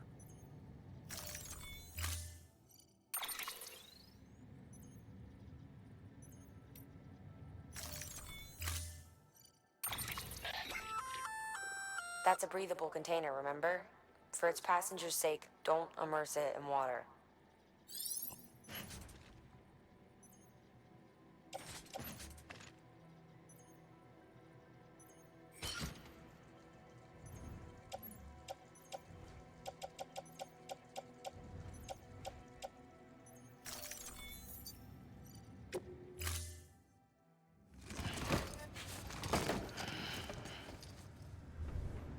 Order assigned. Delivery parameters updated. Time limit set.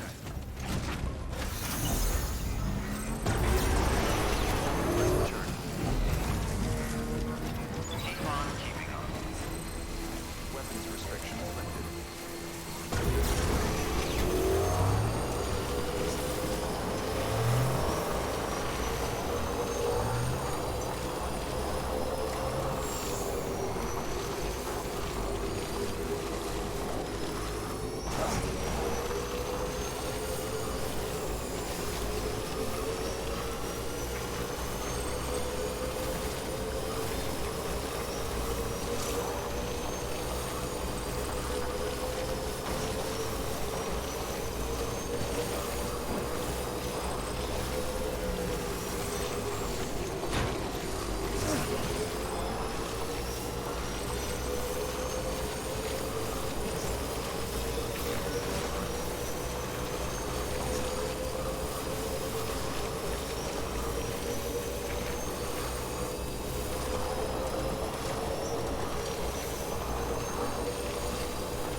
Conserve some of the battery.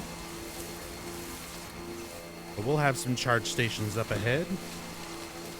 Got a nice pathway laid out here.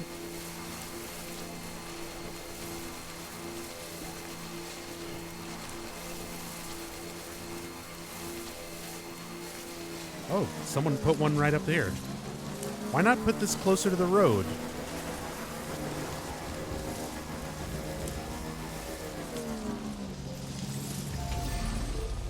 But it works out just the same.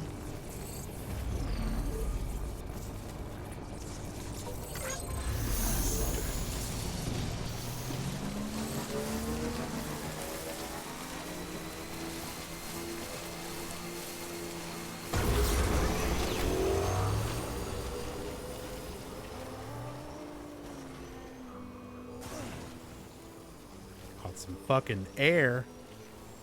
And we got some low roar. It's one of my favorite songs from Low Roar, Easy Way Out.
Bridges ID. Verifying welcome to capital not city. Proceed to Such a good song. I love the song choices and when they choose to utilize them in the game. There's moments where I kind of wish I could, all clear. Welcome, Sam Porter Bridges. like there's moments where I kind of wish that I could play music whenever, just have a music player when I'm out walking around. But I feel like it would cheapen the moments where the music is intended to be there.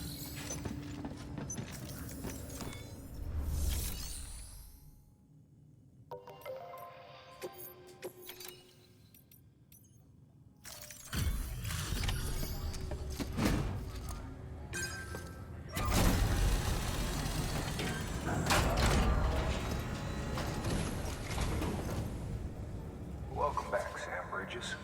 Always a pleasure. Thanks for the delivery. That was crazy fast. You've really upped your game since last time. The crypto bios look nice and lively.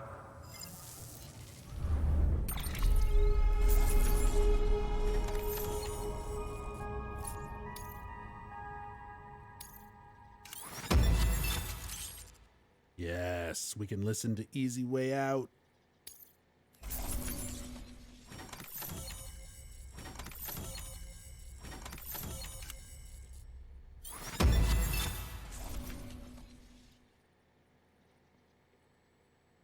$89.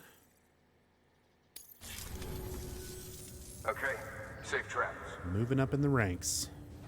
There's something different about you. Can't quite put my finger on what. But I swear, I'm not imagining. I'm impressed, Sam. You've brought pretty much the entire region together. But the further west you head, the more you're going to have to deal with BTs. Now, we're always looking for new, more permanent solutions. And we know your blood has a measurable effect on them. I told you before that Mama's developing a weapon to leverage that, which is why we need a way to artificially produce more of it. Hence the cryptobiotes. But maybe you already figured it out. If all goes according to plan, we might be able to turn the tide. But first, it's time to bring Port Knot City into the UCA. The order from Die Hartman is waiting on the delivery terminal. Good work. New order available. Please access delivery.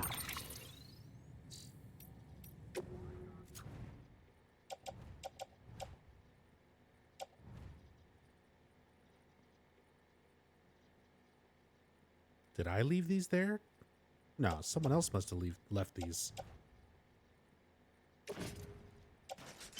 Sure, some extra boots.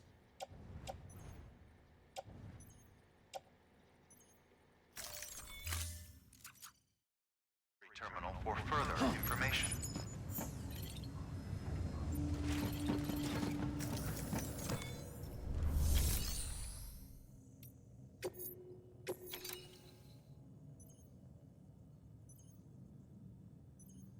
Oh, that's what the boots were. No, they're mine now.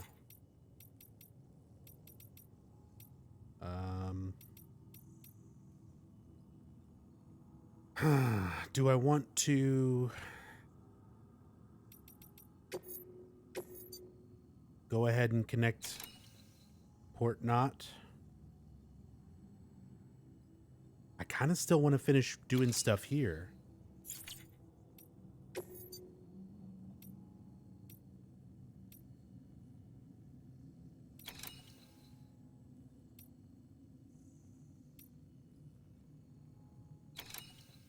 No time limit on these. Oh, this one is 60 minutes to get it over to the distro center. And this one over to Wind Farm. 90 kilograms.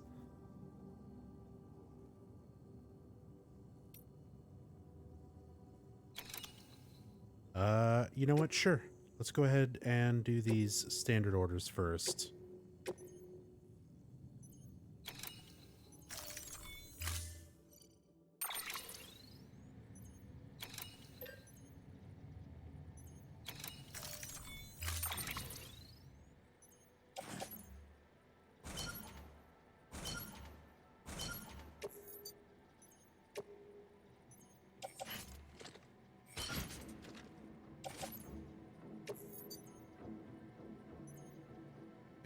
Bike's got everything it can hold.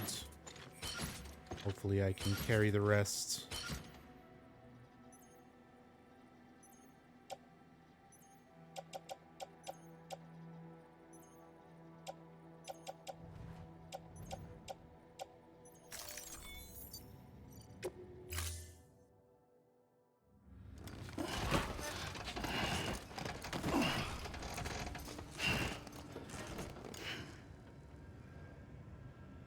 Order assigned. Delivery parameters updated. Time limit set. All right. Back to Distro Center. And then to Wind Farm.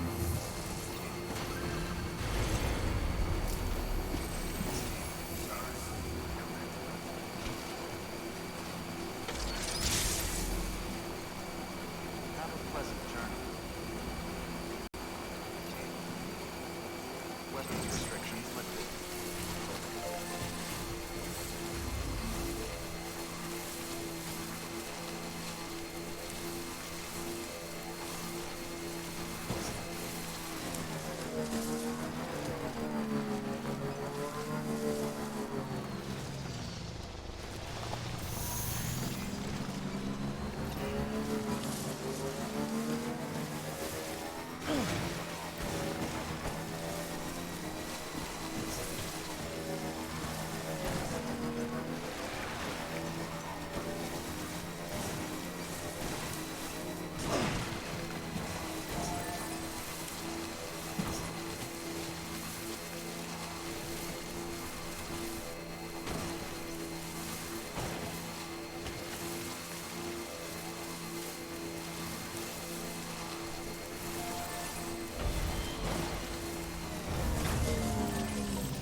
To me, the weakest point so far is the plot exposition type characters like Waste Time Man. It is a little bit over expositional at points, and it does make me kind of question, like, there's so much good information in the interviews and little extra things that you have to read. So much of that could have been condensed into the dialogue better. But hey, like, any of my complaints and things like that, I definitely agree with a lot of your points. But this is still easily one of my favorite games, like, already.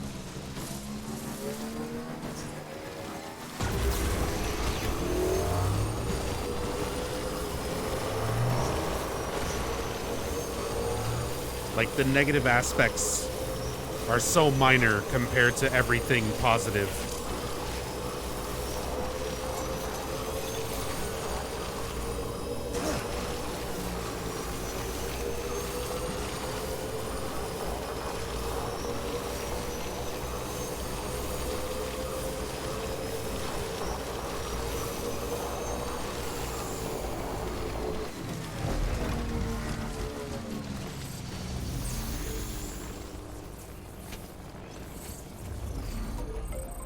Hey, buddy. You're on electricity fire right now.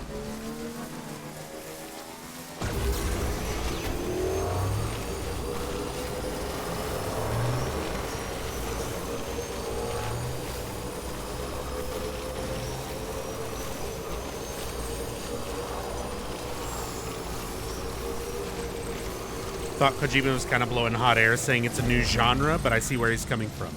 It's definitely not a new genre, but it's a very new, unique, interesting way of combining elements from a lot of different genres. And it's that particular combination of things that makes it so unique. Like, there's open world games, there's crafting games, there's survival games, there's story-driven weird Kojima games. There's multiplayer games where you affect the world and leave messages for people, you know, all that kind of stuff. But this rolls it all together in such an interesting way and manages to still have all of those things feel good, essentially. Like they fit. It doesn't all feel like a big mishmash of things. They flow together very nicely. Welcome, Sam Porter Bridges.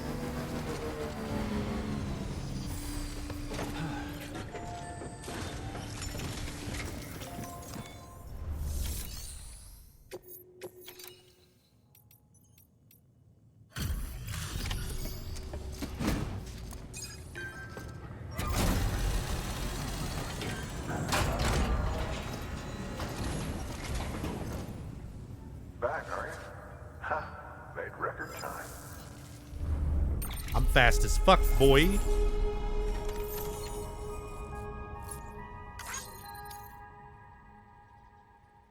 Had 60 minutes and I did it in 4.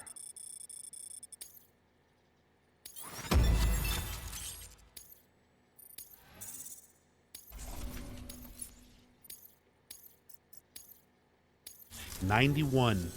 Bye, Sam. My Porter rank. Good work. New order available. Please access delivery terminal for further information. Got some new mail. Some more from George Batten. Sending you likes. Still keeping on, Sam? Me, I've been practicing going outside. Longer and farther each time. Thought I'd conquered my fears at one point, that I'd be making deliveries like nobody's business before long. That was before I wandered into mule territory for the first time. I panicked and dropped damn near everything I was carrying. Guess it belongs to them now. That little hiccup aside, I've managed to put up a few signs and watchtowers and other stuff I figured guys like you might appreciate. So it's not like it's all bad. Haven't met any other porters face to face yet, but I can tell they're liking what I've done. As in, they've given me likes. Oxy and smart drugs might help to level me out, but I tell you, when someone hits you with that like, it's a feeling like no other. That confirmation that you've made a positive difference in someone else's life, it's grand, man. Anyway, good luck with everything. Sending all the love and likes.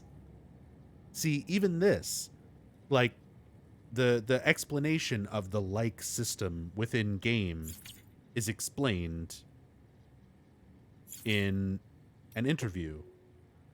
Let me clear out a tip. What do we got? What are we learning about? Traversing rough terrain. Difficult terrain and vehicle requires the use of certain special techniques, as well as a careful route selection. Yeah, makes sense. So, this. So he's talking about the likes. This is talking about likes secreting oxytocin. But it's more than that. There's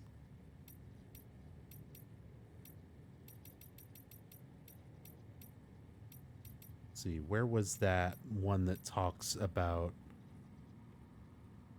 Lycosin? So there's this. In recent years, however, a hormone dubbed Lycosin, known to mitigate the effects of chiral contamination while also restoring basic physical and mental acuity, has attracted a great deal of attention from the scientific community. Unlike oxytocin, Lycosin cannot be administered externally. It's secreted within the body, but only in response to external stimuli. It's said that the hormone principally responsible for the positive feelings that occur when one achieves a goal, enjoys success, receives praise or gratitude, or any other form of like from a fellow human being.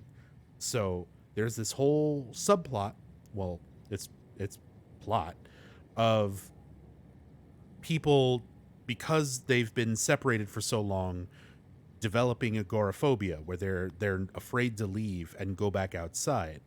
So then we have guys like Batten, who says he's starting to make his way outside and go outside more, and that the likes are one of the things that's motivating him. So this is the in-game scientific explanation for that. He's going out and venturing and receiving Lycosin, which in turn is reversing the effects of his chiral contamination that caused his agoraphobia in the first place, which allows him to go outside more. So, like, this guy's mail is kind of proving this information that we got through this interview with Hartman earlier. This is why I get that not everybody wants to sit and read all of this stuff. It's a lot of stuff to read, but this has been letting me enjoy the game so much more, just being able to see all these little connections of information, how the characters are experiencing everything going on within the game world, and we're getting explanations to all of it.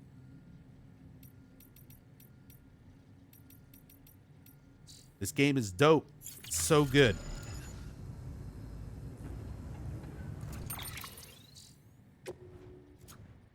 So, everything else is going to Wind Farm. Wind Farm.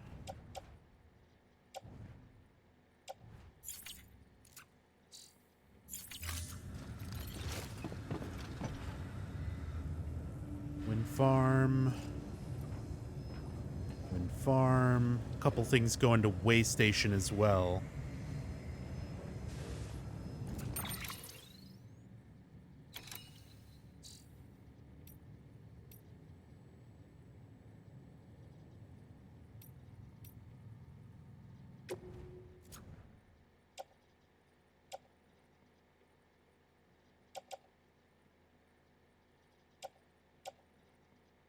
Let's take only the things going to Wind Farm for now, because I'm going to need to carry it by hand once I get out there.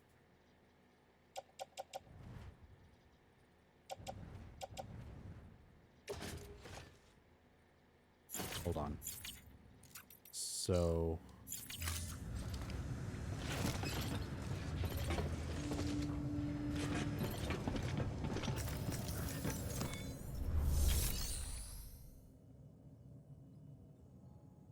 let's see.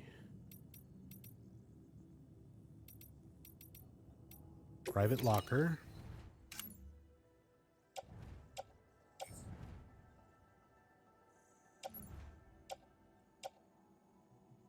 Let's put the stuff going to Way Station. That.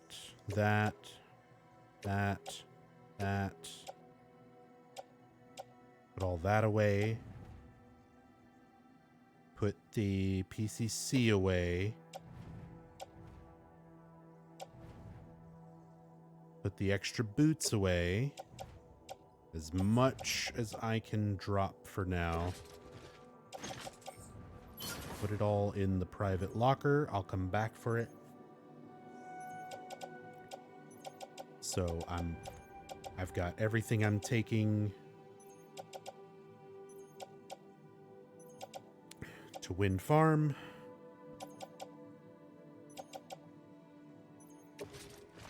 Let me see, how much is this going to be once I'm carrying it all. 90 out of 125, so that's more or less my limit. But I can load it up on the bike for while I go out there.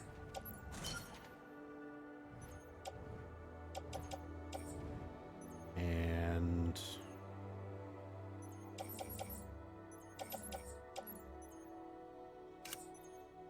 let's bring a bunch of climbing anchors.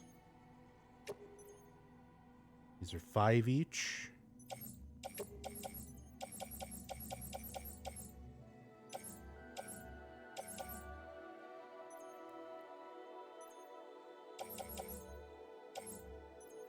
And we'll try to make a little better rope way to get down that first kind of treacherous area where the really shitty ladders and stuff are.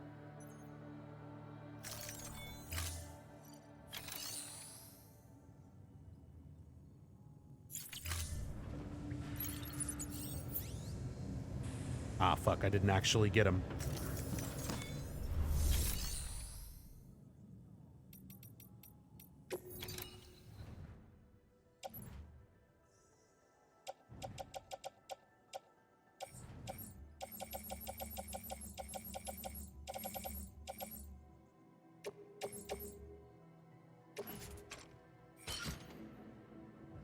There we go.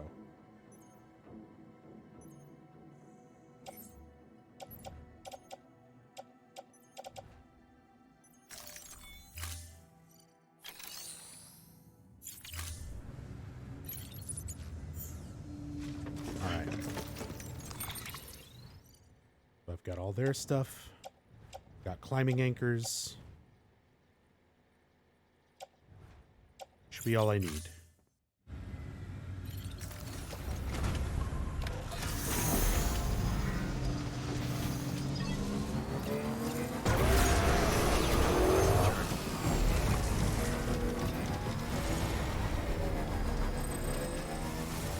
Weapons restrictions lifted. Hey, Yami. I'm still on episode 2.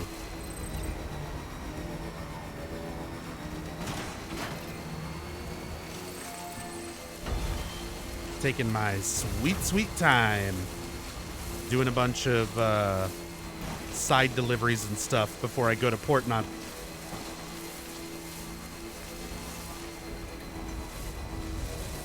So, like I said, for the most part, I've gone into this game blind, but I have watched a little bit here and there on some of my friends' streams. Mostly my teammates, Maxi, Enigma, Techie, and a little bit from Outer Heaven Network.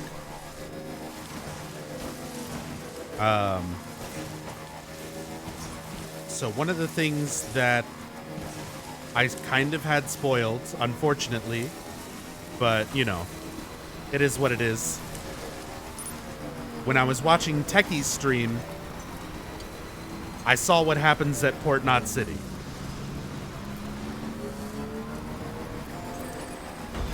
I won't say anything more than that for anybody who hasn't seen it yet.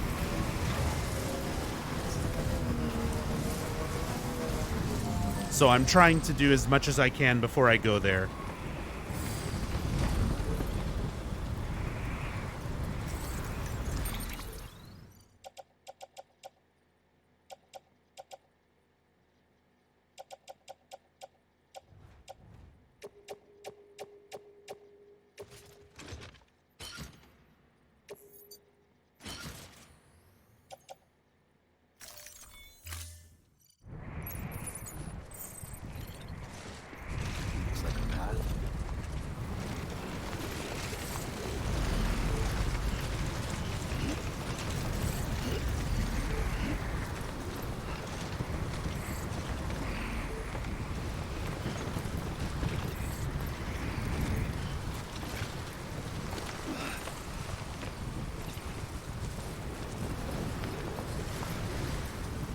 You know the dialogue that follows before then?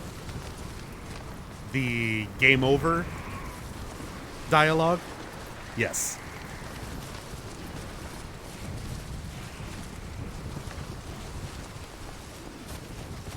I'm assuming that's what you mean.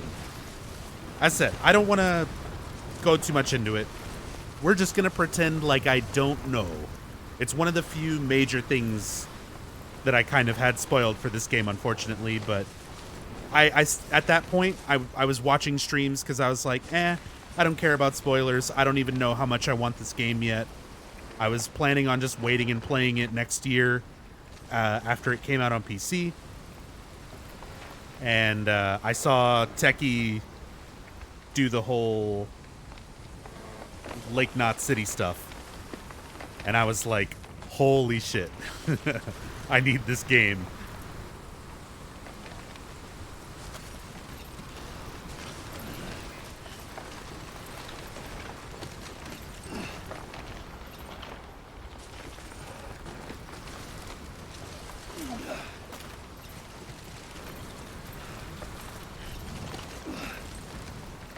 But yeah, that's one of the few major spoiler things. And, I mean, I don't care.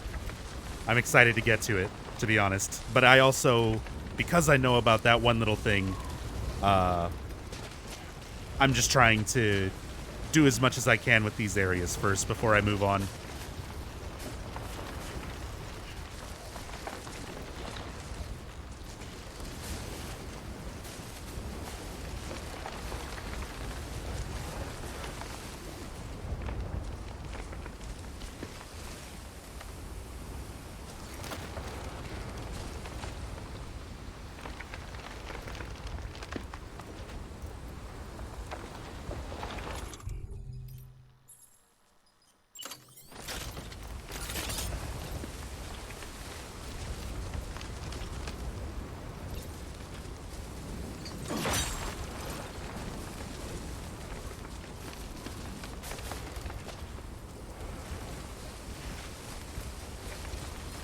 Dude, I want to get rid of this ladder.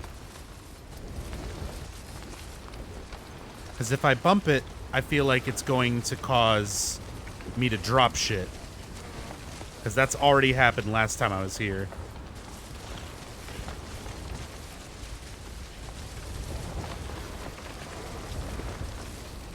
And the ropes are just so much more reliable for this section instead of a fucking ladder.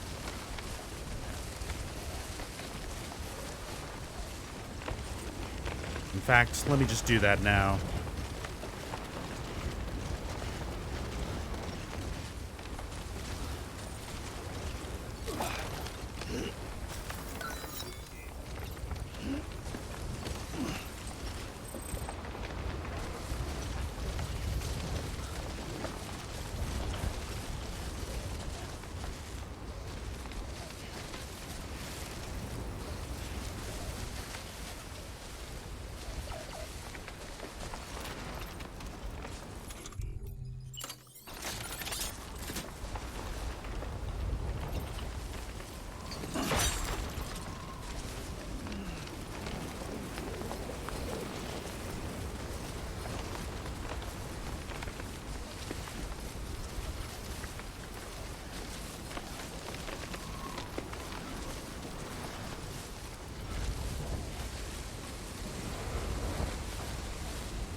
There we go.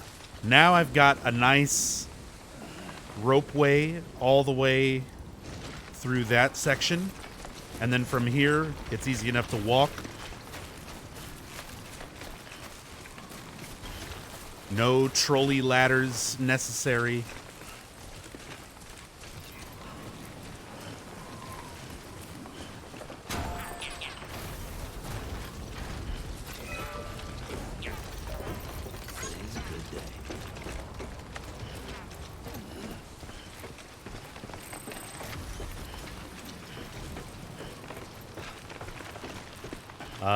IGN gave the new Pokemon game a 9.3, and this got a 6.8. Just goes to show people who get picked for that kind of work have the IQ of a pretzel.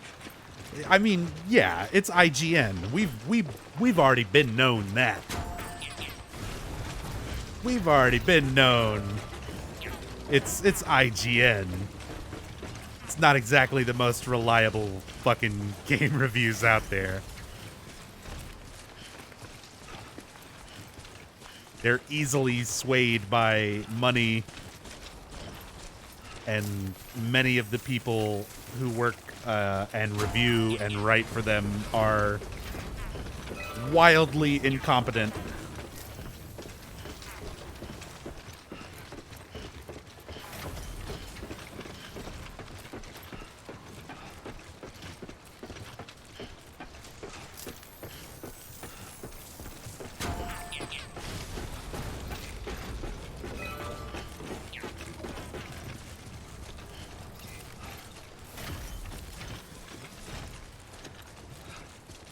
Hell yeah.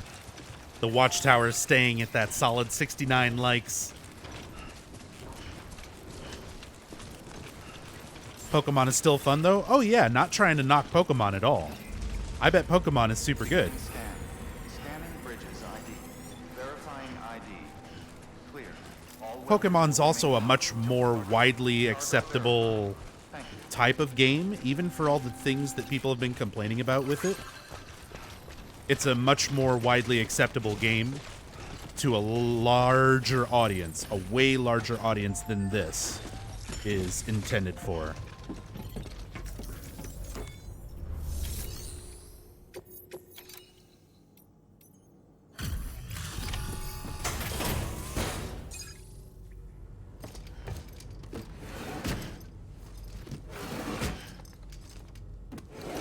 delivering cargo.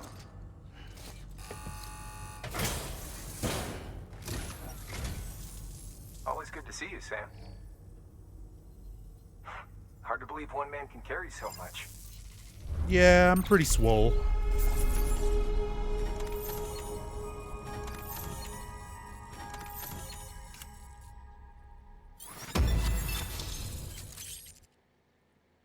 bandwidth.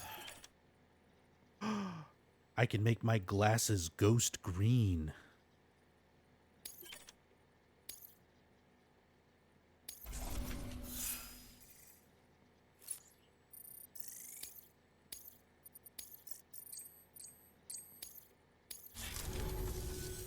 Don't let me keep you. Reviews are so subjective. They absolutely are. Please Like, access delivery. it's one person who played the game for work, mind you. If it's something for like IGN or something like that, they may not have had a choice. They don't always get to pick and choose, hey, I want to review this. They'll just say, here's your game, write your review. You have X amount of time to play it, and you're only seeing that from that one person's perspective, given their amount of time, possibly against their choice. So it might not even be their genre of game that they tend to like. Bakba Soup, I was watching his stream during some Death Stranding, and he brought up a really good point. Reviews aren't entirely unreliable, but the thing is, you can't just look at a review at face value. If you look at a review and somebody's like trashing this game, look at everything else that they review. Don't just look at the number. Look at how they talk about it, and look at other games that are similar that they've also reviewed. Because a lot of times you'll find someone who trashes this game probably also trashed a lot of other open world stuff, or may have also trashed a lot of other Kojima games. They do already have an existing bias, you know? So you can't just look at one review, one number, one quick summary, and be like, oh, that's it. It's one person's very, biased and circumstantial thoughts on it.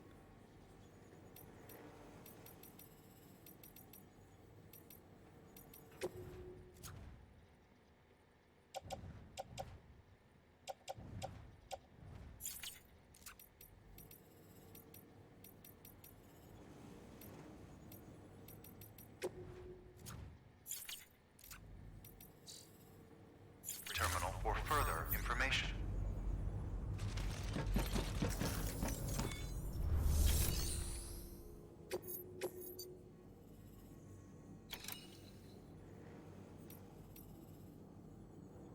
Urgent. Repaired transformer units.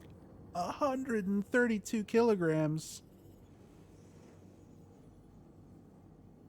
In 30 minutes? I can't even carry that much.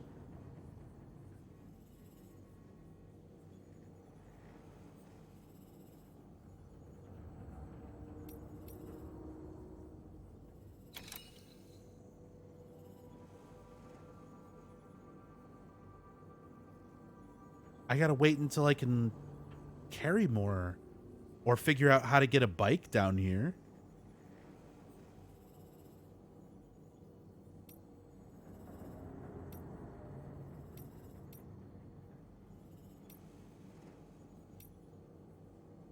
Well, let's go ahead and take these.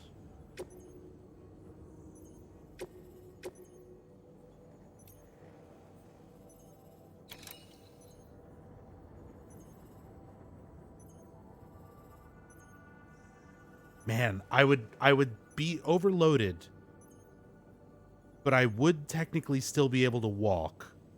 It would be a very slow trip, but I think I could still make that in 30 minutes. Nah, I'll wait. I'll wait until I've got a better way to approach that one.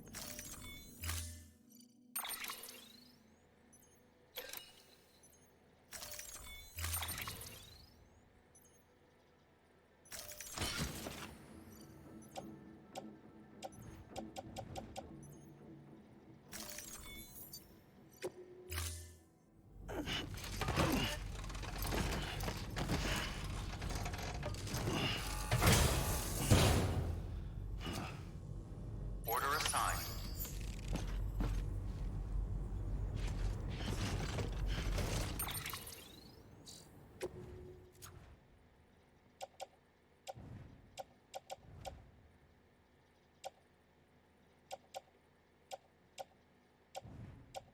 I guess this stuff is already pretty well optimized. Okay.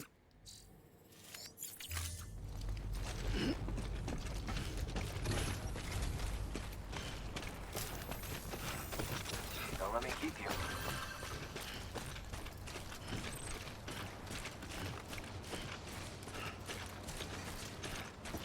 Oh yeah, same Devin.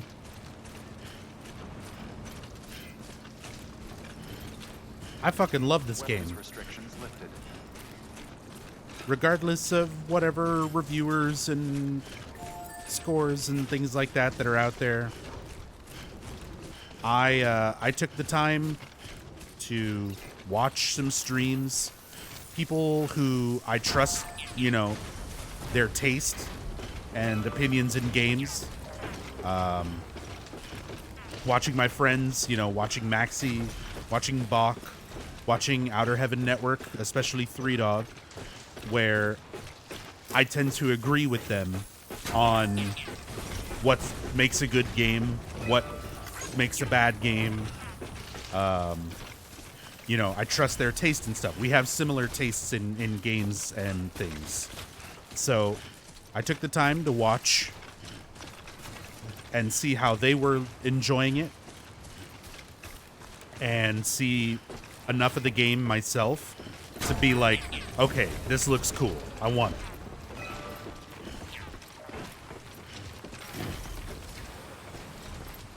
Can also watch your old buddy Blad play this. Please, please, please save your VODs. If anybody is streaming this, Blad, Maxi, everybody, save your VODs if you're streaming this. Because when I am done playing this, I'm going to be watching everybody else play this. Nice. Because I've already encountered so many things in this game where I'm like, I wonder what other people did here. And once I'm not as worried about spoilers and I've kind of experienced more of the game, you better bet your ass I'm going to be watching everybody's VODs, everybody's first playthroughs of this. So please highlight them, save them. I will want to watch them in the future.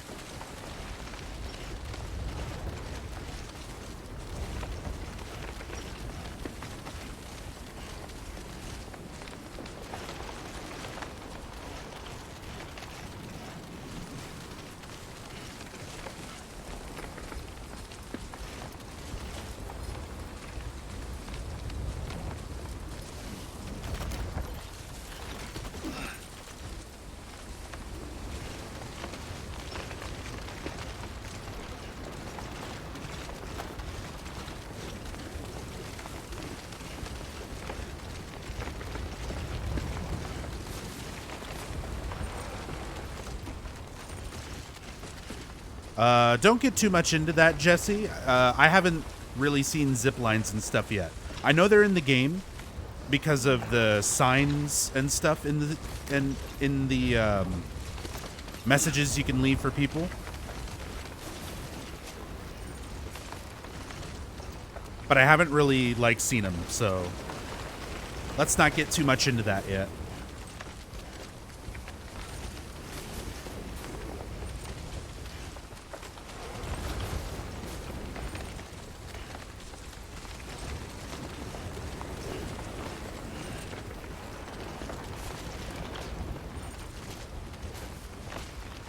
Yeah, I didn't find out about the turning off spoiler messages until it was too late.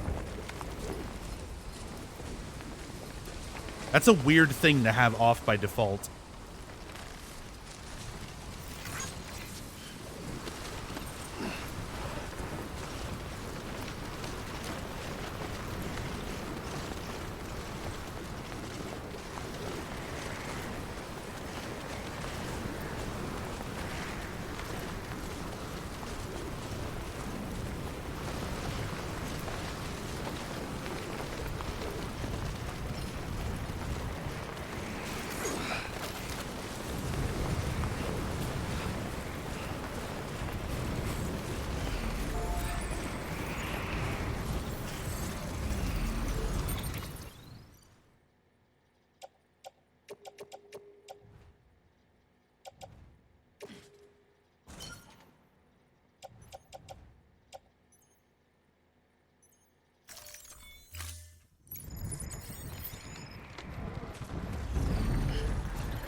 All right, so where was this all going?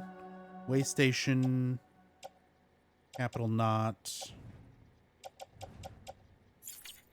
So I've got some other stuff here that's going to Way Station and Capital Knot. Beginning scan. Scanning bridges ID. Verifying contaminating suit. All clear. Welcome, Sam Porter Bridges. Okay.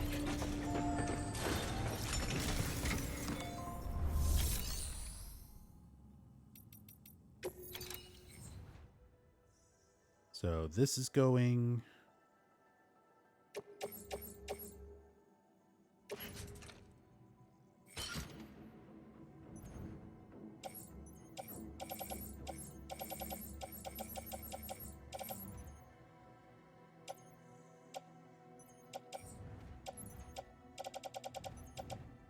Every time someone says Way Station, I hear PlayStation.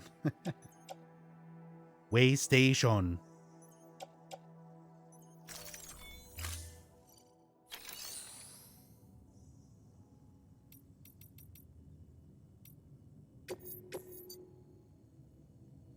Emergency fuel to wind farm. Shit. Well, I'll deal with that later. Anything in the share locker going my way? Oh yeah, plenty.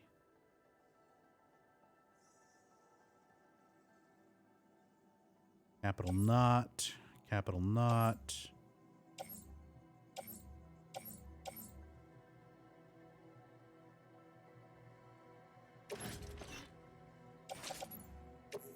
Ah. Figured I have too much on the bike already.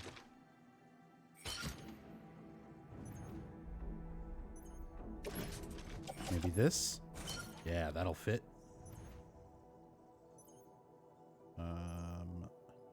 This. Not quite. Throw it on the back.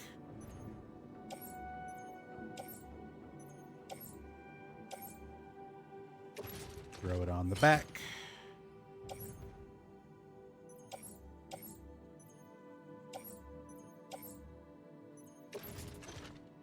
Back. Way Station West.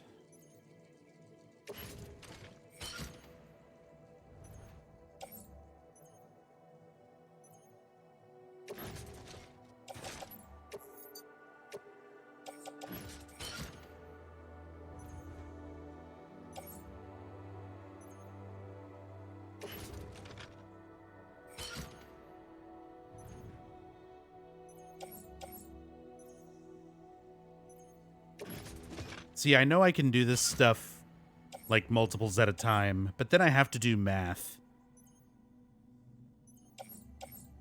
I'd rather just do it incrementally and watch my weight go up so I know when to stop.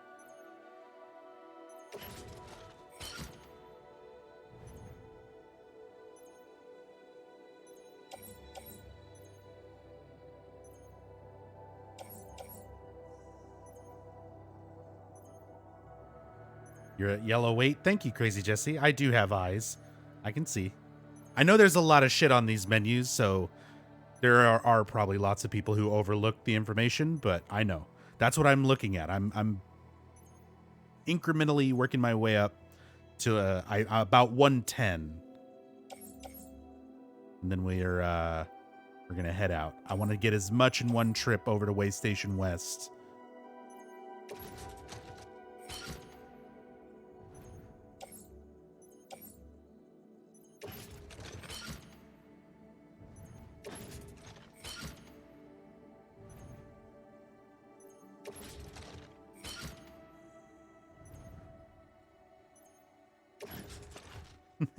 Look at this fucking stack.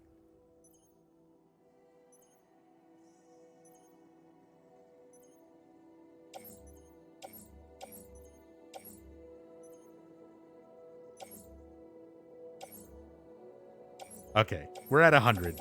That's good enough.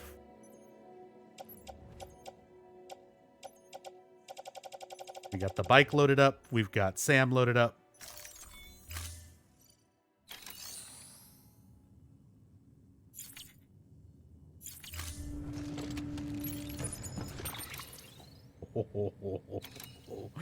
That's the first time I saw the frame rate dip, and it's probably because I've got 100 fucking boxes on my back. All right.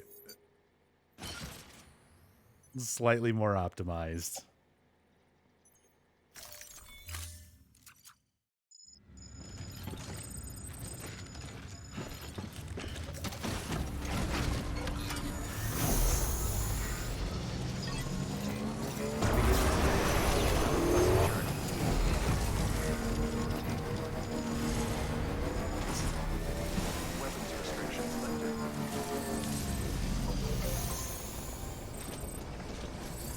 Okay.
Do you think there will even be an end to the tasks in this region?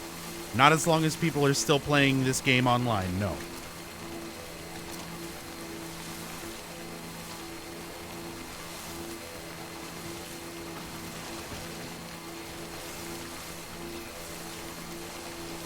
Enough already.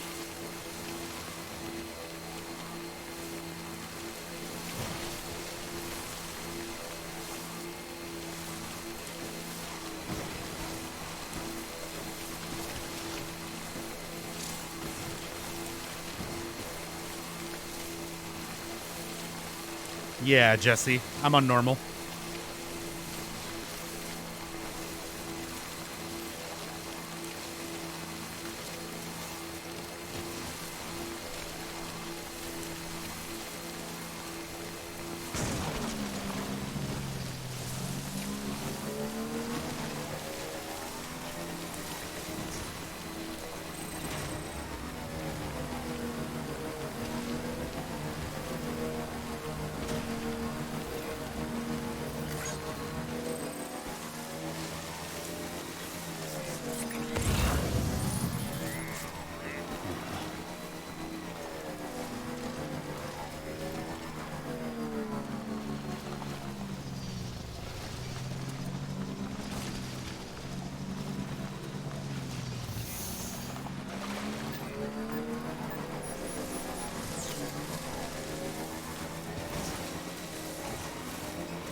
All right. I brought you guys everything.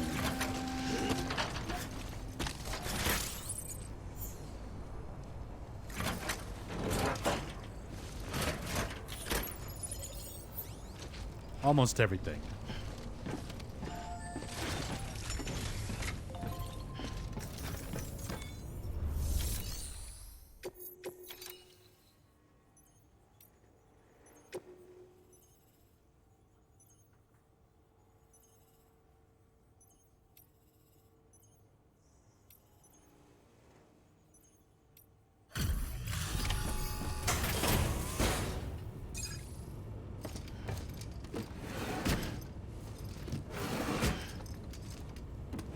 Delivering cargo.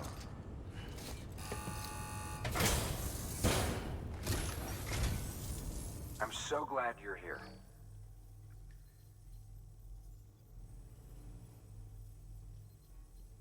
always take such good care of our cargo.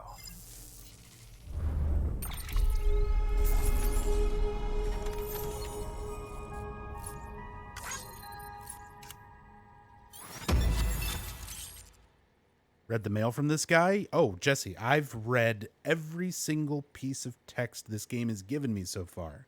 Every tip, every letter, every interview, everything. Out loud. Sometimes more than once.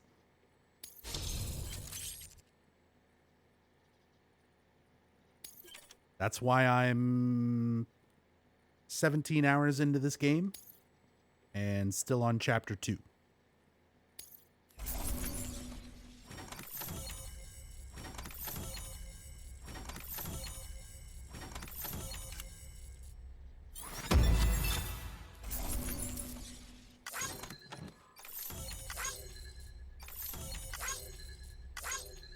Oh yeah, cuddle time. I'm absolutely loving this game so far.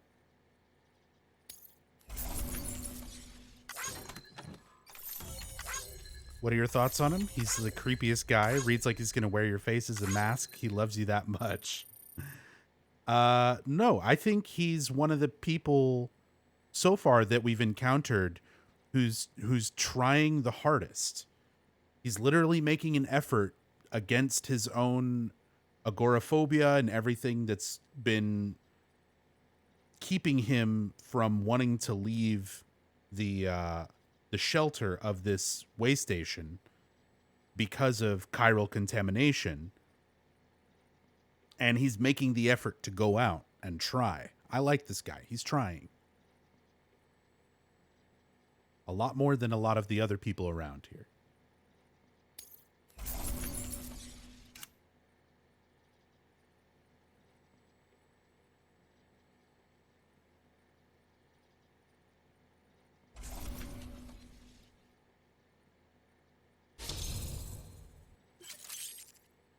Skilled mover. Bridge link grade 30. Information concerning new items has been shared with you. Now make more strand contracts. Now make more cooperation requests. Period for which I can send likes has been increased.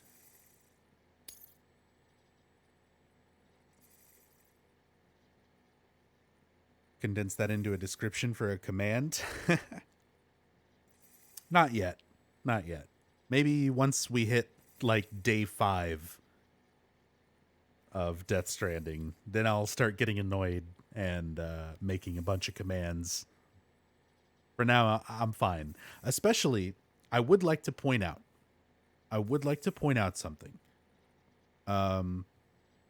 As a streamer who enjoys discussing the game and kind of talking about stuff and engaging chat, I do like the quote-unquote downtime of taking packages from point A to point B and just having time to kind of talk about my thoughts on the game.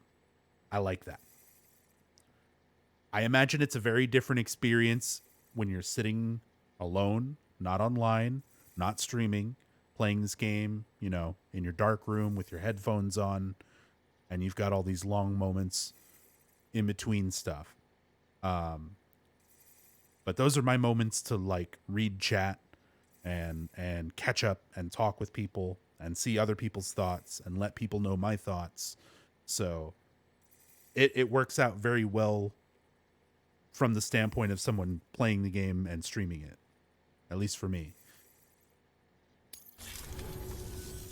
I don't know if it'll help, but feel free to take this with you.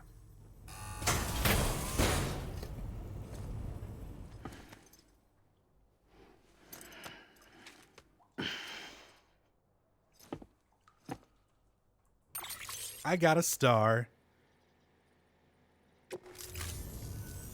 Safe travel, Sam. You be careful, okay?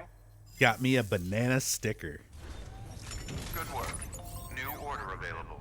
Please access delivery terminal. Banana sticker. I earned it.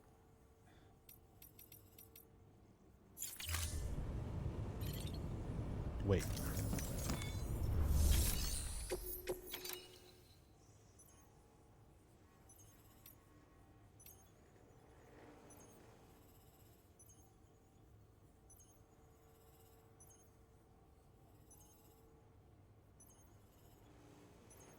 Oh, these are the things that I need to go find.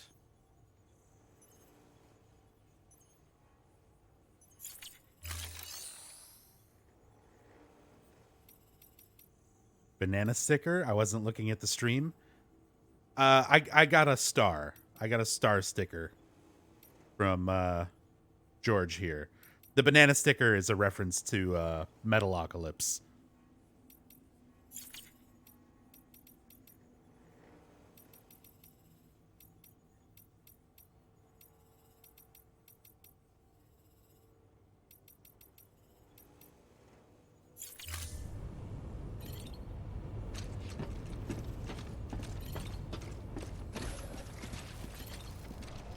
All right, so this stuff is going to Capital Knot.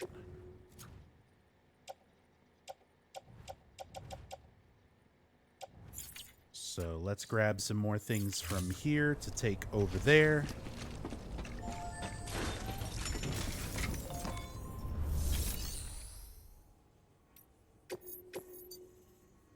That's going to Wind Farm. Can I cancel?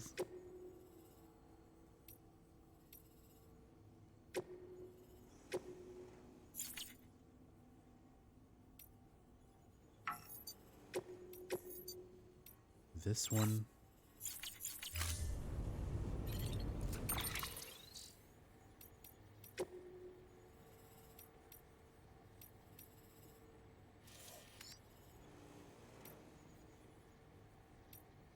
Wait. Where are these things supposed to be?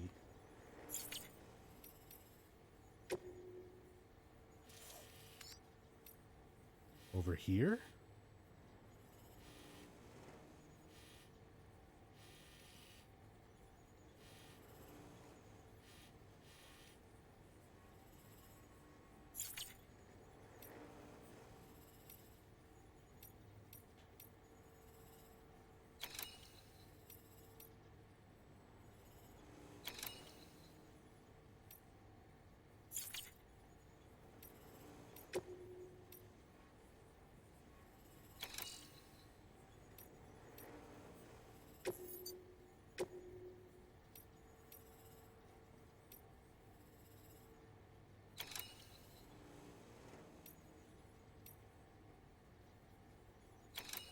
Like 3 kilograms or more of special machine.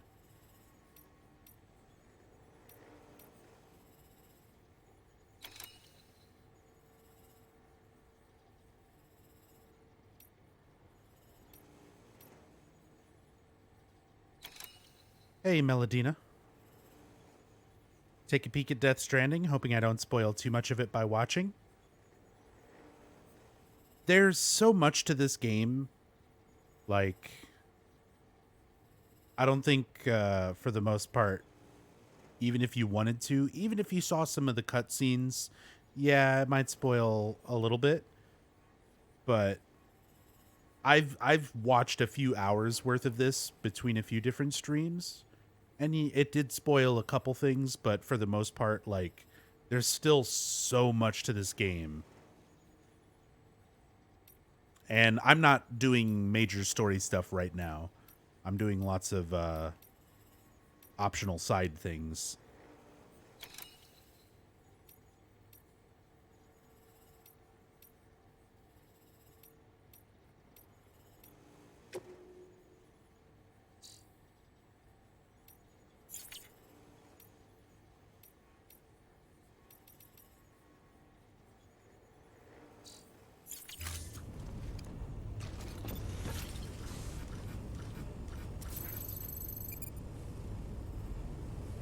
Okay, let's go check that area out first and see if I can finish this one up.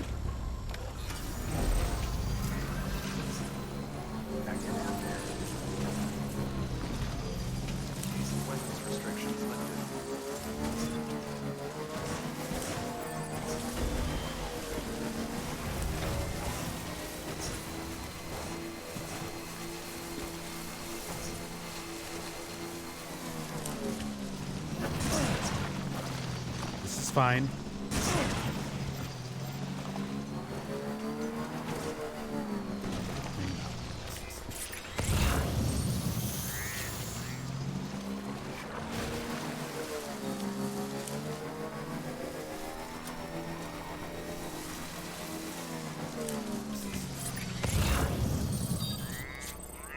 There's them special machines.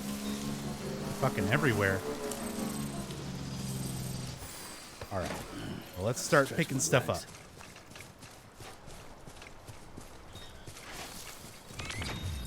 Isn't this PlayStation exclusive? Only for right now. They've already announced PC release is going to be next summer.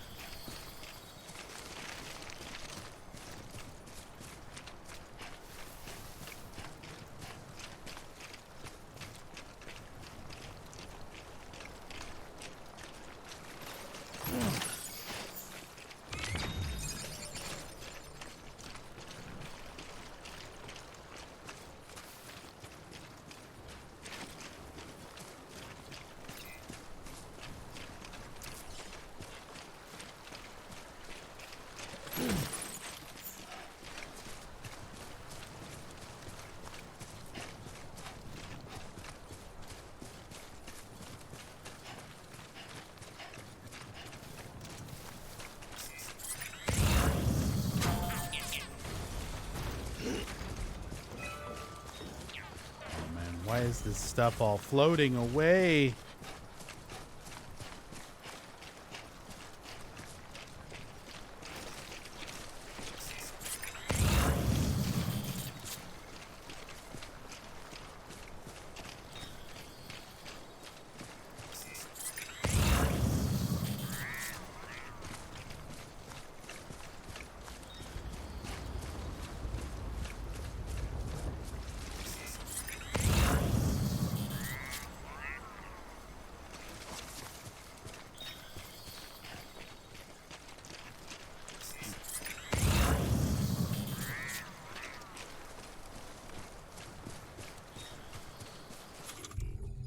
Idea. Let's see if this works.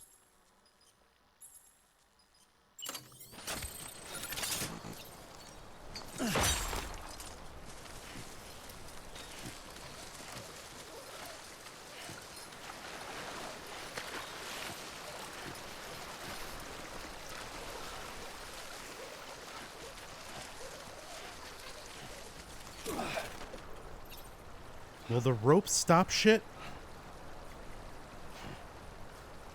Fuck.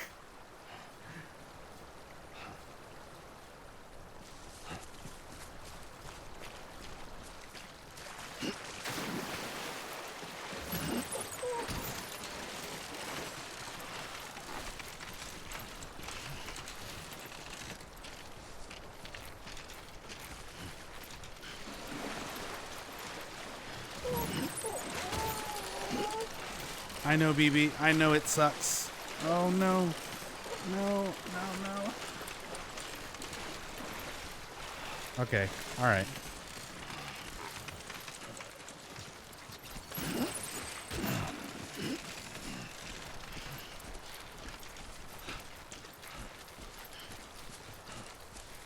Thought you were going to use it for balance? No, I wanted to see if I could put a rope in the water and the packages would basically hit the rope and stop so that they don't just float completely away. Now I know. A ladder, if I would have had a ladder, that might have actually worked. But I only have ropes with me, so...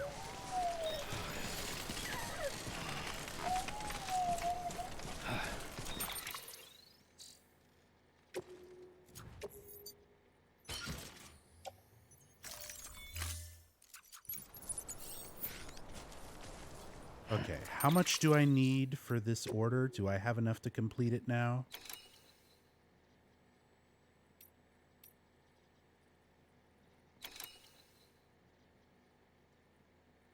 Minimum cargo weight 3. And I have 80. I think we're good.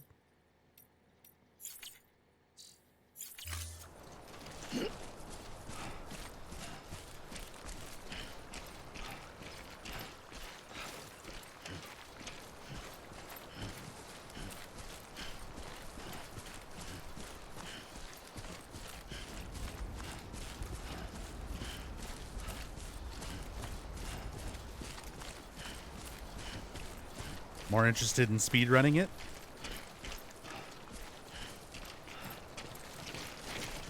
For now, I have absolutely zero interest in speedrunning this game.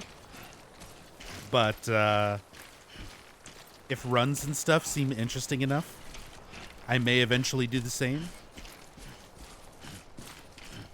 But right now, zero interest in running and rushing through this game.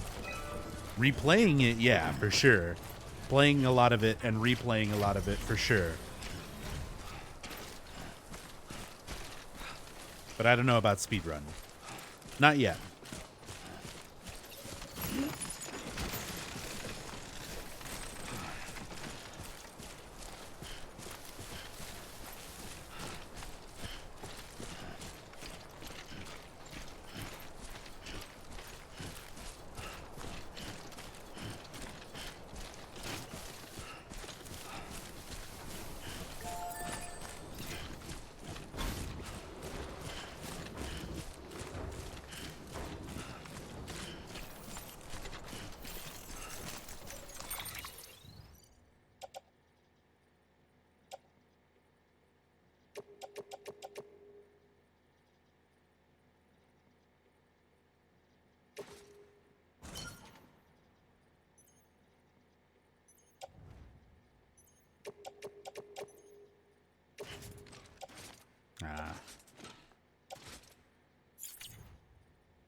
Good enough.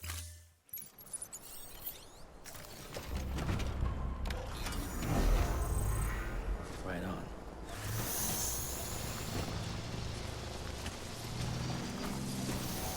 Let me cross this bridge here. I want to see where this other coastline goes. Let's grab some of this stuff while I can as well.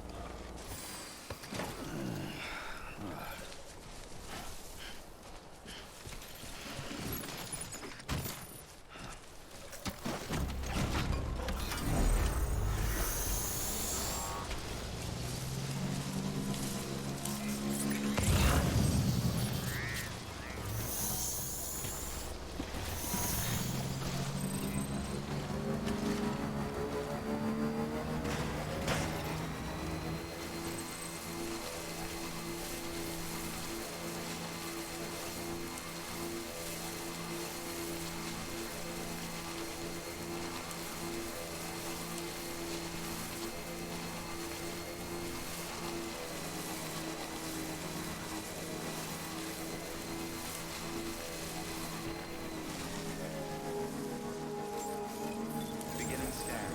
Scanning bridges ID. Verifying ID. Clear. All weapons will remain locked until departure. Cargo verified. Thank you. Stretch my legs.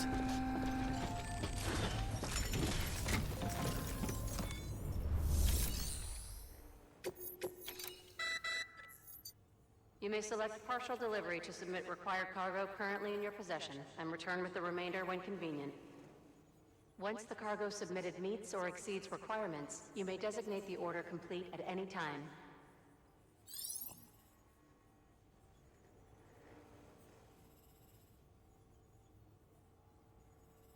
$80 out of 86. Ah.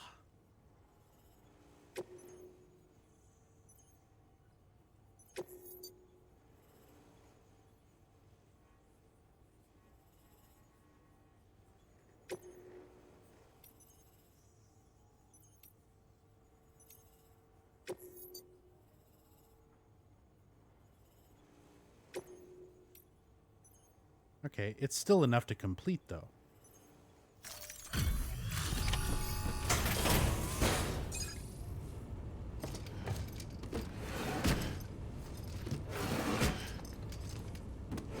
Delivering cargo.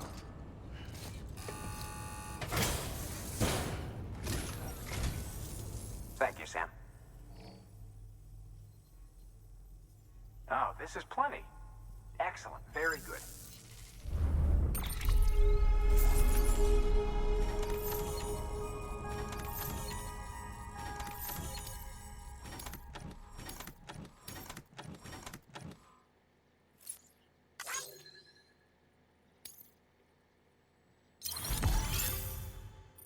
A rank. Still pretty good, even with the stuff I couldn't grab there.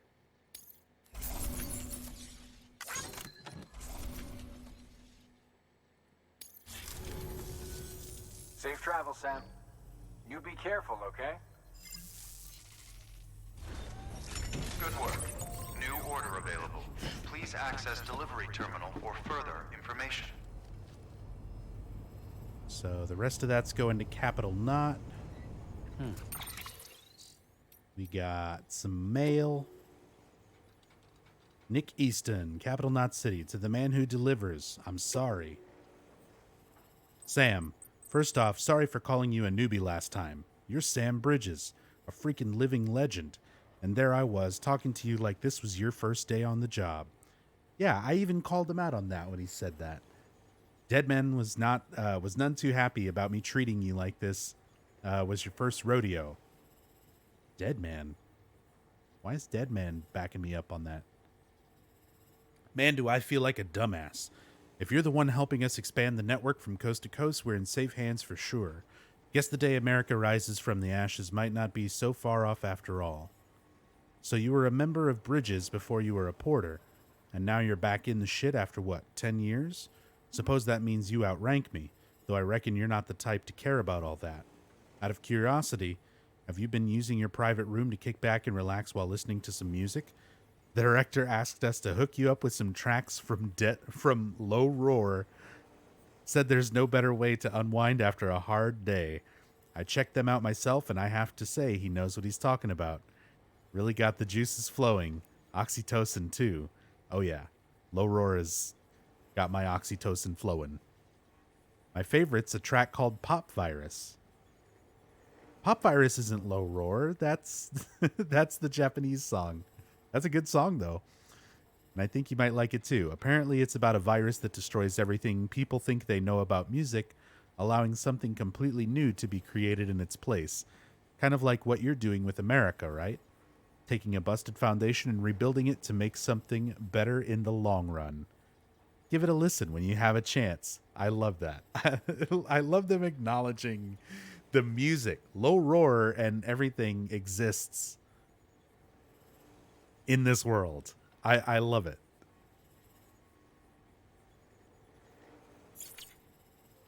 That's so cool.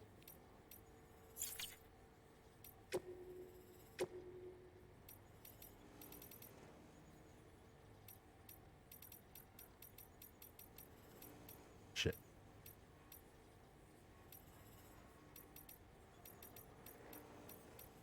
Well, there was a tip.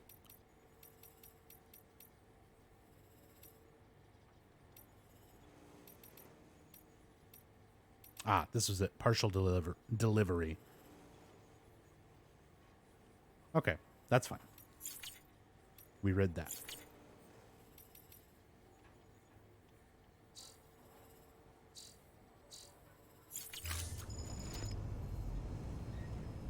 All right. So now, anything here going to Capital Knot.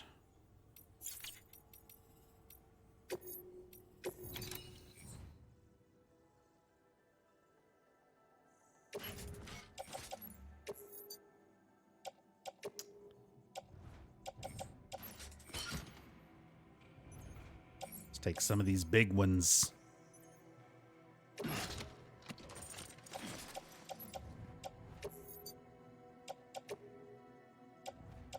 Maybe not this one.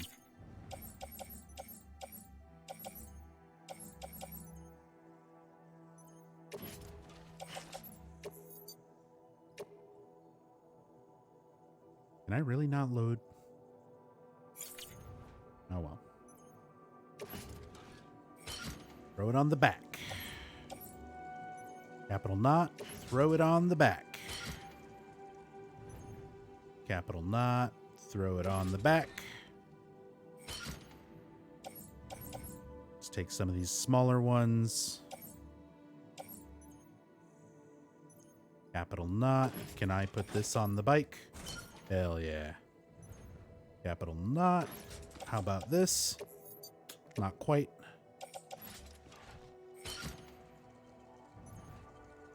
Capital Knot. Just 0.9 too much. Okay. We got some little 2 kilo ones. Can this go on the bike? Done.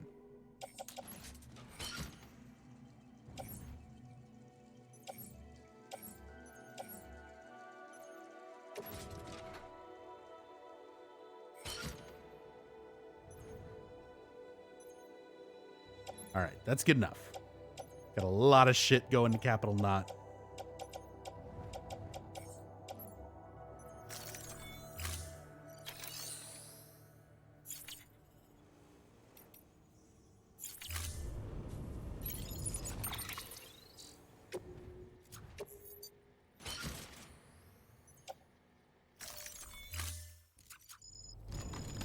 Okay.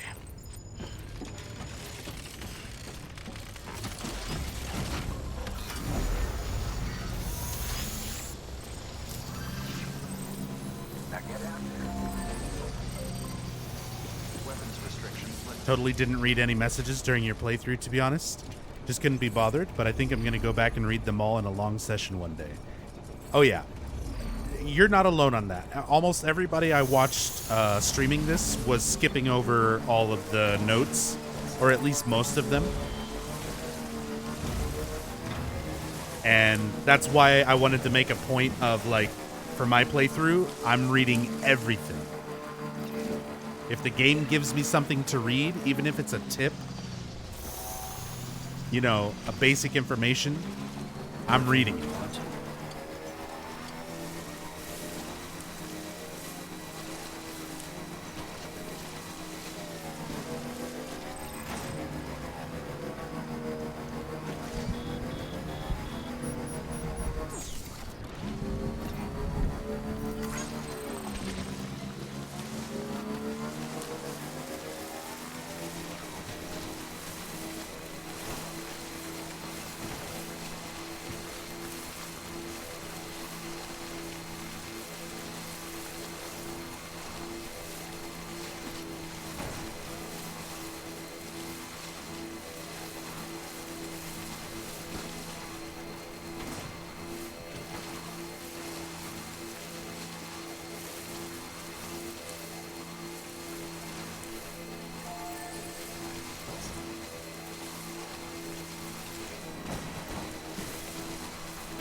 No. Okay. I'm gonna finish this bridge when I get a chance. Might do that right now.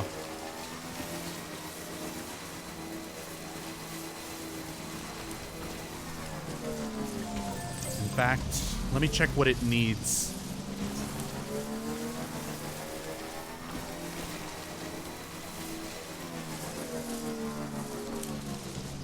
Still got it.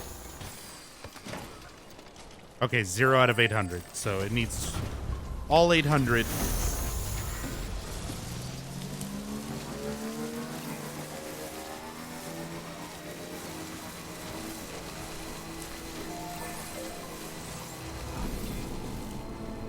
Beginning scan. Scanning bridges ID. Verifying welcome to capital not city. Proceed to distribution center.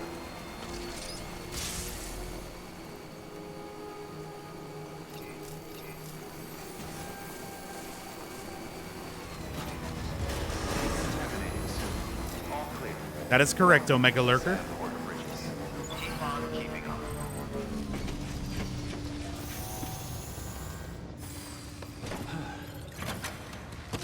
I didn't mean to do that. Put it down.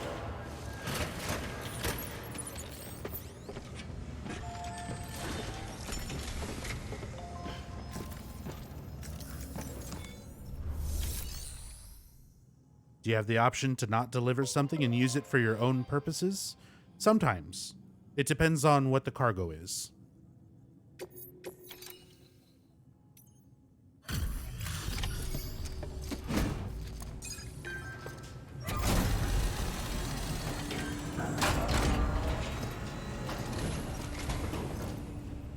How you doing, Sam?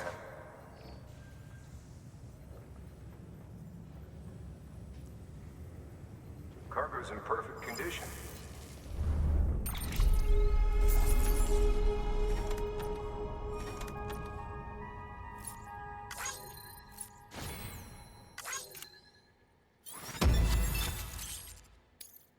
Hell yeah. I brought you all the things.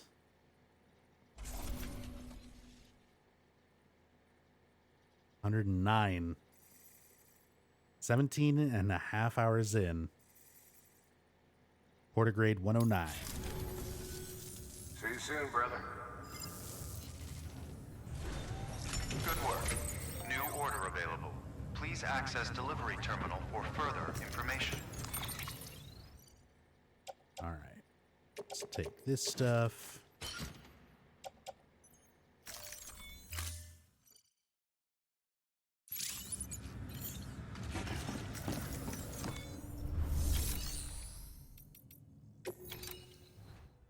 Here is some resins. Here is some... Oh, man, I have so many chiral crystals.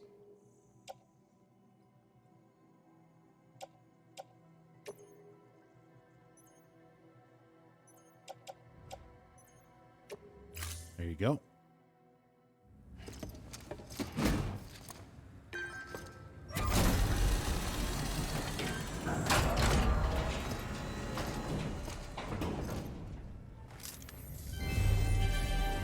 Thank you for your continued support.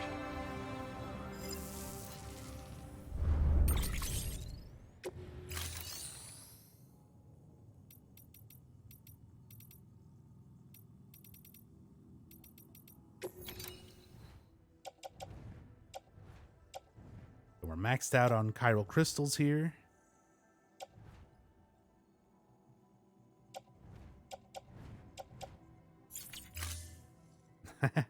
It's all right, Melodina. Anytime I see that kind of thing happen, my first thought is usually it's somebody's cat. Somebody's cat is sitting on the keyboard. Son, close second guess.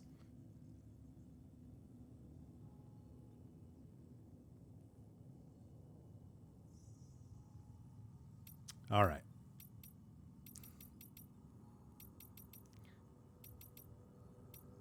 Let's go build a bridge with 800 metals.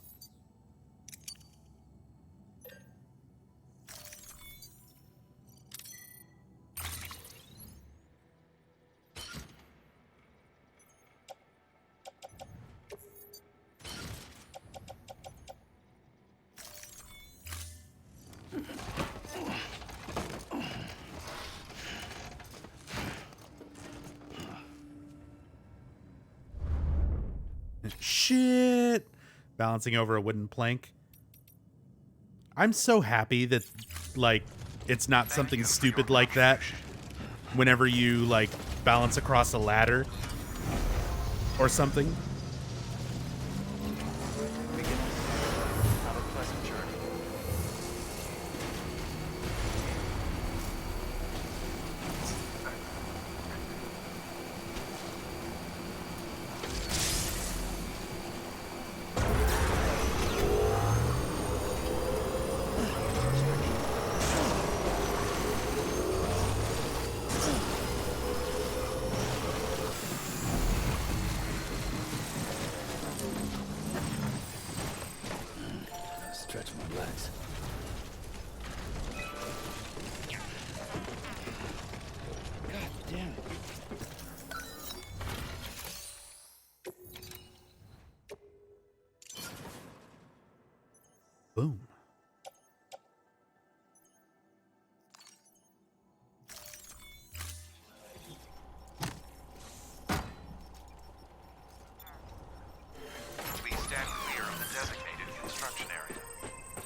Oh, wait.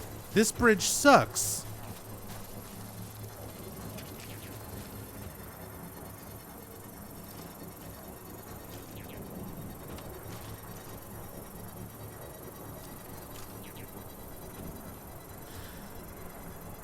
I want my money back. I want my medals back.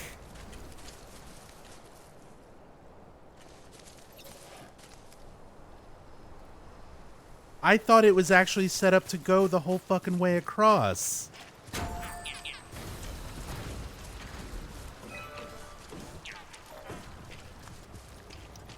Don't worry.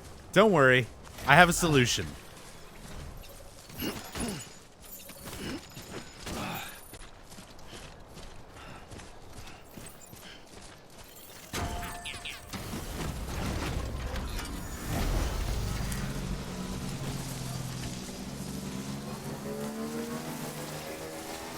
I have an idea.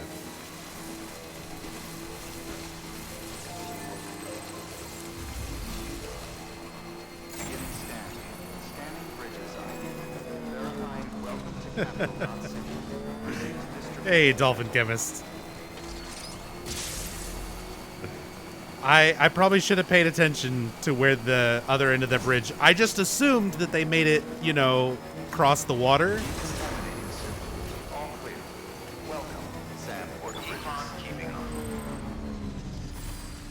Okay.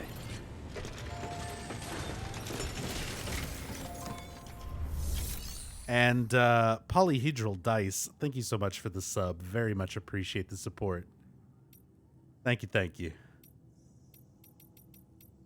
All right, I'm putting this stuff in the private locker for now.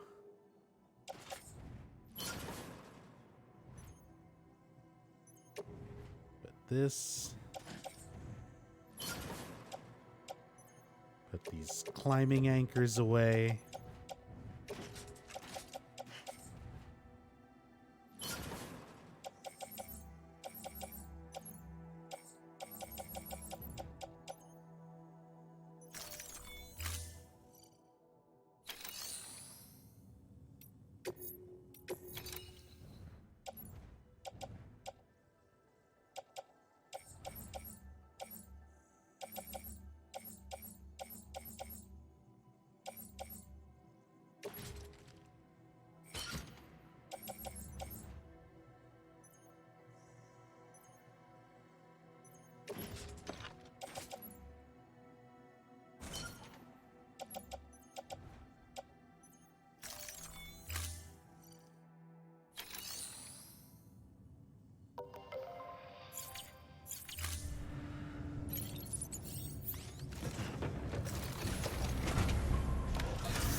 Stand clear of the designated construction area.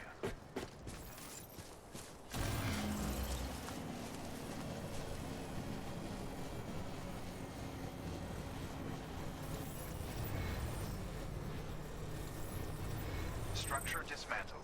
Good. Fuck your dumbass bridge. This looks like the way to go.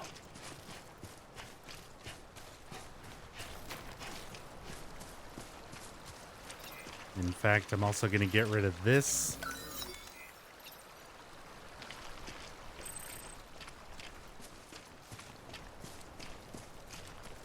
Looks like a path.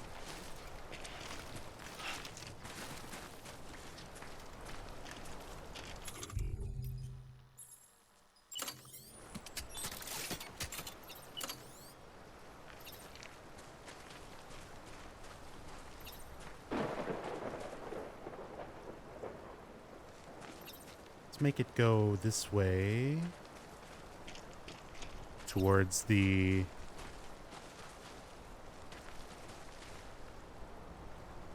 generator over there.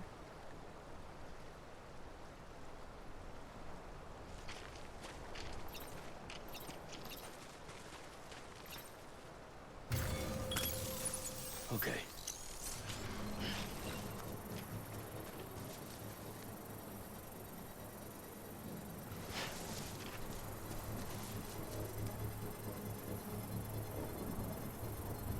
Can't this thing work any faster?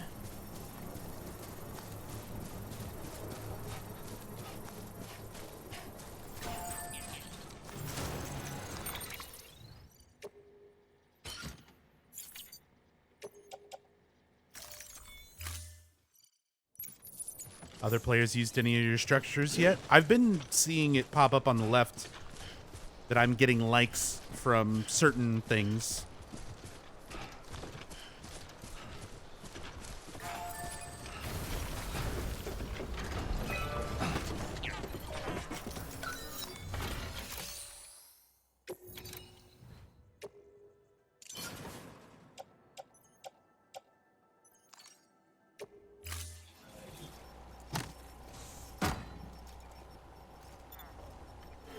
Please stand clear of the designated construction area.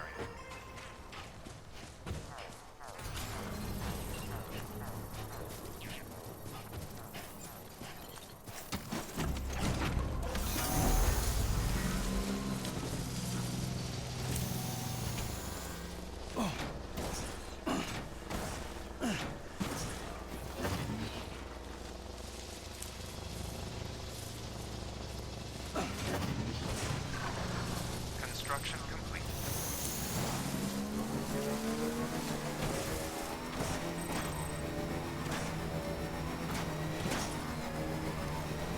Hell yeah, brother.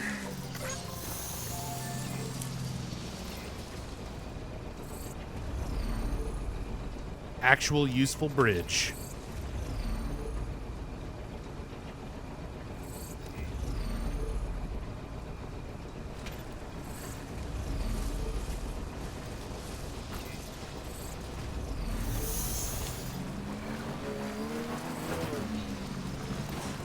Wonder if anyone's watching.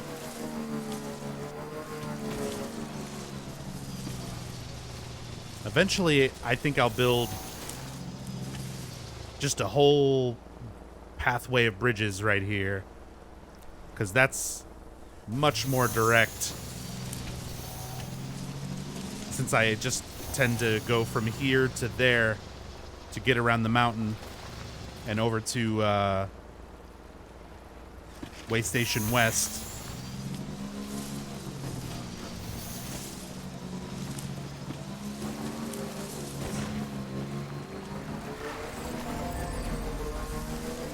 But there we go. That's good enough for now.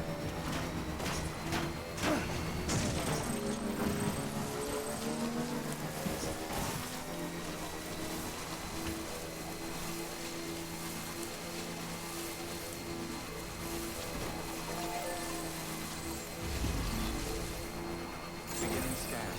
Scanning bridges ID. Welcome to Canada, City. Proceed to distribution center.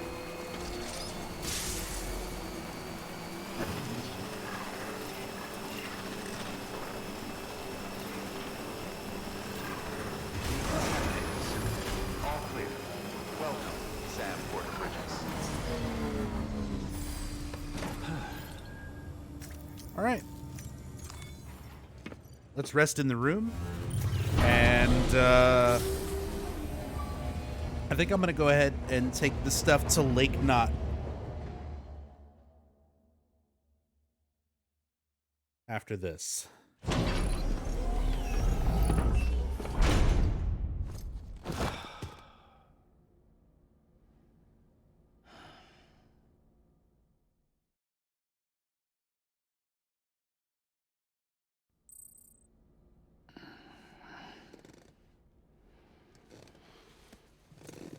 Going out if I don't come back before the end of the stream? Oh yeah, take it easy, Blood.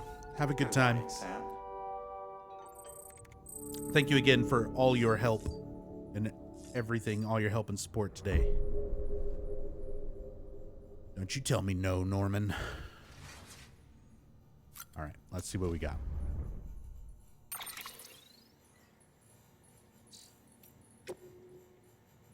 Mail. Jake Wind. Rebuilding America and Beyond. Dear Sam, it was good of you to come visit us again. Can't be easy doing what you do.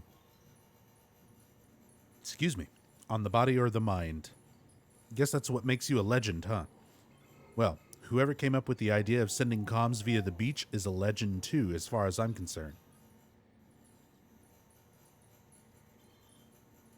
What kind of person even considers something like that? It's like whoever decided to try and tame lightning back in the day. To think someone looked at those violent flashes of electricity and said, I can control it, create it, and then they did. Maybe the beach is the same sort of phenomenon.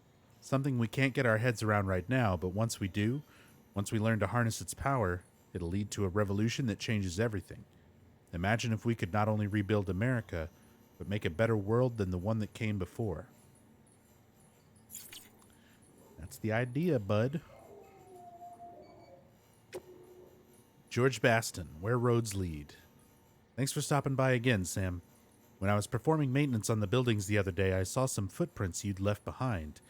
Took a moment to retrace them, like I was literally walking in your footsteps. Felt pretty cool, ain't gonna lie. Unfortunately, I got a little carried away and found myself in mule territory. Realized it before they caught me, but man, you should have seen me turn tail and run like the wind. I do not want to meet those guys in the field, no sir. Even so, it was fun walking where you'd been before. Felt like I was connected to you and your legacy in those moments. Just make sure you make it back in one piece like I did. I can get how someone commented on this earlier and said George is kind of creepy, but I get what they're going for there. Like, you literally see the footprints of other players, other porters. That's how the paths get made and stuff. So this is NPCs, like characters within the game, sort of giving you context to multiplayer features and the existence of the other porters and being able to see other people's pathways and things like that. So I can get why stuff like that is included, you know? It's not necessarily just him being creepy. It's kind of giving it an explanation, an in-game explanation. Oh, we got Easy Way Out. Sure, let's listen. It's my favorite Low Roar song. Between this and I'll Keep Coming.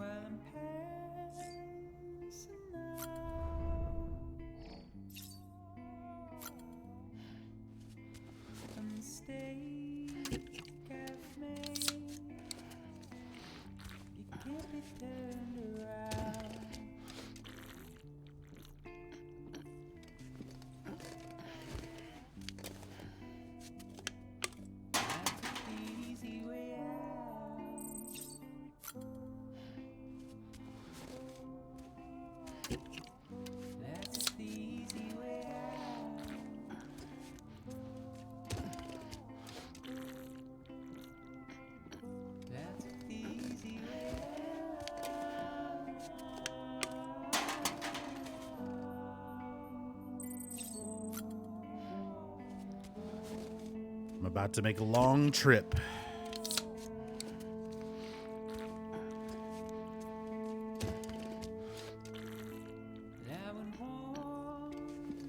I understand the need for sponsor to make big games like this, but the monster ad's really annoying. Doesn't bother me too much. Like, it's very out of place. But they could have been way more annoying. Like, I gave an example when we were talking about this yesterday. Every single time you pick up a delivery, drop off a delivery, recycle something, and it plays like the little Bridges Institute thing, and you get those little jingles. Anytime someone calls you on the codec and things like that, they could have shoved a monster ad in your face. Instead, it's a totally optional thing that sits on your table that if you don't want to look at it or use it, you don't really have to.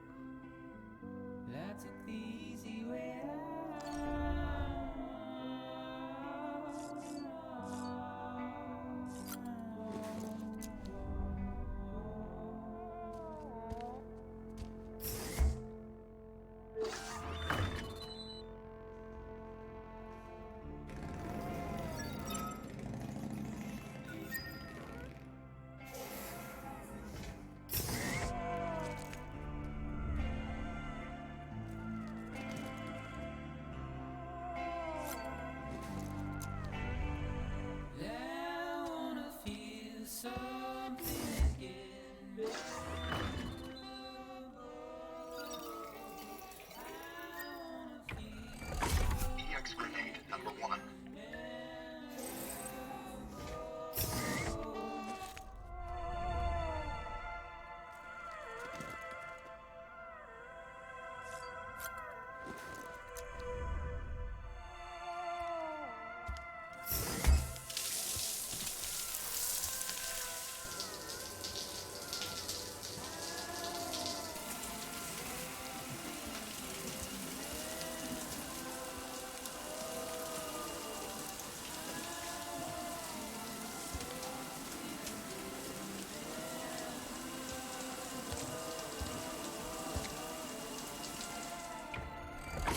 EX grenade number 0.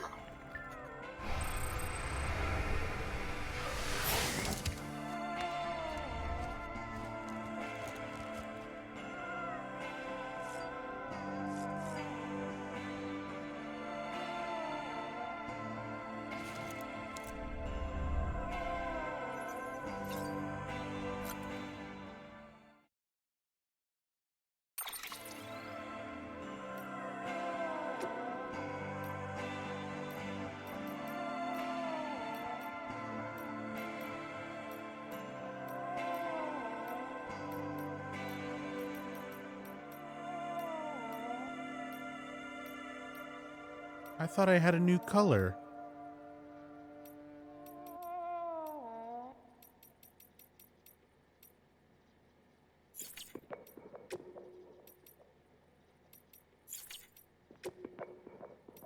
I thought I unlocked a new color for my glasses. Ghost green. Oh, that is ghost green. That's ghost green? That's yellow. That's yellow, my guy.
All right.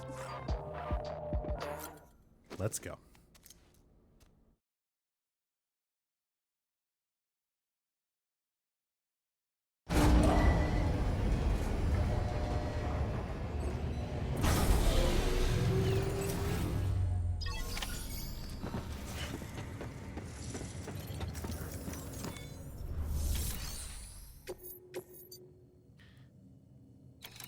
Off to Port Knot City.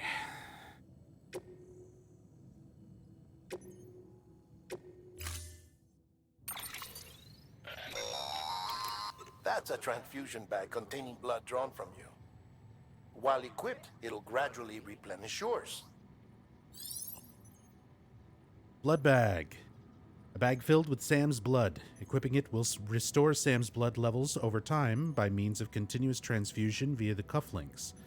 If you're carrying multiple blood bags, a new bag will automatically be switched in as soon as the current one is emptied. If you are using a blood-draining weapon, blood will be drained from blood bags before it is drained from Sam's body. Blood bags can be stored in utility pouches.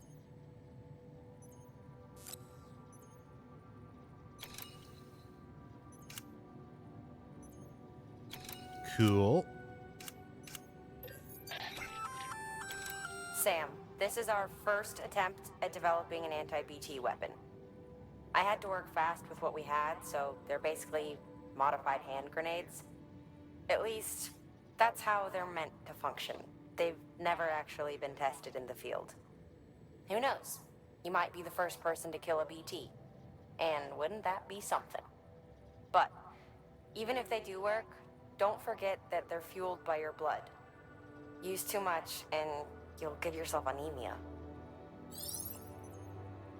Hematic grenade.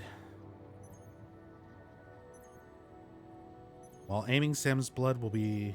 a grenade designed to have a strong anti-BT effect. While aiming, Sam's blood will be transfused into the grenade, which will explode upon impact when thrown. If any blood bags are equipped, these will be drained first. Can potentially drain a lot of Sam's blood from his body, so take care to avoid anemia. L2 to aim, press and release R2 to throw. The longer you hold R2 for, the further the grenade will travel.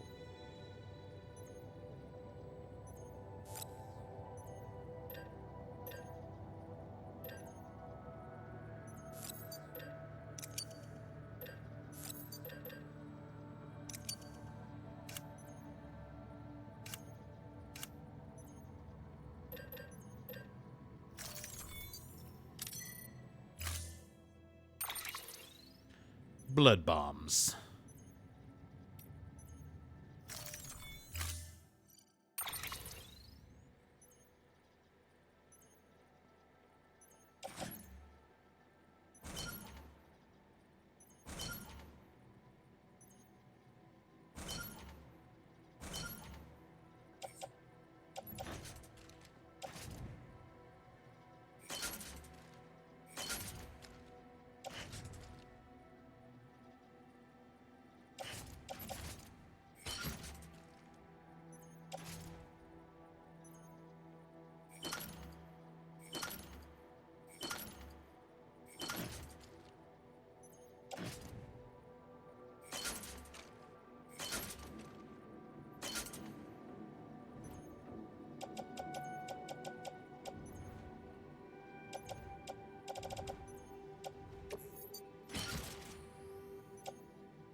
Grab some fresh boots while I'm here.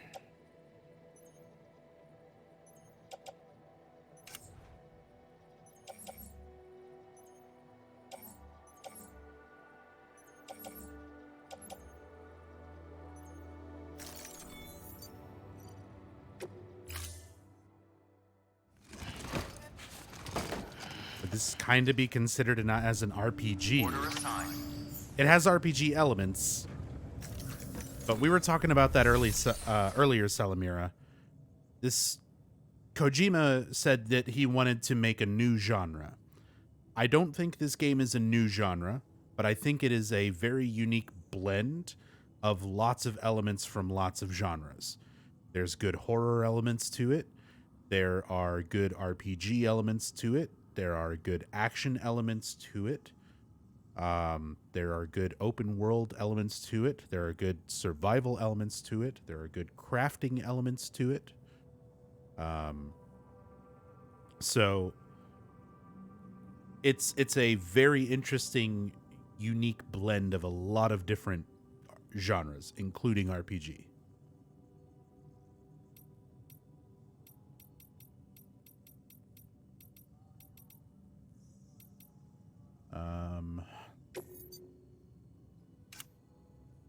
Boots.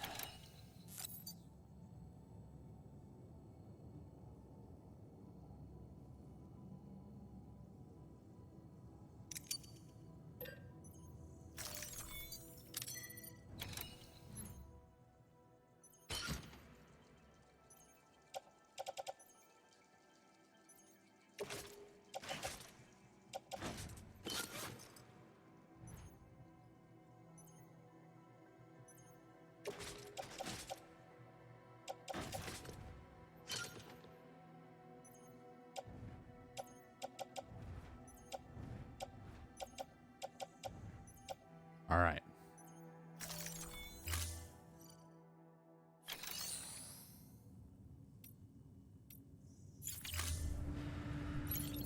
We're loaded up. We're going to Port Knot City.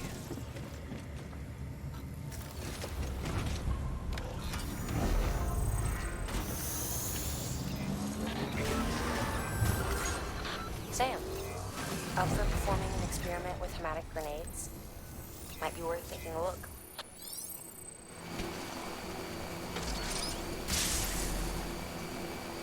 Have a pleasant journey. Hey, what's up, Sly? Remember you from a co-stream from T Silent on Maxie's channel around last year, September. Dang. Well, welcome back. Or Sam, either way, having dooms gives you advantages most folks don't we've have. done a lot of co-streams But as and capable stuff as you since are, then. You're also a member of Bridges now. I've done a lot of stuff on my An own organization channel filled since with then, experts but in a whole variety of fields, either way, all of whom are welcome. ready and willing to help. The team is here for you, Sam. All you have to do is ask. Got it? Good.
All right, Omega Lurker, take it easy.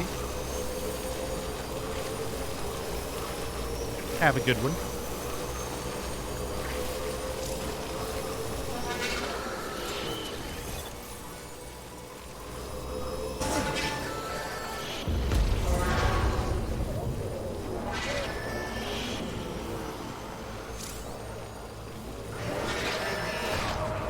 Get fucked.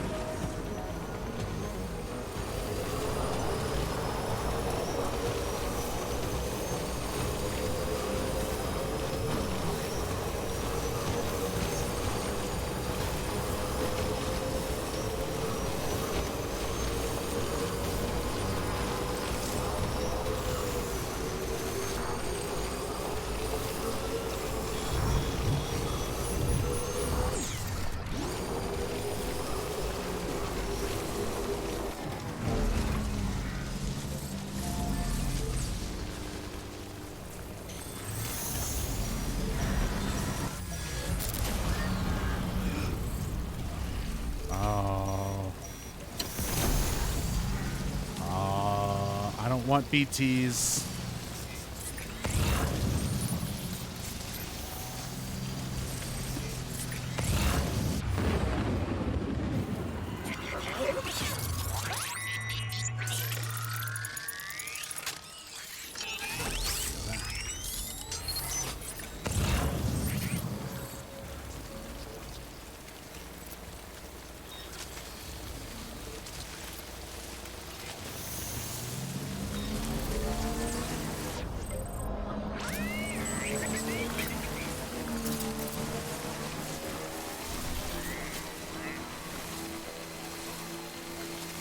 Might be safer on the other side.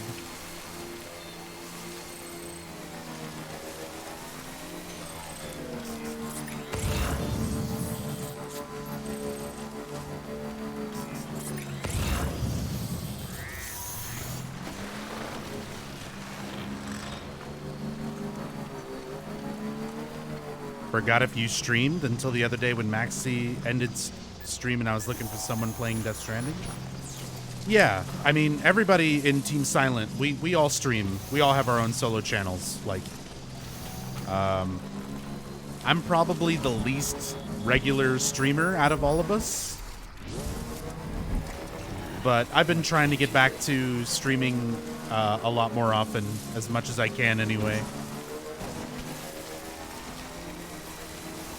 But I mean, I still stream at least a few times a month.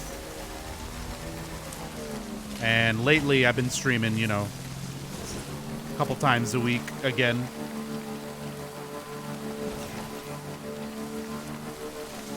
And I've got a command. You can type !team.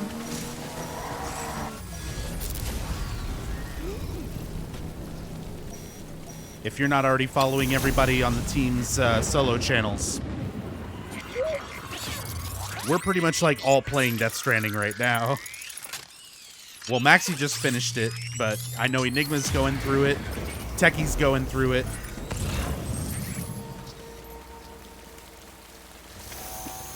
Raven's going through it, and I'm going through it, so definitely no shortage.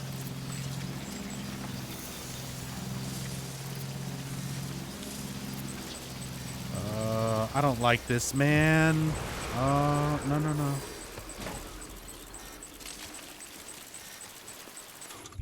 Okay, you know what?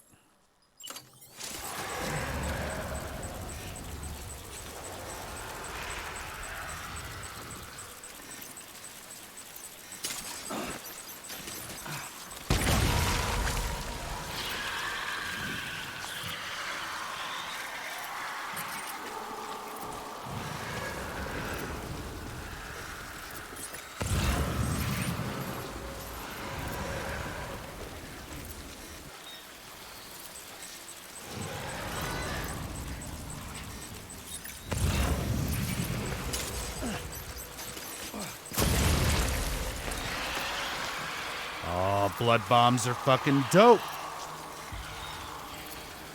Okay.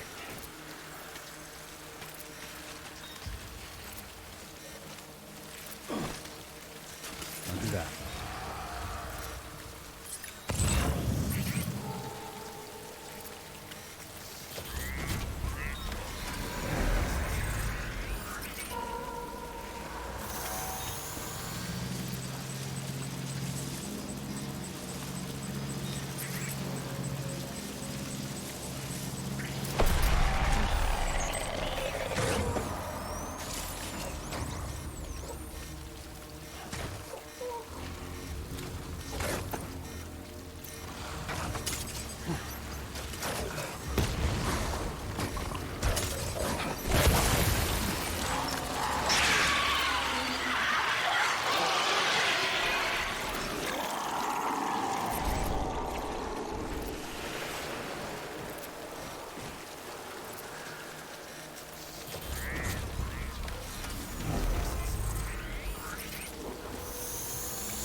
Ah, fuck. Okay. Still got him.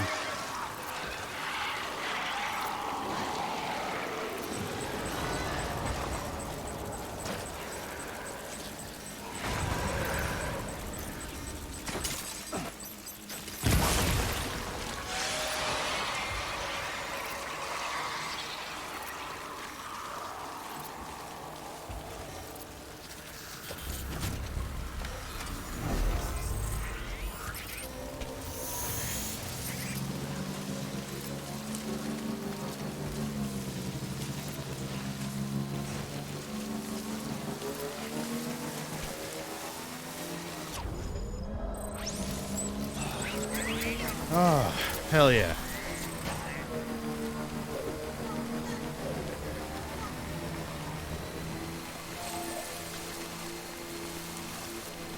Blood bombs.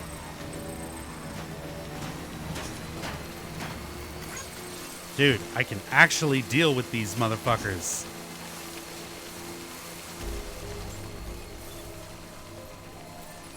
Beginning scan. Scanning bridges ID. Verify decontaminating sewage. All clear. Welcome, Sam Porter Bridges. Keep on keeping on. Okay.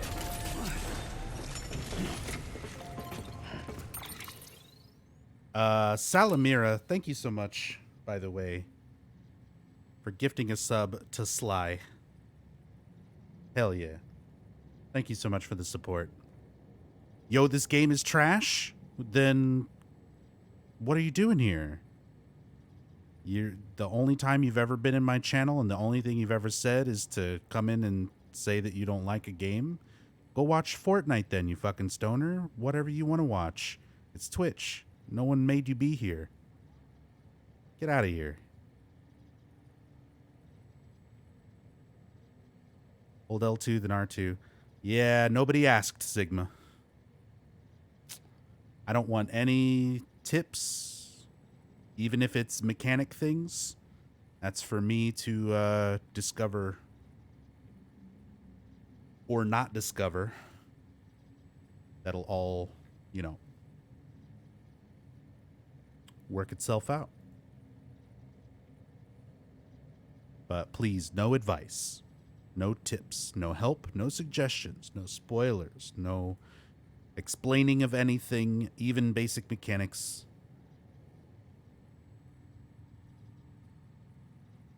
Much appreciated.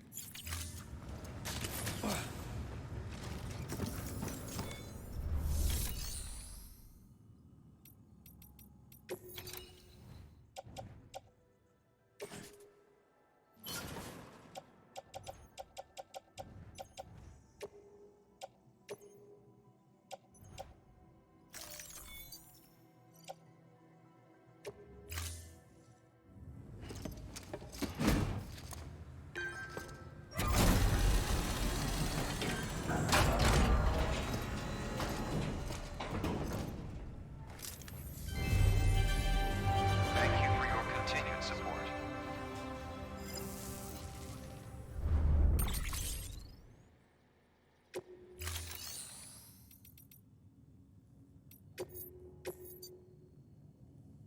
Okay. Let's just keep heading towards Lake Knot. Oh, excuse me, Thank Lake you Knot. for your contribution.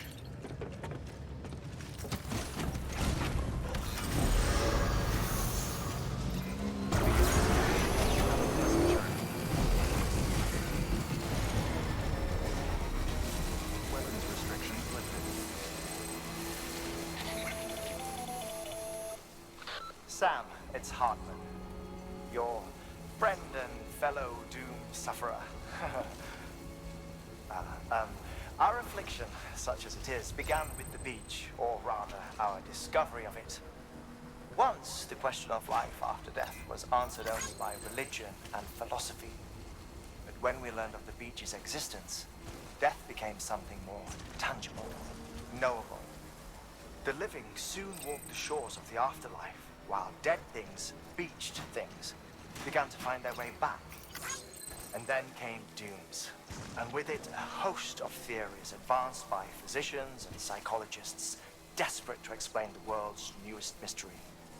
The symptoms were duly categorized and stratified into levels. But repatriates... I promise I'm still listening, Heartman. But I need to know where I'm going. Looks like I might be able to still go through here. I hope I can get my bike there. like you are a singularly rare breed, worthy of a classification all your own. The specialists must have been climbing over one another to get a look at you. I wonder what they found.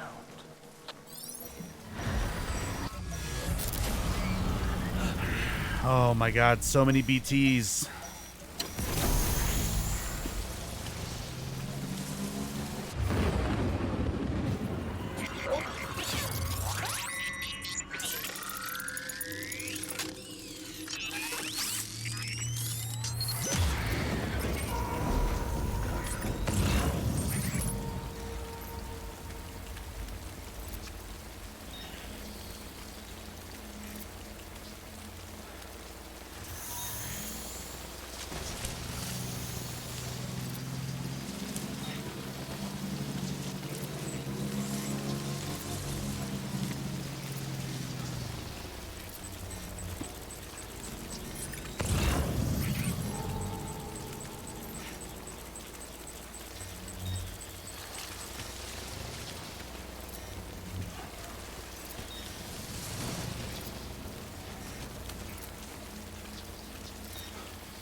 You know what? I'm going on foot.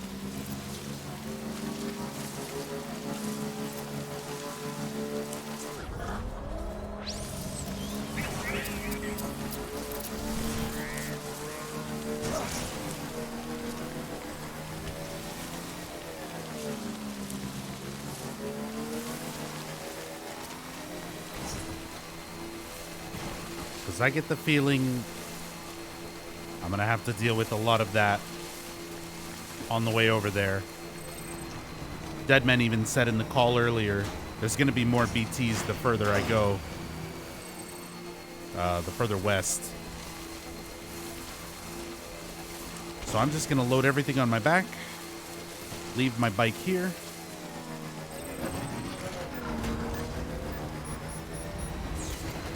And that way I can just sneak past BTs instead of wasting my grenades.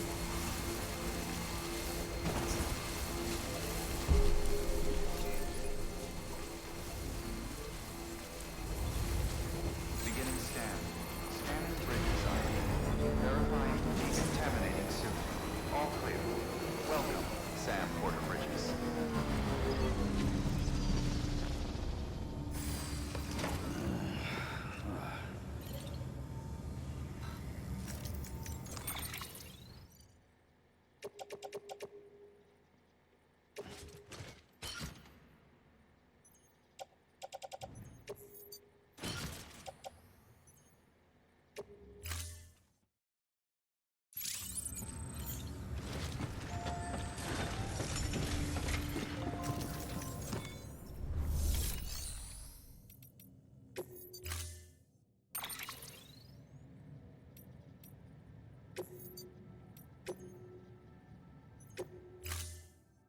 Storing vehicle.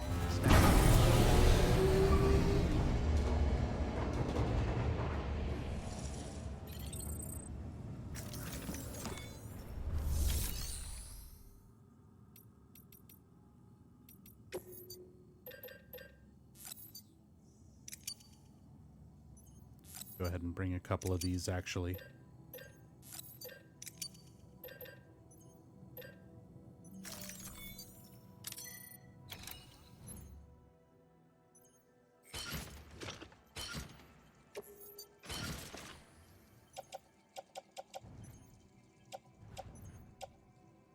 All right, got my blood bags. Got some grenades. Got some repair spray.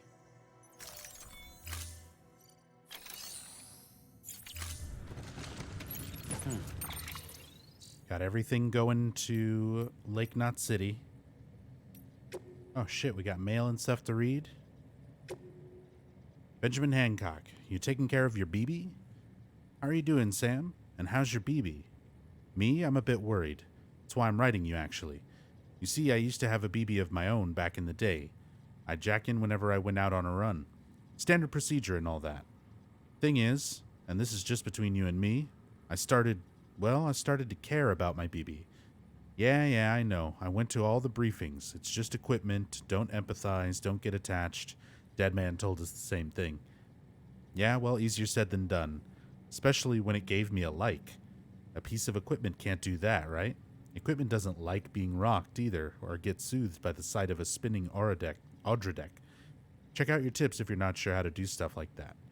My BB loved it when I took us swimming, when we'd just float on the water, but got real scared if we dove in or went under. Like a tool would give a shit about any of that. I bet your BB's the same, right? Reacts to things in ways that can't be explained away. Man, I miss those days with the little guy. You'll take good care of your BB, won't you, Sam? Ah, what am I saying? I know you will. Oh, yeah. George Batten. Bridge links make the world a better place. Hey, Sam. Sounds like you're still showing us all how it's done. I've been making more and more deliveries myself, though, I'll have you know. The oxy really helps me to cope with the fear, so thanks for that.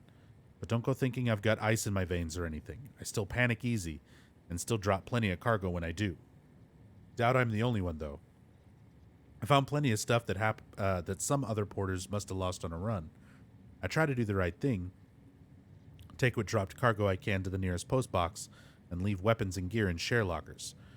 Won't lie, sometimes I feel like saying fuck it and letting it lie. But what goes around comes around, right? I help someone recover lost cargo, someone will do the same for me. That's how bridge links are formed, after all.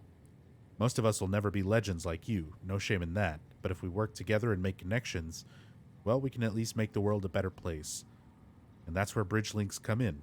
Together we can accomplish so much more than we ever could on our own. And that's the truth.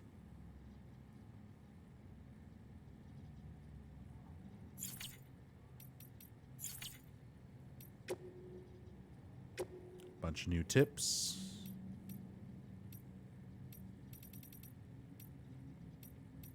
Restoring blood levels with blood bags. Select with left D-pad, right stick, X to equip, and restore any lost blood. Auto use and auto replacement of blood bags. Select with left, right stick, X to equip. Any blood bags equipped with X will restore Sam's lost blood. Automatically be removed once they're empty. If you have any spares, fresh bag will automatically be equipped in place of the empty one.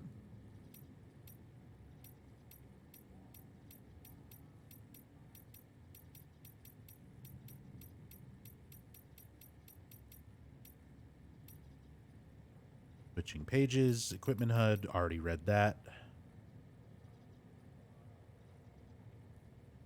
Lighten your load, empty blood bags, used weapons, etc. can be offloaded in order to lighten your load. You can do this by accessing right D-pad to open the equipment menu.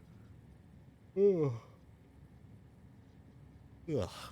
Or by accessing the cargo management menu via your cufflinks.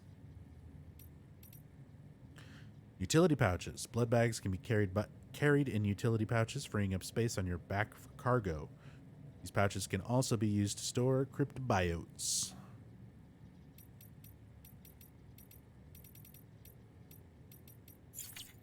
Cool.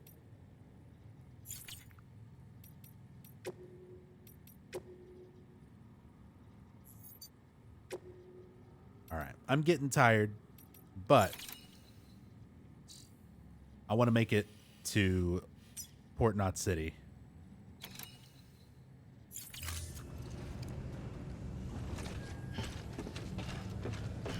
So once I'm there, that'll probably be where I call it. Have a pleasant journey. Oh, I wanted to check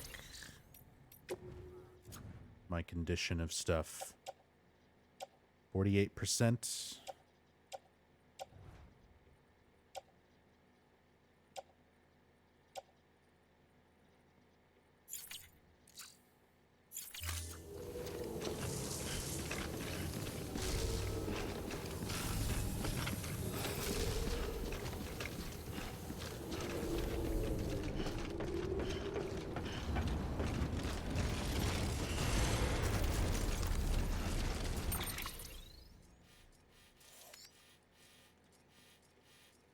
So since I'm on foot,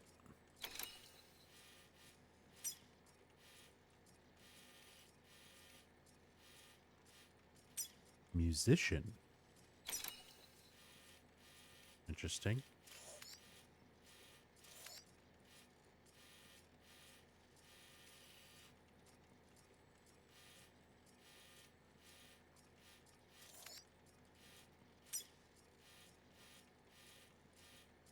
So I want to go back where I was, where the BTs are, and head down this way. Actually, even if I tried to go... Well, I might be able to go around here. There's climbing anchors and stuff. There's mules.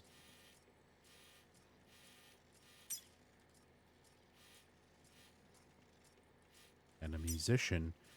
This looks pretty steep.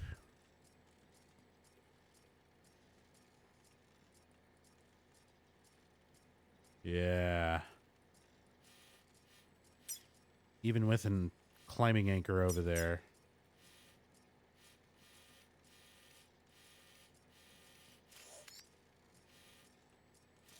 I think I'm better going this way.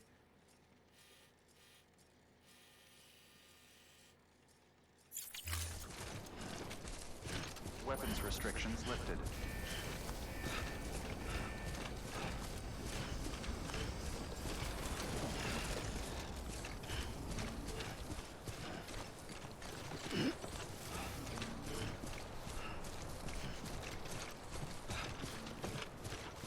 We're in for a good old-fashioned long walk.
Come on.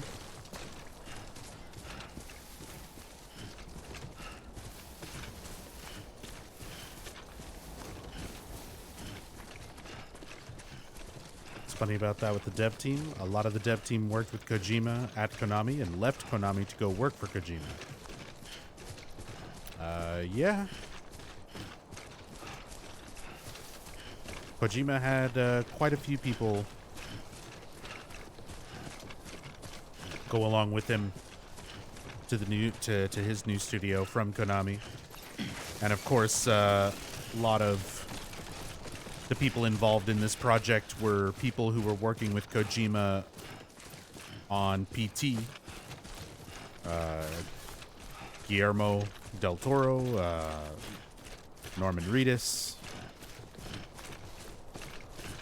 So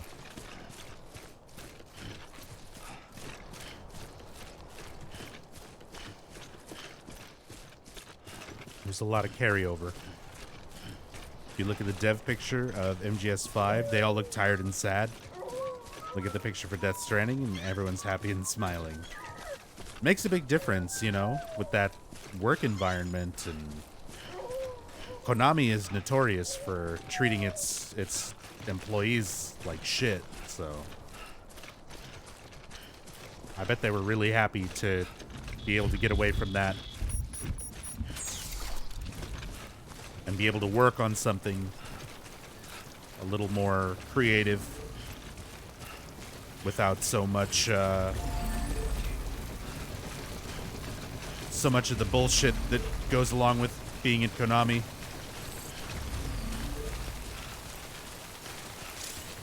Exactly, Yami.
God damn. Even with the grenades and like being able to handle the BTs and stuff now, like this is still so fucking stressful every time I'm doing this. I think I'm good.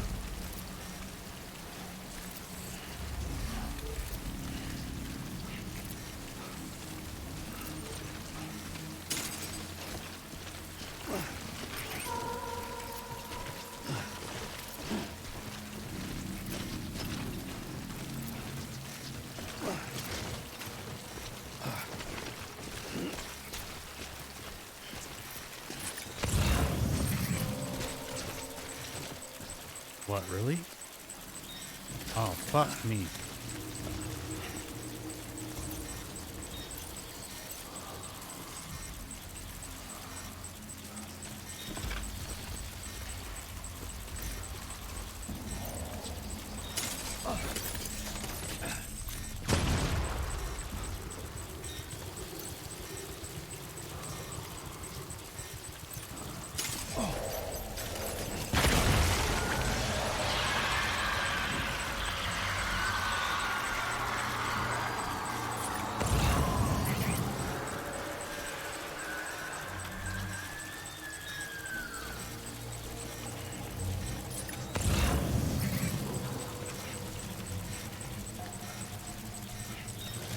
Please climb, Norman. Norman, climb.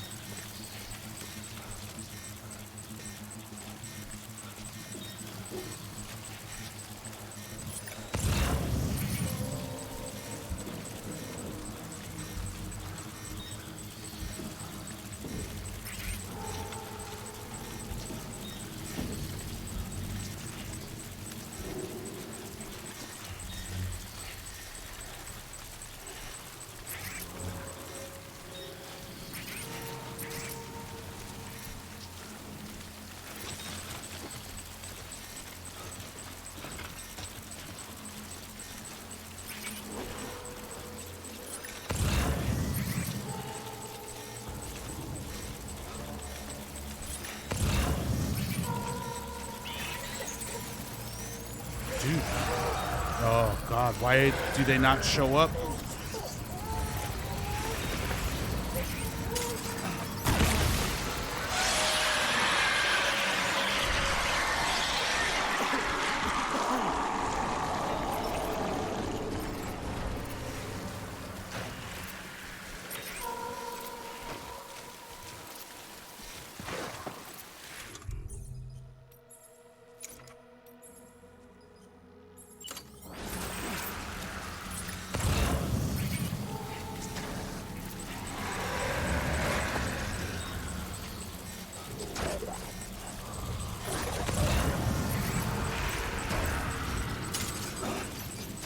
Why?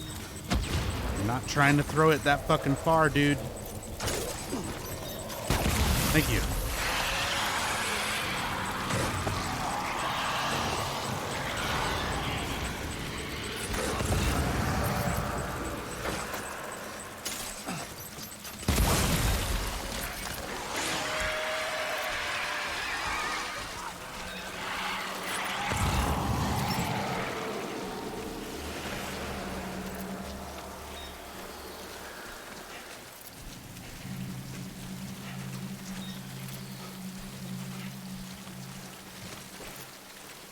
I think I'm good.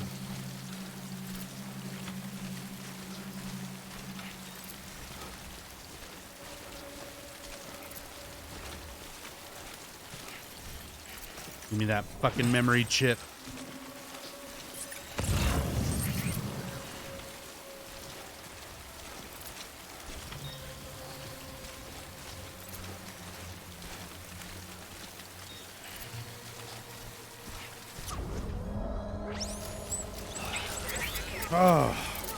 Oh my God. Finally. That shit is so fucking stressful, man.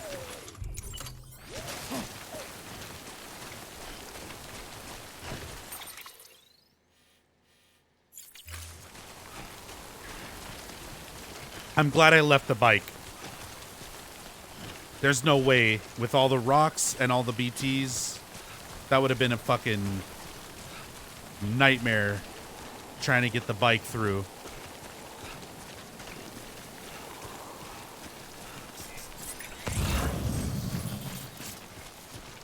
Guessing this might be why you leveled up first.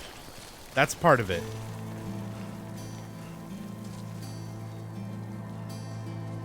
That is part of it. This is one of the small sections of the game that I had kind of spoiled myself on when I was watching Techie play.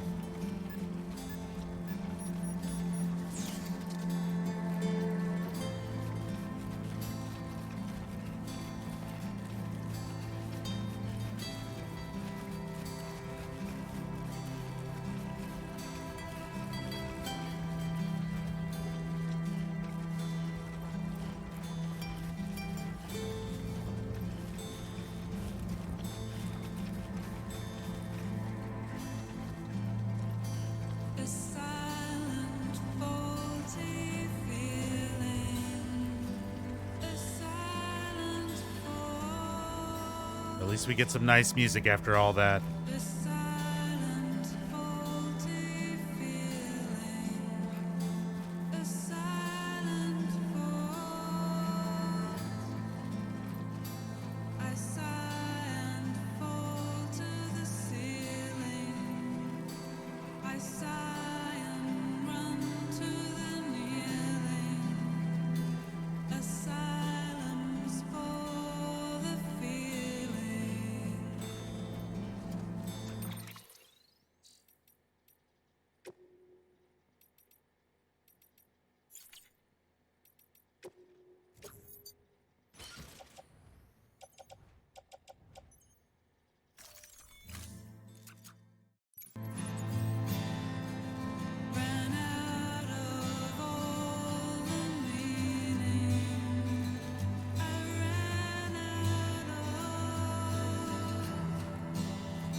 Victory dance.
Got to enjoy those victory moments.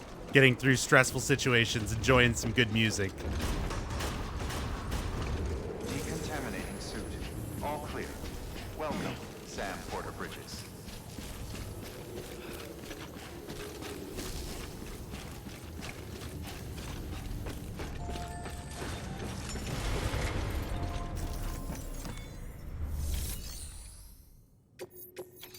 Here's your shit. Oh my god.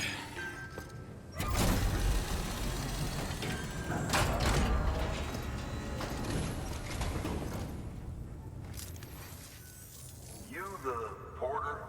The one-man army sent to do the work of a team? You and your 2 feet to fill all them boots. Cargo's in perfect condition. I won't lie, that's some feat.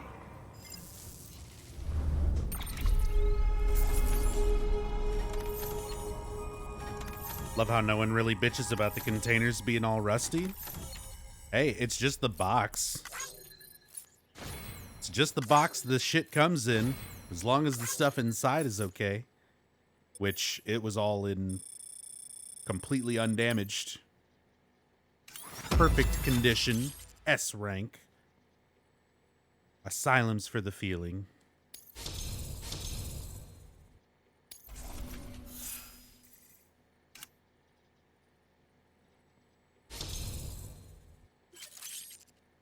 Expert mover. I am a trusted ally. I've achieved delivery volume grade 20. I can carry more stuff. That's a good feeling. I like carrying more stuff.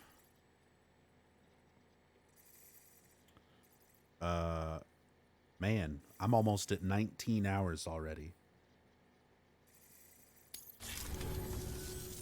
So you here to usher us into a new chiral age or some shit? Yeah. That cool? Hell yeah, go for it. Hell yeah, brother. Day for this.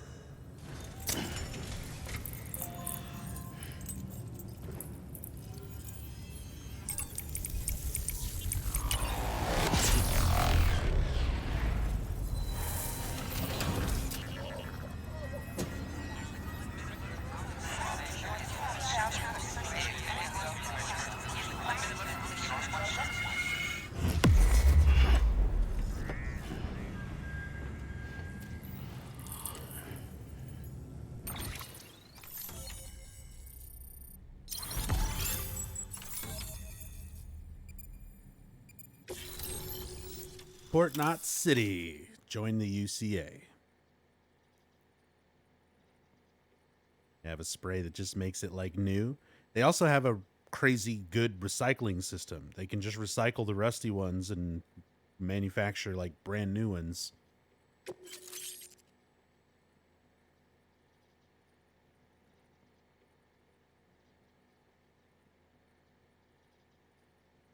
New interview data.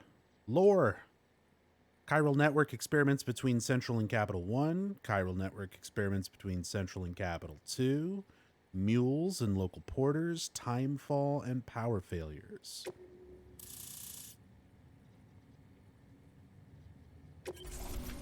This area is now connected to the chiral network. Wait.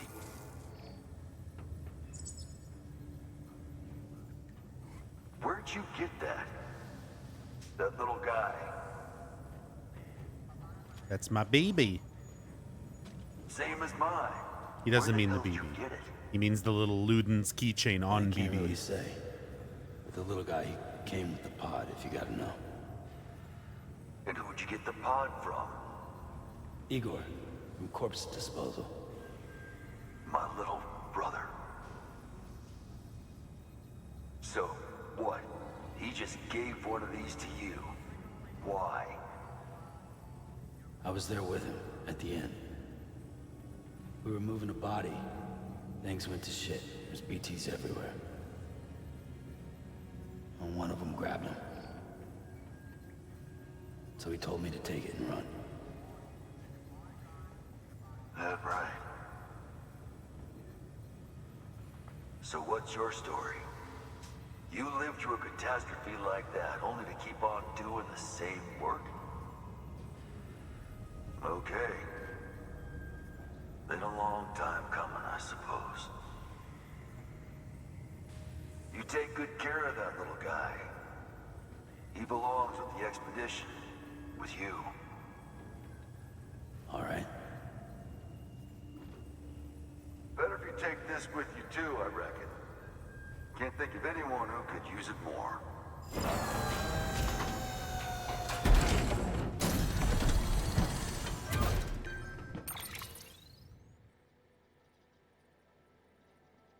Some hematic grenades. And some blood bags. Hell yeah, I'll take them.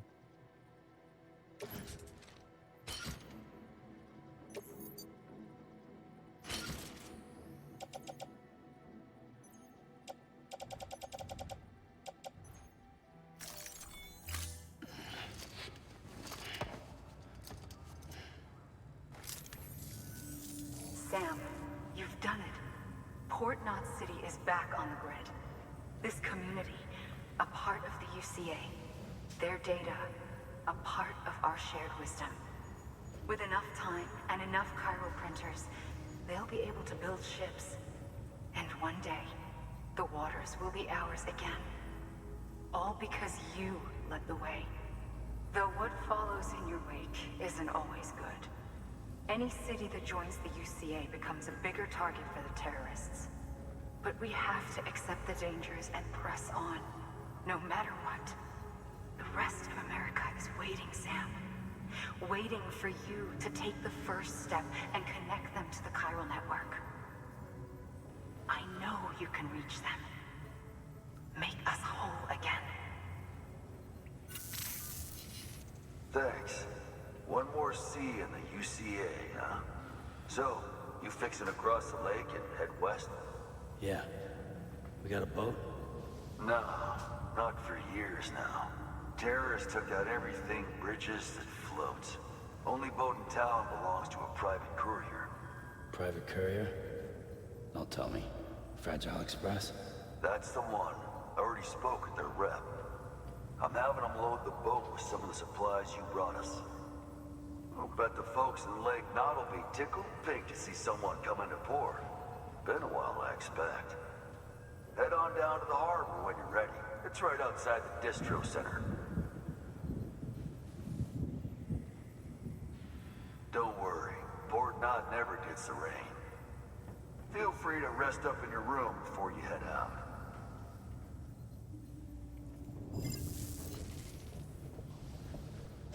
Your work is greatly appreciated.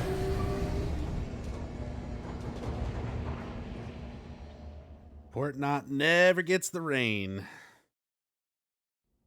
Sure fucking sounds like you're about to get some rain.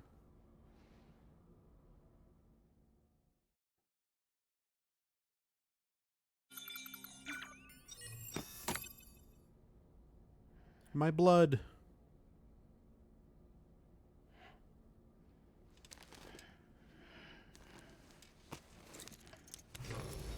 Good morning, Sam. Blood collection complete. Thank you for your generosity. Blood bag. Got some mail.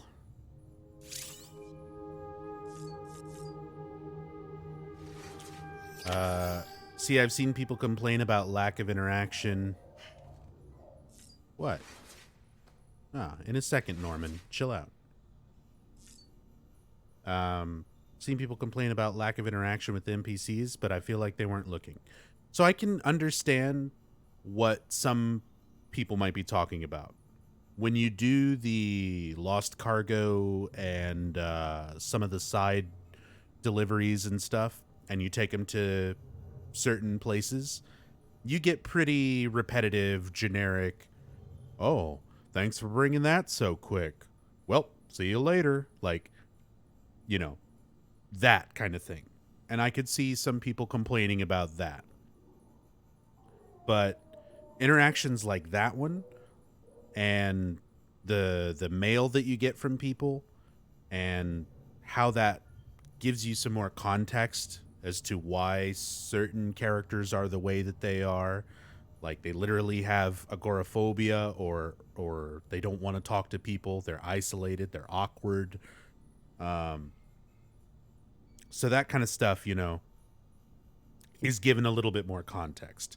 Now there is definitely some repetition in some of the more like generic side delivery stuff, and again the player lost cargo stuff, where they're just like, oh wow, you brought me that stuff, cool, and there's not much more to it. So I can see some people complaining about that, but not every single bit of dialogue in this gigantic fucking game is going to be written out and fleshed out specifically.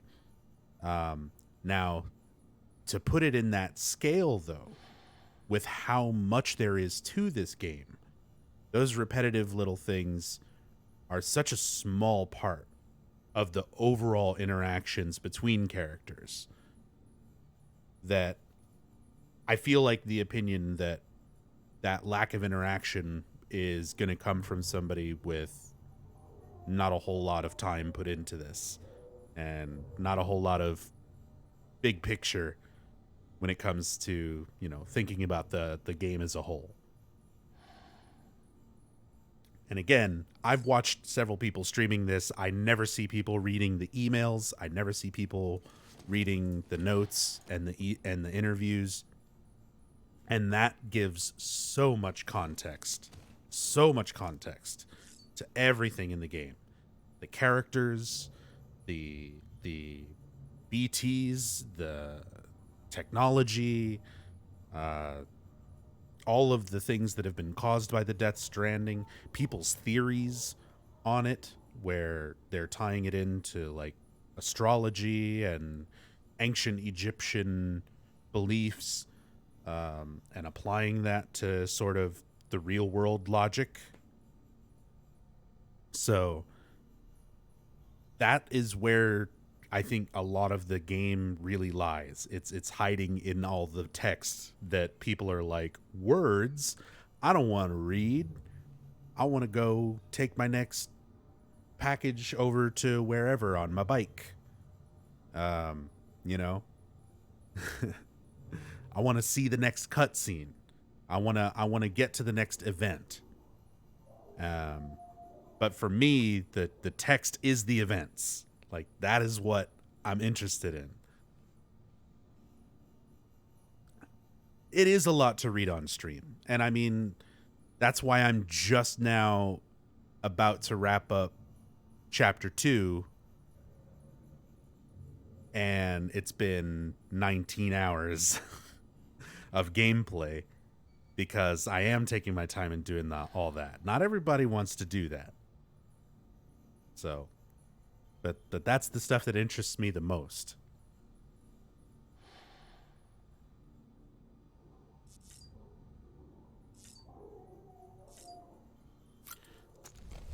And speaking of lore and reading, we got some mail from Victor Frank, Igor's big brother, who we just met. Victor Frank, about my brother. Ever since you told me about my brother, I haven't been able to stop thinking about him. I want to make one thing clear, though. I don't blame you for what happened. Igor wouldn't either. I know that. It's weird, though. We weren't all that close, and back when he was alive, I'd go weeks without thinking about him. But now, well, ain't that the way these things always go? So, just like that. That little paragraph right there, just to give an idea of the level of isolation for this character and his interaction with his brother, And that's how it is for a lot of people. But if you never look at this mail and stuff like that, you don't quite get the whole context of it. You still got that little keepsake of his? Sounds kind of stupid, but I've started thinking of it like as like his alter ego or something. It was his dream to go west with the second expedition, right? He never made it. But if his favorite toy does, it almost feels like it would make up for it, at least a little. You showed the little guy the sights now, you hear? Lord knows I'll never get to see him. So he's already resigned himself to never leaving. He's not looking to see the sights. And we've seen that's a common thing throughout a lot of the characters. And because we read the interviews and the mail, we know the effects of chiral contamination and how over time it builds up in people where they want to be more isolated, and they develop agoraphobia. They have a fear of going outside. That's why Batten back in Wayside West, or what was it? I'm tired, so my brain's all over the place. Way Station West, him venturing outside and talking about getting likes and how that fuels him to keep going. That's all explained in all the dialogue. How there's literally a hormone in the brain that's being affected by completing goals and getting praise from other people, aka the likes, and how that's helping him break down his chiral contamination within himself, and you start seeing his agoraphobia and stuff go away.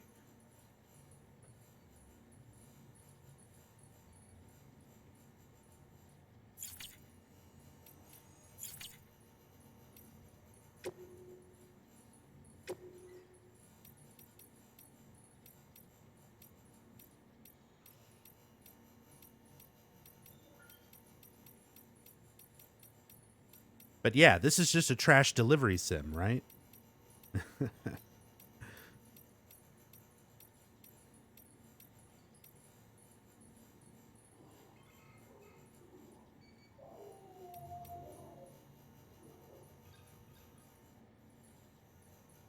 Items acquired in private rooms. You can produce new items such as blood bags and EX grenades while showering and sleeping in your private room. Any items created in this way will be stored in a private locker.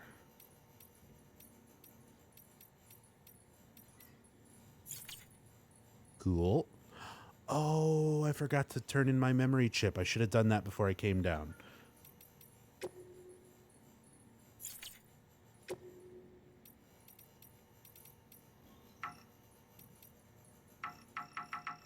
Darn it. Oh well, I'll get to do it a little bit later.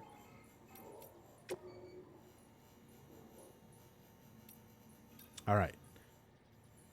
Die Hardman, 1 year and some months ago. Capital Knot City. Madam President, this will be your new office from today. The relocation of your official residence has also been completed, and the entire medical team has been brought along as well. Rest assured that information regarding this move has been shared on a need-to-know basis only. I understand that following the loss of New York, you wish to direct the reconstruction efforts from Central Knot City, but in light of recent separatist activity on the eastern seaboard, we no longer consider it safe. We will see to it that the people continue to believe you.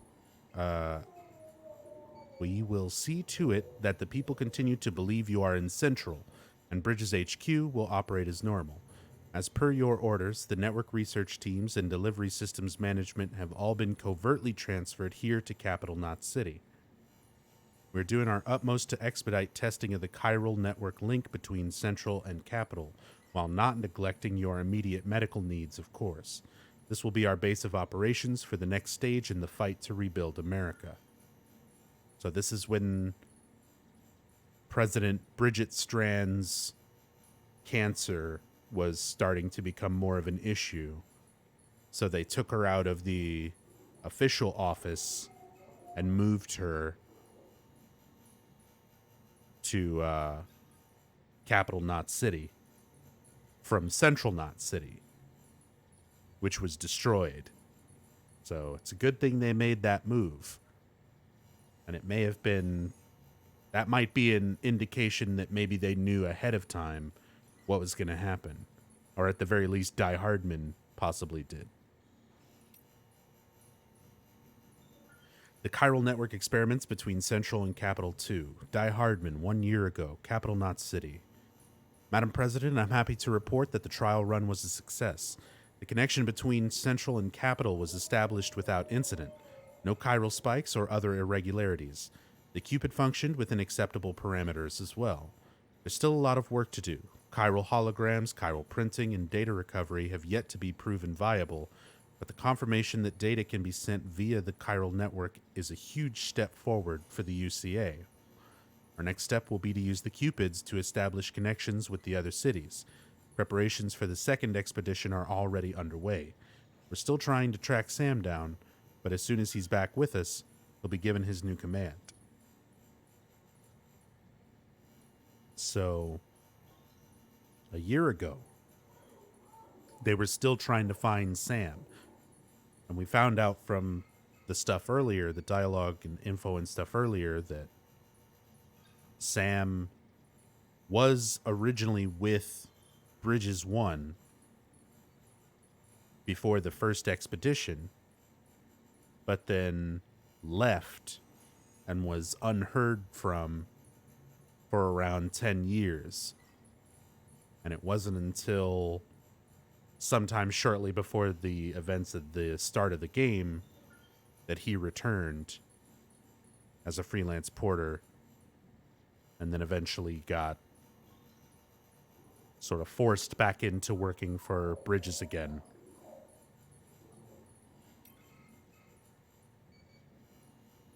Mules and local porters, Die Hardman, 2 years ago. Bridges HQ. When people hear mules, they think junkies driven crazy by a desire to steal supplies we so desperately need to survive. Lucky for us, not all couriers are predisposed to this condition. Not all mules, in fact.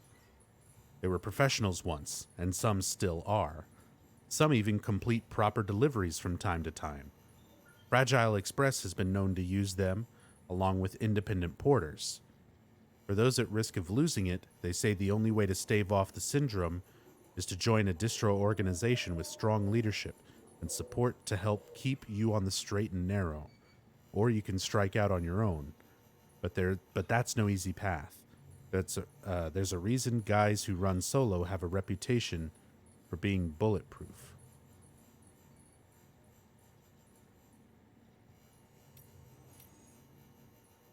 So more information and ideas on the mules, and the fact that Fragile Express is actually known for using mules.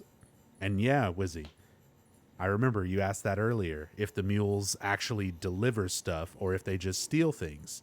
There you go. From time to time, they really do complete proper deliveries. Occasionally. Not always. Not all of them. It depends on how progressed their condition is. But yeah, there you go. Some of them still complete orders and even will work for other distro organizations, distribution.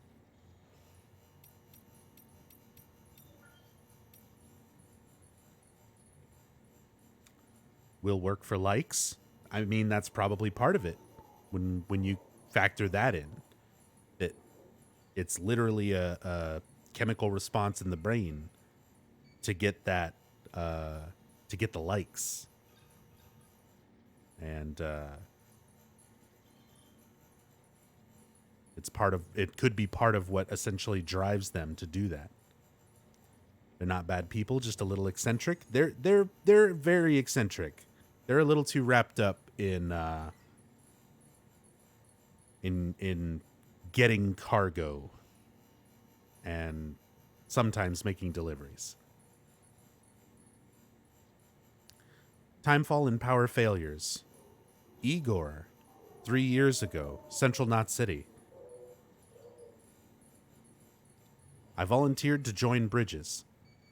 Signed up with my brother Victor. So, 3 years, Igor was with Bridges. And possibly Victor as well. See, we both remembered when America was still America. When we still had planes and satellites. When we were still connected to everyone and everything. The world was different, bigger, and we wanted it back. He was chosen for the first expedition and hit the road damn near straight away. Me, I got told to hang back here in Central, which was okay, I guess. Corpse disposal means taking your fair share of timefall in the line of duty. You get a sense for it after a while. A sixth sense for when the clouds are about to open up. Of course, the clouds themselves are a big tell, and an inverse rainbow's a guarantee you're in for some shit. But there are smaller signs too. Changes in the air. A smell on the wind. When it hits, you've got power outages to deal with. Far as I understand it, which ain't all that far, it's to do with high concentrations of chiralium causing electromagnetic interference or something, which also interacts with water and kicks up clouds of ozone, which then makes the temperature drop like a rock. Anyway, I may be used to timefall, but that don't mean I'm immune to it. Believe me, I'm younger than I look. My big bro'd take a lot of pleasure in telling you that if he could see me now. So, we know why Victor and Igor, like, we saw Igor at the start of the game, and he looked a lot older. And Victor is supposed to be his older brother, but he doesn't look quite as old as Igor. That's because Igor, working in corpse disposal, had to deal with timefall a lot more often. Whereas Victor came with the first expedition. So once he got here, he most likely stayed here. He didn't obviously go all the way west. He stopped at Port Knot City. And then the explanation. So every time we get near BTs, we know about the chiralium density from all of the information that we've read earlier. So we know how that affects things and how it causes timefall, especially when BTs are near.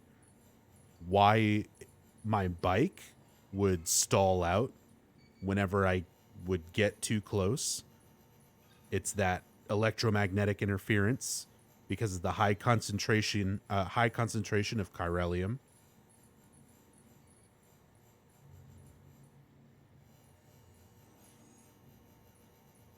And Norman comments on it. Sam, I'm just going to call him Norman the whole time.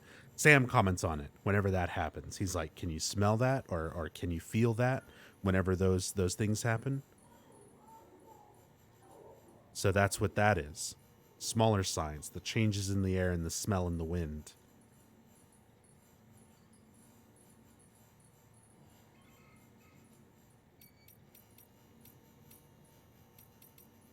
So all of that stuff has been explained. It's not just, dramatic. It's not just dramatic game mechanics happening. It's not just slowing down to give the... I mean, it is a mechanic for the player to know what's going on. But I like that they give it context in-game for why those things happen.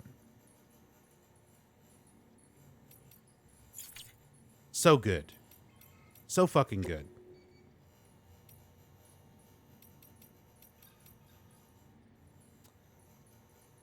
And with that,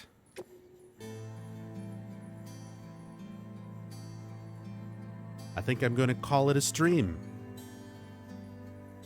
Day 2 of Death Stranding. 19 and a half hours out of my last 48 hours has been playing this game, and I'm loving it. This is the way to play this game. Like, take your time, absorb everything, read everything, try to make it make sense. This is a game about making connections, not just in the context of the game, but also for the player. And if you have the patience to look at it that way and try to piece it together, I think you'll enjoy it a lot more. And I'm really looking forward to moving on to Chapter 3 when we come back to this tomorrow.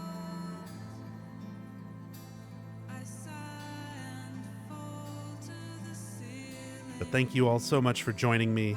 This has been a nice long 11 and a half hour stream today.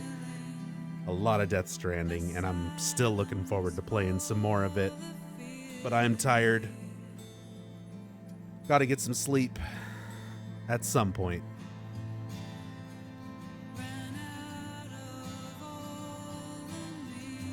So let me find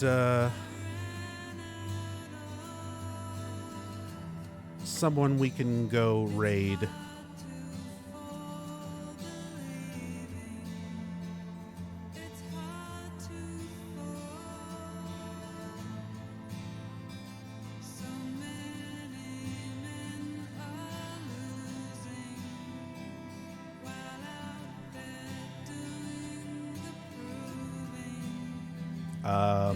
For a little change of pace, we're going to go raid my good friend and fellow Team Silent member, Ravenheart.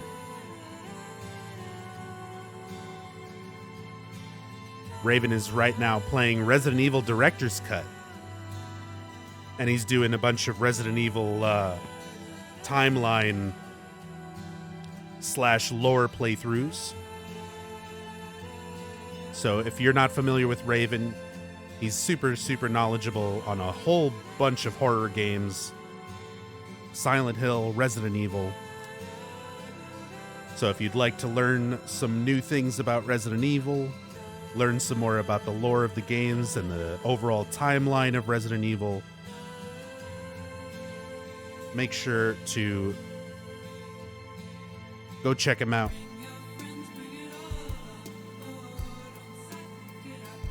Drop him a follow, show him some love. Let's make this a good raid. If you're a subscriber, drop some nub love in his chat. If you're not a sub, just give him a good old heart. Just like that. And again, thank you all so much for joining me.